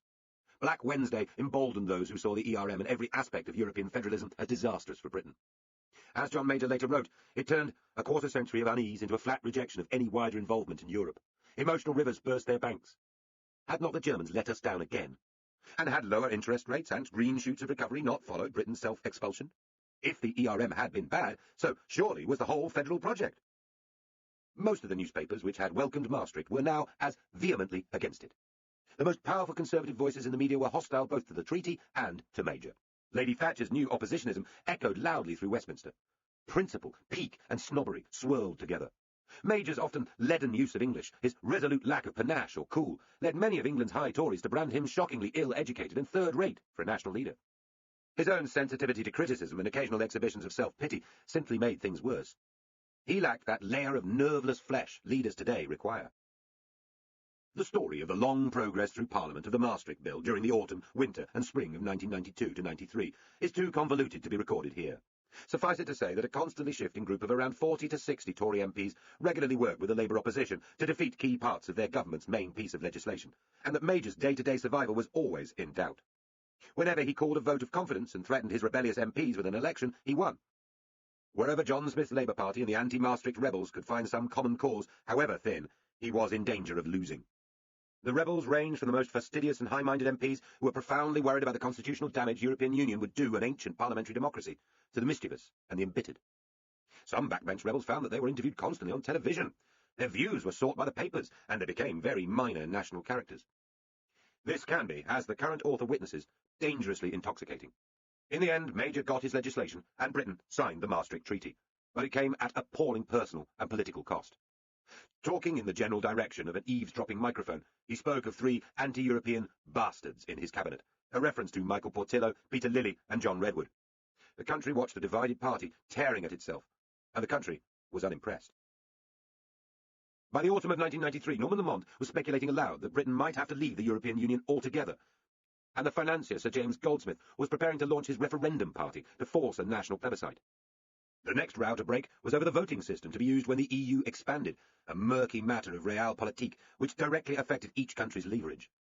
Forced to choose between a deal which weakened Britain's hand and stopping the enlargement from happening at all by vetoing it, the new Foreign Secretary Douglas Hurd went for a compromise. In Parliament, once again, all hell broke loose. Tory rebels began talking of a challenge to Major as leader. This subsided briefly, but battle began again over the European budget and fisheries policy. Formal membership of the Tory party was withdrawn from 8 rebels. By now, Smith, who had given Major some of the worst parliamentary moments of his life, had suddenly died, and had been replaced by Tony Blair. When Major readmitted the rebels, the young opposition leader told him, "I leave my party, you follow yours." As with Lamont's, in office but not in power, this caricatured the dreadful dilemma Major was in, but, like Lamont's remark, Blair's struck a chord with the country. The Age of Major. While the central story of British politics in the 7 years between the fall of Thatcher and the arrival of Blair was taken up by Europe, at home the government tried to continue the British Revolution. After many years of dithering, British Rail was broken up and privatised, as was the remaining coal industry. After the 1992 election, it was decided that over half of the remaining coal mining jobs must go, in a closure programme of 31 pits to prepare the industry for privatisation. This depressed or angered many Tory MPs, who felt the strike-breaking effect of the Nottinghamshire-dominated Union of Democratic Mine Workers deserved a better reward, and it roused much public protest. Nevertheless, with power companies moving towards gas and oil, and the union muscle of the miners broken long since, the sale went ahead 2 years later. Faced with a plan by Michael Heseltine to sell off the Post Office too, Major balked. It was a service with a stamp of royalty on it and a long tradition. His refusal was probably good for the country. Why? Because the privatisation of the railways was a catastrophe. There has long been a problem with some politicians and railways. Perhaps it was all those Hornby models in boys' bedrooms or attics. Perhaps it was the simple romance of an industry which has beauty and complexity, which appeals to the mathematically minded in the structuring of its timetables, and to romantics in its engineering. At any rate, fiddling with the railway system became a dangerous obsession of governments of different colours. Thatcher, not being a boy, knew that railways were also too much part of the working life of millions to be lightly broken up or sold. She is said to have told Nicholas Ridley when he was Transport Secretary, "Railway privatisation will be the Waterloo of this government. Please never mention the railways to me again." Yet just before she resigned, under pressure from a Treasury privatisation unit with too little left to do, she began to soften, and rail privatisation was taken up by John Major with gusto. Trains! What could be more fun? Was not old-fashioned, curled sandwich-serving rail accident-prone British rail a national joke? Could not any reforming government worth its salt, brimming with nostalgia for the old days of brightly painted trains run by private companies, do better than that? The problems with selling off an elderly, loss-making railway system on which millions of people depend are obvious. If your first aim is to raise money, then you have to accept that fares will rise briskly, and services may be cut, as the new owners try to make a profit. This will make you less popular. If, however, your aim is to increase competition, just how do you do that? Each route has only one railway line. Different train companies can hardly compete directly, racing each other up and down the same track. Do you give up on competition and sell off all of British Rail as a single unit? The Conservatives decided against that, which left them essentially with 2 options. They could cut up BR geographically, selling off both trains and track for each region together, so that the railway system would end up looking much as it had in the 30s. Competition would not be direct, but it would become clear that, say, the great North East operator was offering a pleasanter and more efficient service than the company running trains to Cornwall and Devon, and in due course one might lose and the other gain market power. Licences could be revoked, or there might be takeovers. Alternatively, the railway could be split vertically, so that the state owned the track, some companies owned the stations, and others the trains. This could be called the complete haulix option. Under Treasury pressure to produce the maximum competition and revenue, the new Transport Secretary, John McGregor, chose it. A vastly complicated new system of subsidies, contracts, bids, pricing of almost everything, cross-ticketing and regulation was created. Topped off when, late in the day, it was decided to sell off the nation's railway tracks separately to a single private monopoly to be called Railtrack. Suddenly, to get across the country could become a complicated transaction involving 2 or 3 separate train companies. They would not, however, be left to get on with it in a new market. Trains were too important for that. A franchise director would be given powers over the profit and pricing, including ticket prices, of the new companies, and a rail regulator would deal with the track. Both would end up reporting directly to the Secretary of State, so that any public dissatisfaction, commercial problem, safety issue, indeed almost everything, would be back in the lap of the politicians. If this was privatisation, it was a strange and possibly pointless one, which would end up costing the taxpayer far more than old-fashioned, much-mocked British Rail. The historian of this curious tale, Christian Woolmar, dubbed it the poll tax on wheels. The writer Simon Jenkins, who had sat on the British Rail Board, concluded, "The Treasury's treatment of the railway in the 1990s was probably the worst instance of Whitehall industrial mismanagement since the Second World War." Citizens and hoop jumpers. As a Brixton man who had known unemployment, and as a sensitive man, quick to feel slights, Major was well prepared by upbringing and temperament to take on the arrogant and inefficient quality of much so-called public service. In his early years, he himself had been the plaintive figure who found telephones answered grudgingly or not at all, booths closed while customers were kept waiting, remote council offices where, after a long bus journey, there was no one available to see you who really knew about the issue, anonymous voices and faces who refused to give you a contact name. He was making a good point. Why, in a country that spent so much on public services, were so many of them so bad? The answer of the Thatcher Revolution was that in the end, only the market is properly responsive. Yet nobody in power during the 80s or 90s, including Margaret Thatcher, was prepared to take this logic to its limit and privatise the health service or schools or road system, compensating the worse off with vouchers or cash help. Nor, under the iron grip of the Treasury, was there any enthusiasm for a revival of local democracy to take charge instead. This left a fiddly and highly bureaucratic centralism as the only option left, one which we have seen gather momentum in the Thatcher years and which would flourish most extravagantly under Blair. Under Major, the centralised funding agency for schools was formed, and schools in England and Wales were ranked by crude league tables, depending on how well their pupils did in exams. The university system was vastly expanded by simply allowing colleges and polytechnics to rename themselves as universities, and a futile search began for ways in which civil servants might measure academic merit and introduce league tables there. The hospital system was further centralised and given a host of new targets. The police, faced with a review of their pay and demands by the Home Secretary, Kenneth Clarke, for forces to be amalgamated, were given their own performance league tables. The Tories had spent 74% more in real terms on law and order since 1979, yet crime was at an all-time high, as a doleful list of high-profile murders reminded the public. Clarke's contempt for many of the police as vested interests was not calculated to win them round to reform. Across England and Wales, elected councillors were turfed off police boards and replaced by businessmen. Clarke's hostility to local control had been confirmed by his time as Health Secretary when, according to one Department insider, he showed himself as a leading exponent of the Stalinist side of the Tory party. He castrated the Regional Health Authority chairman. In 1993, Clarke defended his new police league tables in language that was eerily echoed by New Labour later. "The new accountability that we seek from our public services will not be achieved simply because men of goodwill and reasonableness wish it to be so. The new accountability is the new radicalism." Accountability. Once the word had implied a contest of ideas and achievements, played out in front of the voters. Now it meant something very different. Across the country, from the auditing of local government to the running of courts, or the working hours of nurses, an army of civil servants, accountants, auditors and number crunchers marched in. Once, long ago in the 1940s, Labour had been mocked for saying that the man in Whitehall knew best. Now the auditors and accountants hired by Whitehall ruled instead. Weekly, from time to time, ministers would claim that the cult of central control and measurement had been imposed by Brussels. Some had been, but this was mostly a homegrown superstate. Major called his headline policy the Citizens' Charter, though he himself did not like the name very much because of its unconscious echoes of revolutionary France. Every part of government dealing with public service was ordered to come up with proposals for improvement at grassroots level, to be pursued from the centre by inspections, questionnaires, league tables and ultimately the system of awards, charter marks for organisations that did well. Throughout, Major spoke of empowering teachers and doctors, helping the customer and devolving. He thought his great system of regulation from the centre would not last long. It was a regulatory goad to raise standards. Over time, I anticipated formal regulation steadily withering away as the effects of growing competition are felt. But how would this happen? In practice, the regulators grew more powerful, not less so. If people are paid to respond to regulators' targets and jump through hoops, they become excellent at target practice and hoop jumping. This does not make them wise administrators. Despite the rhetoric, public servants were not being given real freedom to manage. Elected office holders were being sacked. Major's hopes for central regulation withering away echo Lenin, who hoped for a withering away of the Soviet state, with similar success. Small wars, big questions.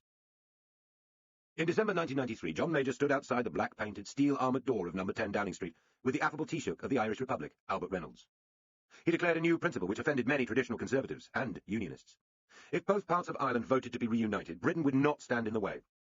She had, said Major, no selfish, strategic or economic interest in Northern Ireland. Thus, a long strand of Tory thinking, which was that the party was dedicated to the United Kingdom, consciously and proudly biased in its favour, was torn up. There was more. If the Provisional IRA, which had so lately bombed the very building Major was standing in front of and murdered 2 young boys in Cheshire, renounced violence, it could be welcomed into the sunlight as a legitimate political party. In the run-up to this Downing Street declaration, the government was also conducting top-secret back-channel negotiations with the terrorist organisation. The Provisional IRA leadership proved slippery and frustrating, but in August 1994 they declared a complete cessation of military operations, which, though it was a long way short of renouncing violence, was widely welcomed. It was followed a month later by a loyalist ceasefire. A complicated dance of 3-strand talks, framework documents and arguments about the decommissioning of weapons followed. The road to peace would be tortuous, involving many walkouts and public arguments. On the streets, extortion, kneecapping and occasional murders continued. But whereas the number of people killed in 1993 had been 84, the toll fell to 61 the following year, and 9 in 1995. The contradictory demands of Irish republicanism and unionism meant that Major failed to get a final agreement, even on paper. That was left for Tony Blair, unfinished business. But Major's achievement was substantial. He was a good peacemaker. And he made a dramatic bid for peace at home. In July 1995, tormented by yet more rumours of right-wing conspiracies against him, Major riposted with a theatrical coup all of his own, one his music-hall father would have applauded. He resigned as leader of the Conservative Party and invited all comers to take him on. He told journalists gathered in the sunshine in the No. 10 garden it was put up or shut up time. If he lost, he would resign as Prime Minister. If he won, he expected the party to rally around him. This was a risk, for there were other plausible leaders. One was Michael Heseltine, who had become Deputy Prime Minister and who loyally supported Major. Another was Michael Portillo, then a pin-up boy of the Thatcherite right, whose supporters prepared a campaign headquarters for him, but who decided against standing. In the event, the challenger was John Redwood, the Welsh Secretary, known to many as the Vulcan because of his glassy, extraterrestrial demeanour, but a highly intelligent Thatcherite. At a catastrophic press launch of his campaign, he was surrounded by a celebratory, luridly dressed collection of supportive MPs, swiftly dubbed the Barmy Army. Major won his fight, though not gloriously. In the end, 109 Tory MPs failed to back him. Nevertheless, in a clever political operation, victory was swiftly declared, and he lived to be defeated finally by the real electorate 2 years later. By then, defeat had been made inevitable by the self-destructive European war of the previous years. Major was also a cautious war-maker. Blair would inherit not only the Northern Irish peace process, but also the bubbling ethnic wars breaking out in former Yugoslavia, following the recognition of Slovenia, Croatia and Bosnia as independent states in the early 90s. The worst violence followed the Serbian assault on Bosnia and the 3-year siege of its capital, Sarajevo. The term ethnic cleansing was heard for the first time as woeful columns of refugees fled in different directions. A nightmare which Europeans thought had vanished in 1945 was returning, only a couple of days' drive away from London. Major asked his military advisers how many troops it would take to keep the sides apart, and was told the answer was 400,000, 3 times the total size of the British Army. He sent 1,800 men to protect the humanitarian convoys that were rumbling south. Many British people proved ready to collect parcels of food, warm clothes, medicine and blankets, which were loaded onto trucks and driven south by volunteers. A London conference tried to get a peace deal, and failed. This new war went on, even nastier. Many in the government were dubious about Britain being further involved. But the evening news bulletins showed pictures of starving refugees, the uncovered mass graves of civilians shot by death squads, and children with appalling injuries. There was a frenzied campaign for Western intervention, but what kind? In the United States, President Clinton was determined not to risk American soldiers on the ground, but a swelling of outrage about the behaviour of the Serbs persuaded him to consider less costly alternatives, such as airstrikes and lifting the arms embargo on the Bosnians. This would have put others who were on the ground, including the British, directly in the line of fire when the Serbs retaliated. There were rows between London and Washington. Hideous attacks in Sarajevo, notably a mysterious mortar strike at the market, finally provoked the NATO airstrikes. In response, the Serbs took UN troops hostage, including British soldiers who were then used as human shields. The Serb capture of the town of Srebrenica was followed by disgusting slaughter and renewed demands for full-scale military intervention. It never came. After 3 years of war, sanctions on Serbia and the success of Croats in fighting back, a peace agreement was finally made in Dayton, Ohio. Major was the first British Prime Minister of the post-Cold War world, grappling with what the proper code of the West should be. The Balkan Wars, a result of the fall of communism, showed perfectly the dangers and limits of intervention. When a civil conflict is relayed in all its horror to tens of millions of voters every night by television, the pressure to do something, to separate the sides and succour the suffering, is intense. But mostly this requires not air attacks, but a full-scale ground force, which will be drawn into the war, and must be followed by years of aid and rebuilding. Will the same voters be happy to keep paying and keep accepting the casualties that follow? Major and his colleagues were accused of moral cowardice and cynicism in allowing the revival of fascist behaviour in one corner of Europe. This was nobody's finest hour. Yet Western leaders were wary about whether their voters would have accepted a full-scale war and the thankless neo-colonial responsibilities that would follow. They may have been right. A very English coup. Tony Blair was an establishment figure, more so than Thatcher, Major, or Smith. He had been a mild teenage rebel, worn his hair long, broken school rules, and imitated Mick Jagger in a rock band.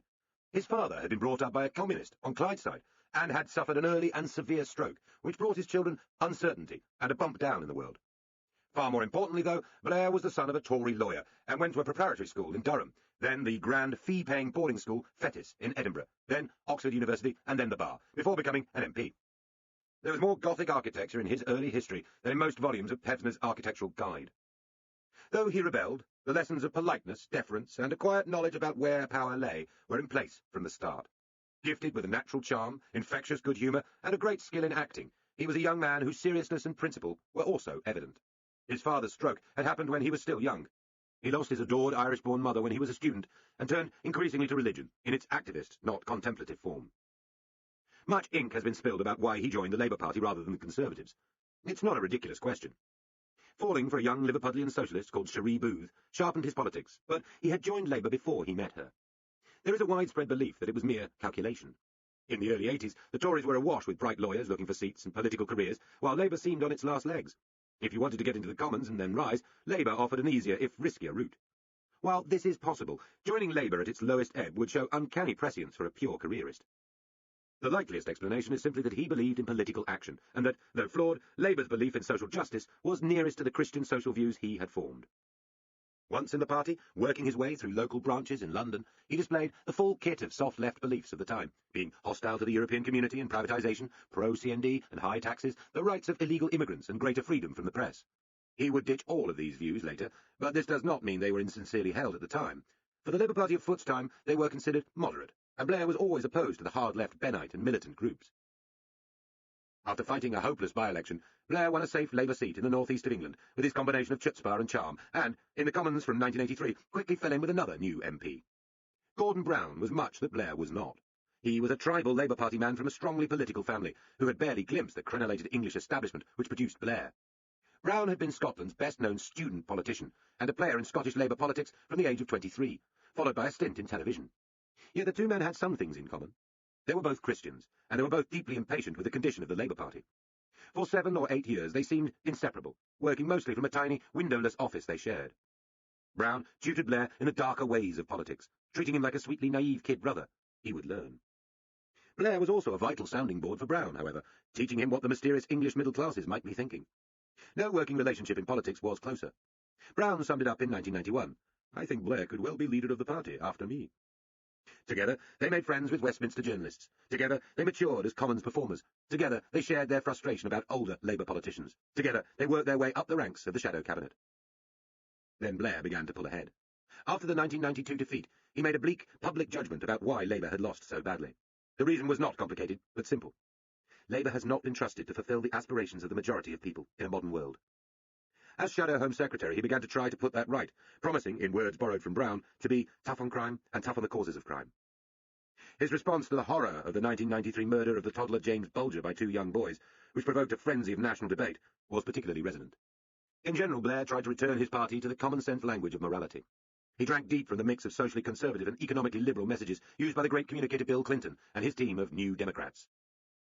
So too did Brown. But he had a harder brief, since as Shadow Chancellor his job was to demolish cherished spending plans and say no to Labour MPs. Brown's support for the ERM meant he was ineffective when Major and Lamont suffered their great defeat. The Brown and Blair relationship was less close than it had been earlier, but it was still strong. Together they visited the United States to learn a new political style from the Democrats. Awkwardly for Brown, it relied heavily on leadership charisma. At home, Blair pushed Smith aggressively over reforming the party rulebook, falling out with him badly. Watching media commentators and some Labour MPs begin to tip him as the next leader, Brown's team began to ask whether Blair was now manoeuvring and briefing against his old mentor. It was a grim time for Brown, and he did not bother to reach out or show a sunny side. Slowly, but perceptibly, Brown-Blair was turning into Blair-Brown. The days after John Smith died have produced more analysis and speculation than almost any short period in modern British politics. But the basic story is clear. Blair decided almost immediately that he would run as leader. Brown, perhaps more grief-stricken than Blair, or perhaps more cautious, hesitated. But he had assumed he would inherit, and when he heard Blair's plans, he was aghast. In at least 10 face-to-face meetings in Edinburgh and London, the two men argued. On Blair's side were opinion polls showing him much more popular, the support of greater numbers of Labour MPs, and a greater backing in the press. This was not all a plot by Peter Mandelson, as Brown people later claimed. It was a widespread assessment come to independently by many people who disagreed about other things. Crucial to the case for Blair was that he was a well-spoken Englishman who would reassure those parts of the country which were the main electoral battleground. On Brown's side were his deeper knowledge of Labour, stronger support among the unions, and his more thought-through policy agenda for change. Had the two fought each other, given Labour's complicated electoral college, it is impossible to say just what would have happened. Blairites say their man would have crushed and humiliated Brown. Brown's people reply that his formidable campaigning skills would have taken the metropolitan Blairites by surprise. On only one subject were they both agreed. For the two modernisers to fight would be disastrous. Personal attacks would be impossible to avoid. If Brown had any hope of winning, he would have to attack Blair from the left. So Brown came to a deal, culminating in a notorious dinner at the chic, now defunct Islington restaurant, Granita. Some sense of the cultural gap between the two men can be drawn from the fact that Brown had to go and have a proper meal afterwards. Again, the outcome is much disputed, except that Blair acknowledged Brown's authority over a wide range of policy which he would direct from the Treasury, including the social justice agenda. Did he also promise to limit his prime ministership to 7 years and then make way? It would be an extraordinarily arrogant thing for one opposition politician to say to another. The Conservatives would be in power for years yet, but probably some form of words about a transition in power was exchanged, if only to salve Brown's hurt. Looking back many years later, it can be seen that the true significance of the Granita deal and the meetings that preceded it was that it gifted Britain's mightiest government department, the Treasury, even more power than it had in the Conservative years. Blair would be, as Prime Minister, more concerned with foreign affairs than he could ever have guessed, and Brown's Treasury would become a grand department for British affairs, beyond its Mandarin's wildest dreams. Gordon Brown would be the Treasury's final victory over George Brown. The Killer Cows of Old England. John Selwyn Gummer, a devout Christian and environmentalist, was one of the nicest men in British politics. On a sunny May morning in 1990, he paraded his daughter Cordelia before the cameras in Suffolk and tried to persuade her to eat a beef burger. The 4-year-old Cordelia was nobody's fool and absolutely refused. Gummer quickly swallowed his embarrassment, and then the cooling burger too, pronouncing it absolutely delicious. He was, of course, trying to make a political point. There was rising disquiet about a mysterious and unpleasant disease of the brain found in cattle, which caused them to stagger, fall over, and expire. It was called BSE, for bovine spongiform encephalopathy. The disease was being found all across Britain at the rate of 300 cases a week. The Ministry of Agriculture, Fisheries and Food, with Mr. Gummer at its head, was more the Department of Farmers than the Department of Shoppers, and it discouraged alarm about the new disease. Could it be spread to humans? At that stage, the answer was no. Still, because it seemed to be spread by the use of mashed-up cow offal in feed, a kind of grisly, if unwitting, cow cannibalism, new rules were put in place. Farmers were told to destroy BSE-infected cattle. Gummer's stunt was intended to show how safe British beef, even in beef burgers, now was. Prior to Cordelia's rejected burger, cow brains, spleen, tonsils, and gut had already been banned for human consumption. But the problem would not go away. Among those refusing to eat British beef were the Germans, some schools, and a majority of doctors. Various other animals, including a cat, a cheetah, and a monkey, died of BSE. By the mid-90s, the government was spending tens of millions on compensation for farmers who were burning or burying their dead cattle. The line that humans could not contract the brain disease was beginning to crumble. Victoria Rimmer, a teenager from North Wales, was dying of Creutzfeldt-Jakob disease, CJD, which was closely related to BSE and said to have been caused by eating infected beef. More human cases were reported from, amongst others, farmers, butchers, and people who'd had blood transfusions.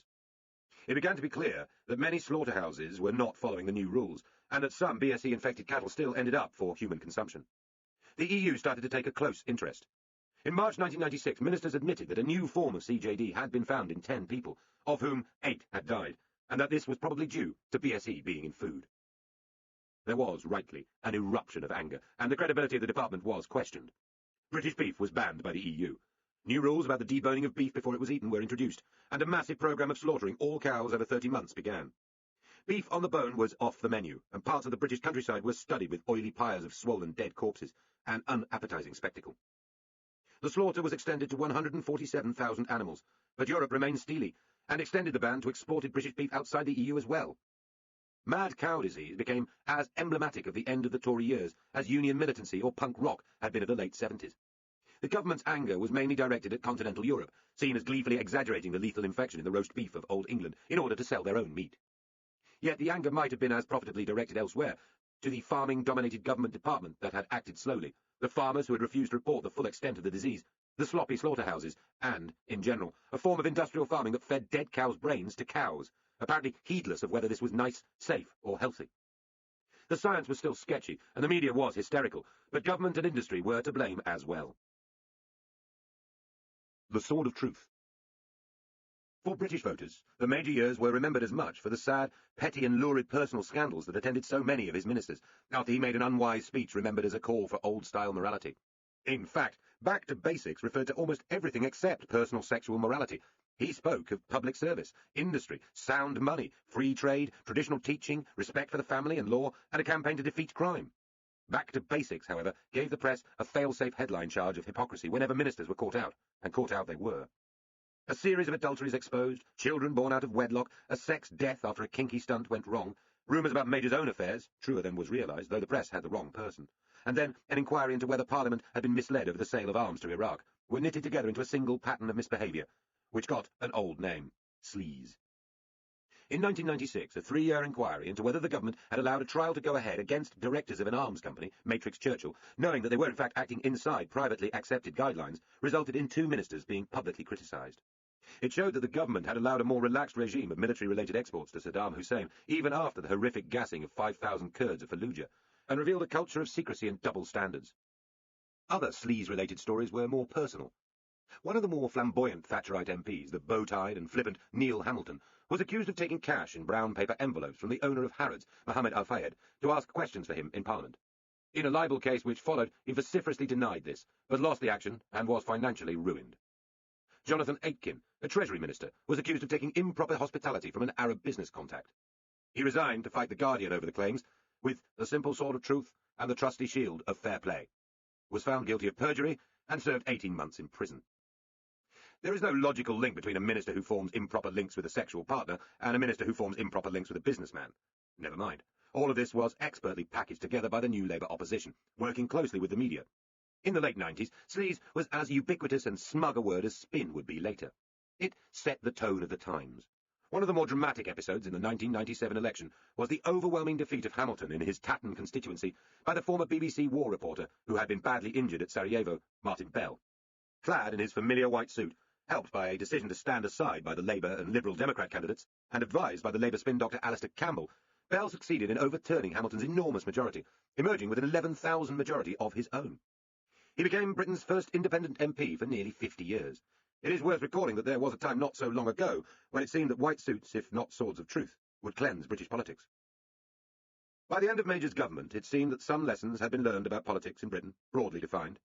The European Union was perilous, a potential party splitter. Their single currency was as toxic as our beef. There was a mood of contempt for politicians. The press had lost any sense of deference. Busy reforms directed at the health service, police and schools had produced surprisingly little improvement. The post-Cold War world was turning out to be nastier and less predictable than the days of the peace dividend had promised. And finally, when your luck turned, it turned dramatically. There was, in all this, material for a thoughtful and wary opposition to reflect on. How might the country be better governed? What was the right British approach to peacekeeping and intervention, now that the United States was the last superpower left standing? How could the promises of an end to cynicism be fulfilled? But by 1997, New Labour had no time to reflect on all that. It was moving in for the kill. Team Tony. The 1997 general election demonstrated just what a stunningly effective election-winning machine Tony Blair now led. New Labour won 419 seats, the largest number ever for the party, and comparable only with the number of seats from the 1935 national government. Its majority in the Commons was also a modern record, 179 seats, and 33 more than Attlee's landslide majority in 1945. The swing of 10% from the Conservatives was yet another post-war record, roughly double that which the Thatcher victory of 1979 had produced in the other direction. A record number of women were elected to Parliament, 119 of them, of whom 101 were Labour, Blair's babes. The party also won heavily across the south and in London, in parts of Britain in which it had recently been hardly represented. Yet among this slew of heart-stopping statistics, which had Blair shaking his head with disbelief and exclaiming, "It can't be real," there were some small warning signs. The turnout was very low, at 71%, the lowest since 1935. Labour had won a famous victory, but nothing like as many actual votes as the reviled John Major had won 5 years before. Still, as the sun came up on a jubilant, celebrating party, there was much wet-eyed rhapsodising about a new dawn for Britain. Alistair Campbell had assembled crowds of party workers and supporters to stand along Downing Street waving Union Jacks as the Blairs strode up to claim their inheritance. Briefly, it looked as if the country itself had turned out to cheer. The victory was due to a small group of self-styled modernisers who seized the Labour Party and then took it far further to the right than anyone expected. The language used tells its own story.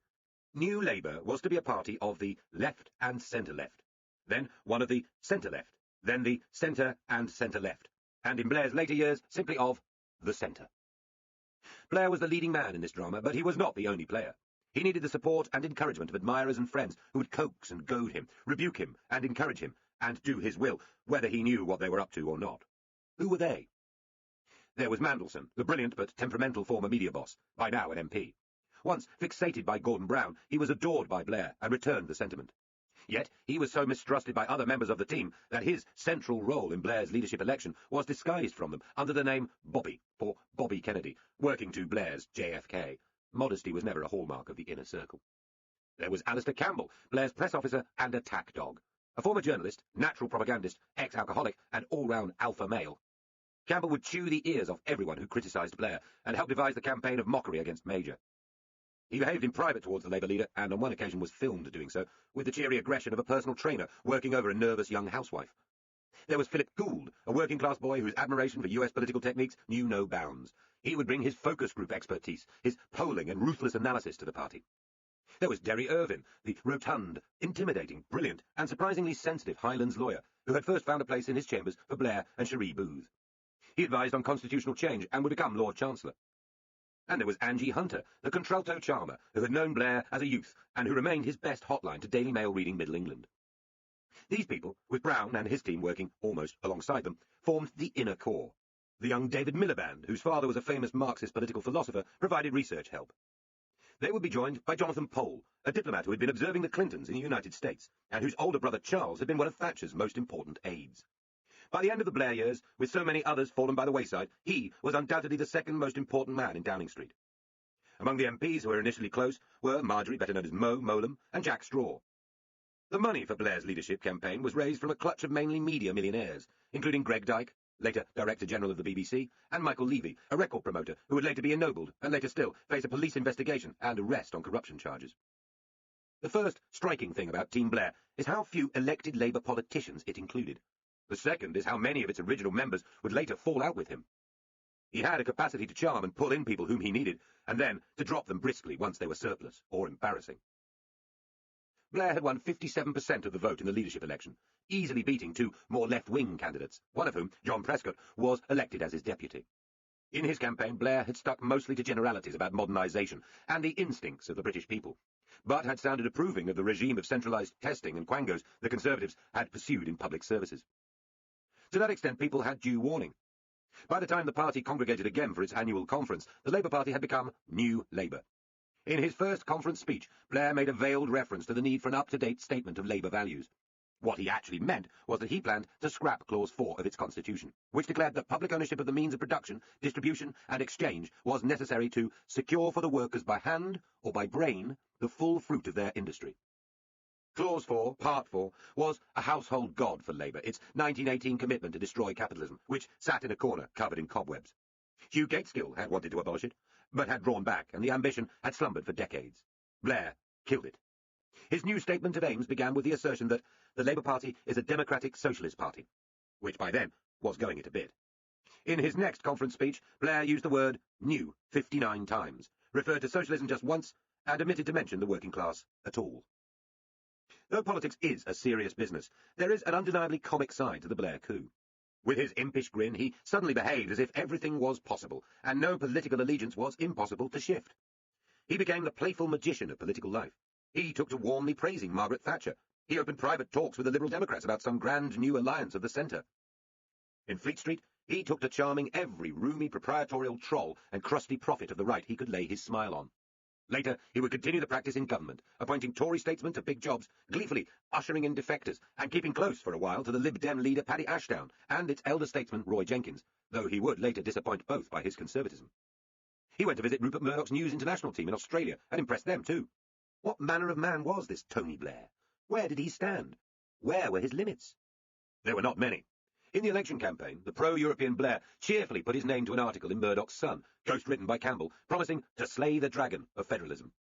Later relations would be so close that Murdoch would complain of the amount of time he wasted in London drinking tea with Blair and coffee with Brown. He searched out Lord Rothermere, proprietor of the Daily Mail, traditionally Labour's bitterest critic in the British press, and dined him privately, promising him that he abhorred high taxes, uppity unions, and sleaze. It was as if, freed by winning the leadership, Blair was rattling the handle of every door in town to see if it opened.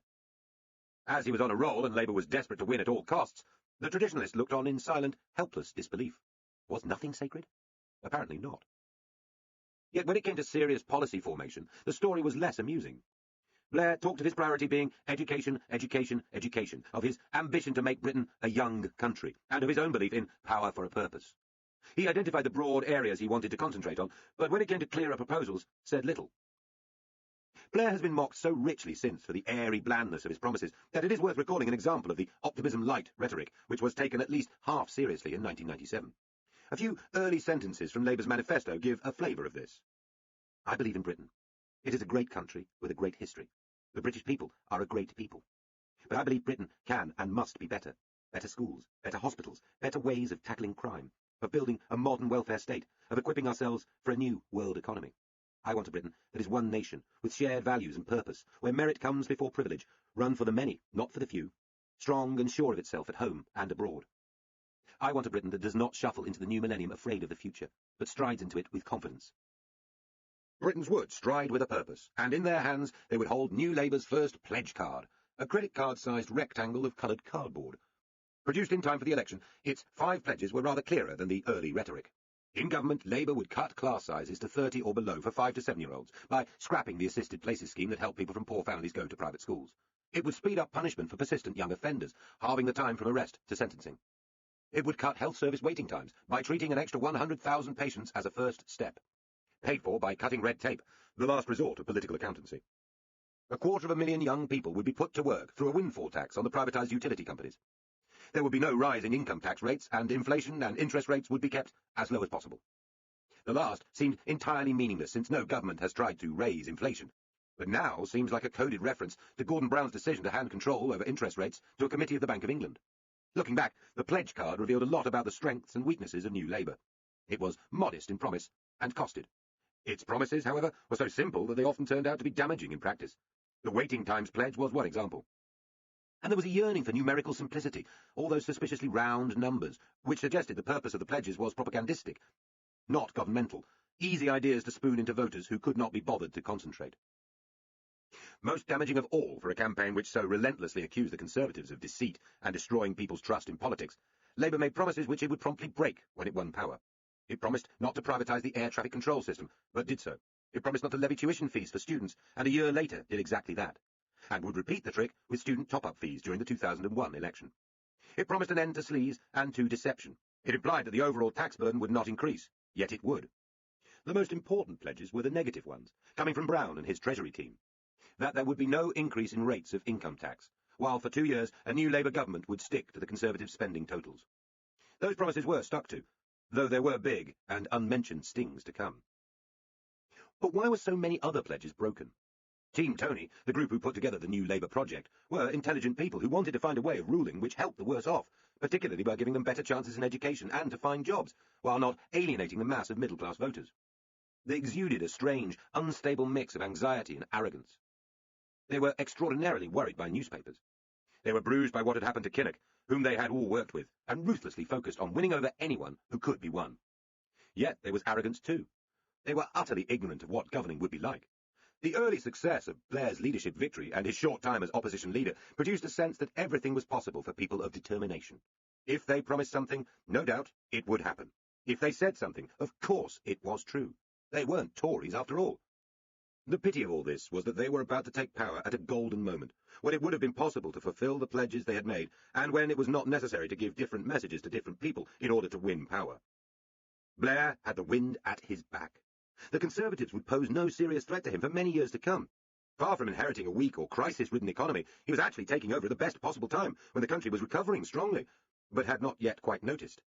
Blair won by being focused and ruthless, and never forgot it. But he also had incredible, historic luck, and never seemed to realise quite what an opportunity it gave him. Celebrity life, celebrity death. Tony Blair arrived in power in 1997, in a country spangled and sugar-coated by a revived fashion for celebrity. It offered a few politicians new opportunities, but at a high cost. The glamour industry had always been with us, under different names, but had become supercharged during the 60s, when rock stars, Hollywood actors, and television performers were feted by the tabloid press, and a new generation of women's and urban magazines. Such interviews and profiles spread more widely during the 70s and 80s, but it was not until 1988 that the shape of the modern celebrity culture became fully apparent. That year saw the first of the true modern celebrity glossies in Britain, when Hello magazine was launched on the 17th of May. It was the English-language version of the Spanish magazine Hola, which had already made its owner, Eduardo Sánchez Junco, a multimillionaire. Its success is often credited to the exotic Marquesa de Varela, who allegedly owns 200 dogs and has 4 luxury homes in Uruguay, as well as New York and London. The Hello formula would be copied by OK from 1993, and many other magazines, to the point where yards of coloured mimicry occupied newsagents' shelves in every town and village in the country. It sheds a sidelight on Britain's changing public culture. The essence of its sweetheart deal was that celebrities would be paid handsomely to be interviewed and photographed, in return for coverage that was generally fawning and never hostile. Hello allowed the flawed famous to shun the mean-minded sniping of the regular press, while it scooped up access to the most famous names, time after time. The sunny, good-time, upbeat, airbrushed world of Hello was much mocked. In the real world, the relentless optimism of its coverage of grinning couples and their lovely homes was inevitably followed by divorces, drunken rows, accidents, and ordinary scandals. But it was hugely successful. People seemed happy to read good news about the famous and beautiful, even if they knew in their hearts there was more to it than that. In the same year as Hello arrived, 1988, the BBC put the Australian soap opera Neighbours into a prime tea-time slot. At its height, this show, which had been a failure on its home patch, was attracting 15 million British viewers. It, too, portrayed a youthful, sunny alternative to grey Britain, and its early stars, notably Kylie Minogue and Jason Donovan, went on to become celebrities themselves. In the same year as Hello and Neighbours, ITV launched the most successful of the daytime television shows, This Morning, hosted from Liverpool by Richard Madeley and Judy Finnegan, a live magazine programme of frothy features and celebrity interviews. Daytime television had existed since 1983, when BBC One's Breakfast Show with Frank Boff and Selina Scott arrived alongside the independent TVAM. These, though, were high-minded and mainstream compared to the more popular This Morning show, television's celebrity breakthrough moment. What did this celebrity fantasy world, which continued to open up in all directions in the media through the 90s, have to do with anything else? For one thing, it re-emphasised to alert politicians, broadcasting executives and advertisers the considerable, if recently unfashionable, power of optimism. Mainstream news in the 90s might be giving the British an unending stream of bleakness, burning cattle carcasses, awful murders, and disasters on railway lines. Millions turned all the more urgently to celebrity. They did not think that celebrities had universally happy lives, or always behaved well, or did not age. But in celebrity land, everyone meant well. Everyone could forgive themselves and be forgiven, and there was always a new dawn breaking over the swimming pool. The celebrity who emoted, who was prepared to expose inner pain, enjoyed a land of power. And in 80s and 90s Britain, no celebrity gleamed more brightly than the beautiful, troubled Princess Diana. For 15 years she was an ever-present presence. As an aristocratic girl, no intellectual, whose childhood had been blighted by a bad divorce, her fairy-tale marriage in 1981 found her pledging her life to an older man who shared few of her interests and did not seem to be in love with her. The slow disintegration of this marriage transfixed Britain, as Diana moved from China doll, whispery-voiced debutante, to painfully thin young mother, to increasingly charismatic and confident public figure, working crowds and seducing cameras like a new Marilyn Monroe. As 80s fashions grew more exuberant and glossy, so did she. Her eating disorder, bulimia, was one suffered by growing numbers of girls. When she admitted later to acts of self-harm, she sounded like teenagers and young women in many less privileged homes. When plagues and cruelties of the age were in the news, she appeared as visual commentator, hugging AIDS victims to show that it was safe, or campaigning against landmines. Rumours spread of her affairs. Britain was now a divorce-prone country, in which what's best for the kids and I deserve to be happy were batted across kitchen tables. So Diana was not simply a pretty woman married to a king-in-waiting, but became a kind of Barbie of the emotions, who could be dressed up in the private pain of millions. People felt, possibly wrongly, that she would understand them. Her glance was as potent as the monarch's touch had once been for scrofula. A feverish, obsessive quality attached to her admirers, something not seen before by the royal family, who found all this uncomfortable and alarming. They were living symbols. She was a living icon. After the birth of her second son, Harry, in 1987, Diana's marriage was visibly failing. In 1992, the journalist Andrew Morton, to General Huffing, claimed to tell Diana the true story, in a book which described suicide attempts, blazing rows, her bulimia, and her growing certainty that Prince Charles had resumed an affair with his old love, Camilla Parker Bowles, something he later confirmed in a television interview with Jonathan Dimbleby. In the December after Morton's publication, John Major announced that Charles and Diana were to separate. A wily manipulator of the media, Diana became simultaneously a huntress in the media jungle, pursuing stories that flattered her, and the hunted, both haunted and haunting. Then came her revelatory 1995 interview on Panorama. Breaking every taboo left in royal circles, she freely discussed the breakup of her marriage. There were 3 of us. Attacked the Windsors for their cruelty, and promised to be a queen in people's hearts. Finally divorced in 1996, she continued her charity work around the world and began a relationship with Dodi Al-Fayed, son of the owner of Harrods. To many, she was a selfish and unhinged woman, endangering the monarchy. To millions, her painful life story and her fashionable readiness to share that pain made her more valuable than formal monarchy. She was followed with close attention all round the world, her face and name a sure seller of papers and magazines. By the summer of 1997, Britain had 2 super-celebrities. One was Tony Blair, and the other was Princess Diana. It is therefore grimly fitting that Tony Blair's most resonant words as Prime Minister, and the moment when he reached the very height of his popularity, came on the morning when Diana was killed with Dodi in a Paris underpass after their car crashed. Blair had been woken from a deep sleep at his Trimdon constituency home, first to be warned about the accident, and then to be told that Diana was dead. He was deeply shocked, and worried about what his proper role should be. After pacing round in his pyjamas and having expletive-ridden conversations with Campbell, Blair spoke to the Queen, who said that neither she nor any other senior would make a statement. He decided he had to say something. Later that morning, standing in front of his local church, looking shattered, and transmitted live around the world, he spoke for Britain. I feel, like everyone else in this country today, utterly devastated. Our thoughts and prayers are with Princess Diana's family, in particular her 2 sons, her 2 boys. Our hearts go out to them. We are today a nation in a state of shock. As he continued, his hands clenched, his voice broke, and he showed he understood why she achieved her special status. Her own life was often sadly touched by tragedy. She touched the lives of so many others in Britain and throughout the world with joy and with comfort. How many times shall we remember her, in how many different ways, with the sick, the dying, with children, with the needy? With just a look or a gesture that spoke so much more than words, she would reveal to all of us the depth of her compassion and her humanity. End of Disc 19. Disc 20. Looking back at the words many years on, they seem strangely close to what might be said of a religious figure, someone about to be declared a saint by the Catholic Church, a holy figure whose glance or touch could heal. At the time, though, they were very much welcomed and assented to. Blair went on. People everywhere, not just here in Britain, kept faith with Princess Diana. They liked her, they loved her. They regarded her as one of the people. She was the people's princess, and that is how she will stay, how she will remain in our hearts and our memories forever. These are the sentiments of one natural charismatic paying tribute to another.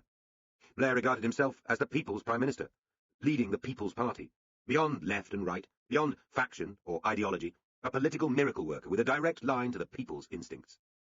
And, in the country, after his impromptu eulogy to Diana, astonishingly, his approval rating rose to over 90%, a figure we do not normally witness in democracies. Blair and Campbell then paid their greatest service to an institution which represented old Britain, or the forces of conservatism, the monarchy itself. The Queen, still angry and upset about Diana's behaviour, wanted a quiet private funeral, and wanted also to remain away from the scenes of public mourning in London. She stayed at Balmoral, looking after her devastated grandsons. This may well have been the grandmotherly thing to do, and the best thing for them, but it could have been disastrous for her public image. There was a strange mood in the country, a frantic edge to the mourning, which Blair had predicted from the first.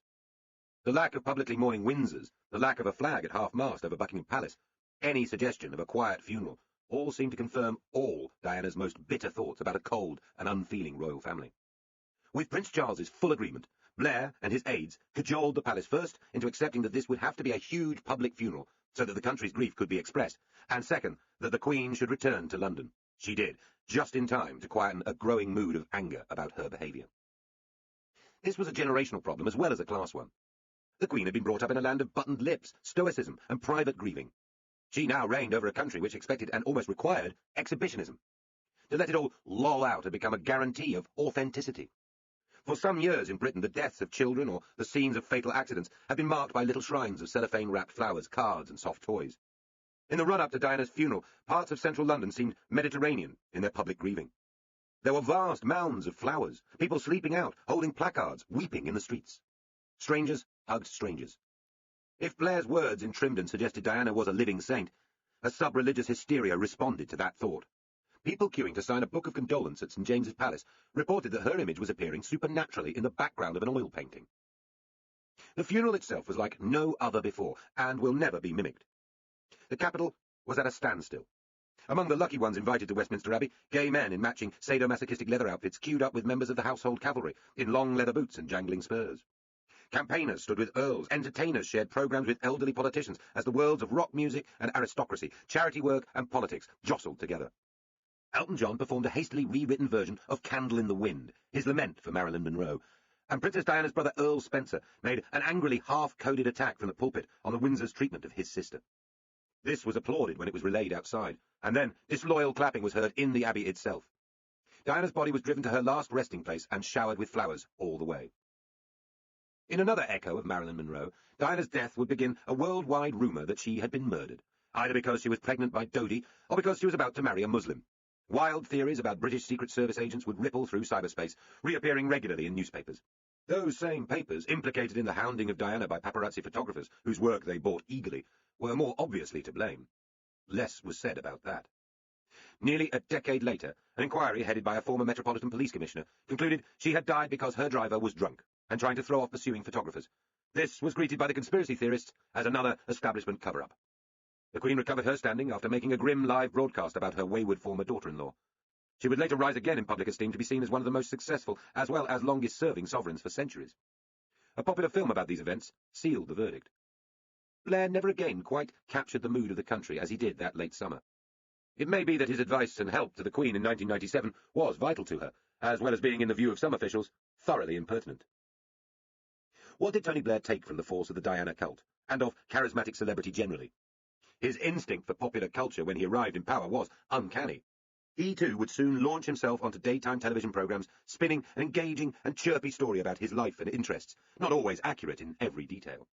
The New Age spiritualism which came out into the open when Diana died, with its shrines and its charms, its wide-eyedness, was echoed by the influence of people such as Carol Kaplan in Blair's Downing Street circle. But it went further.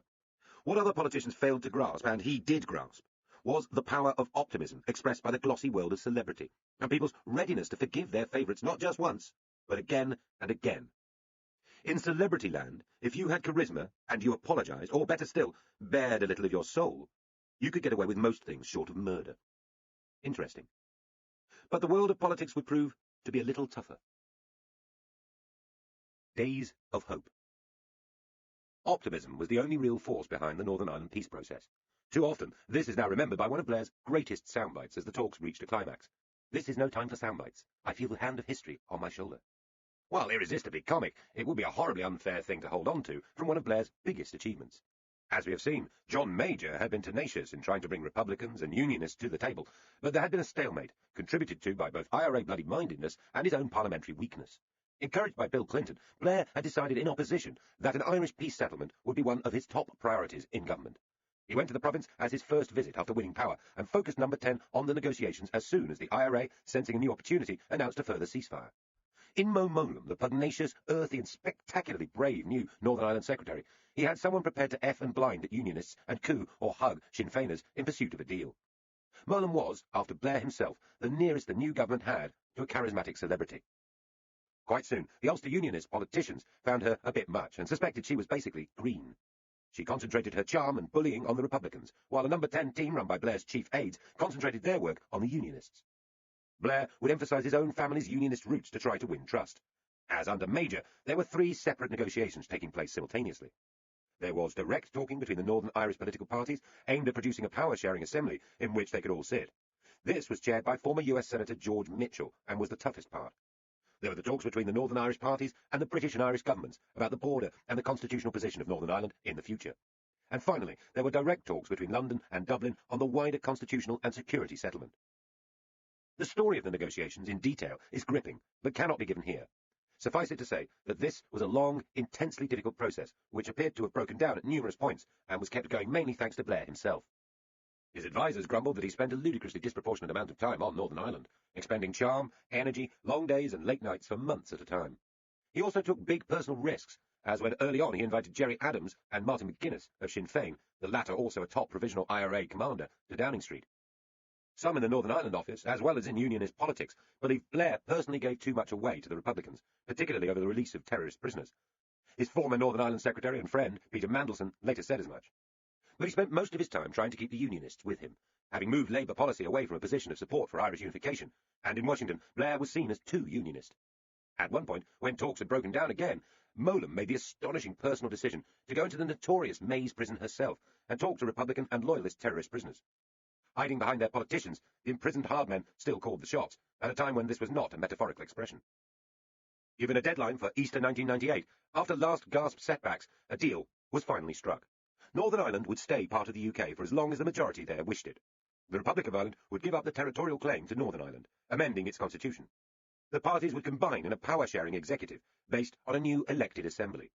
There would be a new north-south body, knitting the two parts of Ireland together in various practical, undramatic ways. The paramilitary organisations would surrender or destroy their weapons, monitored by an independent body. Prisoners would be released. The policing of Northern Ireland, long a sore point, would be made fairer. This deal involved much pain, particularly for the Unionists. It was only the start of true peace, and would be threatened frequently afterwards. The horrific bombing of the centre of Armagh a few months after the signing of the Good Friday Agreement was the worst setback. A renegade IRA splinter group murdered 29 people and injured 200. Yet this time, the extremists seemed unable to stop the rest from talking. Once the agreement had been ratified by referendums on both sides of the border, the decommissioning of arms proved an endless and wearisome game of bluff. Though the two leaders of the moderate parties in Northern Ireland, David Trimble of the Ulster Unionists and John Hume of the SDLP, won the Nobel Prize for Peace, the agreement was to elbow both their parties aside. With electorates nervous, they lost out at the ballot box to the harder-line Democratic Unionists of Dr. Ian Paisley and to Sinn Féin, under Adams and McGuinness. This made it harder to set up an effective power-sharing executive and assembly in Belfast. Yet, astonishingly, the so-called Dr. No of Unionism, Paisley, and his Republican enemy, Adams, would eventually sit down together. The thuggery and crime attendant on years of terrorist activity has not yet disappeared. Yet because of the agreement, hundreds of people who would have died had the troubles continued are alive and living peaceful lives. Investment has returned. Belfast is a transformed, cleaner, busier, more confident city. Large businesses increasingly work on all-island basis, despite the existence of two currencies and a border. Tony Blair can take a sizable slice of the credit. As one of his biographers wrote, he was exploring his own ability to take a deep-seated problem and deal with it. It was a life-changing experience for him. The Tartan Pizza. If the Good Friday Agreement changed the UK, Scottish and Welsh devolution plans changed Britain. Through the Tory years, the case for a Scottish Parliament had been bubbling north of the border. Margaret Thatcher was seen as a conspicuously English figure, imposing harsh economic penalties on Scotland, which considered itself inherently more egalitarian and democratic. This did not stop Scots buying their council houses. When she came to power, the proportion of people living in state housing was higher than in many Eastern European countries under communism. Nor did they send back their tax cuts or fail to use the new legislation to choose which schools their children went to. But Scotland did have a public culture further to the left than that of southern England, and the real action came from the respectable middle classes. A group of pro-devolution activists, including SNP, Labour and Liberal people, churchmen, former civil servants and trade unionists, formed the Campaign for a Scottish Assembly.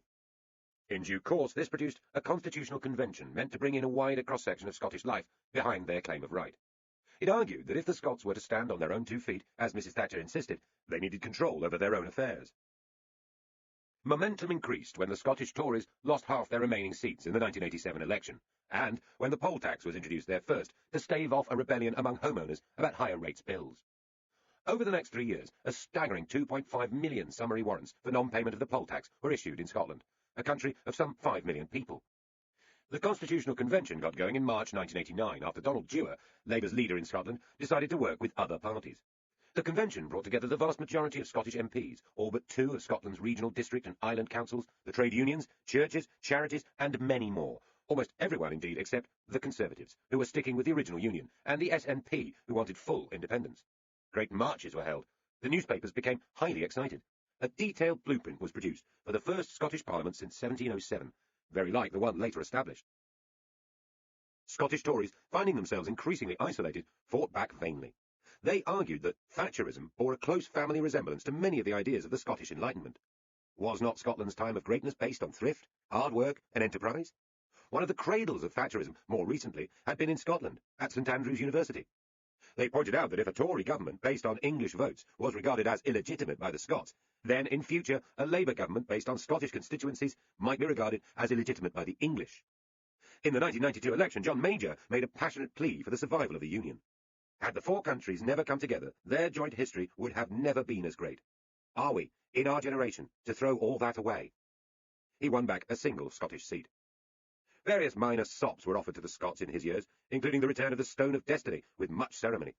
In 1997, the party, which had once had a majority of seats in Scotland, had not a single one left. So by the time Tony Blair became leader, Labour's commitment to devolution was long-standing. Unlike most of Labour's commitments, this was not a manifesto promised by a single party. It had been agreed away from Westminster, outside the new Labour hub, with a host of other bodies. John Smith, whose funeral in Scotland was a great gathering of the country's establishment, united in grief, had been a particularly passionate supporter. Dewar, now in charge of the project, was Smith's great friend. Blair could not simply tear this up. He was not much interested in devolution or impressed by it, particularly not for Wales, where support had been far more muted. The only thing he could do was to insist that the Scottish Parliament and Welsh Assembly would only happen after referendums in the two countries, which in Scotland's case would include a second question as to whether the Parliament should be allowed the power to vary the rate of income tax by 3p in the pound. This proved to be a great service to devolution, because it entrenched the legitimacy of the Parliament. In September 1997, shortly after the death of Diana, which interrupted campaigning, Scotland voted by 3-1 for the new Parliament, and by 63.5% to 36.5% to give it tax-raising powers. The vote for the Welsh Assembly was far closer. Indeed, wafer thin. The Edinburgh Parliament would have clearly defined authority over a wide spread of public life, education, health, welfare, local government, transport, housing, while Westminster kept taxation, defence, foreign affairs, and some lesser issues. Wales's Assembly had fewer powers and no tax-raising rights. Only 6 Labour MPs said they would leave London and make a career in politics at home. In 1999, after nearly 300 years, Scotland got her Parliament, with 129 MSPs, and Wales her Assembly, with 60 members. Both were elected by proportional representation, making coalition governments almost inevitable.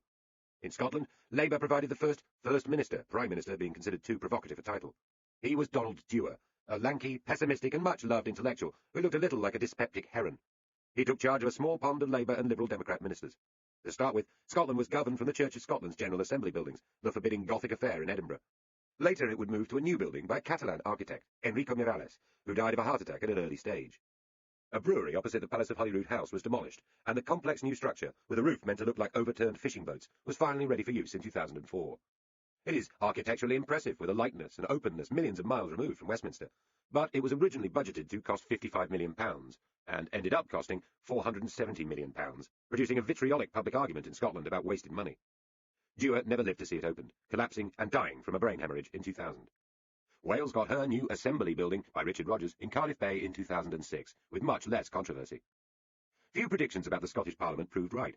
It was said that it would cause an early crisis at Westminster because of the unfairness of Scottish MPs being able to vote on England-only business, particularly when the cabinet was so dominated by Scots. This did not happen, though it may yet. It was said that Home Rule would put paid to the Scottish National Party. Under Alex Salmond, their pugnacious leader, they were, by 2007, so popular they were ousting Labour from its old Scottish hegemony. It was assumed that the Scottish Parliament would be popular in Scotland. A long and tawdry series of minor scandals, plus the cost of the building, meant that it became a butt of ridicule instead. This too may change, as Scots experience new laws it has passed. Among the policies the Edinburgh Parliament has implemented are more generous provision for older people, no upfront top-up fees for students from Scotland, though English students at Scottish universities must pay, new property laws to allow Highland communities to compulsorily purchase the land they occupy, and a ban on smoking in public places.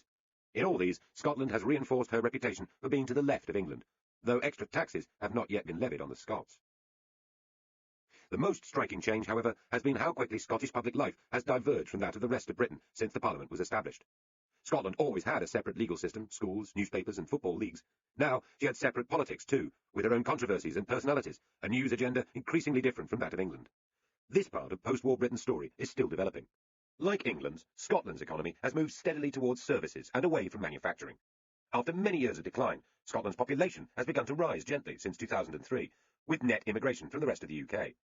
When large numbers of asylum seekers began arriving in Britain, those who were sent to Scotland found that the Scots were considerably less welcoming than their piously democratic self-image suggested they would be. And anti-English feeling was not much quietened by Home Rule. Wales too has her own politics, but feels not radically different, a change of emphasis, not direction. Scotland feels more like a different country, and London now seems a lot more than 400 miles from Edinburgh. By the winter of 2006 to 7, some polls showed more than half of Scots prepared to vote for independence. This may be a blip, a reaction to an unpopular government in London. There had been earlier warnings of a coming breakup of Britain, a great topic of debate from the late 60s, when the oil was discovered, right through to the final years of John Major's administration in the mid-90s. It may be that a slow, soft separation is now taking place instead. There has been no constitutional chopper coming down to separate Scotland and England. It is more like two pieces of pizza being gently pulled apart, still together, but now connected only by strings of molten cheese. The dawning of a new era. Margaret Thatcher had been a celebrity strictly on her own terms, never big on forgiveness or peacemaking, but always understanding the importance of optimism. Blair was learning from her. He quickly invited her back to see him in Downing Street, and during his first years in office showed that he had picked up some of her bad traits too. She was unreasonably suspicious of the civil service. So was he. She was unimpressed by her first cabinet. He felt the same about his. Like her, when it might have voted him down on a pet idea, he simply went round it. Like her, he toyed with and then discarded the ideologies of intellectuals as he saw fit. With Thatcher, it was the radicals of the New Right, urging her to sell off hospitals or motorways. With Blair, it was the more gentle spirits, urging him to adopt stakeholding or communitarianism, novel ways of reordering or taming capitalism. For their authors, these were new political philosophies. For New Labour, briefly useful fads. Blair was no more of an intellectual than she was. He shared middle-class instincts, just like her. She took to praising him, if in qualified terms. They were really quite similar. Yet, when Thatcher became Prime Minister, she had years of Whitehall experience. Blair had none.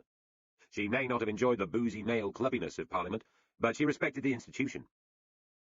Blair gave every sign of disliking the place intensely.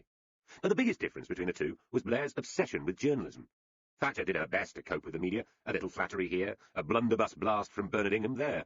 Blair, during his first years in power, was a fully engaged media politician.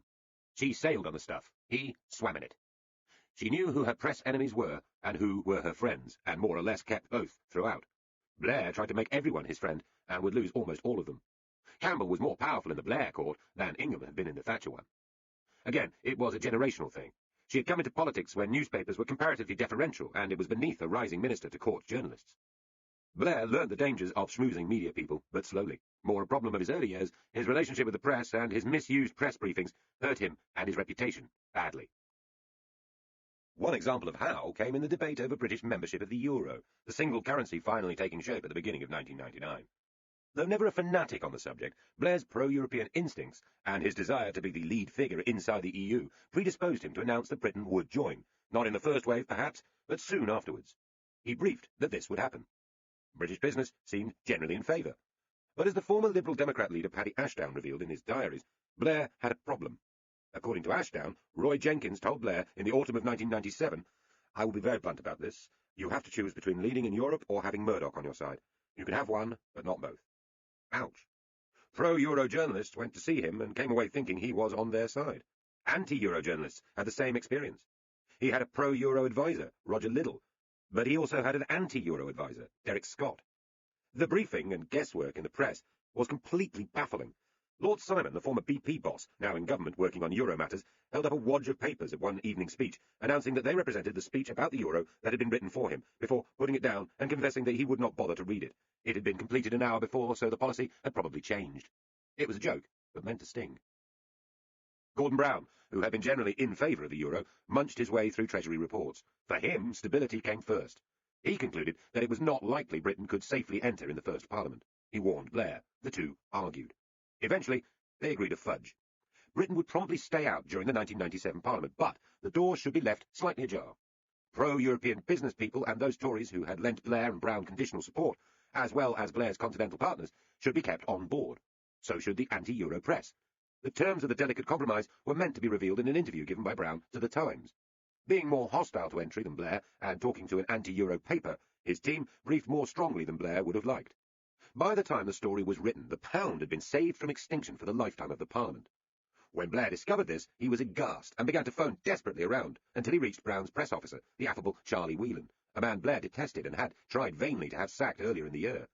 Whelan was in the Red Lion public house in Whitehall and cheerfully confirmed to the Prime Minister on his mobile phone that his government's policy was indeed that Britain would not enter during the lifetime of the Parliament. As Whelan put it later, he was completely gobsmacked. Blair told him to row back. Whelan replied it was too late. The chaos surrounding such an important matter was ended and patched up by Brown, as he and his adviser Ed Balls quickly produced 5 economic tests which would be applied before Britain entered the euro. They required more detailed work by the Treasury. The underlying point was that the British and continental economies must be properly aligned first. Brown then told the Commons that though it was likely for economic reasons Britain would wait until after the next election, there was no constitutional or political reason not to join. Preparations for British entry would begin. It all gave the impression, not least to Blair, that once the tests were met, there would be a post-election referendum, followed by the demise of Sterling. In 1999, with tantantarars and a full-scale public launch at a London cinema, Blair was joined by the Liberal Democrat leader Charles Kennedy and the two former Tory cabinet ministers Ken Clarke and Michael Heseltine to launch Britain in Europe. This was to be a counterblast to the anti-Euro campaign Business for Sterling. Blair promised that together they would demolish the arguments against the Euro, and there was alarmist coverage about the loss of 8 million jobs if Britain pulled out of the EU. But this expensive, brightly coloured and crowded bandwagon was going nowhere at all. The real significance of the Red Lion kerfuffle was that the power to decide over membership of the Euro passed decisively and forever from Blair in Downing Street to Brown, whose Treasury fortress became the guardian of the economic tests. Brown would keep Britain out, something which won him great personal credit among Conservative press barons. There would be no referendum in the Blair years, however much the Prime Minister fretted. During his second administration, according to the former Cabinet Minister Clare Short, Blair offered Brown an astonishing deal. He would leave Number 10 soon if Brown would deliver the Euro. Brown brusquely rejected the offer, telling Short that he didn't make policy that way and, in any case, could not trust Blair to keep his side of a bargain. But other historic changes went ahead. Both devolution and the Irish peace process reshaped the country and produced clear results. So did other constitutional initiatives, such as the expulsion of most hereditary peers from the Lords, ending its huge inbuilt Conservative majority, and the incorporation of the European Human Rights Convention into British law, allowing cases to come to court here. Neither produced the outcomes ministers expected. The Lords became more assertive and more of a problem for Blair, not less of one. British judges' interpretation of the human rights of asylum seekers and suspected terrorists caused much anguish to successive Home Secretaries, and the human rights culture was widely criticised by newspapers. But at least, in each case, serious shifts in the balance of power were made, changes intended to make Britain fairer and more open. Other early initiatives would crumble to dust and ashes. One of the most interesting examples is the Dome, centrepiece of Millennium celebrations inherited from the Conservatives. Blair was initially unsure about whether to forge ahead with the £1 billion gamble. He was argued into the Dome project by Peter Mandelson, who wanted to be its impresario, and by John Prescott, who liked the new money it would bring to a blighted part of East London. Prescott suggested New Labour wouldn't be much of a government if it could not make a success of this. Blair agreed, though had the Dome ever come to a cabinet vote, he would have lost. Architecturally, the Dome was striking and elegant, a landmark for London, which can be seen by almost every air passenger arriving in the capital. Public money was spent on cleaning up the poisoned semicircle of derelict land and bringing new tube and road links. The Millennium was certainly worth celebrating.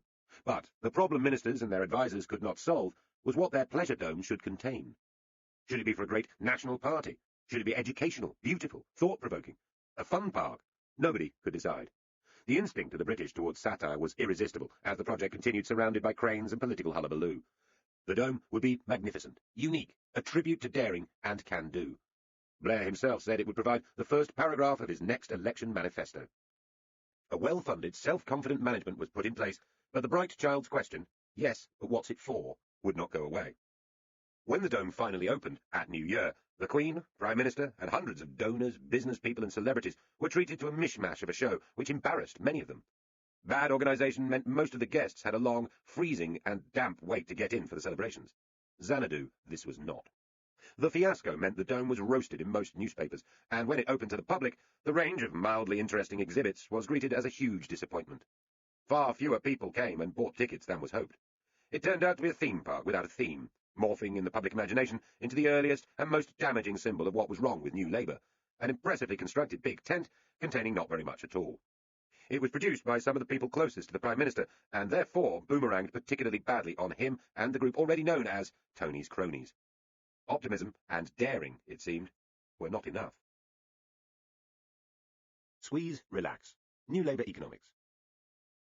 The events described so far were all, in different ways, secondary to the transformation of Britain that Blair had promised. Northern Ireland was a crisis needing solving. Scotland and Wales were inherited commitments which did not engage much of the Prime Minister's time, nor any of his passion.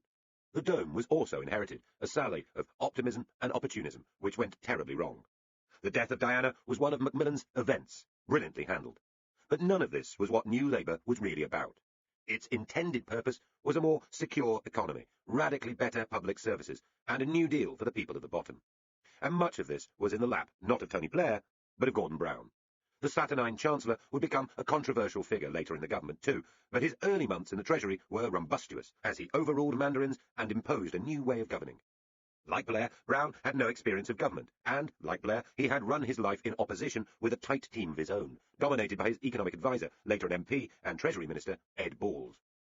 Relations between Team Brown and the Treasury officials began badly and stayed frosty for a long time, rather as other civil service bosses resented the arrival of the rule of special advisers at number 10. Brown's handing of interest rate control to the Bank of England was a theatrical coup, planned secretly in opposition and unleashed to widespread astonishment immediately New Labour won.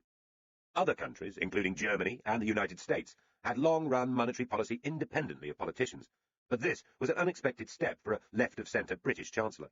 It turned out to be particularly helpful to Labour ministers, since it removed at a stroke the old suspicion that they would favour high employment over low inflation. It reassured the money markets that Brown would not, because he could not, debauch the currency. In a curious way, this gave him more freedom to tax and spend. As one of Brown's biographers put it, he could only give expression to his socialist instincts after playing the role of uber-guardian of the capitalist system. The bank move has gone down as one of the clearest achievements of the New Labour era, tellingly, like the devolution referendums, actions taken immediately after winning power. Brown also stripped the Bank of England of its old job of overseeing the rest of the banking sector. If it was worried about the health of commercial banks, but also in sole charge of interest rates, the two functions might conflict. His speed in doing so infuriated the bank's governor, Eddie George, who came close to resigning and so spoiling Brown's early period as Chancellor. Labour won an early reputation for being economically trustworthy. Brown was the granite and iron Chancellor. Then a bachelor, his only mistress was the pinched-cheeked, pursed-mouthed Prudence. Income tax rates did not move. The middle classes could relax and feel free to vote Labour a second time, as they duly did in their droves in 2001. Even when Brown found money growing on trees, he did not spend it.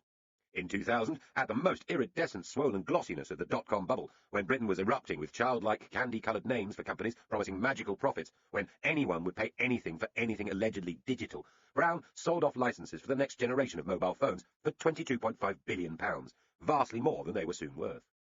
The fruit went not into new public spending, but into repaying the public debt, £37 billion of it.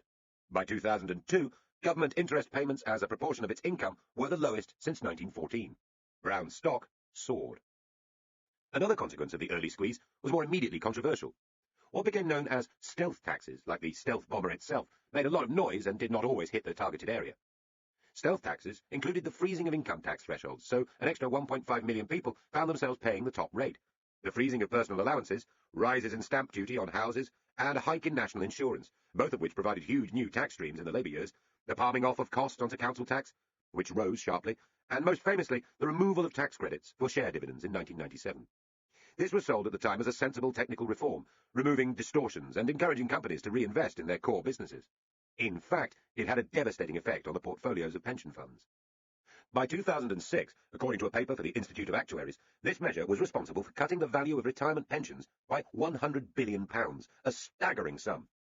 More than twice as much as the combined pension deficits of Britain's top 350 companies. Pensioners and older workers, facing great holes in their pension funds, were outraged. What is more, Treasury papers released in 2007 showed that Brown was given ample warning of the effect. The destruction of a once-proud pension industry is a more complicated story than the simple blame Brown charge. The actuarial industry, rule changes and pensions during the major years, a court ruling about guaranteed payouts, and Britain's fast-aging population are also part of the tale. But the pension fund hit produced more anger, directed personally against Brown, than any other single act in his time as Chancellor. Longer term, perhaps the most striking aspect of Brown's running of the economy was the stark, dramatic shape of public spending. For his first 2 years, he stuck fiercely to the promise he had made about continuing conservative spending levels. These were so tight that even the former Chancellor, Ken Clarke, said he would not have actually kept to them had he been re-elected. But Brown brought down the state's share of public spending from nearly 41% of gross domestic product to 37.4% by 1999 to 2000, the lowest percentage since 1960, and far below anything achieved under Thatcher. He was doing the opposite of what earlier Labour chancellors had done. They had arrived in office, immediately started spending, and then had to stop and raise taxes later on. He began as Scrooge and quietly fattened up for Santa. Then there was an abrupt and dramatic shift, and public spending soared, particularly on health, back up to 43%. So there were the lean years, followed by the fat years, famine, then feast, squeeze, then relax. Prudence was a stern mistress. The first consequence of her reign was that the 1997 to 2001 Labour government achieved far less in public services than it had promised. During the 2001 election, Blair was confronted outside a Birmingham hospital when a postmistress called Sharon Storer exploded with rage at him over the poor care being given to her partner, who had cancer. Vainly, he tried to stem the flow and usher her away from microphones and cameras. New Labour's choreography was usually slick, but for once, Blair was pinned down and harangued by someone who was no longer prepared to hear his excuses. John Prescott had promised a vast boost in public transport, telling the Commons in 1997, "I will have failed if in 5 years' time there are not many more people using public transport and far fewer journeys by car. It's a tall order, but I urge you to hold me to it." Because of prudence and Blair's worries about being seen as anti-car, Prescott had nothing like the investment to follow through and failed completely.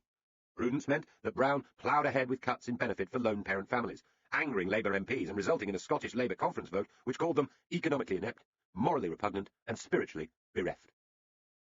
Reform cost money, and without money it barely happened in the first term, except in isolated areas where Blair or Brown put their heads down and concentrated. The most dramatic programme was in raising literacy and numeracy among younger children, where Number 10 worked closely with the Education Secretary, David Blunkett, and scored real successes. But unequivocally successful public service reforms were rare. And the real drawback of the squeeze-then-relax Brown guide to fiscal fitness was that he did not entirely conform to it himself. Some new money had to be raised, and it was. One curious thing a time traveller from the 70s might notice in the Britain of the early 21st century would be unfamiliar uniforms and symbols in public offices, by roadsides, in hospitals and outside schools. The men and women on security duty in the Treasury in not-quite-official caps and jackets, the badges on construction workers' jackets and helmets, the little logos of jumping mannequins, bright flowers, bean-like blobs, and the new names, Carillion, Vinci, or Serco, were all visual hints about the greatest change in how government was working. The name for it, Public Finance Initiative, or PFI, was dull. Yet the change was big enough to arouse worry even outside the small tribes of political obsessives. The underlying idea was simple. It had started life under Norman Lamont, 5 years before Labour came to power, when he experimented with privatising public projects and allowing private companies to run them, keeping the revenue. A group led by the Bank of America built and ran a new bridge connecting the Isle of Skye to the mainland. There were outraged protests from some islanders about paying tolls for a private consortium, and eventually the Scottish executive bought the bridge back. At the opposite corner of the country, another bridge was built joining Kent and Essex across the Thames at Dartford, the first bridge across the river in a new place for more than half a century. It was run by a company called Le Crossing and successfully took tolls from motorists. To start with, Labour hated this idea. PFIs were a mix of two things, the privatisation of capital projects, with government paying a fee over many years, and the contracting out of services, waste collection, school meals, cleaning, to private companies, which had been imposed on unwilling socialist councils from the 80s. Once in power, Labour ministers began to realise that those three little letters were political magic. Well, the other thing about PFI is that it allows today's ministers to announce and oversee exciting new projects and take the credit for them, while the full bill is left for taxpayers 20 or 50 years in the future. Today's spending on schools or hospitals is a problem that will eventually land on the desk of an education minister who is presently still at primary school, or a chancellor who has not yet arrived at the maternity unit. This was government on tick. It was invented in Britain. And for better or worse, it is now spreading round the world. PFIs were particularly attractive when so many other kinds of spending were so tightly controlled by prudence. At the same time, large swathes of money for new schools, hospitals, prisons, and the like were declared to be investment, not spending, and put to one side of the national accounts. Was this clever, or merely clever? The justification was that private companies would build things and run them so much more efficiently than the state that profits paid to them by taxpayers would be more than compensated for. There is no doubt that sometimes this has been so, but assertions tail off into guesswork because they depend on misty unknowables. How well a modern civil service might have run such projects itself, whether the contract was drawn up tightly enough to fully protect the taxpayer, and so on. Committees of MPs certainly thought they had found incompetence and inefficiency in PFI deals. Ministers, pressed against a wall, tended to reply that since without PFIs Britain would not have got the shiny new school buildings or health centres that were so desperately needed by the late 90s, it was by definition a good thing. It was certainly a big thing. By the end of 2006, a total of £53 billion of such contracts had been signed, with another £28 billion in the pipeline, for fire stations, army barracks, helicopter training schools, psychiatric units, prisons, roads, bridges, government offices, computer programs, immigration systems, as well as hundreds of schools and hospitals.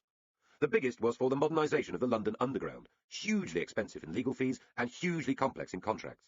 Tellingly, the peak year for the PFIs was 2000, just as the early Treasury stringency on conventional spending had bitten most.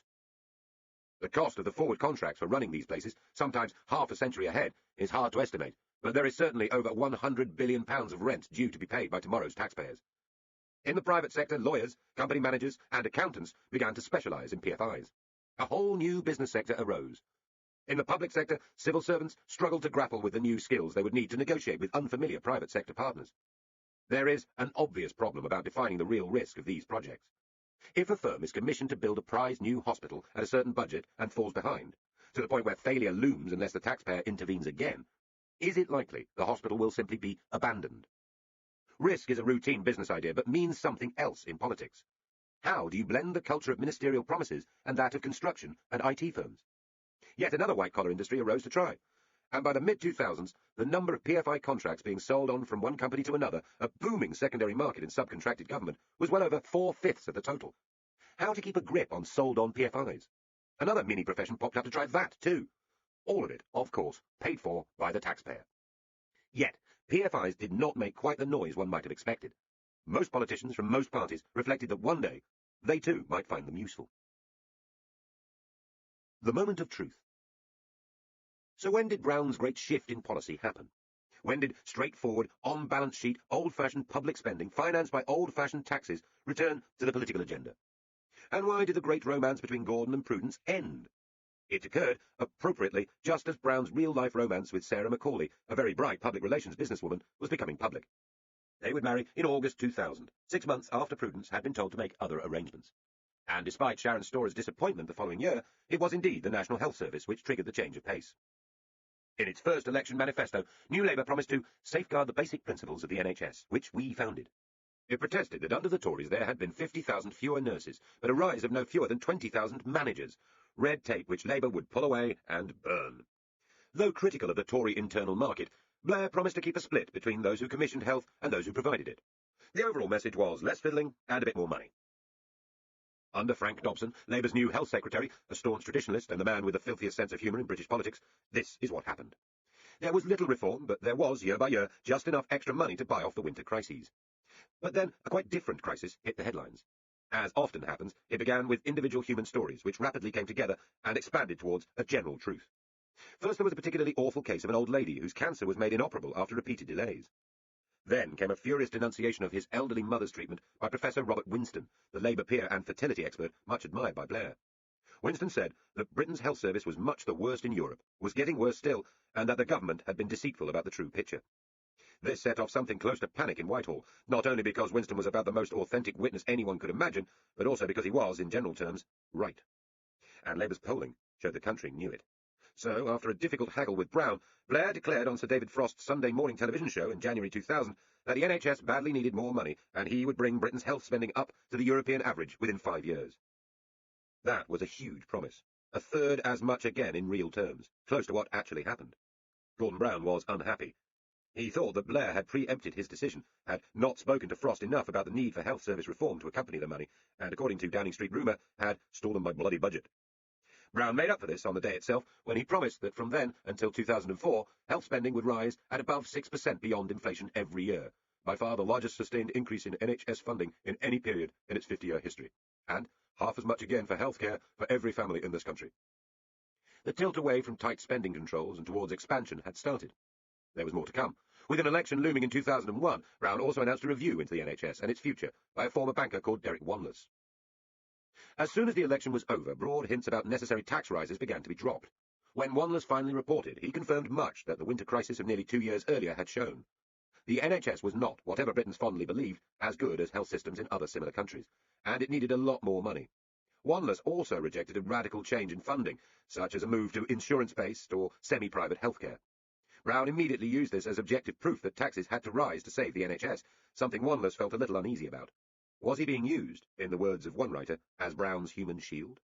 At any rate, in his next budget of March 2002, Brown broke with a political convention which had reigned since the 80s that direct taxes may never be put up again. He raised a special 1% national insurance levy, equivalent to a penny on income tax, to fund the huge reinvestment in Britain's health. Public spending shot up, above all on health. In some ways, it paid off. By 2006, there were around 300,000 extra NHS staff, compared to 1997. That included more than 10,000 extra senior hospital doctors, about a quarter more, and 85,000 more nurses. But there were also nearly 40,000 managers, twice as many as Brown and Blair had ridiculed the Conservatives for hiring in the days when they were campaigning against red tape. An ambitious computer project for the whole NHS became an expensive catastrophe. Meanwhile, the health service budget rose from £37 billion to more than £92 billion a year. The vast investment produced results.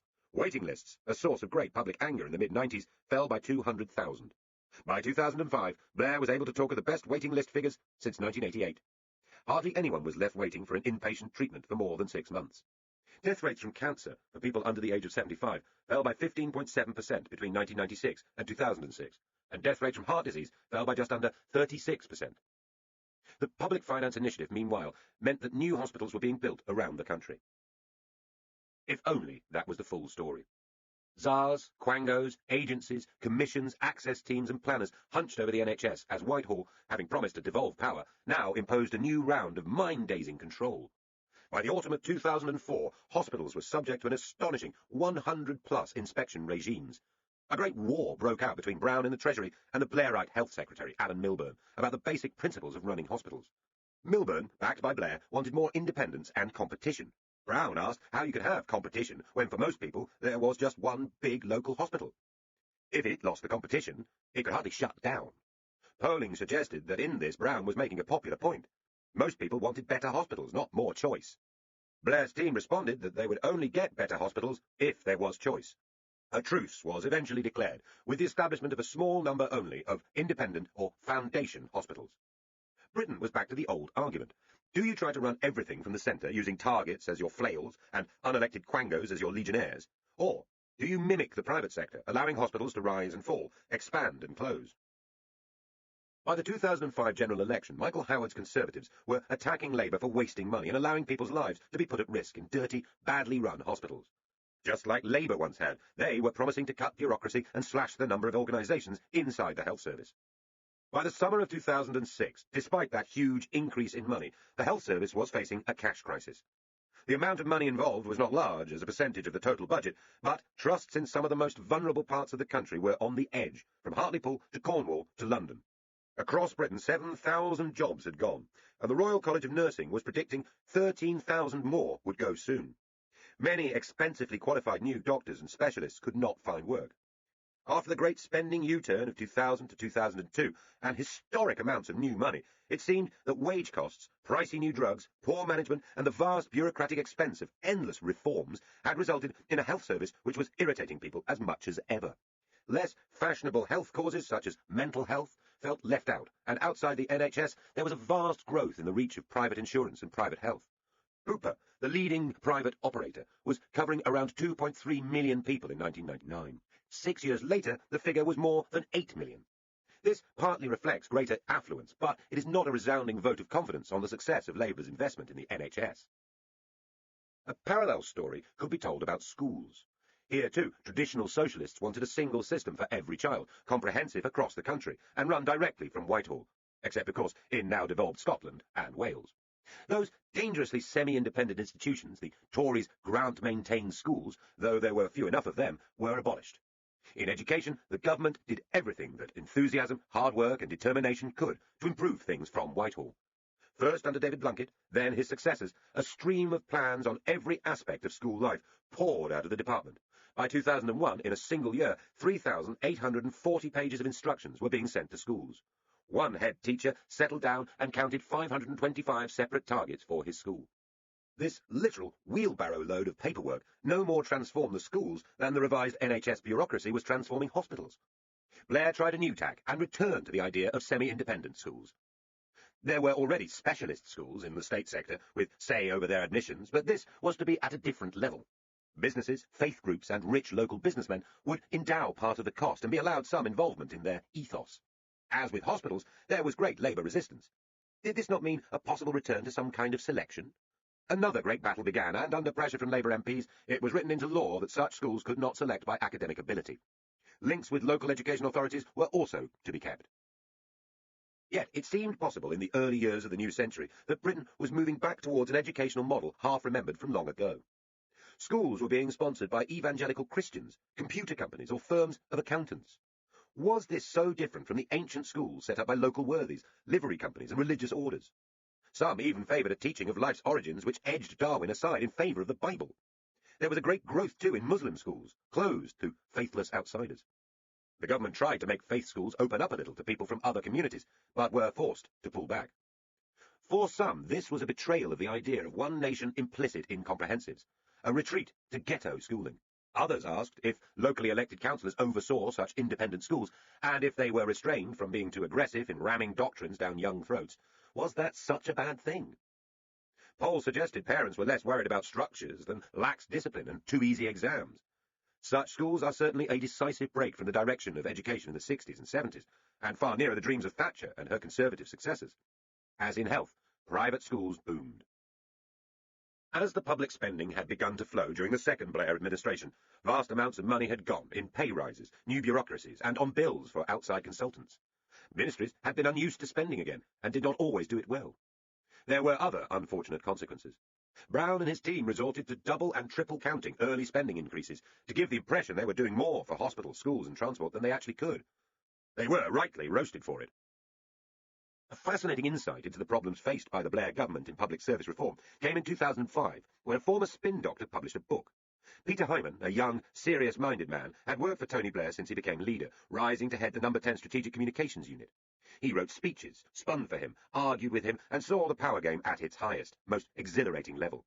In 2003, after sweating hard at Blair's conference speech, he decided it was time to make the favoured buzzword renewal personal. He resigned and became a teacher at a tough inner London comprehensive school, Islington Green. His book about the reality jolt this produced remains one of the best texts on modern British politics available. Late on, he is arguing with a pupil about why, when the Prime Minister says something, it does not just happen. I look him in the eye and say, when Tony promises to deliver on education, what needs to happen is that you pass your exams. How can he guarantee that? You may not even turn up for them. Hyman reflects that his old way of doing politics, dealing frantically with 24-hour media, is useless for delivering a better school. Instead of conflict and novelty, consistency is needed. Not battles, but partnership. Now, looking through the other end of the telescope, I see how unequal is the relationship between politicians and the people. Those at the centre relish ideas and, in the main, are bored by practicalities. Those who suggest better ways of making policy work are too often dismissed as whingers. Why can't politicians acknowledge that those on the front line might know more? It is a good question. In trying to achieve better policing, more effective planning, healthier school food, prettier town centres, and 100 other hopes, the centre of government ordered and cajoled, hassled and harangued, always high-minded, always speaking for the people. The railways, after yet another disaster, were shaken up again. In very controversial circumstances, Railtrack, the once profitable monopoly company operating the lines, was driven to bankruptcy, and a new system of detailed Whitehall control was imposed. At one point, Tony Blair boasted of having 500 targets for the public sector, and later his deputy had found 5 times that number for local government and transport alone. Parish councils, small businesses and charities found they were loaded with directives, not as many as schools or hospitals, but always more, interfering with much of what they wanted to do. The interference was always well meant, but it clogged up the arteries of free decision-taking and frustrated responsible public life. Blair famously complained early in his time as Prime Minister that he had scars on my back from trying to get reform in the public sector. Perhaps with a little less auto-flagellation and a little more conversation, both he and the country would have been happier. Rebel British. Meanwhile, the British people, the end point of this frantic activity, proved as unpredictably stroppy as they always had been. In general, it was moral and cultural protest that took the place of the economic controversies of earlier decades. Through most of the Blair years, the fox hunting struggle engorged month after month of parliamentary time and unbelievable amounts of political energy. Polling suggested the country cared almost as little about it as the Prime Minister. Plenty of people had views, but few held them strongly. Behind this, though, was the determination of animal rights activists to get something out of an avowedly radical government, while the Countryside Alliance, which expanded its campaigning to include fishing, organic food, and much else, represented a feeling that part of the historic nation was being ignored, that there were people of all classes who did not fit into the new Labour worldview. Fox hunting was a country pursuit since medieval times. The poem Sir Gawain and the Green Knight contains a description from around the year 1370, which is recognisable in its essentials today. By the 1670s, its rituals, redcoats, language and literature were a part of British culture known around the world. Only a part, however. Hunting always had its detractors. In the 18th century, the fox-hunting Tory squire, red-faced and stupid, was a staple of urban Whig propaganda. The hunting nickname for the fox, Charlie, refers to the great Whig radical Charlie James Fox. Towards the end of the 19th century, the thunderous passage of whooping huntsmen became an emblem among radicals of oppressive aristocracy riding roughshod over the people. In Oscar Wilde's phrase, they were the unspeakable in full pursuit of the uneatable. Little followed from this until the arrival in the middle of the 20th century of a militant animal rights movement, determined to frustrate hunting by using scent sprays, horns, and human barriers. The first example of saboteurs at work seems to have been in August 1958, when members of the League Against Cruel Sports, which had been founded much earlier in 1927, used chemicals to try to disrupt the Devon and Somerset staghounds. Direct action like this began to be used against fox hunters too, with the North Warwickshire and the Old Berkeley at Amersham confronted in 1962-63. In December 1963, the Hunt Saboteurs Association was formed by a young journalist in Brixham, Devon, and the practice quickly spread.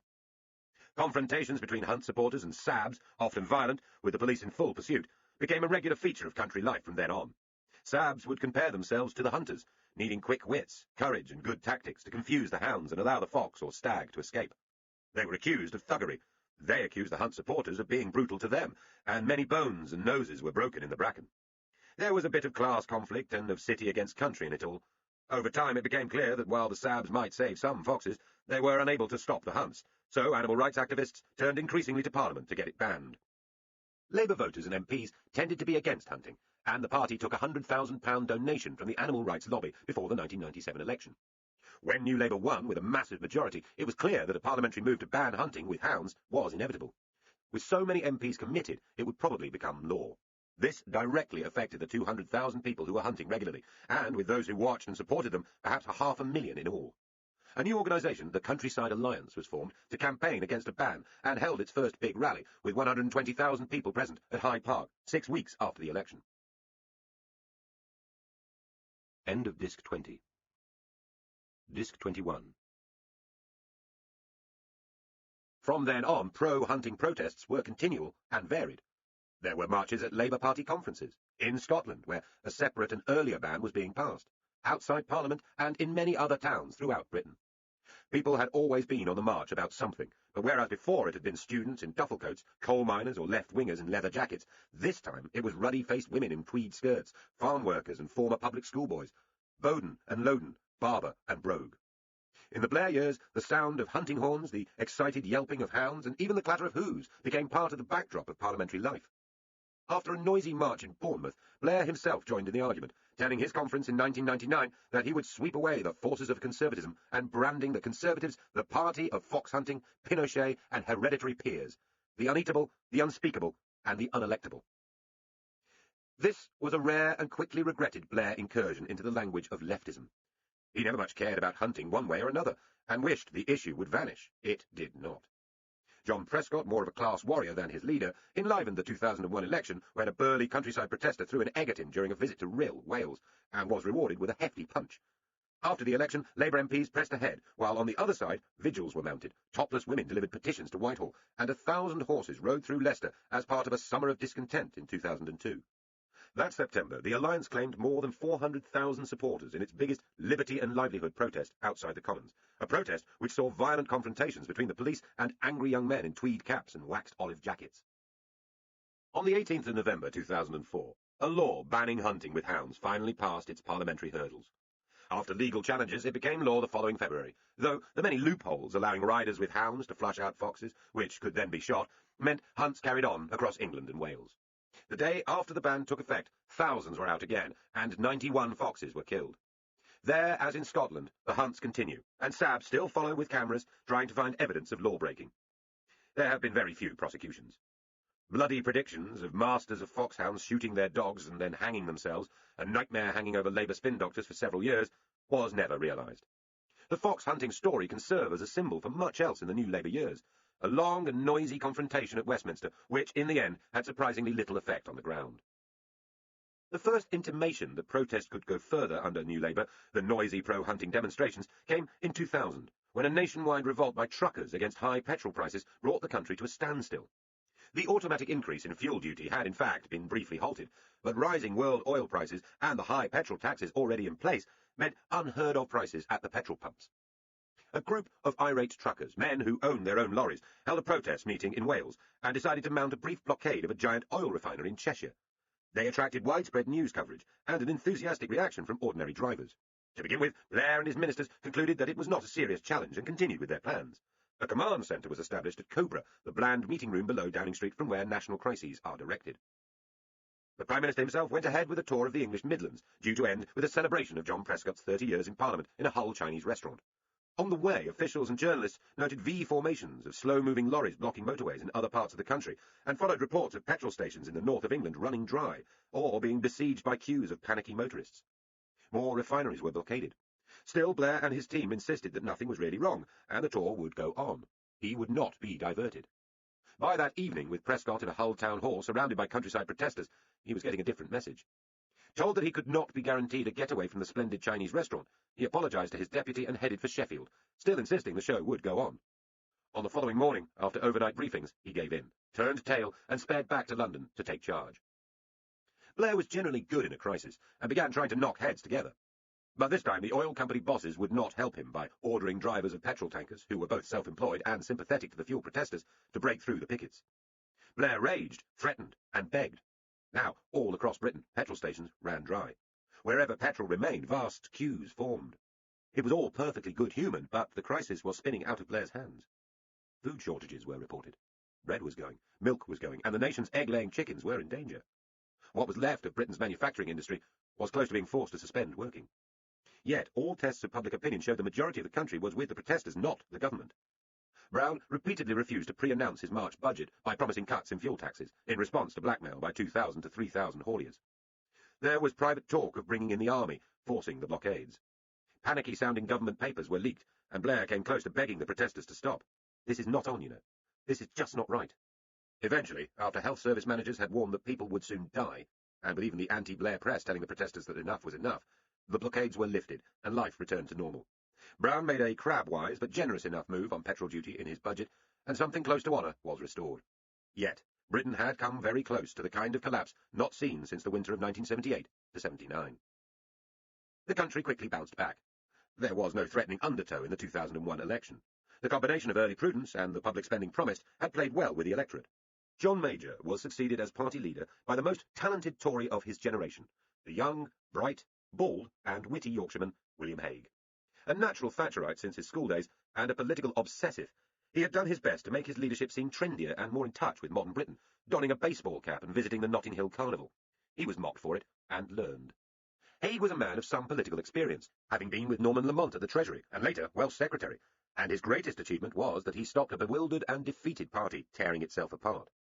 At his best in the Commons, he had been a sparkling opposition leader, discomfiting Blair and leading the charge on Labour's stealth taxes, the Dome, and the new issue of bogus asylum seekers. But heavily concentrating his election campaign on saving the pound, promising voters, "We will get you back your country," and attacking the still popular Blair as a slimy liar, he allowed New Labour to portray his party as xenophobic and nasty. By any standard, the Tory attack failed. Labour was returned with a majority of 166, having lost just 6 seats net, and the Conservatives, after all their energy and hard work, managed a single net gain. It was an important election because it cemented the new Labour achievement of 1997 and showed the country had moved towards Blair's agenda. Yet this general election will be remembered for one other ominous statistic too. The turnout was just below 60%. Since Britain had first become a democracy, the public had never been less interested in voting. Pre-Iraq Wars and Foreign Policy. The Iraq War will remain forever the most important and controversial part of Tony Blair's legacy. But long before it, during the dog days of the Clinton administration, 2 events had taken place which primed his response and explain some of what followed. The first was the bombing of Iraq by the RAF and US Air Force as punishment for Saddam Hussein's dodging of UN inspections. The second was the bombing of Serbia during the Kosovo crisis, and the threat of a ground force invasion. These crises made Blair believe he had to be involved personally and directly in overseas wars. They caused dark nights of self-doubt and toughened him to criticism. They emphasized the limitations of air power and the importance to him of media management. Without them, Blair's reaction to the changing of world politics on September the 11th, 2001 would have been different. Evidence of Saddam Hussein's interest in weapons of mass destruction was shown to Blair soon after he took office. He raised it in speeches and privately with other leaders. Most countries in NATO and at the United Nations Security Council were angry about the dictator's expulsion of UN inspectors when they tried to probe his huge palace compounds for biological and chemical weapons. But the initial instinct was for more diplomacy. Iraq was suffering from sanctions already. Saddam eventually allowed the inspectors back.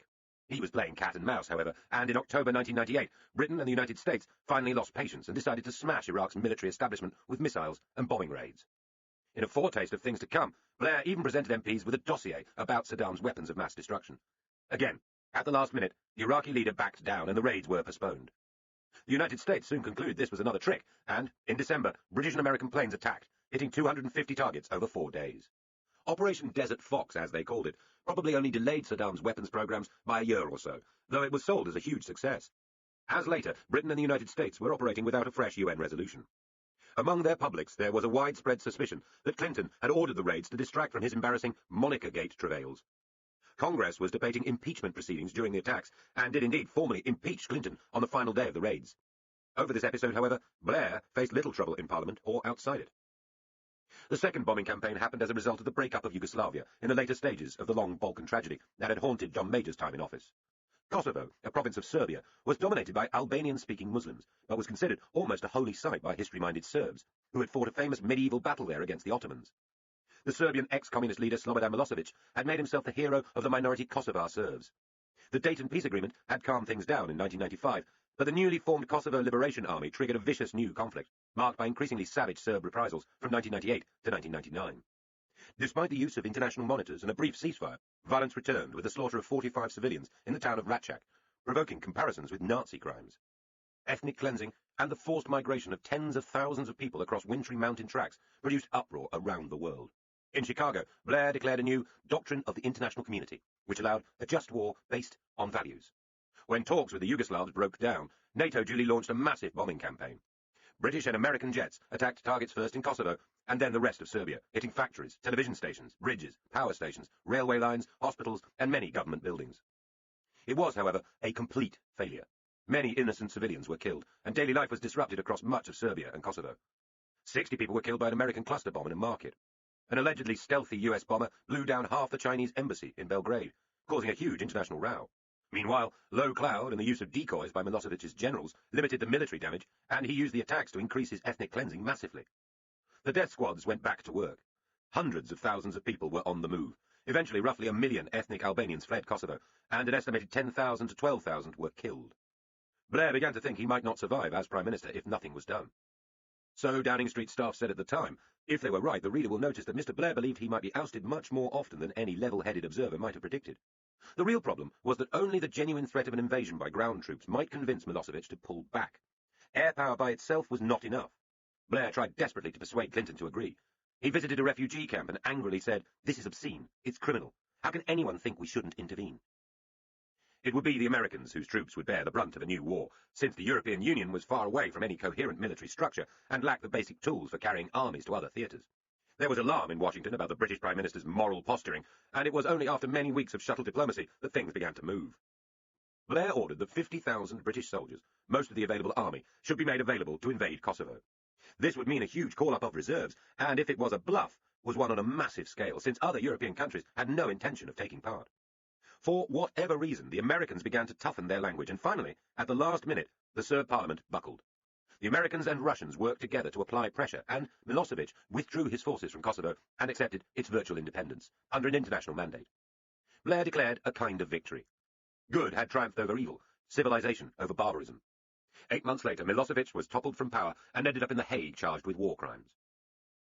First Desert Fox and then Kosovo are vital in appreciating Blair's behaviour when it came to the full-scale Iraq war. They taught him that bombing rarely works. They suggested that, threatened with ground invasion by superior forces, dictators will back down. They played to his sense of himself as a moral war leader, combating dictators as wicked in their way as Hitler, something that was underpinned by the successful life-saving intervention in Sierra Leone in 2000.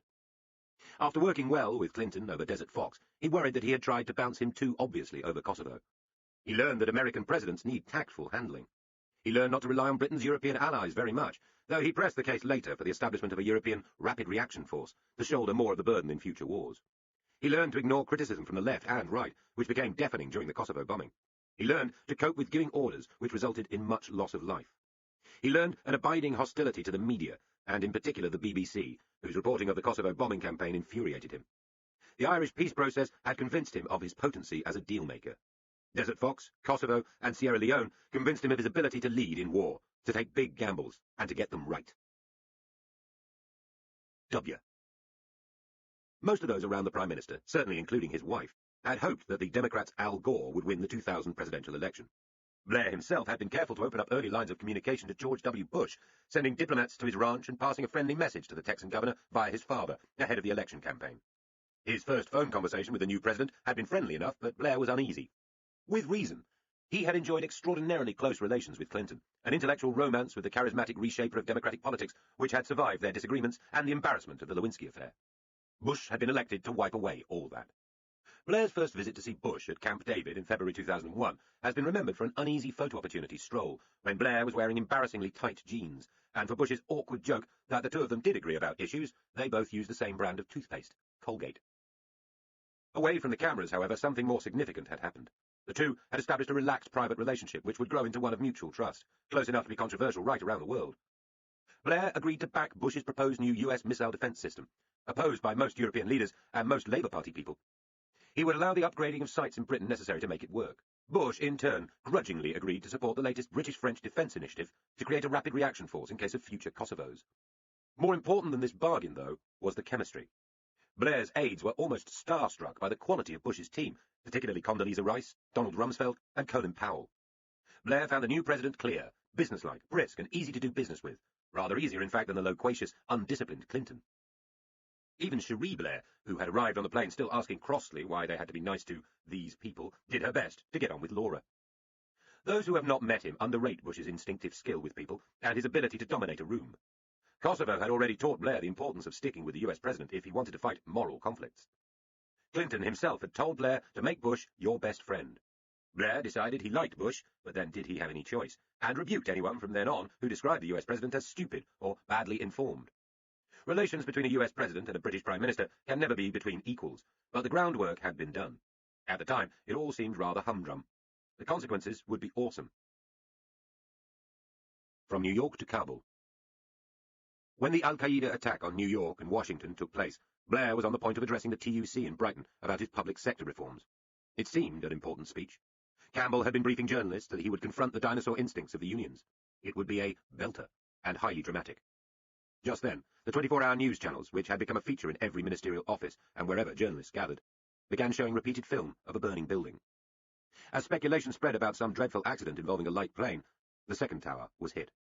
Blair reacted to the news like everyone else, with disbelief. He was quickly advised that this was a terrorist attack on an unprecedented scale. Whatever his failures of analysis, Blair is very fast on his feet and, as Diana's death had shown, quick to find words for moments of drama and grief. Inside the TUC there had been scenes of farce as journalists and others began taking phone calls and leaving the room. Its president rebuked them and called for order, only to find ripples of horror and speculation all round. When Blair arrived, he said he was cancelling his speech, briefly described what had happened, expressed his great sympathy and support for America, and sped back to London by train with his advisers. There he found little preparation to defend the capital from a similar attack, which might be imminent. The airspace over London was closed, RAF jets were sent up on patrol, and the thinking began in the secure basement below Downing Street. Throughout the crisis, Blair would work more closely with his military and intelligence advisers than he would with his ministers. He found he could not reach Bush by phone for more than 24 hours, and there was a flurry of anxiety in London that the president had panicked or gone AWOL. But as soon as contact was made with Bush at lunchtime on the 12th of September, Blair was able to present not only his sympathy, but also his hastily gathered briefing and thoughts about Osama bin Laden. The two resumed their mutually admiring partnership, emotionally charged by what had happened. This was a time when American flags fluttered across London. The band outside Buckingham Palace played the Star-Spangled Banner. A carpet of flowers appeared outside the US Embassy, and the last night of the proms became an act of solidarity with New York. Not since 1945 had America been as popular in Britain. By phone, Bush had promised that he was not going to act precipitously, pounding sand, but told Blair he would make no distinction between the terrorists and those who harboured them. This implied first an ultimatum to the Taliban in Afghanistan, and then a war. Blair agreed and made clear to the Commons soon afterwards that he believed the rules had changed, and that rogue states harbouring terrorists who might use chemical, nuclear or biological weapons now had to choose whose side they were on. This emphatically did not mean that Iraq was to be attacked, certainly not by Number 10's reckoning. We now know that at Camp David, 4 days after the September the 11th attacks, Bush was advised by Donald Rumsfeld, his defense secretary, that he had an opportunity to attack Iraq, but decided, for then, to concentrate on Afghanistan. 9 days after the attack, in the midst of a frenzy of diplomacy, talking to the Germans, French, Chinese and Iranians, Blair went to pay tribute to the victims of what was already being called 9/11, struggling through torrential rain to the still smoking ruins of Ground Zero and making an emotional cathedral oration for the British dead. In Washington, afterwards, Bush told him that Iraq was for another day. Then, in his speech to Congress, laying out America's new war on terror, Bush warned that he would start with al-Qaeda, but not end there. Another reference to Iraq. He also publicly praised Blair for showing such solidarity, turning to him theatrically and saying, "Thank you for coming, friend." Congress rose to give Blair an ovation.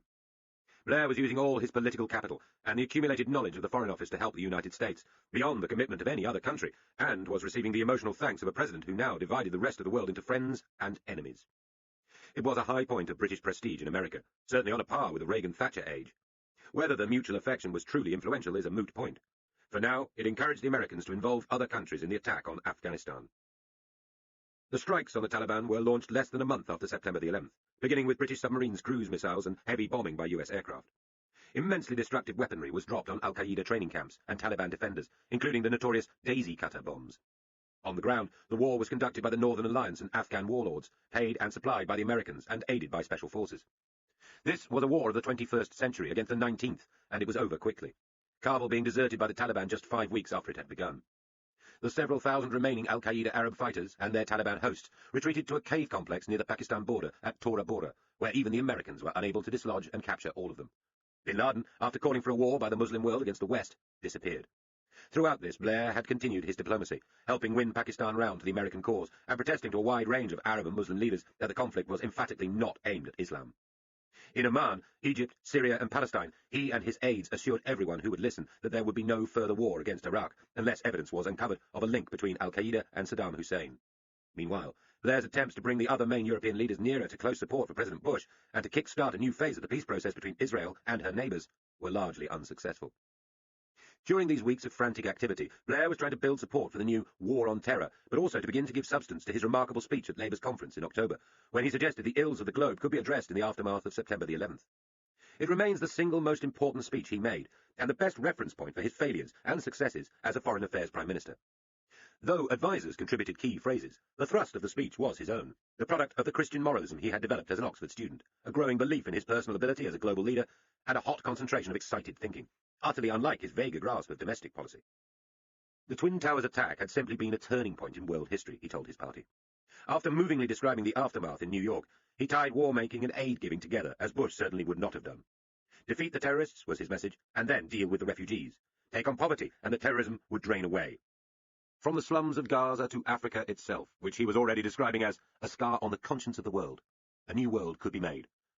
From out of the shadow of this evil should emerge lasting good, destruction of the machinery of terrorism wherever it is found, hope amongst all nations of a new beginning where we seek to resolve differences in a calm and ordered way, greater understanding between nations and between faiths, and above all, justice and prosperity for the poor and dispossessed.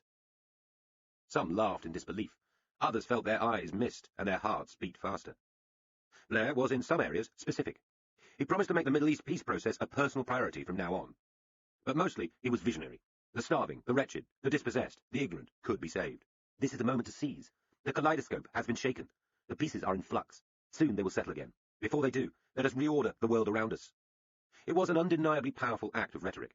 But was Blair already reaching too far, allowing the intoxicating moral certainty of the hour to persuade him that he could play a messianic role round the world? Part Gladstone? Part Gandhi?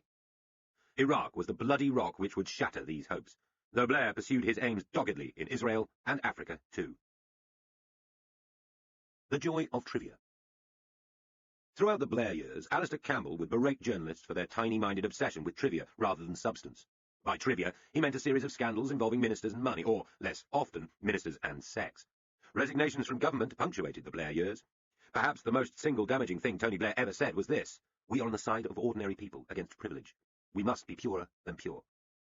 There were few instances of personal corruption, but in trying to raise money for politics without going cap in hand to the trade unions, the Blair circle became deeply enmeshed with business and privilege, a world where favours were exchanged without anything explicit necessarily being said. The Blairs themselves enjoyed luxurious surroundings and the company of wealthy people. And after the huge endorsement of the 1997 election, lacking any restraint from a threatening opposition party, a certain swagger was soon apparent among the inner circle. From the word go, New Labour's high command, nose in the air, eyes aglitter with opportunity, was riding for a fall. The Bernie Ecclestone affair of 1997, when the diminutive owner of Formula One racing around the world won an exemption from a tobacco advertising ban for his sport after giving a £1 million donation to Labour, was the first rebuke to purer than pure. In opposition, Blair had been driven round the Silverstone racing circuit as the crowd waved Union Jacks at him. The two men were acquaintances. The suggested link between a let-out clause in government policy for motor racing and Ecclestone's personal influence on him was hotly denied by Blair in public. Behind the scenes, he and his advisers knew how it looked. There was panic. Though nobody could finally prove wrongdoing, lies were told as Number 10 tried to cover up the detail of the story. On Campbell's advice, Blair allowed himself to be interviewed by the BBC's premier attack dog interviewer, John Humphreys, to whom he made a lame half-apology and appealed to viewers. "I hope that people know me well enough and realise the type of person I am to realise I would never do anything to harm the country or anything improper. I think that most people who have dealt with me think that I'm a pretty straight sort of guy." Blair got away with it at the time, just about. But a dangerous impression had been left that the fresh-faced new administration, which had so vigorously attacked Tory sleaze, was not quite as clean-handed as it had seemed. If Blair could still play his public reputation for niceness, the same could not, in all fairness, be said of Peter Mandelson. He had revelled in his reputation as the sinister minister, the all-seeing, omnipresent Machiavelli of New Britain. He could be stagey, camp, bullying, charming, and for a man supposed to swirl around in the dark, was rather touchingly attracted by the spotlight. It was said that his arrival in a restaurant could turn soup to ice as he passed enemies, while he could raise an ally's blood temperature with just the flicker of a smile. He was less efficient than overwrought enemies thought him. As a dark manipulator, he had his Inspector Clouseau moments. Yet, in the early days of New Labour, Mandelson and the people around him felt they were masters of the universe. One of his aides, Derek Draper, boasted darkly to someone working undercover for a newspaper about the Circle. There were, he said, no doubt tapping the side of his nose, only 17 people who count. Perhaps the Mandelson Circle was sending itself up just a little, but it was setting itself up too. Mandelson himself had a strongly developed taste for good living, and had borrowed £373,000 to buy a house before the election from Geoffrey Robinson, a cheery MP and supporter of Gordon Brown's. Robinson had a fortune secreted offshore in a Channel Island tax haven, money from a long business career, and also from the bequest of a Belgian widow, happily called Madame Bourgeois. In government he became Paymaster General, and in due course Mandelson became Secretary of State for Trade and Industry, the job which meant he was in overall charge of investigations into, among others, one Geoffrey Robinson, the man to whom he was indebted for his West End home. There was an obvious conflict of interest. Mandelson tried to deflect inquiries about where he had got the money, suggesting it came from his mother. But the Brown camp both loathed him and knew the truth, so it was bound to come out. When it did so, Blair was furious, not least because his close friend Peter had said nothing to warn him, nor had any of his staff. After a tearful scene with 2 Downing Street press officers, and Blair off stage looking cross, Mandelson agreed that he would have to resign. The Prime Minister, though determined to see him go, then had him and his partner to stay at Chequers, and gave him advice about rebuilding his life and the art of making friends. Characteristically, Mandelson's sad but noble letter of resignation and Blair's memorably moving reply were both written by Alistair Campbell. Then Robinson went too. So in due course did Charlie Whelan, Brown's press officer, and the man blamed by Mandelson for revealing the story of his loan. Had that been all, it would have been bad enough. The mantra was established that nothing wrong had been done, but because of the appearance of wrongdoing, resignation was called for. But there followed a roll call of scandals, all different in their detail, together devastating in their effect. Blair was accused of lying when he denied knowledge of any connection between a Labour donation made by Lakshmi Mittal, an Indian businessman, and his help for Mittal in trying to buy a Romanian steel company. Mandelson returned to government just 10 months after his resignation and threw himself into the new job of Northern Ireland Secretary. Then came questions about whether 2 Indian businessmen who had helped fund the Dome had tried to obtain British citizenship via Mandelson. He was later cleared of wrongdoing, but had to resign again. After Blair again showed himself entirely steely about this, Mandelson, who eventually turned up again as Britain's commissioner in Brussels, felt badly betrayed. Connections between ministers and business people who know the form and protect one another by never explicitly asking or offering depend on a shared culture. It is interesting that so many of the rows that broke surface concerned Asian business people. They did not know the form. They could speak English, but not unspoken English. For the same cabinet minister to have to resign twice within a year was unheard of. But in the Blair years, twice happened twice. David Blunkett, the blind, tough-talking former leader of Sheffield Council, who had been Blair's enforcer in education, had to resign as Home Secretary in 2004 after a row over whether he had asked his private office to fast-track a visa application for his lover Kimberly Quinn's nanny. He had not exactly rallied colleagues to his side by confiding in a journalist his derisive views on much of the rest of the cabinet, duly published in a biography to his embarrassment and their fury.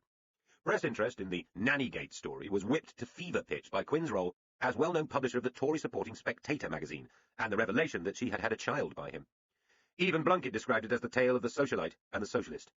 There followed a bitter custody battle between Quinn, supported by her long-suffering husband, and the increasingly agitated Blunkett. It was a story from the wilder years of the 18th century, and was used as the subject of a musical, which hurt Blunkett very much, as well as a television drama. He was brought back into government after the 2005 election as Work and Pensions Secretary, but had to resign again after a row over shares in a DNA testing company he had purchased while out of the government. His taped diaries, which were published in 2006, then revealed divisions at the heart of government before the Iraq War, his coruscating views on senior civil servants, and implied that Blair had considered sacking Brown if he failed to properly support him over it. The Blunkett and Mandelson doubles were the most celebrated resignations of the Blair years, but were only part of the story. Ron Davies, the Welsh secretary, went after a moment of madness, involving another man on Clapham Common. Estelle Morris, education secretary, went after a moment of sanity. Thoroughly honourably, she decided she was not up to the job. There were the Iraq resignations, first of Robin Cook, then Clare Short, the loss of a badly bruised Lord Irvine of Legg as Lord Chancellor after Blair overruled him on constitutional reform, and the departure of Alan Milburn, Health Secretary, to spend more time with his family. Stephen Byers, a former hard leftist from the northeast of England, had been one of Blair's most trusted and loyal ministers. He was badly damaged when his special advisor Joe Moore callously emailed colleagues telling them 9/11 was a good day to bury bad news, not the most sensitive response to the murder of thousands. Then, as Transport Secretary, Byers ignited a huge row when he forced Railtrack into liquidation and took control of it back without paying the compensation to its shareholders that straightforward nationalisation would have entitled them to. They felt robbed and cheated, though Labour MPs were delighted. Byers was attacked for lying to Parliament about this, and about what he said to a meeting of survivors of the horrific Paddington train disaster about the railway's future. He resigned in May 2002. The dirty tide washed through Number 10, too. Blair and his wife Cherie had been the butt of many attacks for the gusto with which they enjoyed free holidays at the expense of rich friends. Geoffrey Robinson, an Italian prince, Cliff Richard, a BG, and, briefly, Silvio Berlusconi, the scandal-mired Prime Minister of Italy. Cherie had been criticised frequently for freeloading more generally. Though a high-paid lawyer, she was unreasonably frightened of not having enough money, which presumably dated from her insecure childhood. The Blairs were less wealthy than the Thatchers, though not in office the Majors or the Wilsons or the Callahans, and had failed to capitalise on the house price boom when they sold their private North London home. Yet they and their children were looked after in 2 homes paid for by the state, and he was well paid by the standards of ordinary Britain.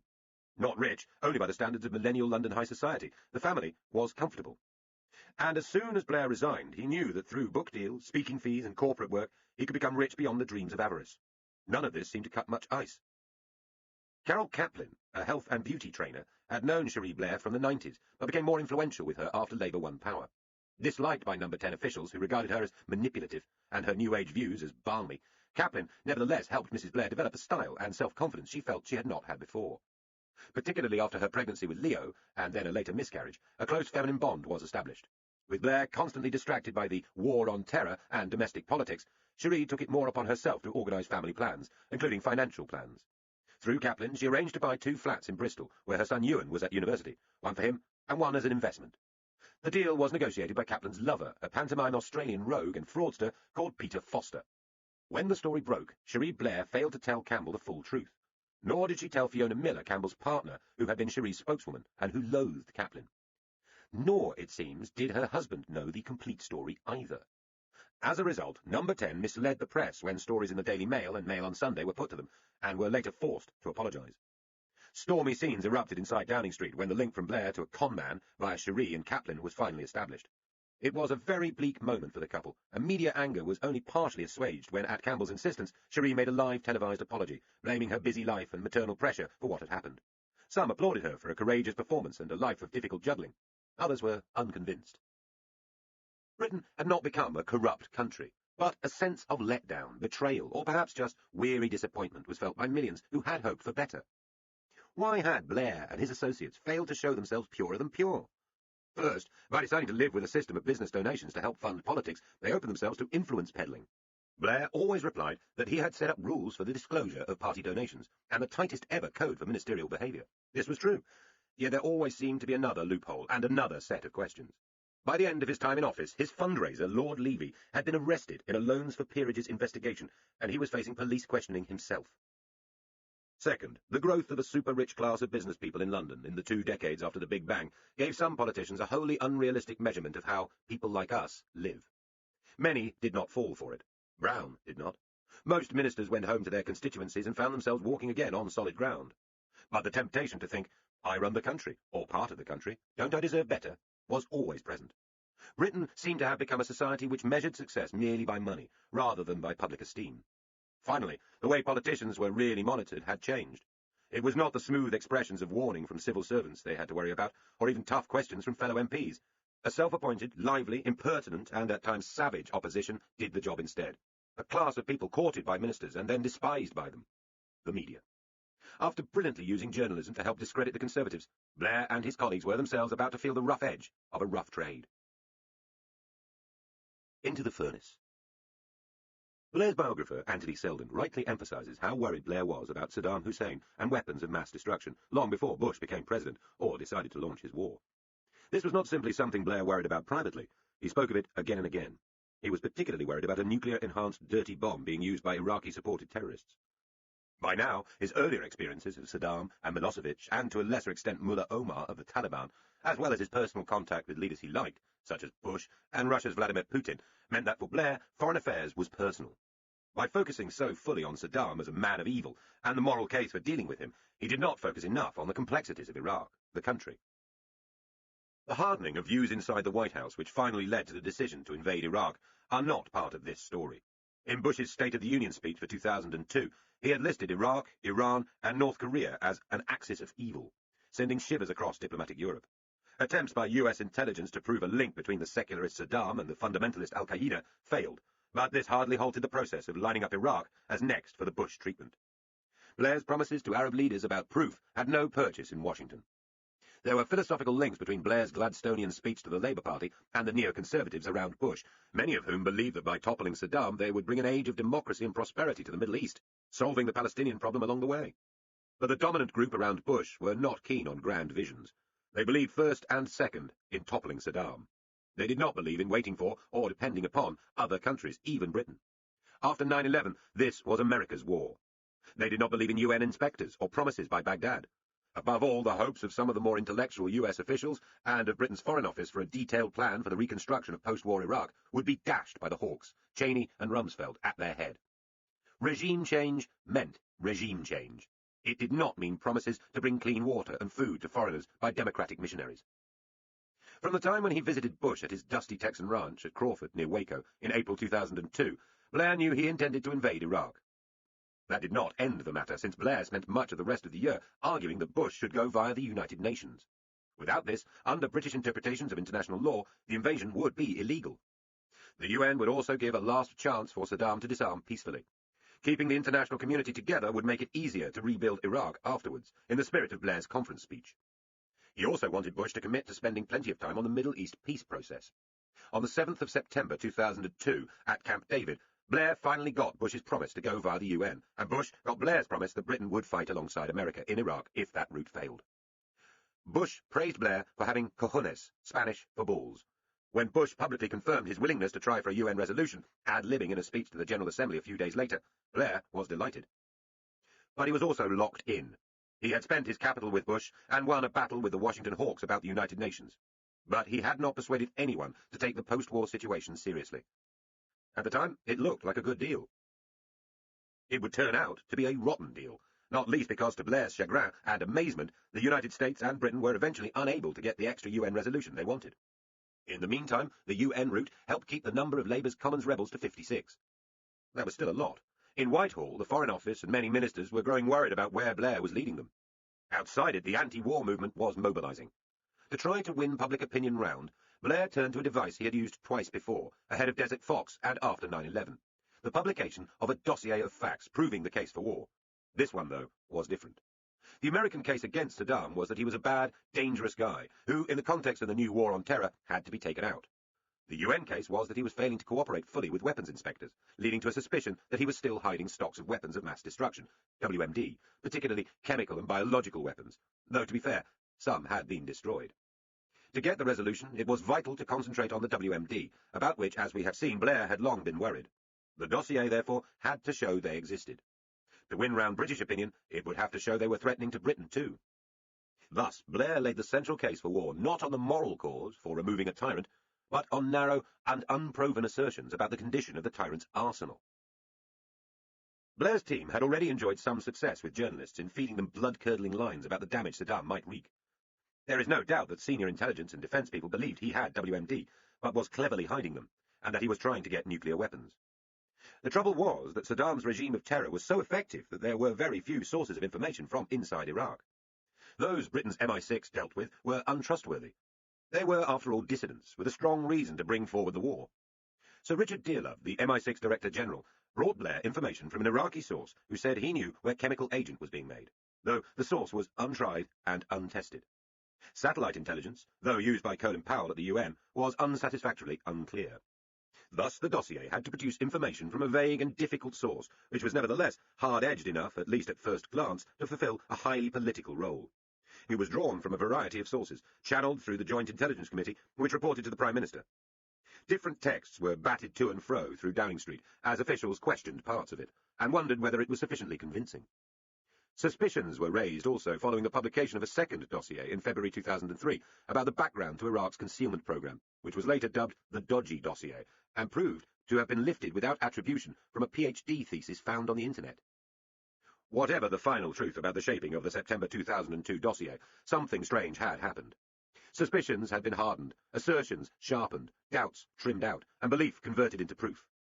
Nobody knew for sure what Saddam had. That was the point of the UN inspection process, but when it was published, the dossier gave the impression that he had multiple weapons of mass destruction, which could be ready for use in 45 minutes and threatened, among other places, British bases in Cyprus. The 45-minute claim turned out to refer to some short-range battlefield chemical weapons which could not reach other countries, though maps printed in the dossier confused readers about it. And when Iraq was finally invaded and exhaustive searches conducted everywhere, the weapons never turned up. For years, Blair insisted hotly that they would. He would be publicly mocked by President Putin, MPs, and the world's media for this. He kept telling his critics they would be proved wrong. So far, they have not been. A tense struggle at the United Nations, with British diplomats in the lead, produced Resolution 1441, declaring that Saddam was in material breach of his obligation to show he had no banned weaponry, and giving him a last opportunity to comply or face serious consequences. The Iraqi leader fudged and dodged, letting inspectors back in, but without offering a full declaration of his weapons. For the Americans, this was the trigger for war. For other countries, notably France, it merely meant that there should be another discussion at the Security Council about what to do. In February 2003, as British and US forces waited to attack Iraq from the south, there was a vast stop-the-war march through London. It was the biggest ever demonstration in the capital, a carnival of protest that put even the Suez protests in its shade. Blair and Jack Straw, the Foreign Secretary who had swallowed private doubts and resolved to loyally support his boss, with their diplomatic team, were fighting desperately to get a second UN resolution agreed, which would give full legal cover for the attack on Iraq. This was something Blair had told Bush repeatedly that he needed to be sure of holding his party together, and by implication, staying in power.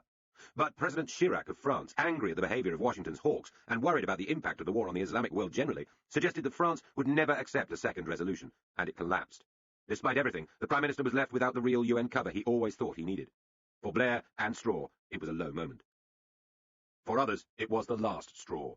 Robin Cook, who, as the previous Foreign Secretary, had been deeply involved in Desert Fox and Kosovo, had warned the Cabinet that without a second resolution he could not support this third war. He duly resigned. For the time being, Claire Short, another Cabinet dissenter who had publicly described Blair's behaviour as reckless, stayed on. In the Commons, Cook, its former leader, then gave one of the most icily eloquent speeches heard in the chamber in modern times. He applauded Blair and Straw for trying so hard for the second resolution, which only showed how important it had been. Many countries, not just France, had wanted more inspections before any fighting. The reality is that Britain is being asked to embark on a war without agreement in any of the international bodies of which we are a leading partner. Not NATO, not the European Union, and no, not the Security Council. The US was a superpower and could afford to go it alone, but Britain could not.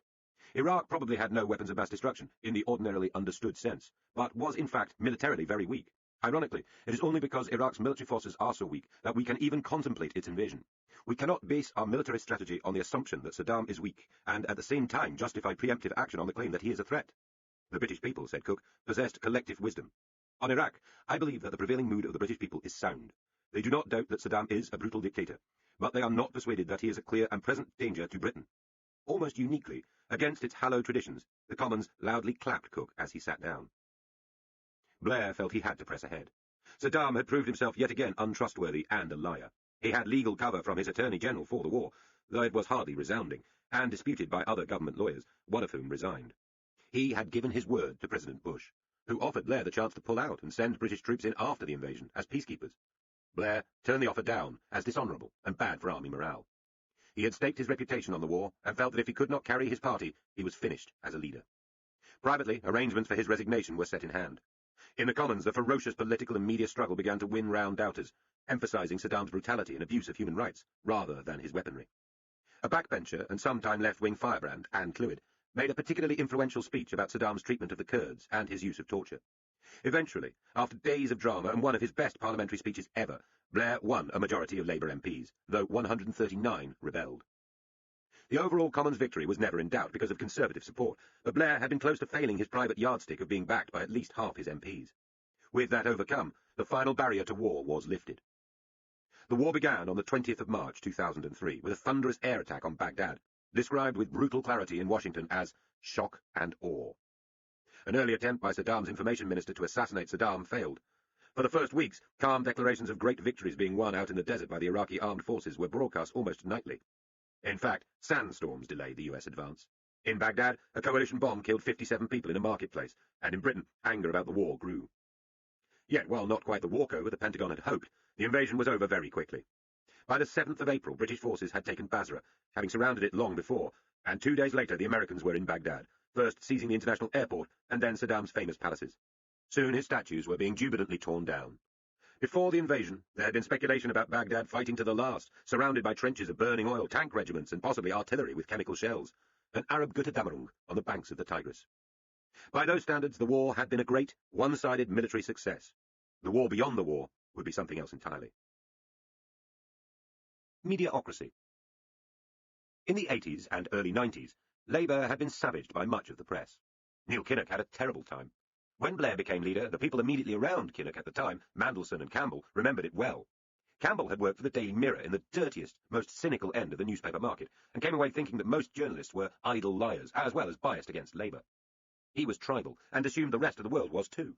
Mandelson, with a background in television, was a master of image, and later of the killer briefing. So it is hardly surprising that New Labour became the most media-obsessed political party in British history. We have seen how Blair opened out to Labour's traditional enemies in the press after becoming leader, and how he exploited sleaze to destroy John Major's reputation. On the way to winning power, New Labour turned itself into a kind of perpetual media news desk, with a plan for what every political headline should say every day, an endless grid of announcements, images, soundbites, and rebuttals, constantly pressing down on journalists, their editors, and owners, fighting for every adjective and exclamation mark. It is now incontestable that the same way of thinking was brought into power, and did terrible damage to the government's reputation, and that of politics generally. Bizarrely, it was assumed that rival newspaper groups with different views about, say, law and order could be kept friendly by Blair telling them what they wanted to hear, even though they would later confer. The attempted bullying of journalists, which grew much worse when some of the scandals described above began to break, was met with increasing resistance. Number 10's news machine began to be widely disbelieved. The word spin was attached to almost everything it said. Diaries published by one of the former Downing Street spin doctors, Lance Price, show how justified this suspicion was. On the first Mandelson resignation, he notes, "We said quite falsely that Peter had rung TB last night and said he wanted to resign." Of a Sunday newspaper interview which Blair had given calling for a new moral purpose, Price says, "It was totally vacuous and was made up just to give us a good story after 2 12-year-old girls were found to have got themselves pregnant. But it worked." There are many other examples. Some, collected by the journalist Peter Oborne, include the smearing of Chris Patten, the former Tory chairman and Hong Kong governor, for leaking intelligence reports, a false trail to deflect attention from the breakup of Robin Cook's marriage, the assertion by Peter Mandelson that the Dome would feature an exciting new game called Surfball, which never existed, and Blair's own deceptions, such as over Mandelson's own plans to become MP. While there are exceptional circumstances in which political leaders have to deceive, such as when soldiers' lives would be at risk from disclosure, or when a currency was about to be devalued, journalists came to believe the currency of truth was now devalued. Anything asserted by Number 10, and later Blair himself, was picked over in minute semantic detail. Worryingly often, the picking over turned out to be justified. The non-denial denial became an essential phrase in reporting New Labour. At election time, statistics were twisted even beyond the normal elastic rules of political debate. There was a spiral downwards. Journalists grew more aggressive in their assertions and began consigning the disbelieved official denials to the final paragraph of their stories. Some ministers drew the conclusion that the press was so hostile it was legitimate to use any trick or form of words to mislead them. Others complained that every time they were frank, their words were twisted and used against them. Why bother? Before long, a government which had arrived in office supported by almost all the national papers was being attacked daily by almost all of them. And the papers themselves were selling fewer copies. Ultimately, cynicism is boring. The most infamous confrontation between New Labour and the media, however, was not with a newspaper, but with a broadcaster. One of the domestic consequences of the Iraq War was the worst falling out between the BBC and the government since the Suez Crisis. At issue was whether or not officials in Number 10 had sexed up that dossier about Iraq's alleged weapons of mass destruction. As previously described, the dossier blended two cultures, the cautious, secretive, nuanced culture of intelligence gathering for internal government purposes, and the spin doctor's culture of opinion forming, in this case to win more of the public over to back a coming war. But the cultures did not blend. They curdled. At 7 minutes after 6, one morning at the end of May 2003, Radio 4's Today programme broadcast an interview between its presenter John Humphreys and its defence correspondent, a dishevelled digger of a journalist called Andrew Gilligan. He alleged that Downing Street had sexed up the dossier beyond what intelligence sources thought was reasonable, particularly in saying that weapons of mass destruction could be ready for use within 45 minutes. Campbell quickly and unequivocally denied the truth of Gilligan's assertion and demanded an apology. Gilligan went further in an article for a newspaper in which he named Campbell. As Iraq burned, Number 10 and the BBC began a war of their own. In general, battles between journalists and politicians do not spill real blood. There is bitterness, there may be resignations, but when the smoke clears, everyone gets up again and goes back to work. When Campbell widened his criticism of the BBC to attack it for having an anti-war agenda, he had no idea quite what he was setting off. Yet there was a certain recklessness in his mood. He confided to his diary that he wanted to fuck Gilligan and wanted a clear win against the corporation. On the BBC side, it would turn out that Gilligan had been loose with his words, claiming rather more than he knew for sure, so opening a flank to Campbell. Nor was Gilligan frank with his colleagues. The BBC's Director General, Greg Dyke, who had been hounded in the press as a Blair crony, was ferociously robust in defending the corporation against Campbell, and was strongly supported by his chairman, Gavin Davies, whose wife was Gordon Brown's senior aide. He, too, was determined to demonstrate his independence. Neither side gave way until eventually it was revealed that a government scientist with a high reputation as an arms inspector, Dr. David Kelly, was probably the source of Gilligan's information. Downing Street did not name him, but allowed journalists to keep throwing names at them until they confirmed who he was. A bizarre game. Because he was not involved directly in the Joint Intelligence Committee or its work, outing Kelly as the secret mole would, in the government's eyes, discredit the BBC story. Suddenly thrown into the cauldron of a media row, Kelly himself was evasive when aggressively questioned by a committee of MPs. Visibly nervous, he denied that he could have been Gilligan's informant. Yet he was. A fastidious, serious-minded man who had supported the toppling of Saddam and had served his country honourably as a weapons inspector, Kelly seemed to have cracked under the strain. On a quiet July morning in 2003, he walked 5 miles to the edge of a wood near his Oxfordshire home, where he took painkillers, opened up a penknife, and killed himself. This media battle had drawn blood in the most awful way. Blair, arriving in Tokyo after triumphantly addressing both houses of Congress about the fall of Saddam, was asked, "Prime Minister, do you have blood on your hands?" He looked as if he was about to be sick. Back home, he ordered an inquiry under a judge, Lord Hutton, which engaged the minute attention of the world of politics through the autumn of 2003. Much was revealed about Blair's informal, sloppily recorded and cliquish style of governing, and the involvement of his political staff in discussion which led to the final dossier.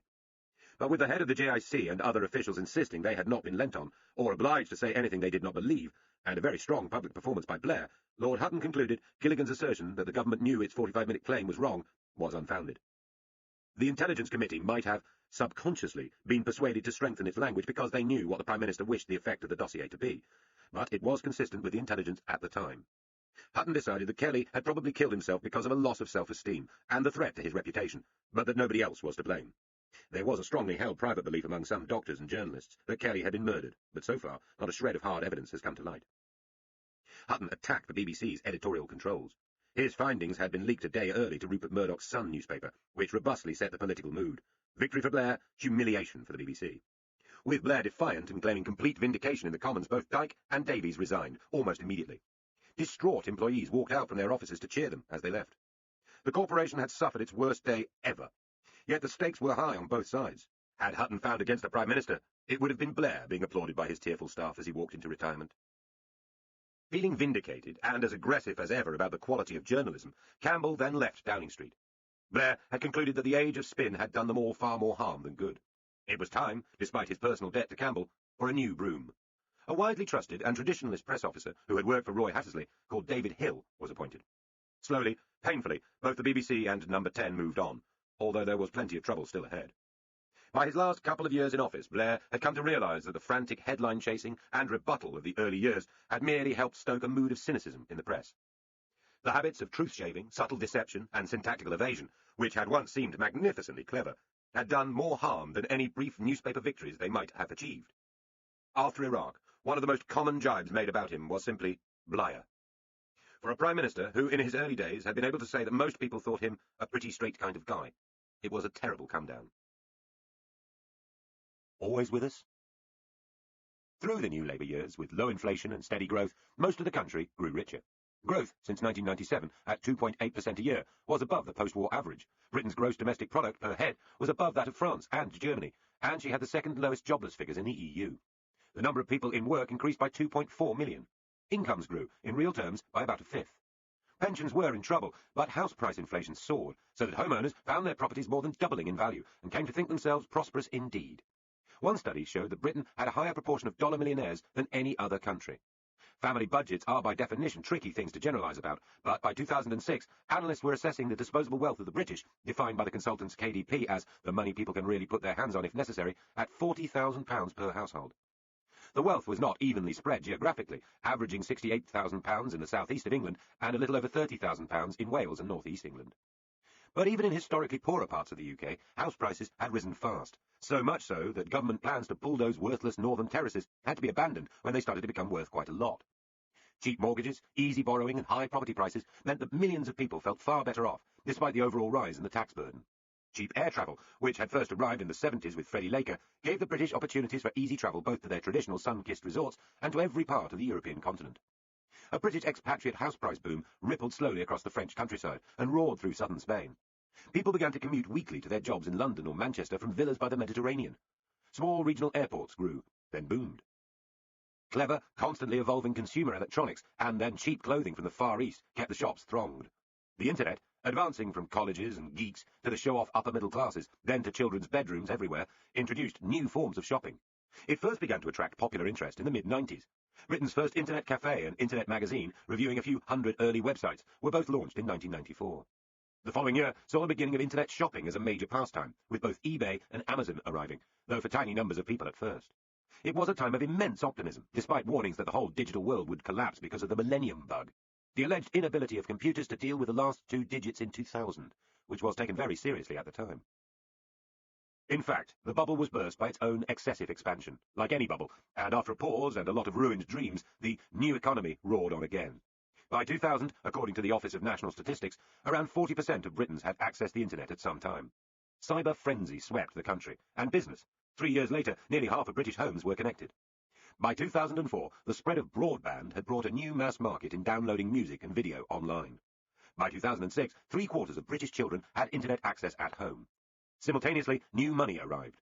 The rich of America, Europe and Russia began buying up parts of London, and then other attractive parts of the country, including Edinburgh, the Scottish Highlands, Yorkshire and Cornwall. For all the problems and disappointments, and the longer-term problems with their financing, new schools and public buildings sprang up. New museums, galleries, vast shopping complexes, corporate headquarters, now biomorphic, not straight, full of lightness, airy atriums, thin skins of glass and steel. This was show-off architecture for a show-off material culture, and not always dignified. But these buildings were better looking and more imaginative than their predecessors had been in the dreary age of concrete. End of Disc 21. Disc 22. At a more humdrum level, executive housing, with pebbled driveways, brick facing and dormer windows, was growing across farmland and by rivers with no thought of floodplain constraints. Parts of the country far from London, such as the English southwest and Yorkshire, enjoyed a ripple of wealth that pushed their house prices to unheard-of levels.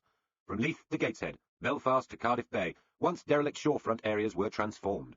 Supermarkets, exercising huge market power, brought cheap meat and factory-made meals into almost everyone's budgets. The new global air freight market and refrigerated lorries moving freely across a Europe shorn of internal barriers carried out-of-season fruit and vegetables, fish from the Pacific, exotic foods of all kinds, to superstores everywhere. Hardly anyone was out of reach of a Tesco, a Morrison's, Sainsbury's or Asda. By the mid-2000s, the 4 supermarket giants owned more than 1,500 superstores. This provoked a new political row about their commercial influence, but it also spread consumption of goods that had once been luxuries. Under Thatcher, millions had begun drinking wine. Under Blair, they began drinking drinkable wine. Their children had to borrow to study, but were more likely to go to college or university and to travel the world on a gap year. A holiday from ordinariness, which had once meant working, occasionally abroad, but which by now might mean air-hopping across South America or to the beaches of Thailand. Materially, for the majority of people, this was a golden age, which perhaps explains why the real anger about earlier pensions decisions and stealth taxes failed to translate into anti-Labour voting in successive general elections. Not everyone, of course, was invited to the party. New Labour's general pitch was to the well-doing middle, but Gordon Brown, from the first, made much of its anti-poverty agenda. Labour in particular emphasised child poverty because, since the launch of the Child Poverty Action Group, it had become a particularly emotive problem. Labour policies took 1 million children out of relative poverty between 1997 and 2004, though numbers rose again later. Brown's emphasis was also on the working poor and the virtue of work. So his major innovations were the national minimum wage, the New Deal for the young unemployed, and the working families tax credit, as well as tax credits aimed at children. There was also a minimum income guarantee, and later a pension credit for worse-off pensioners. The minimum wage was first set at £3.60 an hour, and rising year by year. It stood at £5.35 an hour in 2006. Because the figures were low, the minimum wage did not destroy the 2 million jobs, or produce the higher inflation which Conservatives and others claimed it would. Employment grew, and inflation stayed low. It even appeared to have cut red tape, since the old wages councils had to inspect businesses more frequently than the new Inland Revenue minimum wage inspections. By the middle 2000s, the minimum wage covered 2 million people, the majority of them women. And because it was uprated slightly faster than inflation, the wages of the poor rose faster. The situation may change, particularly if unemployment worsens, but it appeared to have been an almost unqualified success, enough for the Conservative Party, which had so strongly opposed it, to embrace it under Michael Howard before the 2005 election. The New Deal was funded by a windfall tax on privatised utility companies. By 2000, Blair said it had helped 250,000 young people back to work, and it was being claimed as a major factor in lower unemployment as late as 2005. It was clearly less of a factor than the huge increase in the size of the state. In the Blair years, state employment grew by 700,000, funded by record amounts taken in tax. And the cost of goading, coaxing, and educating people into jobs was very high. The National Audit Office, looking back at its effect in the first Parliament, reckoned the number of under 25-year-olds helped into real jobs could be as low as 25,000, at a cost per person of £8,000. All those new jobs, which had to be created to help people into jobs, came at a price. A second initiative was targeted at the youngest of all, the babies and young children of the most deprived families. Sure Start was meant to bring mothers together in family centres across Britain. 3,500 were planned for 2010, 10 years after the scheme was launched, and help them to be more effective parents. A scheme in the United States had shown great success, and Sure Start was another initiative backed in its essence by the Conservatives, though Blair himself appeared to be having second thoughts, as the most deprived families declined to turn up. He believed in sticks as well as carrots. Abroad, the government's anti-poverty agenda concentrated on Africa. In 2004, Blair initiated the Commission for Africa, which worked to persuade the world's richest countries to back a wide plan for economic, political and social reform, supported by debt relief. By then, it was estimated more than 50,000 people were dying every day from famine or bad water in Africa, and the continent's AIDS epidemic was wiping out much of a generation. In 2005, Brown, struggling to persuade the United States to back his plans for an international finance facility, a global piggy bank, agreed to raise Britain's aid contribution to 0.7% of GDP. Washington declined to follow suit. Enormous strength was added to the campaign by Make Poverty History, one of the two biggest examples of street politics in the Blair age. Here was extra-parliamentary action, which showed people's readiness to engage with politics as unusual, a residual idealism. There is a tradition in Britain of moral protest and practical action for famine abroad. Oxfam had started as the Oxford Committee for Famine Relief in 1942, campaigning to persuade the wartime government to lift its blockade on German-occupied Greece, where the Nazis were allowing people to starve as they diverted food to their army in North Africa. Churchill took the view that the starvation was the fault of the occupying power and the blockade should stay. The argument was strikingly similar to those made about sanctions imposed on Saddam Hussein's Iraq in the Major and Blair years. What made the later movement different was the fusion of celebrity, music and television to raise unheard-of sums. It began with the Irish rock star Bob Geldof and Midge Ure of the band Ultravox, who were shocked by news coverage of the 1984 Ethiopian famine by the BBC's Michael Berg. They formed a 30-strong supergroup to make a fundraising Christmas single, Do They Know It's Christmas? It raised £65 million, and Geldof managed to persuade Margaret Thatcher to waive VAT for the famine victims. This success was followed by Live Aid, a linked global concert held in London and Philadelphia in 1985. It was watched by an estimated 1.5 billion people in 160 countries, making it by far the biggest world television event to that point. Geldof continued to campaign on Africa, joining the Commission for Africa. Having sworn he would never try to repeat Live Aid, Geldof did so in 2005, with a host of rock stars, including U2 and the briefly reformed Pink Floyd, breaking more records for global audience numbers. This time, though, the focus was on lobbying the richest countries, meeting as the G8 under British chairmanship at Gleneagles in Scotland. On the 2nd of July 2005, some 225,000 people marched in Edinburgh calling for debt cancellation to help Africa's poorest countries. A week later, a £28.8 billion aid deal and a debt cancellation programme for 18 countries, plus new guarantees to fund anti-HIV drugs, were indeed agreed at Gleneagles. Because parts of the rich world remained hostile to opening up trade to Africa, essential to helping the continent recover, some campaigners were disappointed. And the announcement was greeted with cynicism by the anti-globalisation movement, which was also a feature of these years. Geldof said, however, that never before have so many people forced a change of policy onto a global agenda. and his fellow campaigner, Bono, of U2, claimed the deal would save the lives of 600,000 Africans, mostly children. The legacy of Live 8 and the Commission for Africa will continue to be debated for years, but it was a unique alliance between civil organisations, churches, rock musicians, actors, writers, and politicians. Both Blair and Gordon Brown were consciously trying to use the hundreds of thousands of marchers and the glamour of the rock stars to nudge other world leaders towards agreement, and they were at least partially successful. It showed what their partnership could do. Poverty is hard to define, easy to smell. In a country like Britain, it is mostly relative. Though there are a few thousand people living rough or who genuinely do not have enough to keep them decently alive, and many more pensioners frightened of how they will pay for heating, the greater number of poor are those left behind the general material improvement in life. This is measured by income compared to the average, and by this yardstick in 1997 there were 3 to 4 million children living in households of relative poverty, triple the number in 1979. This does not mean they were physically worse off than the children of the late 70s, since the country generally became much richer. But human happiness relates to how we see ourselves relative to those around us, so it was certainly real. Under their new leader, David Cameron, the Conservatives declared that they too believed in the concept of relative poverty, as described by a left-of-centre commentator, Polly Toynbee. And a world of work remained below the minimum wage, in private homes, where migrant servants were exploited, and in other crannies. Some 336,000 jobs remained on poverty pay rates. Nevertheless, the city firm UBS believes redistribution of wealth, a phrase New Labour did not like to use in case it frightened middle-class voters, had been stronger in Britain than other major industrialised countries. Despite the growth of the super-rich, overall equality slightly increased in the Blair years. One factor was the return to means testing of benefits, particularly for pensioners, and through the Working Families Tax Credit, which in 2003 was divided into a child tax credit and a working tax credit. This was a personal U-turn by Brown, who, in opposition, had opposed means testing. As Chancellor, he concluded that if he was to direct scarce money at the people in real poverty, he had little choice. More and more pensioners were means-tested, eventually some 66% of them, provoking a nationwide revolt and persuading the government to back down and promise an eventual return to a link between state pension rates and average earnings. The other drawback of means testing was that a huge bureaucracy then had to track people's earnings and try to establish just what they should get. Billions were overpaid. As people getting tax credits rather than old-style benefits did better and earned a little more, they found themselves facing demands to hand back money they had already spent. Many thousands of civil servants were hurriedly sent to try to deal with a tidal wave of complaint, and the system became extremely expensive to administer.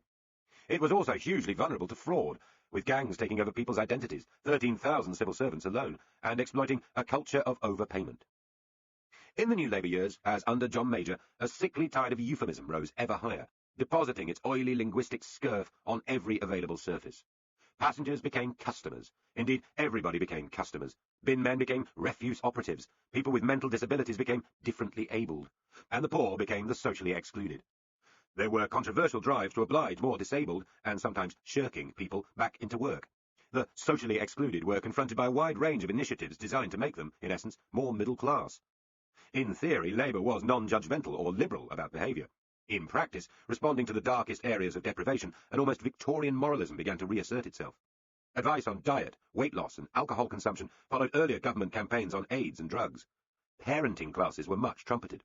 And for the minority who made life hellish for their neighbours on housing estates or in the streets, Labour introduced a word which became one of its particular gifts to the language of the age, as essential as .com or texting, the ASBO. The Antisocial Behaviour Order, first introduced in 1998, was an updated system of injunctions for what earlier generations called hooligans.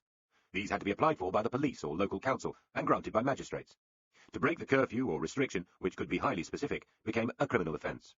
ASBOs could be given for swearing at people, harassing passers-by, vandalism, making too much noise, graffiti, organising raves, fly-posting, taking drugs or sniffing glue, joyriding, either offering yourself as a prostitute or curb-crawling in your car to find a prostitute, hitting people, drinking in designated public places, almost anything, in fact, that was annoying or frightening. More bizarre-sounding ones included giving an ASBO to an entire part of Skegness to allow police arrests of troublemakers there, a 13-year-old girl being banned from using the word grass, and an 87-year-old man being ordered not to make sarcastic remarks to neighbours and their visitors. In one case, a woman who kept trying to commit suicide was given an ASBO to prevent her jumping into rivers or canals. Though almost every story about an unlikely-sounding ASBO, as reported in newspapers, turned out to have a reason behind it, ASBO spotting became a minor national sport, and there were fears that for the tougher children, they became a badge of honour. In their early years, they were much mocked by Liberal Democrat and Conservative MPs for being ineffective and rarely used by local authorities, as well as being criticised strongly by civil libertarians. Since breaking an ASBO could result in a prison sentence, it meant extending the threat of prison to crimes that before had not warranted it. Yet the public, when polled, strongly supported ASBOs, and as they were refined and strengthened, they were gradually used more frequently, becoming almost routine. Like the minimum wage, bank independence, and some of the anti-poverty initiatives, they seemed to be a part of New Labour Britain that would stick. At the time of writing, 7,500 or so had been given out in England and Wales. Scotland followed in 2004 with its version. Was this part of a wider authoritarian and surveillance agenda, changing life in the country? The War on Privacy. At an educated guess, the British are currently being observed and recorded by 4.2 million closed-circuit television, CCTV, cameras. Professor Clive Norris of Sheffield University, who did the educated guessing, has pointed out that's more than anywhere else in the world, with the possible exception of China. It's one for every 14 citizens. When they first appeared in the early 90s, gazing greedily down from a few high-security buildings, these remotely staring cameras were pointed out as novelties. They are now in almost every sizable store, looking down at key points in most big streets, in railway and underground stations, buses, housing estates, and even from the fronts of private homes. Londoners are said to be picked up on CCTV cameras on average 300 times a day. Their cars are filmed and tracked by the cameras set up for the capital's congestion charge. The Home Office has spent 3/4 of its crime prevention budget on CCTV cameras, and the face recognition and smart technology that goes with them. The number of mobile phones is now equivalent to the number of people in Britain. With global satellite positioning chips, they can show where their users are. And the same, of course, goes for GPS systems in cars. By 2007, Britons were losing the art of map reading. There are also more than 6,000 speed cameras on British roads. Britain's Information Commissioner Richard Thomas warned that the country was becoming a surveillance society. He thought future developments could include microchip implants to identify and track people, facial recognition cameras fitted into lampposts, and even unmanned surveillance aircraft over Britain's towns. Thomas suggested this could lead to discrimination and harassment. As ever more information is collected, shared, and used, it intrudes into our private space and leads to decisions which directly influence people's lives. Certainly, if being watched makes us good and safe, the British are now the goodest, safest people in the history of the world. Who watches all the CCTV coverage? Court cases often demonstrated that either there was no film kept, or that to spot a face took many police officers many weeks. Though this can increasingly be done electronically, other kinds of surveillance were being done in person. A new force of council tax inspectors were given powers to enter any home in England and take photographs of any room, including bedrooms and bathrooms, on pain of a £1,000 fine for refusal or obstruction. This was to assess improvements, including patios, conservatories, and double glazing, for revaluation purposes, as soon as the government gave the go-ahead for such a revaluation, which was planned to include extra charges for people living in agreeable areas or who could park their cars outside their homes. It was reported in early 2006 that discussions had taken place with the civil servant in charge of the surveillance program about selling on the information his men had gleaned to insurance and mortgage companies. Paul Sanderson, Director of Modernisation for the Tax Inspectors, said he thought privacy was an old-fashioned concept and called for all the details, including photographs, to be shown online. If anything could be more intimate than the insides of everyone's homes, it is their DNA, with its clues about heredity, vulnerability to disease, and much else. In 2003, the law was changed to allow the police to take and store the DNA of anyone arrested for any imprisonable offence, whether or not they were later convicted. Previously, the police had to destroy the samples of anyone found innocent, or whose case was dropped. 3 years later, by which time 3.6 million samples were being held, Tony Blair said the database should be extended to everybody. The number on the database should be the maximum number you can get. And there was no problem with the general public providing their DNA as part of the wider fight against crime. By then, the public also knew they would be expected to give biometric data, iris recognition, and perhaps eventually DNA, for new compulsory identity cards, due to be introduced from 2008 when people applied for new passports. David Blunkett had promoted the idea of compulsory ID cards, despite a hostile reaction from his predecessor Jack Straw, the Chancellor Gordon Brown, and initial caution from the Prime Minister. But he won his fight in government, essentially because he convinced Blair that technology was becoming safe, and that ID cards would be popular with the majority of voters. These cards would carry a range of personal information, forming yet another new database, the National Identity Register. The issue provoked rebellions in Parliament before and after the 2005 election, but seemed to have been finally resolved by a 31-vote majority in the Commons in February 2006. The new cards would cost citizens at least £93 each, though ministers did not initially make it an offence to fail to carry one at all times. What were they for? To combat fraud and crime, to make life easier for government, and for individuals to make it harder to lose money through identity fraud. Yet, compulsory ID cards would probably not have passed through Parliament had it not been for the terrorist threat. 7/7. On the 7th of July 2005, at rush hour, 4 young Muslim men from West Yorkshire and Buckinghamshire, Hasib Hussain, Mohammed Sadiq Khan, Jermaine Lindsay, and Shazad Tamwir, murdered 52 people and injured 770 more by blowing themselves up on London Underground trains and one London bus. The report into the worst such attack in Britain later concluded that they were not part of an al-Qaeda cell, though 2 had visited Pakistan camps, and that the rucksack bombs had been constructed for a few £100. Despite government insistence that the war in Iraq had not made Britain more of a terrorist target, a Home Office investigation asserted that part of the four terrorists' motivation was British foreign policy. They had picked up the information they needed for the attack from the internet. It was a particularly ghastly one because of the terrifying and bloody conditions below the streets of London in tube tunnels, and it vividly reminded the country that it was as much a target as the United States or Spain. Indeed, the intimate relationship between Britain and Pakistan, with constant and heavy traffic between them, provoked fears that the British would prove uniquely vulnerable. Blair heard of the attack at the most poignant time, just following London's great success in winning the bid to host the 2012 Olympic Games.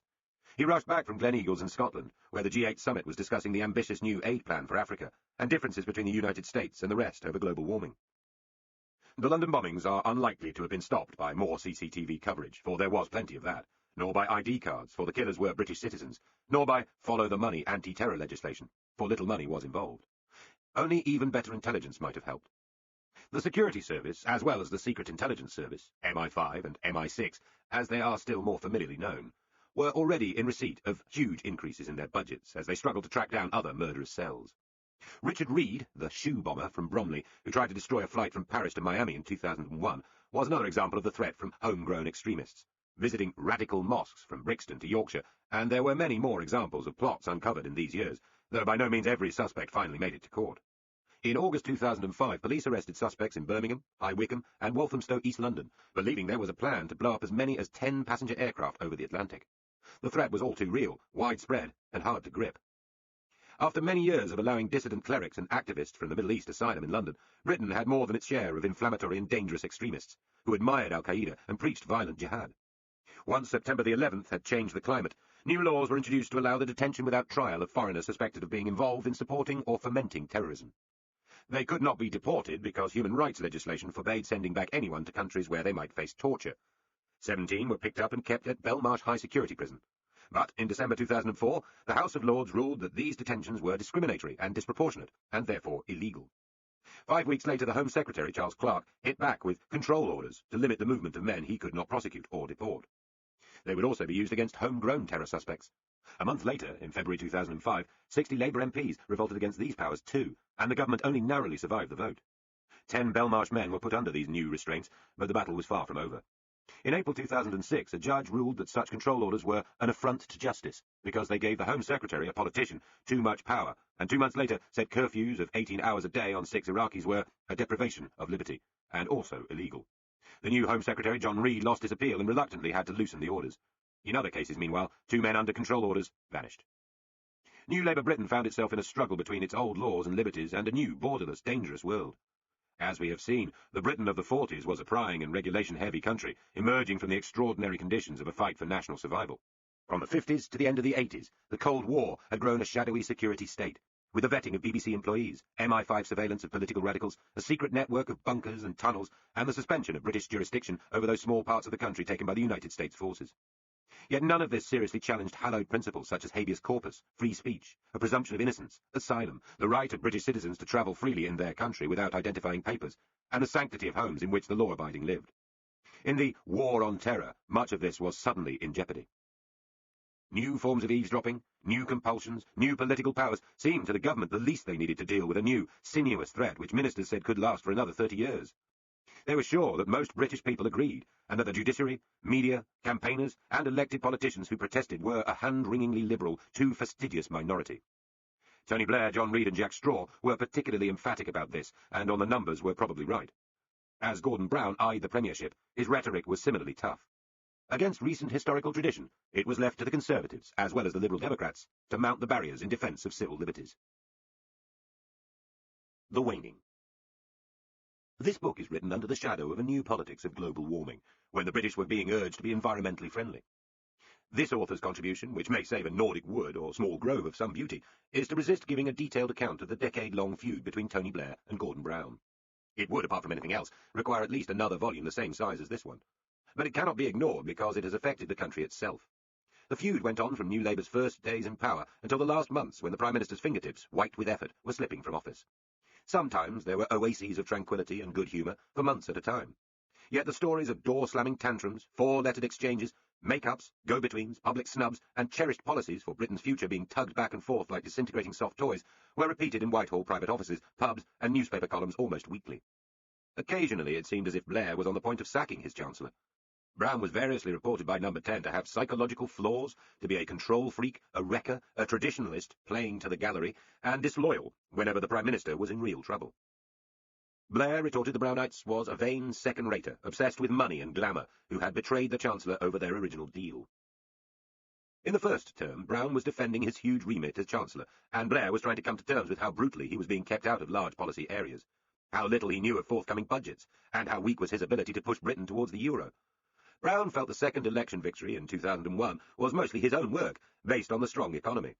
In the second term that followed it, he began pushing for a date when Blair would leave office. Blair, turning to the War on Terror and Iraq, failed to concentrate enough on domestic policy. Even so, he became ever more determined to hang on until he got the reforms he wanted. A gap seemed to open between Blair's enthusiasm for market-mimicking ideas to reform health and schools, and Brown's for delivering better lives to the working poor. As we have seen, Brown was also keen on bringing private capital into public services, but there was a difference in emphasis which both men played up. "Best when we are at our boldest," said Blair. "Best when we are Labour," retorted Brown. Over Iraq, foundation hospitals, and student top-up fees, Blair thought Brown came close to leaving him at the mercy of lethal backbench revolts, disappearing off into the rhododendron bushes just when he was most needed. Brown did give his support and rally his people to help Blair out of various self-excavated holes, but the Scotsman with the ladder tended to arrive as darkness was falling. After 6 years in office, he felt Blair was squandering the party's reputation on gimmicks and a too enthusiastic backing for Bush. He thought Blair had lied to him about when he would step down. John Prescott intervened first during November 2003, so worried that their feud would bring down the government that he knocked their heads together, metaphorically despite his reputation, over a dinner of shepherd's pie, telling them they would destroy the Labour Party. This produced a truce, but during 2004 things worsened rapidly again. Labour was badly hurt in local elections. With Iraq still smouldering, Labour MPs began to panic about what would happen at the next election. A mix of personal and political frustration brought Blair to another low ebb. For years he and Brown had dealt with each other through a range of intermediaries, meeting on neutral ground and carrying white flags. Punctuating these regular arm's-length contacts, at roughly the chilly level one might expect between a Prime Minister and leader of the opposition, Blair and Brown had hotter private meetings. But by now they were barely speaking, and Blair was deeply depressed about his legacy, as well as private troubles. In July 2004, 4 cabinet ministers were so worried he was about to resign that they jointly pleaded with him to stay on. In the autumn, Prescott was involved in further talks about whether there could be a peaceful transition. On one occasion he met Brown at an oyster bar by Loch Fyne in Scotland. All the tables were taken. So, for an hour and a half, the two men talked in a black government limousine in the car park, surrounded by armed guards, as if they were two businessmen of Sicilian extraction, planning the carve-up of criminal territories. Prescott later talked of the tectonic plates moving, and admitted that ministers were positioning themselves for the end of the Blair years. Brown was preparing himself for his looming premiership, briefing himself on foreign affairs, reaching out to groups well outside the Treasury's normal remit. Transition teams were prepared. Surely, finally, even this soap opera was ending. It was not. Blair gathered together his formidable internal resources and quietly determined that he would not go after all. Immediately after Labour's conference at Brighton, he returned to Downing Street to make a triple announcement. He confirmed he was buying a house, an expensive, ugly, hard-to-let house, in Connaught Square, which he and Cherie would eventually use for their retirement. After a heart scare the previous year, he was going into hospital for treatment using a thin wire to correct irregular heartbeat problems. This condition, which Blair was at pains to downplay, was known only to a few close friends. Like the house purchase, it tended to focus attention on his political mortality. Hence, the third announcement, a bolt from the blue. He intended to fight the forthcoming election, and, if elected, serve a full term. But as he told the author, "I do not want to serve a 4th term. I do not think the British people would want a Prime Minister to serve so long, but I think it's sensible to make plain my intention now." It was an unprecedented thing to say, and caught Brown on the hop. He was on his way to a meeting in Washington. In the short term, it effectively killed off speculation that Blair was about to resign. To that extent, it was clever. It may also have helped Labour in the 2005 election, since Blair was promising his critics he would not, like Margaret Thatcher, try to go on and on. It certainly felt like a slap in the face for Brown. Just a day earlier, in Brighton, the two of them had had a long, tense talk about the future, in which Blair warned him that his supporters were destabilising the government and urged him to work with him. In response to a newspaper report that he was intending to serve a full 3rd term, Blair told Brown this was wrong. He said nothing about his heart problem. When he discovered that Blair was planning a complete 3rd term, Brown was reported to be livid. Demoted from his old role running the forthcoming election campaign, he rejected an offer to chair Labour's press conferences during it. "There is nothing that you could ever say to me now that I could ever believe," he was said to have told the Prime Minister. But life is full of surprises. Blair discovered that pre-announcing his political mortality, however protracted, was a draining and sapping mistake, the worst purely tactical decision of his premiership. It provoked a stream of further questions. Yes, but when exactly? How many years is a full term? How long does your successor get in office before a further election? If you are going, what validity do your long-term plans for the country really have? And most pertinently, do you still want Gordon Brown to take over? These questions pursued him, loud, irritating, distracting heckles.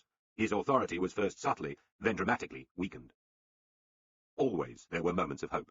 After Bush declared the war over on the 1st of May 2003, a search began for pro-Western Iraqis to whom some authority could be given. Eventually, Saddam Hussein was found hiding in a hole and taken prisoner. Some 80 other countries pledged £18 billion for reconstruction, while US and British companies worked hard on repairing infrastructure. In the south, where British forces were in control, they were quick to take off their helmets, patrolling in berets and trying to build good relations with local people. To start with, this worked well. Across Iraq, huge amounts of money, dollars in shrink-wrapped blocks, were sent to be dispersed locally by hastily recruited Western viceroys. The following year saw the naming of Ayad Alawi, an affable Shiite, as interim Prime Minister of Iraq. That June, the United States formally handed over sovereignty to his government, and a few days later, an Iraqi court began the trial of Saddam Hussein, and eventually sentenced him to death. A National Assembly was chosen and a date for elections was set.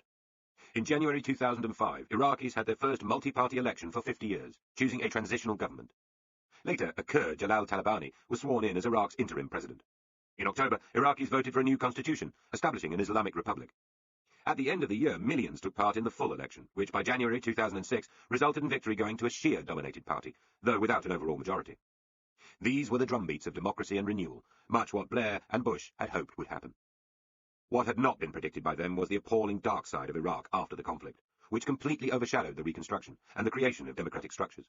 A long, numbing tale of insurrection followed by religious feud, slaughters, car and suicide bombings, the killing of civilians in heavy-handed military responses, the beheading of Western hostages, the revelation of brutality by US guards at the notorious Abu Ghraib prison, a full-scale assault on the rebel town of Fallujah, 1,000 dead in a panicked stampede. Every day brought more murders, more fighting, less hope. By 2004, child mortality had doubled compared to 1990. There was a shortage of doctors and teachers. According to the World Bank, about a quarter of Iraqi children no longer attended school. Universities reported that they were being infiltrated by Muslim militias. Professors fled, and female students were being persecuted for failing to wear the hijab. According to the United Nations, some 750,000 people had fled their homes since the war, adding to the 800,000 refugees of the Saddam era, while an estimated 1.6 million Iraqis had moved across the borders. By 2006, electricity supply was running at below the pre-war level, and only half of Iraqi homes had safe supplies of water. Baghdad was on the edge of full-scale war, her hospitals filthy and dangerous, while militias roamed the streets. The possible breakup of the country was being openly talked about. In spring 2007, the International Red Cross described the suffering of Iraqi civilians as unbearable and unacceptable. According to polls, most British voters wanted the troops home, whatever further mayhem was caused. It was the same story in the United States, where most voters, who had been sold the idea that the Iraq War followed unnaturally from 9/11, now believed it was a mistake. Bush stopped talking about staying the course. A report from a Ministry of Defense think tank described Iraq as a recruiting sergeant for Islamic extremism around the world. This reflected the view of the Washington Organization, which brings together America's 19 intelligence agencies, who firmly concluded that Iraq had increased the global risk of terrorism. In December 2006, the US-Iraq Study Group presented Bush with a bleak assessment of the mayhem and a series of unpalatable options, designed to slowly bring America's soldiers home while negotiating with her traditional enemies in an attempt to bring some kind of stability to the country. So, by almost any standard that can be applied, 3 years after the Iraq War, it looked like a catastrophe. The country was experiencing civil war. The lives of Iraqis were now even more at risk and mostly more unpleasant than under Saddam's dreadful regime. Terrorism had been encouraged, not defeated. Countries regarded by London and Washington as regional menaces, Syria and Iran, were stronger and more confident, not less. With 120 British military dead in Iraq, most people saw the war as the worst single mistake by a British government in recent times. Some believed that had Blair refused to give British support for the war, it would not have happened. The mood inside the White House after September the 11th makes this unlikely. Even so, having committed Britain, Blair could not stand aside from the consequences. The kaleidoscope was shaken all right. The pieces were in flux. A crowd of new people. One result of the long Iraqi agony was the arrival of many Iraqi asylum seekers in Britain, Kurds, Shiites, and Sunnis. This was little commented on because they were only a small part of a large migration into the country, which changed it during the Blair years. It was a multilingual, many-religioned migration, which included Poles, Zimbabweans, Somalis, Nigerians, Russians, and Afghans, Australians, white South Africans, and Americans, as well as sizable French and German inflows. In 2005, according to the Office for National Statistics, immigrants were arriving to live in Britain at the rate of 1,500 a day. and since Tony Blair had arrived in power, more than 1.3 million people had come. By the mid-2000s, English was no longer the first language of half the primary school children in London, and the capital boasted 350 different separate language groups. The poorer new migrant groups were almost entirely unrepresented in politics, but radically changed the sights, sounds and sense of urban Britain. The veiled women of the Muslim world, or its more traditionalist and Arab quarters, became common sights even on the streets of many market towns, from Scotland to Kent. Polish tradesmen and factory workers were followed by shops stocking up with Polish food and selling Polish magazines, and even by Polish road signs. Chinese villagers were involved in a tragedy when 19 were caught by the tide while cockle-picking at Morecambe Bay and drowned. But many more were working in grim conditions for rural gangmasters, or, as the then Home Secretary David Blunkett put it, as slaves. Russian voices began to be as common on the London Underground as Irish ones. Through most of its history, Britain had been abnormally open to the world, mostly imposing herself elsewhere. Now she found herself a world island in a new way. Throughout the 20th century, Britain's foreign policy had been concerned to control the impact of outside forces on these busy, crowded islands. In its first half, she had tried this by attempting to keep her imperial possessions while subduing her greatest rival, Germany. In its second half, she had worked with America against the Soviet Union to preserve a system of democracy and the free market, hoping to avoid nuclear annihilation, determined to avoid European federalism. She was not a successful manufacturing country, but became a popular place to do financial business. Compared to similar countries, she was unusually warlike, spending more on defence and fighting more too. Britain had always gone out into the world. Now increasingly the world came to her, poor and migrant, rich and corporate, the people of Eastern Europe and the manufacturers of China. As in Victorian times, she was on the edge of newness, at the global bow wave of change, but now it was change experienced near at hand. Immigration had been a constant of British life. What was new was the scale and variety. Earlier modern migrations had, as we have seen, provoked a racialist backlash, riots, the rise of the National Front and a series of new laws. These later migrations were controversial in different ways. The early arrivals from the Caribbean or India were people who looked different but spoke the same language, and in many cases had had a similar education to native British people. Many of the later migrants looked similar to the white British, but shared no linguistic or imperial history. There were other differences. Young, educated Polish or Czech people had come to Britain to earn money before going home again to acquire good homes, marry, and have children in their rapidly growing countries. The economic growth of the early 2000s was fueled by the influx of energetic and talented people, often denuding their own countries of skills, making their way in Britain as quickly as the East African Asians had before. But there are always two sides to such changes.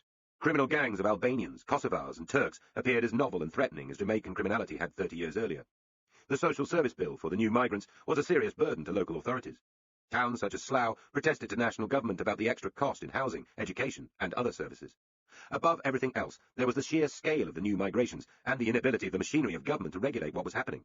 The Home Office's Immigration and Nationality Department, IND, seemed unable to prevent illegal migrants entering Britain, to spot those abusing the asylum system in order to settle here, or to apprehend and deport people.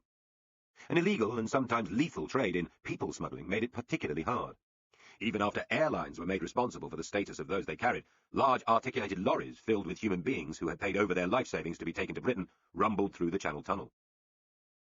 A Red Cross camp at Sangatte, near its French entrance, was blamed by Britain for exacerbating the problem.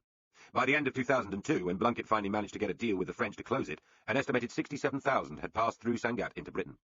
Many African, Asian and Balkan migrants, believing the British immigration and benefit system to be easier than those of other EU countries, simply moved across the continent and waited patiently for their journey into the UK. Thermal imaging devices, increased border staff and unwelcoming asylum centres were all deployed. Unknown numbers of migrants died through thirst, asphyxiation or cold. Some were murdered en route. Successive Home Secretaries, Jack Straw, David Blunkett, Charles Clarke and John Reid, tried to grapple with the trade, introducing legislation which was criticised by civil liberties campaigners and challenged in the courts. None was much applauded for their efforts, and the last of them eventually confessed that he believed his department was not fit for purpose.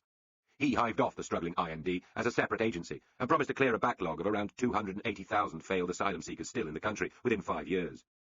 Uniformed border security staff were promised, and the historic Home Office was to be split up. Meanwhile, many straightforwardly illegal immigrants had bypassed the asylum system entirely. In July 2005, the Home Office produced its own estimate of what the illegal population of the UK had been 4 years earlier, reckoning it between 310,000 and 570,000 souls, or between 0.5 and 1% of the total population. A year later, unofficial estimates pushed the possible total higher, to 800,000. The truth was, with boxes of cardboard files still being uncovered and no national recording system, nobody had a clue. Even the Bank of England complained, asking how it could set interest rates without knowing roughly how many people were working in the country. Official figures showed the number applying for asylum falling, perhaps as former Yugoslavia returned to relative peace. Controversially, thousands were being sent back to Iraq.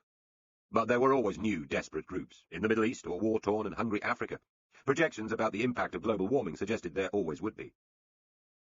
The arrival of workers from the 10 countries which joined the EU in 2004 was a different issue, though it involved an influx of roughly the same size. When the European Union expanded, Britain decided that, unlike France or Germany, she would not try to delay opening the country to migrant workers. Ministers suggested that the likely number arriving would be around 26,000 over the first 2 years. This was wildly wrong. In 2006, a Home Office minister, Tony McNulty, announced that since 2004, when the European Union expanded, 427,000 people from Poland and 7 other new EU nations had applied to work in Britain. If the self-employed were included, he added, the real figure would be nearer 600,000. There were at least 36,000 spouses and children who had arrived too, and 27,000 child benefit applications had been received. These were very large numbers indeed. The Ugandan Asian migration, which caused such a storm in 1971, had, for instance, amounted to some 28,000 people. It was hardly surprising that Britain now faced an acute housing shortage, and that government officials began scouring the south of England, looking for new places where councils would be ordered to let the developers start building. By the government's own 2006 figures, annual net migration for the previous year was 185,000, and had averaged 166,000 over the previous 7 years. This compares to the 50,000 net inflow which Enoch Powell had criticised in his notorious 1968 speech as mad, literally mad. Projections based on many different assumptions suggested the UK population would grow by more than 7 million by 2031. Of that, 80% would be due to immigration. The organisation Migration Watch UK, set up by a former diplomat to campaign for less immigration, said this was equivalent to requiring the building of 2 new towns the size of Cambridge each year, or 5 new Birminghams over the quarter-century. But was there a mood of unnecessary hysteria? As has been noted, many of the Eastern European migrants, like those from Australia, France or the United States, could be expected to return home eventually. Immigration was partly offset by the outward flow of around 60,000 British people moving abroad each year, mainly to Australia, the United States, France and Spain. By the winter of 2006-07, one policy institute, the IPPR, reckoned there were 5.5 million British people living permanently overseas, nearly 1 in 10 of us, or more than the population of Scotland, and another 500,000 living there for some of the year. Aside from the obvious destinations, the Middle East and Asia were seeing rising colonies of expatriate British. Who were they? A worrying proportion seemed to be graduates. Britain is believed to lose 1 in 6 graduates to emigration. Many were retired or better-off people looking for a life of sunlit ease, just as many immigrants to Britain were young, ambitious and keen to work. Government ministers tended to emphasise the benign economic effects of immigration. Their critics looked around and asked where all the extra people would go, and what spare road space, hospital beds or schools they would find to use. Blair's final years. From Labour's arrival in power in 1997 right through to the 2005 election, Blair and his ministers had never been seriously worried about the Conservatives. After the heavy defeat in 2001, Haig had instantly resigned. The Conservatives then rejected the man who had seemed the obvious alternative, Michael Portillo. The son of a Spanish Republican refugee, and as a boy the advertising face of Ribena fruit juice, he had suffered the crippling fate of being regularly touted as a future leader from the mid-80s, Mrs. Thatcher's chosen one. But Portillo had feuded with Haig. More importantly, he was on a personal journey to a more metropolitan view of the world, had admitted homosexual affairs in his youth, and would not condescend to pretend to his party that he was anything other than socially liberal. He launched his campaign in an achingly trendy London restaurant, so the party in its first full Democratic leadership vote instead chose Ian Duncan Smith. In IDS, a former soldier, businessman, and in Parliament, a Eurosceptic rebel, MP for Norman Tebbett's old seat of Chingford, traditionalist Conservatives thought they had found someone who truly represented their core beliefs. Indeed they had. But they underestimated Duncan Smith's deep interest in helping the disadvantaged and, sadly, had overestimated his political skill. A thoroughly decent man, he was outclassed so badly as a speaker and on television that the Tories took fright. A growing rebellion persuaded him to resign as leader in December 2003. A demoralised party did something rare. It chose its next leader without the customary vicious fight, returning the former cabinet minister Michael Howard to the colours. Howard had been controversial as Home Secretary, but was part of the Tories' Cambridge mafia, and brought rivals from the Liberal wing of the party back inside his leadership tent. He began brilliantly as leader, binding wounds and restoring morale. He was the first Tory leader to really worry Brown and Blair, a dangerous opponent. Like Haig, he performed well in the Commons, calling on the Prime Minister to resign over Iraq and making much of a series of Home Office scandals and failures.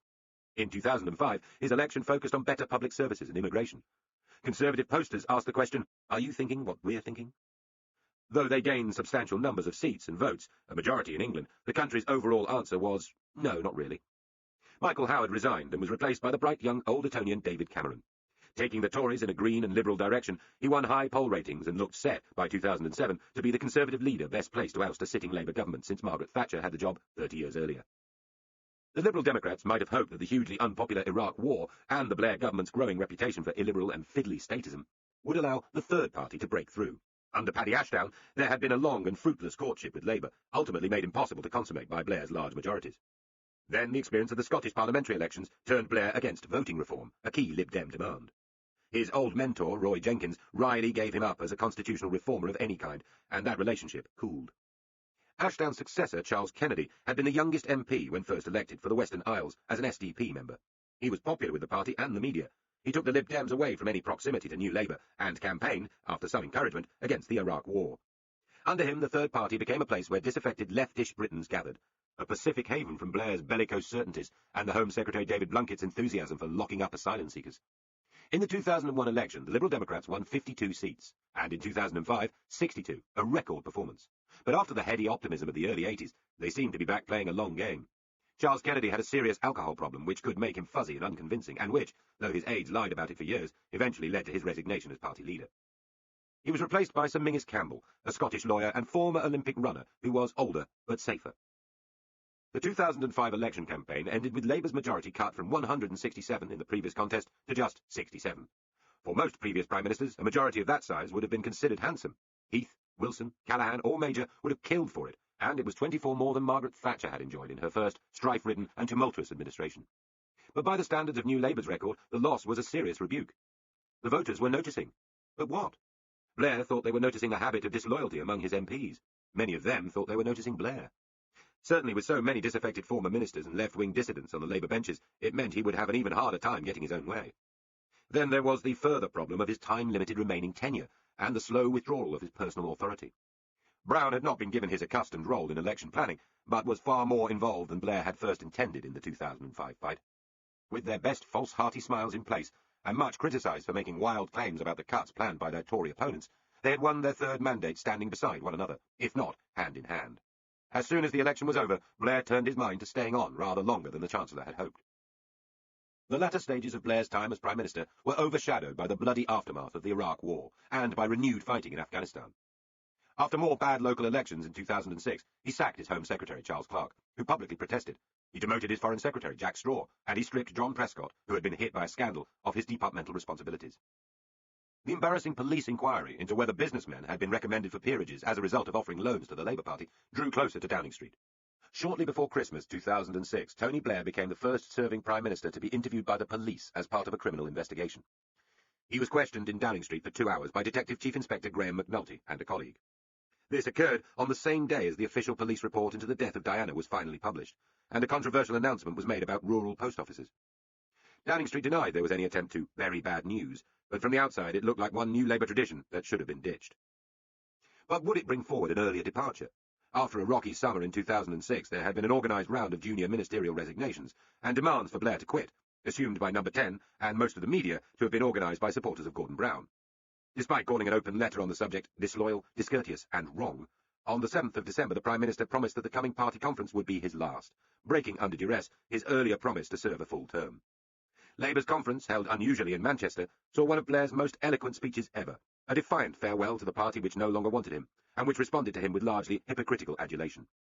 It did not look as if the parting would be particularly sweet, on either side. His wife was heard referring to Brown's earlier conference speech with a single word, liar. Soon, Blairites were attempting to persuade the young Cabinet Minister David Miliband to challenge Brown in a leadership contest. He was being bashful, but it was evidence of how deeply in trouble Labour now was. The polls showed Brown trailing the new Conservative leader David Cameron. Whatever this was, it was not glad, confident morning again. Britain after Blair. This history has told the story of the defeat of politics by shopping. The political visions of Attlee and Churchill, in his romantic, nostalgic mood, were overthrown by the consumer boom of the 50s. People generally wanted colour, variety, and new tastes, not austere socialist egalitarianism or thigh-slapping new Elizabethan patriotism, though a large minority was drawn to each of these. In the Wilson and Heath years, politicians promised a newly scientific, planned future, all straight lines and patriotism, drawn up in Whitehall with everyone sitting down together, backing Britain. Their Britain collapsed, and Margaret Thatcher's revolution shovelled away the rubble. Her boot sale of state enterprise, defeat of the unions, and her abandonment of politicians' controls over money led to a new boom. The old state retreated, and the consumer society advanced. Far from remoralising the British with the Victorian values of frugality, saving, orderliness and continence as she had hoped, Thatcher gave many of us the licence and credit to behave like Regency rakes on a spree. The country went shopping again, as it had in the 50s and 60s, and would again in the 90s and beyond. The new great powers in the land were organisations that had barely been noticed before the war. In 1924, an East End barrow boy called Jack Cohen had used part of his surname and the initials of a tea supplier to market his own brand tea under the title Tesco. 5 years later, he opened his first shop, then the country's first all-purpose food warehouse, and in 1956, when Tony Blair was 3, a self-service store. Tesco leaped ahead. In the 80s, Cohen's daughter, Dame Shirley Porter, became leader of Westminster Council and, after a highly controversial Homes for Votes scandal, left the country. By the time Blair left office, Tesco was the country's leading retailer, with 1,780 stores, sales of more than £37 billion, and profits of over £2 billion. It was gaining £1 in every 3 the British spent on groceries, and there was talk of Britain becoming a Tescopoly. Asda, set up by Yorkshire farmers in 1965, and now owned by Walmart, the American behemoth, and the world's biggest company, came second to Tesco, but was still serving more than 13 million people a week. Sainsbury's, which had originated in a Victorian dairy shop and had launched the first self-service supermarket in 1950, had sales of £17 billion and more than 750 stores. Such companies dominated farmers and other suppliers, exercised great power in planning disputes, and were becoming increasingly controversial. Meanwhile, to enjoy the consumer economy, the British were borrowing. The average adult had credit card, finance deal, and unsecured personal loans amounting to more than £4,500. Apart from generous planning laws, the shopping boom required the great car economy lauded by Margaret Thatcher, which was now restrained only by rising petrol prices and congestion. London had deployed its own congestion charge, and a national debate had begun about road pricing. Car use was huge by historic standards. At the beginning of the 60s, when supermarkets first took off, there were 9 million vehicles on the roads. By the mid-2000s, there were 30 million. It was not all shopping, of course. Commuting by car had become mundane, and the number of journeys to school by car had doubled in 10 years. By the standards of the 40s or 50s, the British now led strikingly privatised lives. They mostly shunned public transport, and were far less likely to shop shoulder to shoulder with neighbours, using shopkeepers they knew by name. With television, digital or analogue, and the computer boom, entertainment was much likelier to remain in the home. The British were afloat on a tide of cheap imported goods, easy credit and new labour, both skilled and unskilled. House prices had by now nearly tripled in the Blair years. But politicians, still taxing vigorously, still struggling to deliver popular and efficient public services, were not given any credit for that. Politics shrivelled. As an activity, as a source of status, as a way of ordering life that was respected or trusted. Lady Thatcher found no truly effective way to run the public services, nor did her successors, John Major and Tony Blair. The great middling layer of public life, the independent-minded managers of schools, hospitals and towns, who had real freedom to manage, and the self-confident local politicians who could make waves, had gone. By most measures, overall crime had fallen from the late 90s, at the cost of overcrowded prisons. But violent crime was as much feared as ever, and as present on the streets of the main cities. All this had a direct effect on people's hopes and fears about the country. One commentator from a conservative-minded think tank explained the exodus of 1,000 people a day to other countries. People are emigrating because of a sense of hopelessness. Nothing is ever done about the big problems, like education, health, crime. There is a growing sense that politicians will never deal with the problems. That was only one voice, and others had different views, but it reminds us why the policy problems discussed at length earlier are so critical to the country's notion of its future. Yet, at the end of this story, the need for true politics seems to have returned. Towards the end of his time in office, Tony Blair unveiled a report by an economist, Sir Nicholas Stern, which he described as more important than any report to government during the New Labour years. More important, therefore, than the debate over Iraq or pensions, peace in Ireland, or the future of Britain's health service. Few questioned this bold assertion, for the report was about climate change. We have already seen how radically new waves of migration were changing Britain, but they were as nothing compared to what a new climate might do. An overwhelming preponderance of scientists believed not simply that the climate was changing, there was no room left for doubt about that, but that the change was man-made and potentially catastrophic. The polar ice was melting, weather patterns were disrupted around the globe, species were disappearing, and yet, as China and India advanced, the gases causing these changes continued to pour upwards. Blair had tried to persuade his partner in Iraq, George Bush, to alter in some way his hostility to carbon limits, but to no avail. Compared to the agreements he had won on Africa, Blair's effort on climate change had been a failure. American self-interest overrode what to others seemed proper and fair, and there was no bigger cultural challenge to Britain's sense of proportion and fairness than the one thrown down by militant Islam. After 9/11 and the London bombings, there were plenty of angry, narrow-minded young Muslim men running amok, either literally or in their heads. Their views, and the veiled women of Arab tradition, provoked English politicians to ask whether their communities wanted to fully integrate. Britain did not have as high a proportion of Muslims as France, but large parts of the English Midlands and the South had long established and third-generation urban villages of hundreds of thousands of Muslim people. Muslims felt they were being watched in a new way, and they were perhaps right to feel a little uneasy. In the old industrial towns of the Pennines, and in stretches of West London near Heathrow, there were such strong concentrations of incomers that the word ghetto was being used by ministers and civil servants. White working-class people had long been moving quietly to other areas: Essex, Hertfordshire, the towns of coastal Sussex, even Spain. They were a minority, if polling was any guide. Only a quarter of Britons said they would prefer to live in white-only areas. Yet multiculturalism, if it was defined as more than simple live and let live, was being questioned. How much should New Britons integrate? And how much was the retention of traditions a matter of their human rights? Speaking in December 2006, Blair cited forced marriages, the importation of Sharia law, and the ban on women entering certain mosques as being on the wrong side of the line. In the same speech, he used new, harder language. After the London bombings, for the first time in a generation, there is an unease, an anxiety, even at points a resentment that our very openness, our willingness to welcome difference, our pride in being home to many cultures, is being used against us. He went on to try to define the duty to integrate. Our tolerance is part of what makes Britain, Britain. So conform to it, or don't come here. We don't want the hate-mongers. If you come here lawfully, we welcome you. If you are permitted to stay here permanently, you become an equal member of our community and become one of us. Though Blair chose security as his ground, for others it was about more than the struggle against terrorism. Britain's strong economic growth, despite a weak manufacturing base, was partly the product of a long tradition of hospitality. The question was now whether the country was becoming so crowded, England had the highest population density of any major country in the Western world, that this tolerance was eroding. It would require wisdom from politicians and efficiency from Whitehall to keep things on an even keel. Just the same is true of that larger threat, climate change. This threatened reshaping was physical, not demographic, the waves of water, not of people. It promised to alter the familiar splatter of Britain as she is seen from space or on any map. Nothing is more fundamental to a country's sense of itself than its shape, particularly when the country is an island. Rising sea levels could make Britain look different on every side. They could eat into the smooth billow of East Anglia, centuries after the wetlands were reclaimed with Dutch drainage, and submerge the concrete-crusted terraced marshland of London, and drown idyllic Scottish islands, and force the abandonment of coastal towns which had grown in Georgian and Victorian times. Wildlife would die out and be replaced by new species. There were already unfamiliar fish offshore and new birds and insects in British gardens. All this was beyond the power of Britain alone to deflect, since she was responsible for just 2% of global emissions. Even if the British could be persuaded to give up their larger cars, their foreign holidays, and their gadgets, would it really make a difference?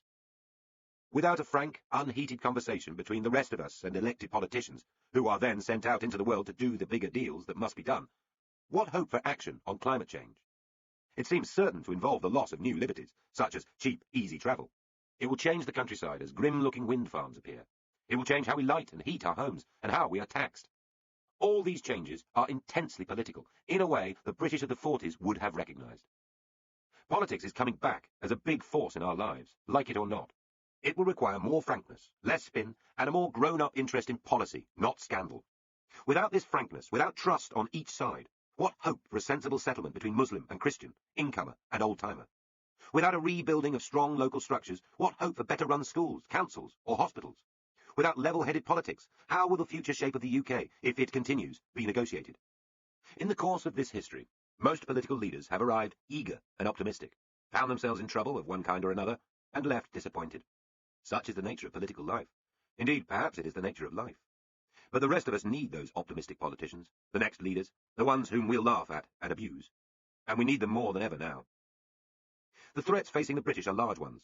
But in the years since 1945, having escaped nuclear devastation, tyranny, and economic collapse, we British have no reason to despair or emigrate. In global terms, to be born British remains a wonderful stroke of luck. A History of Modern Britain by Andrew Marr was read by Toby Longworth and is published by BBC Audiobooks.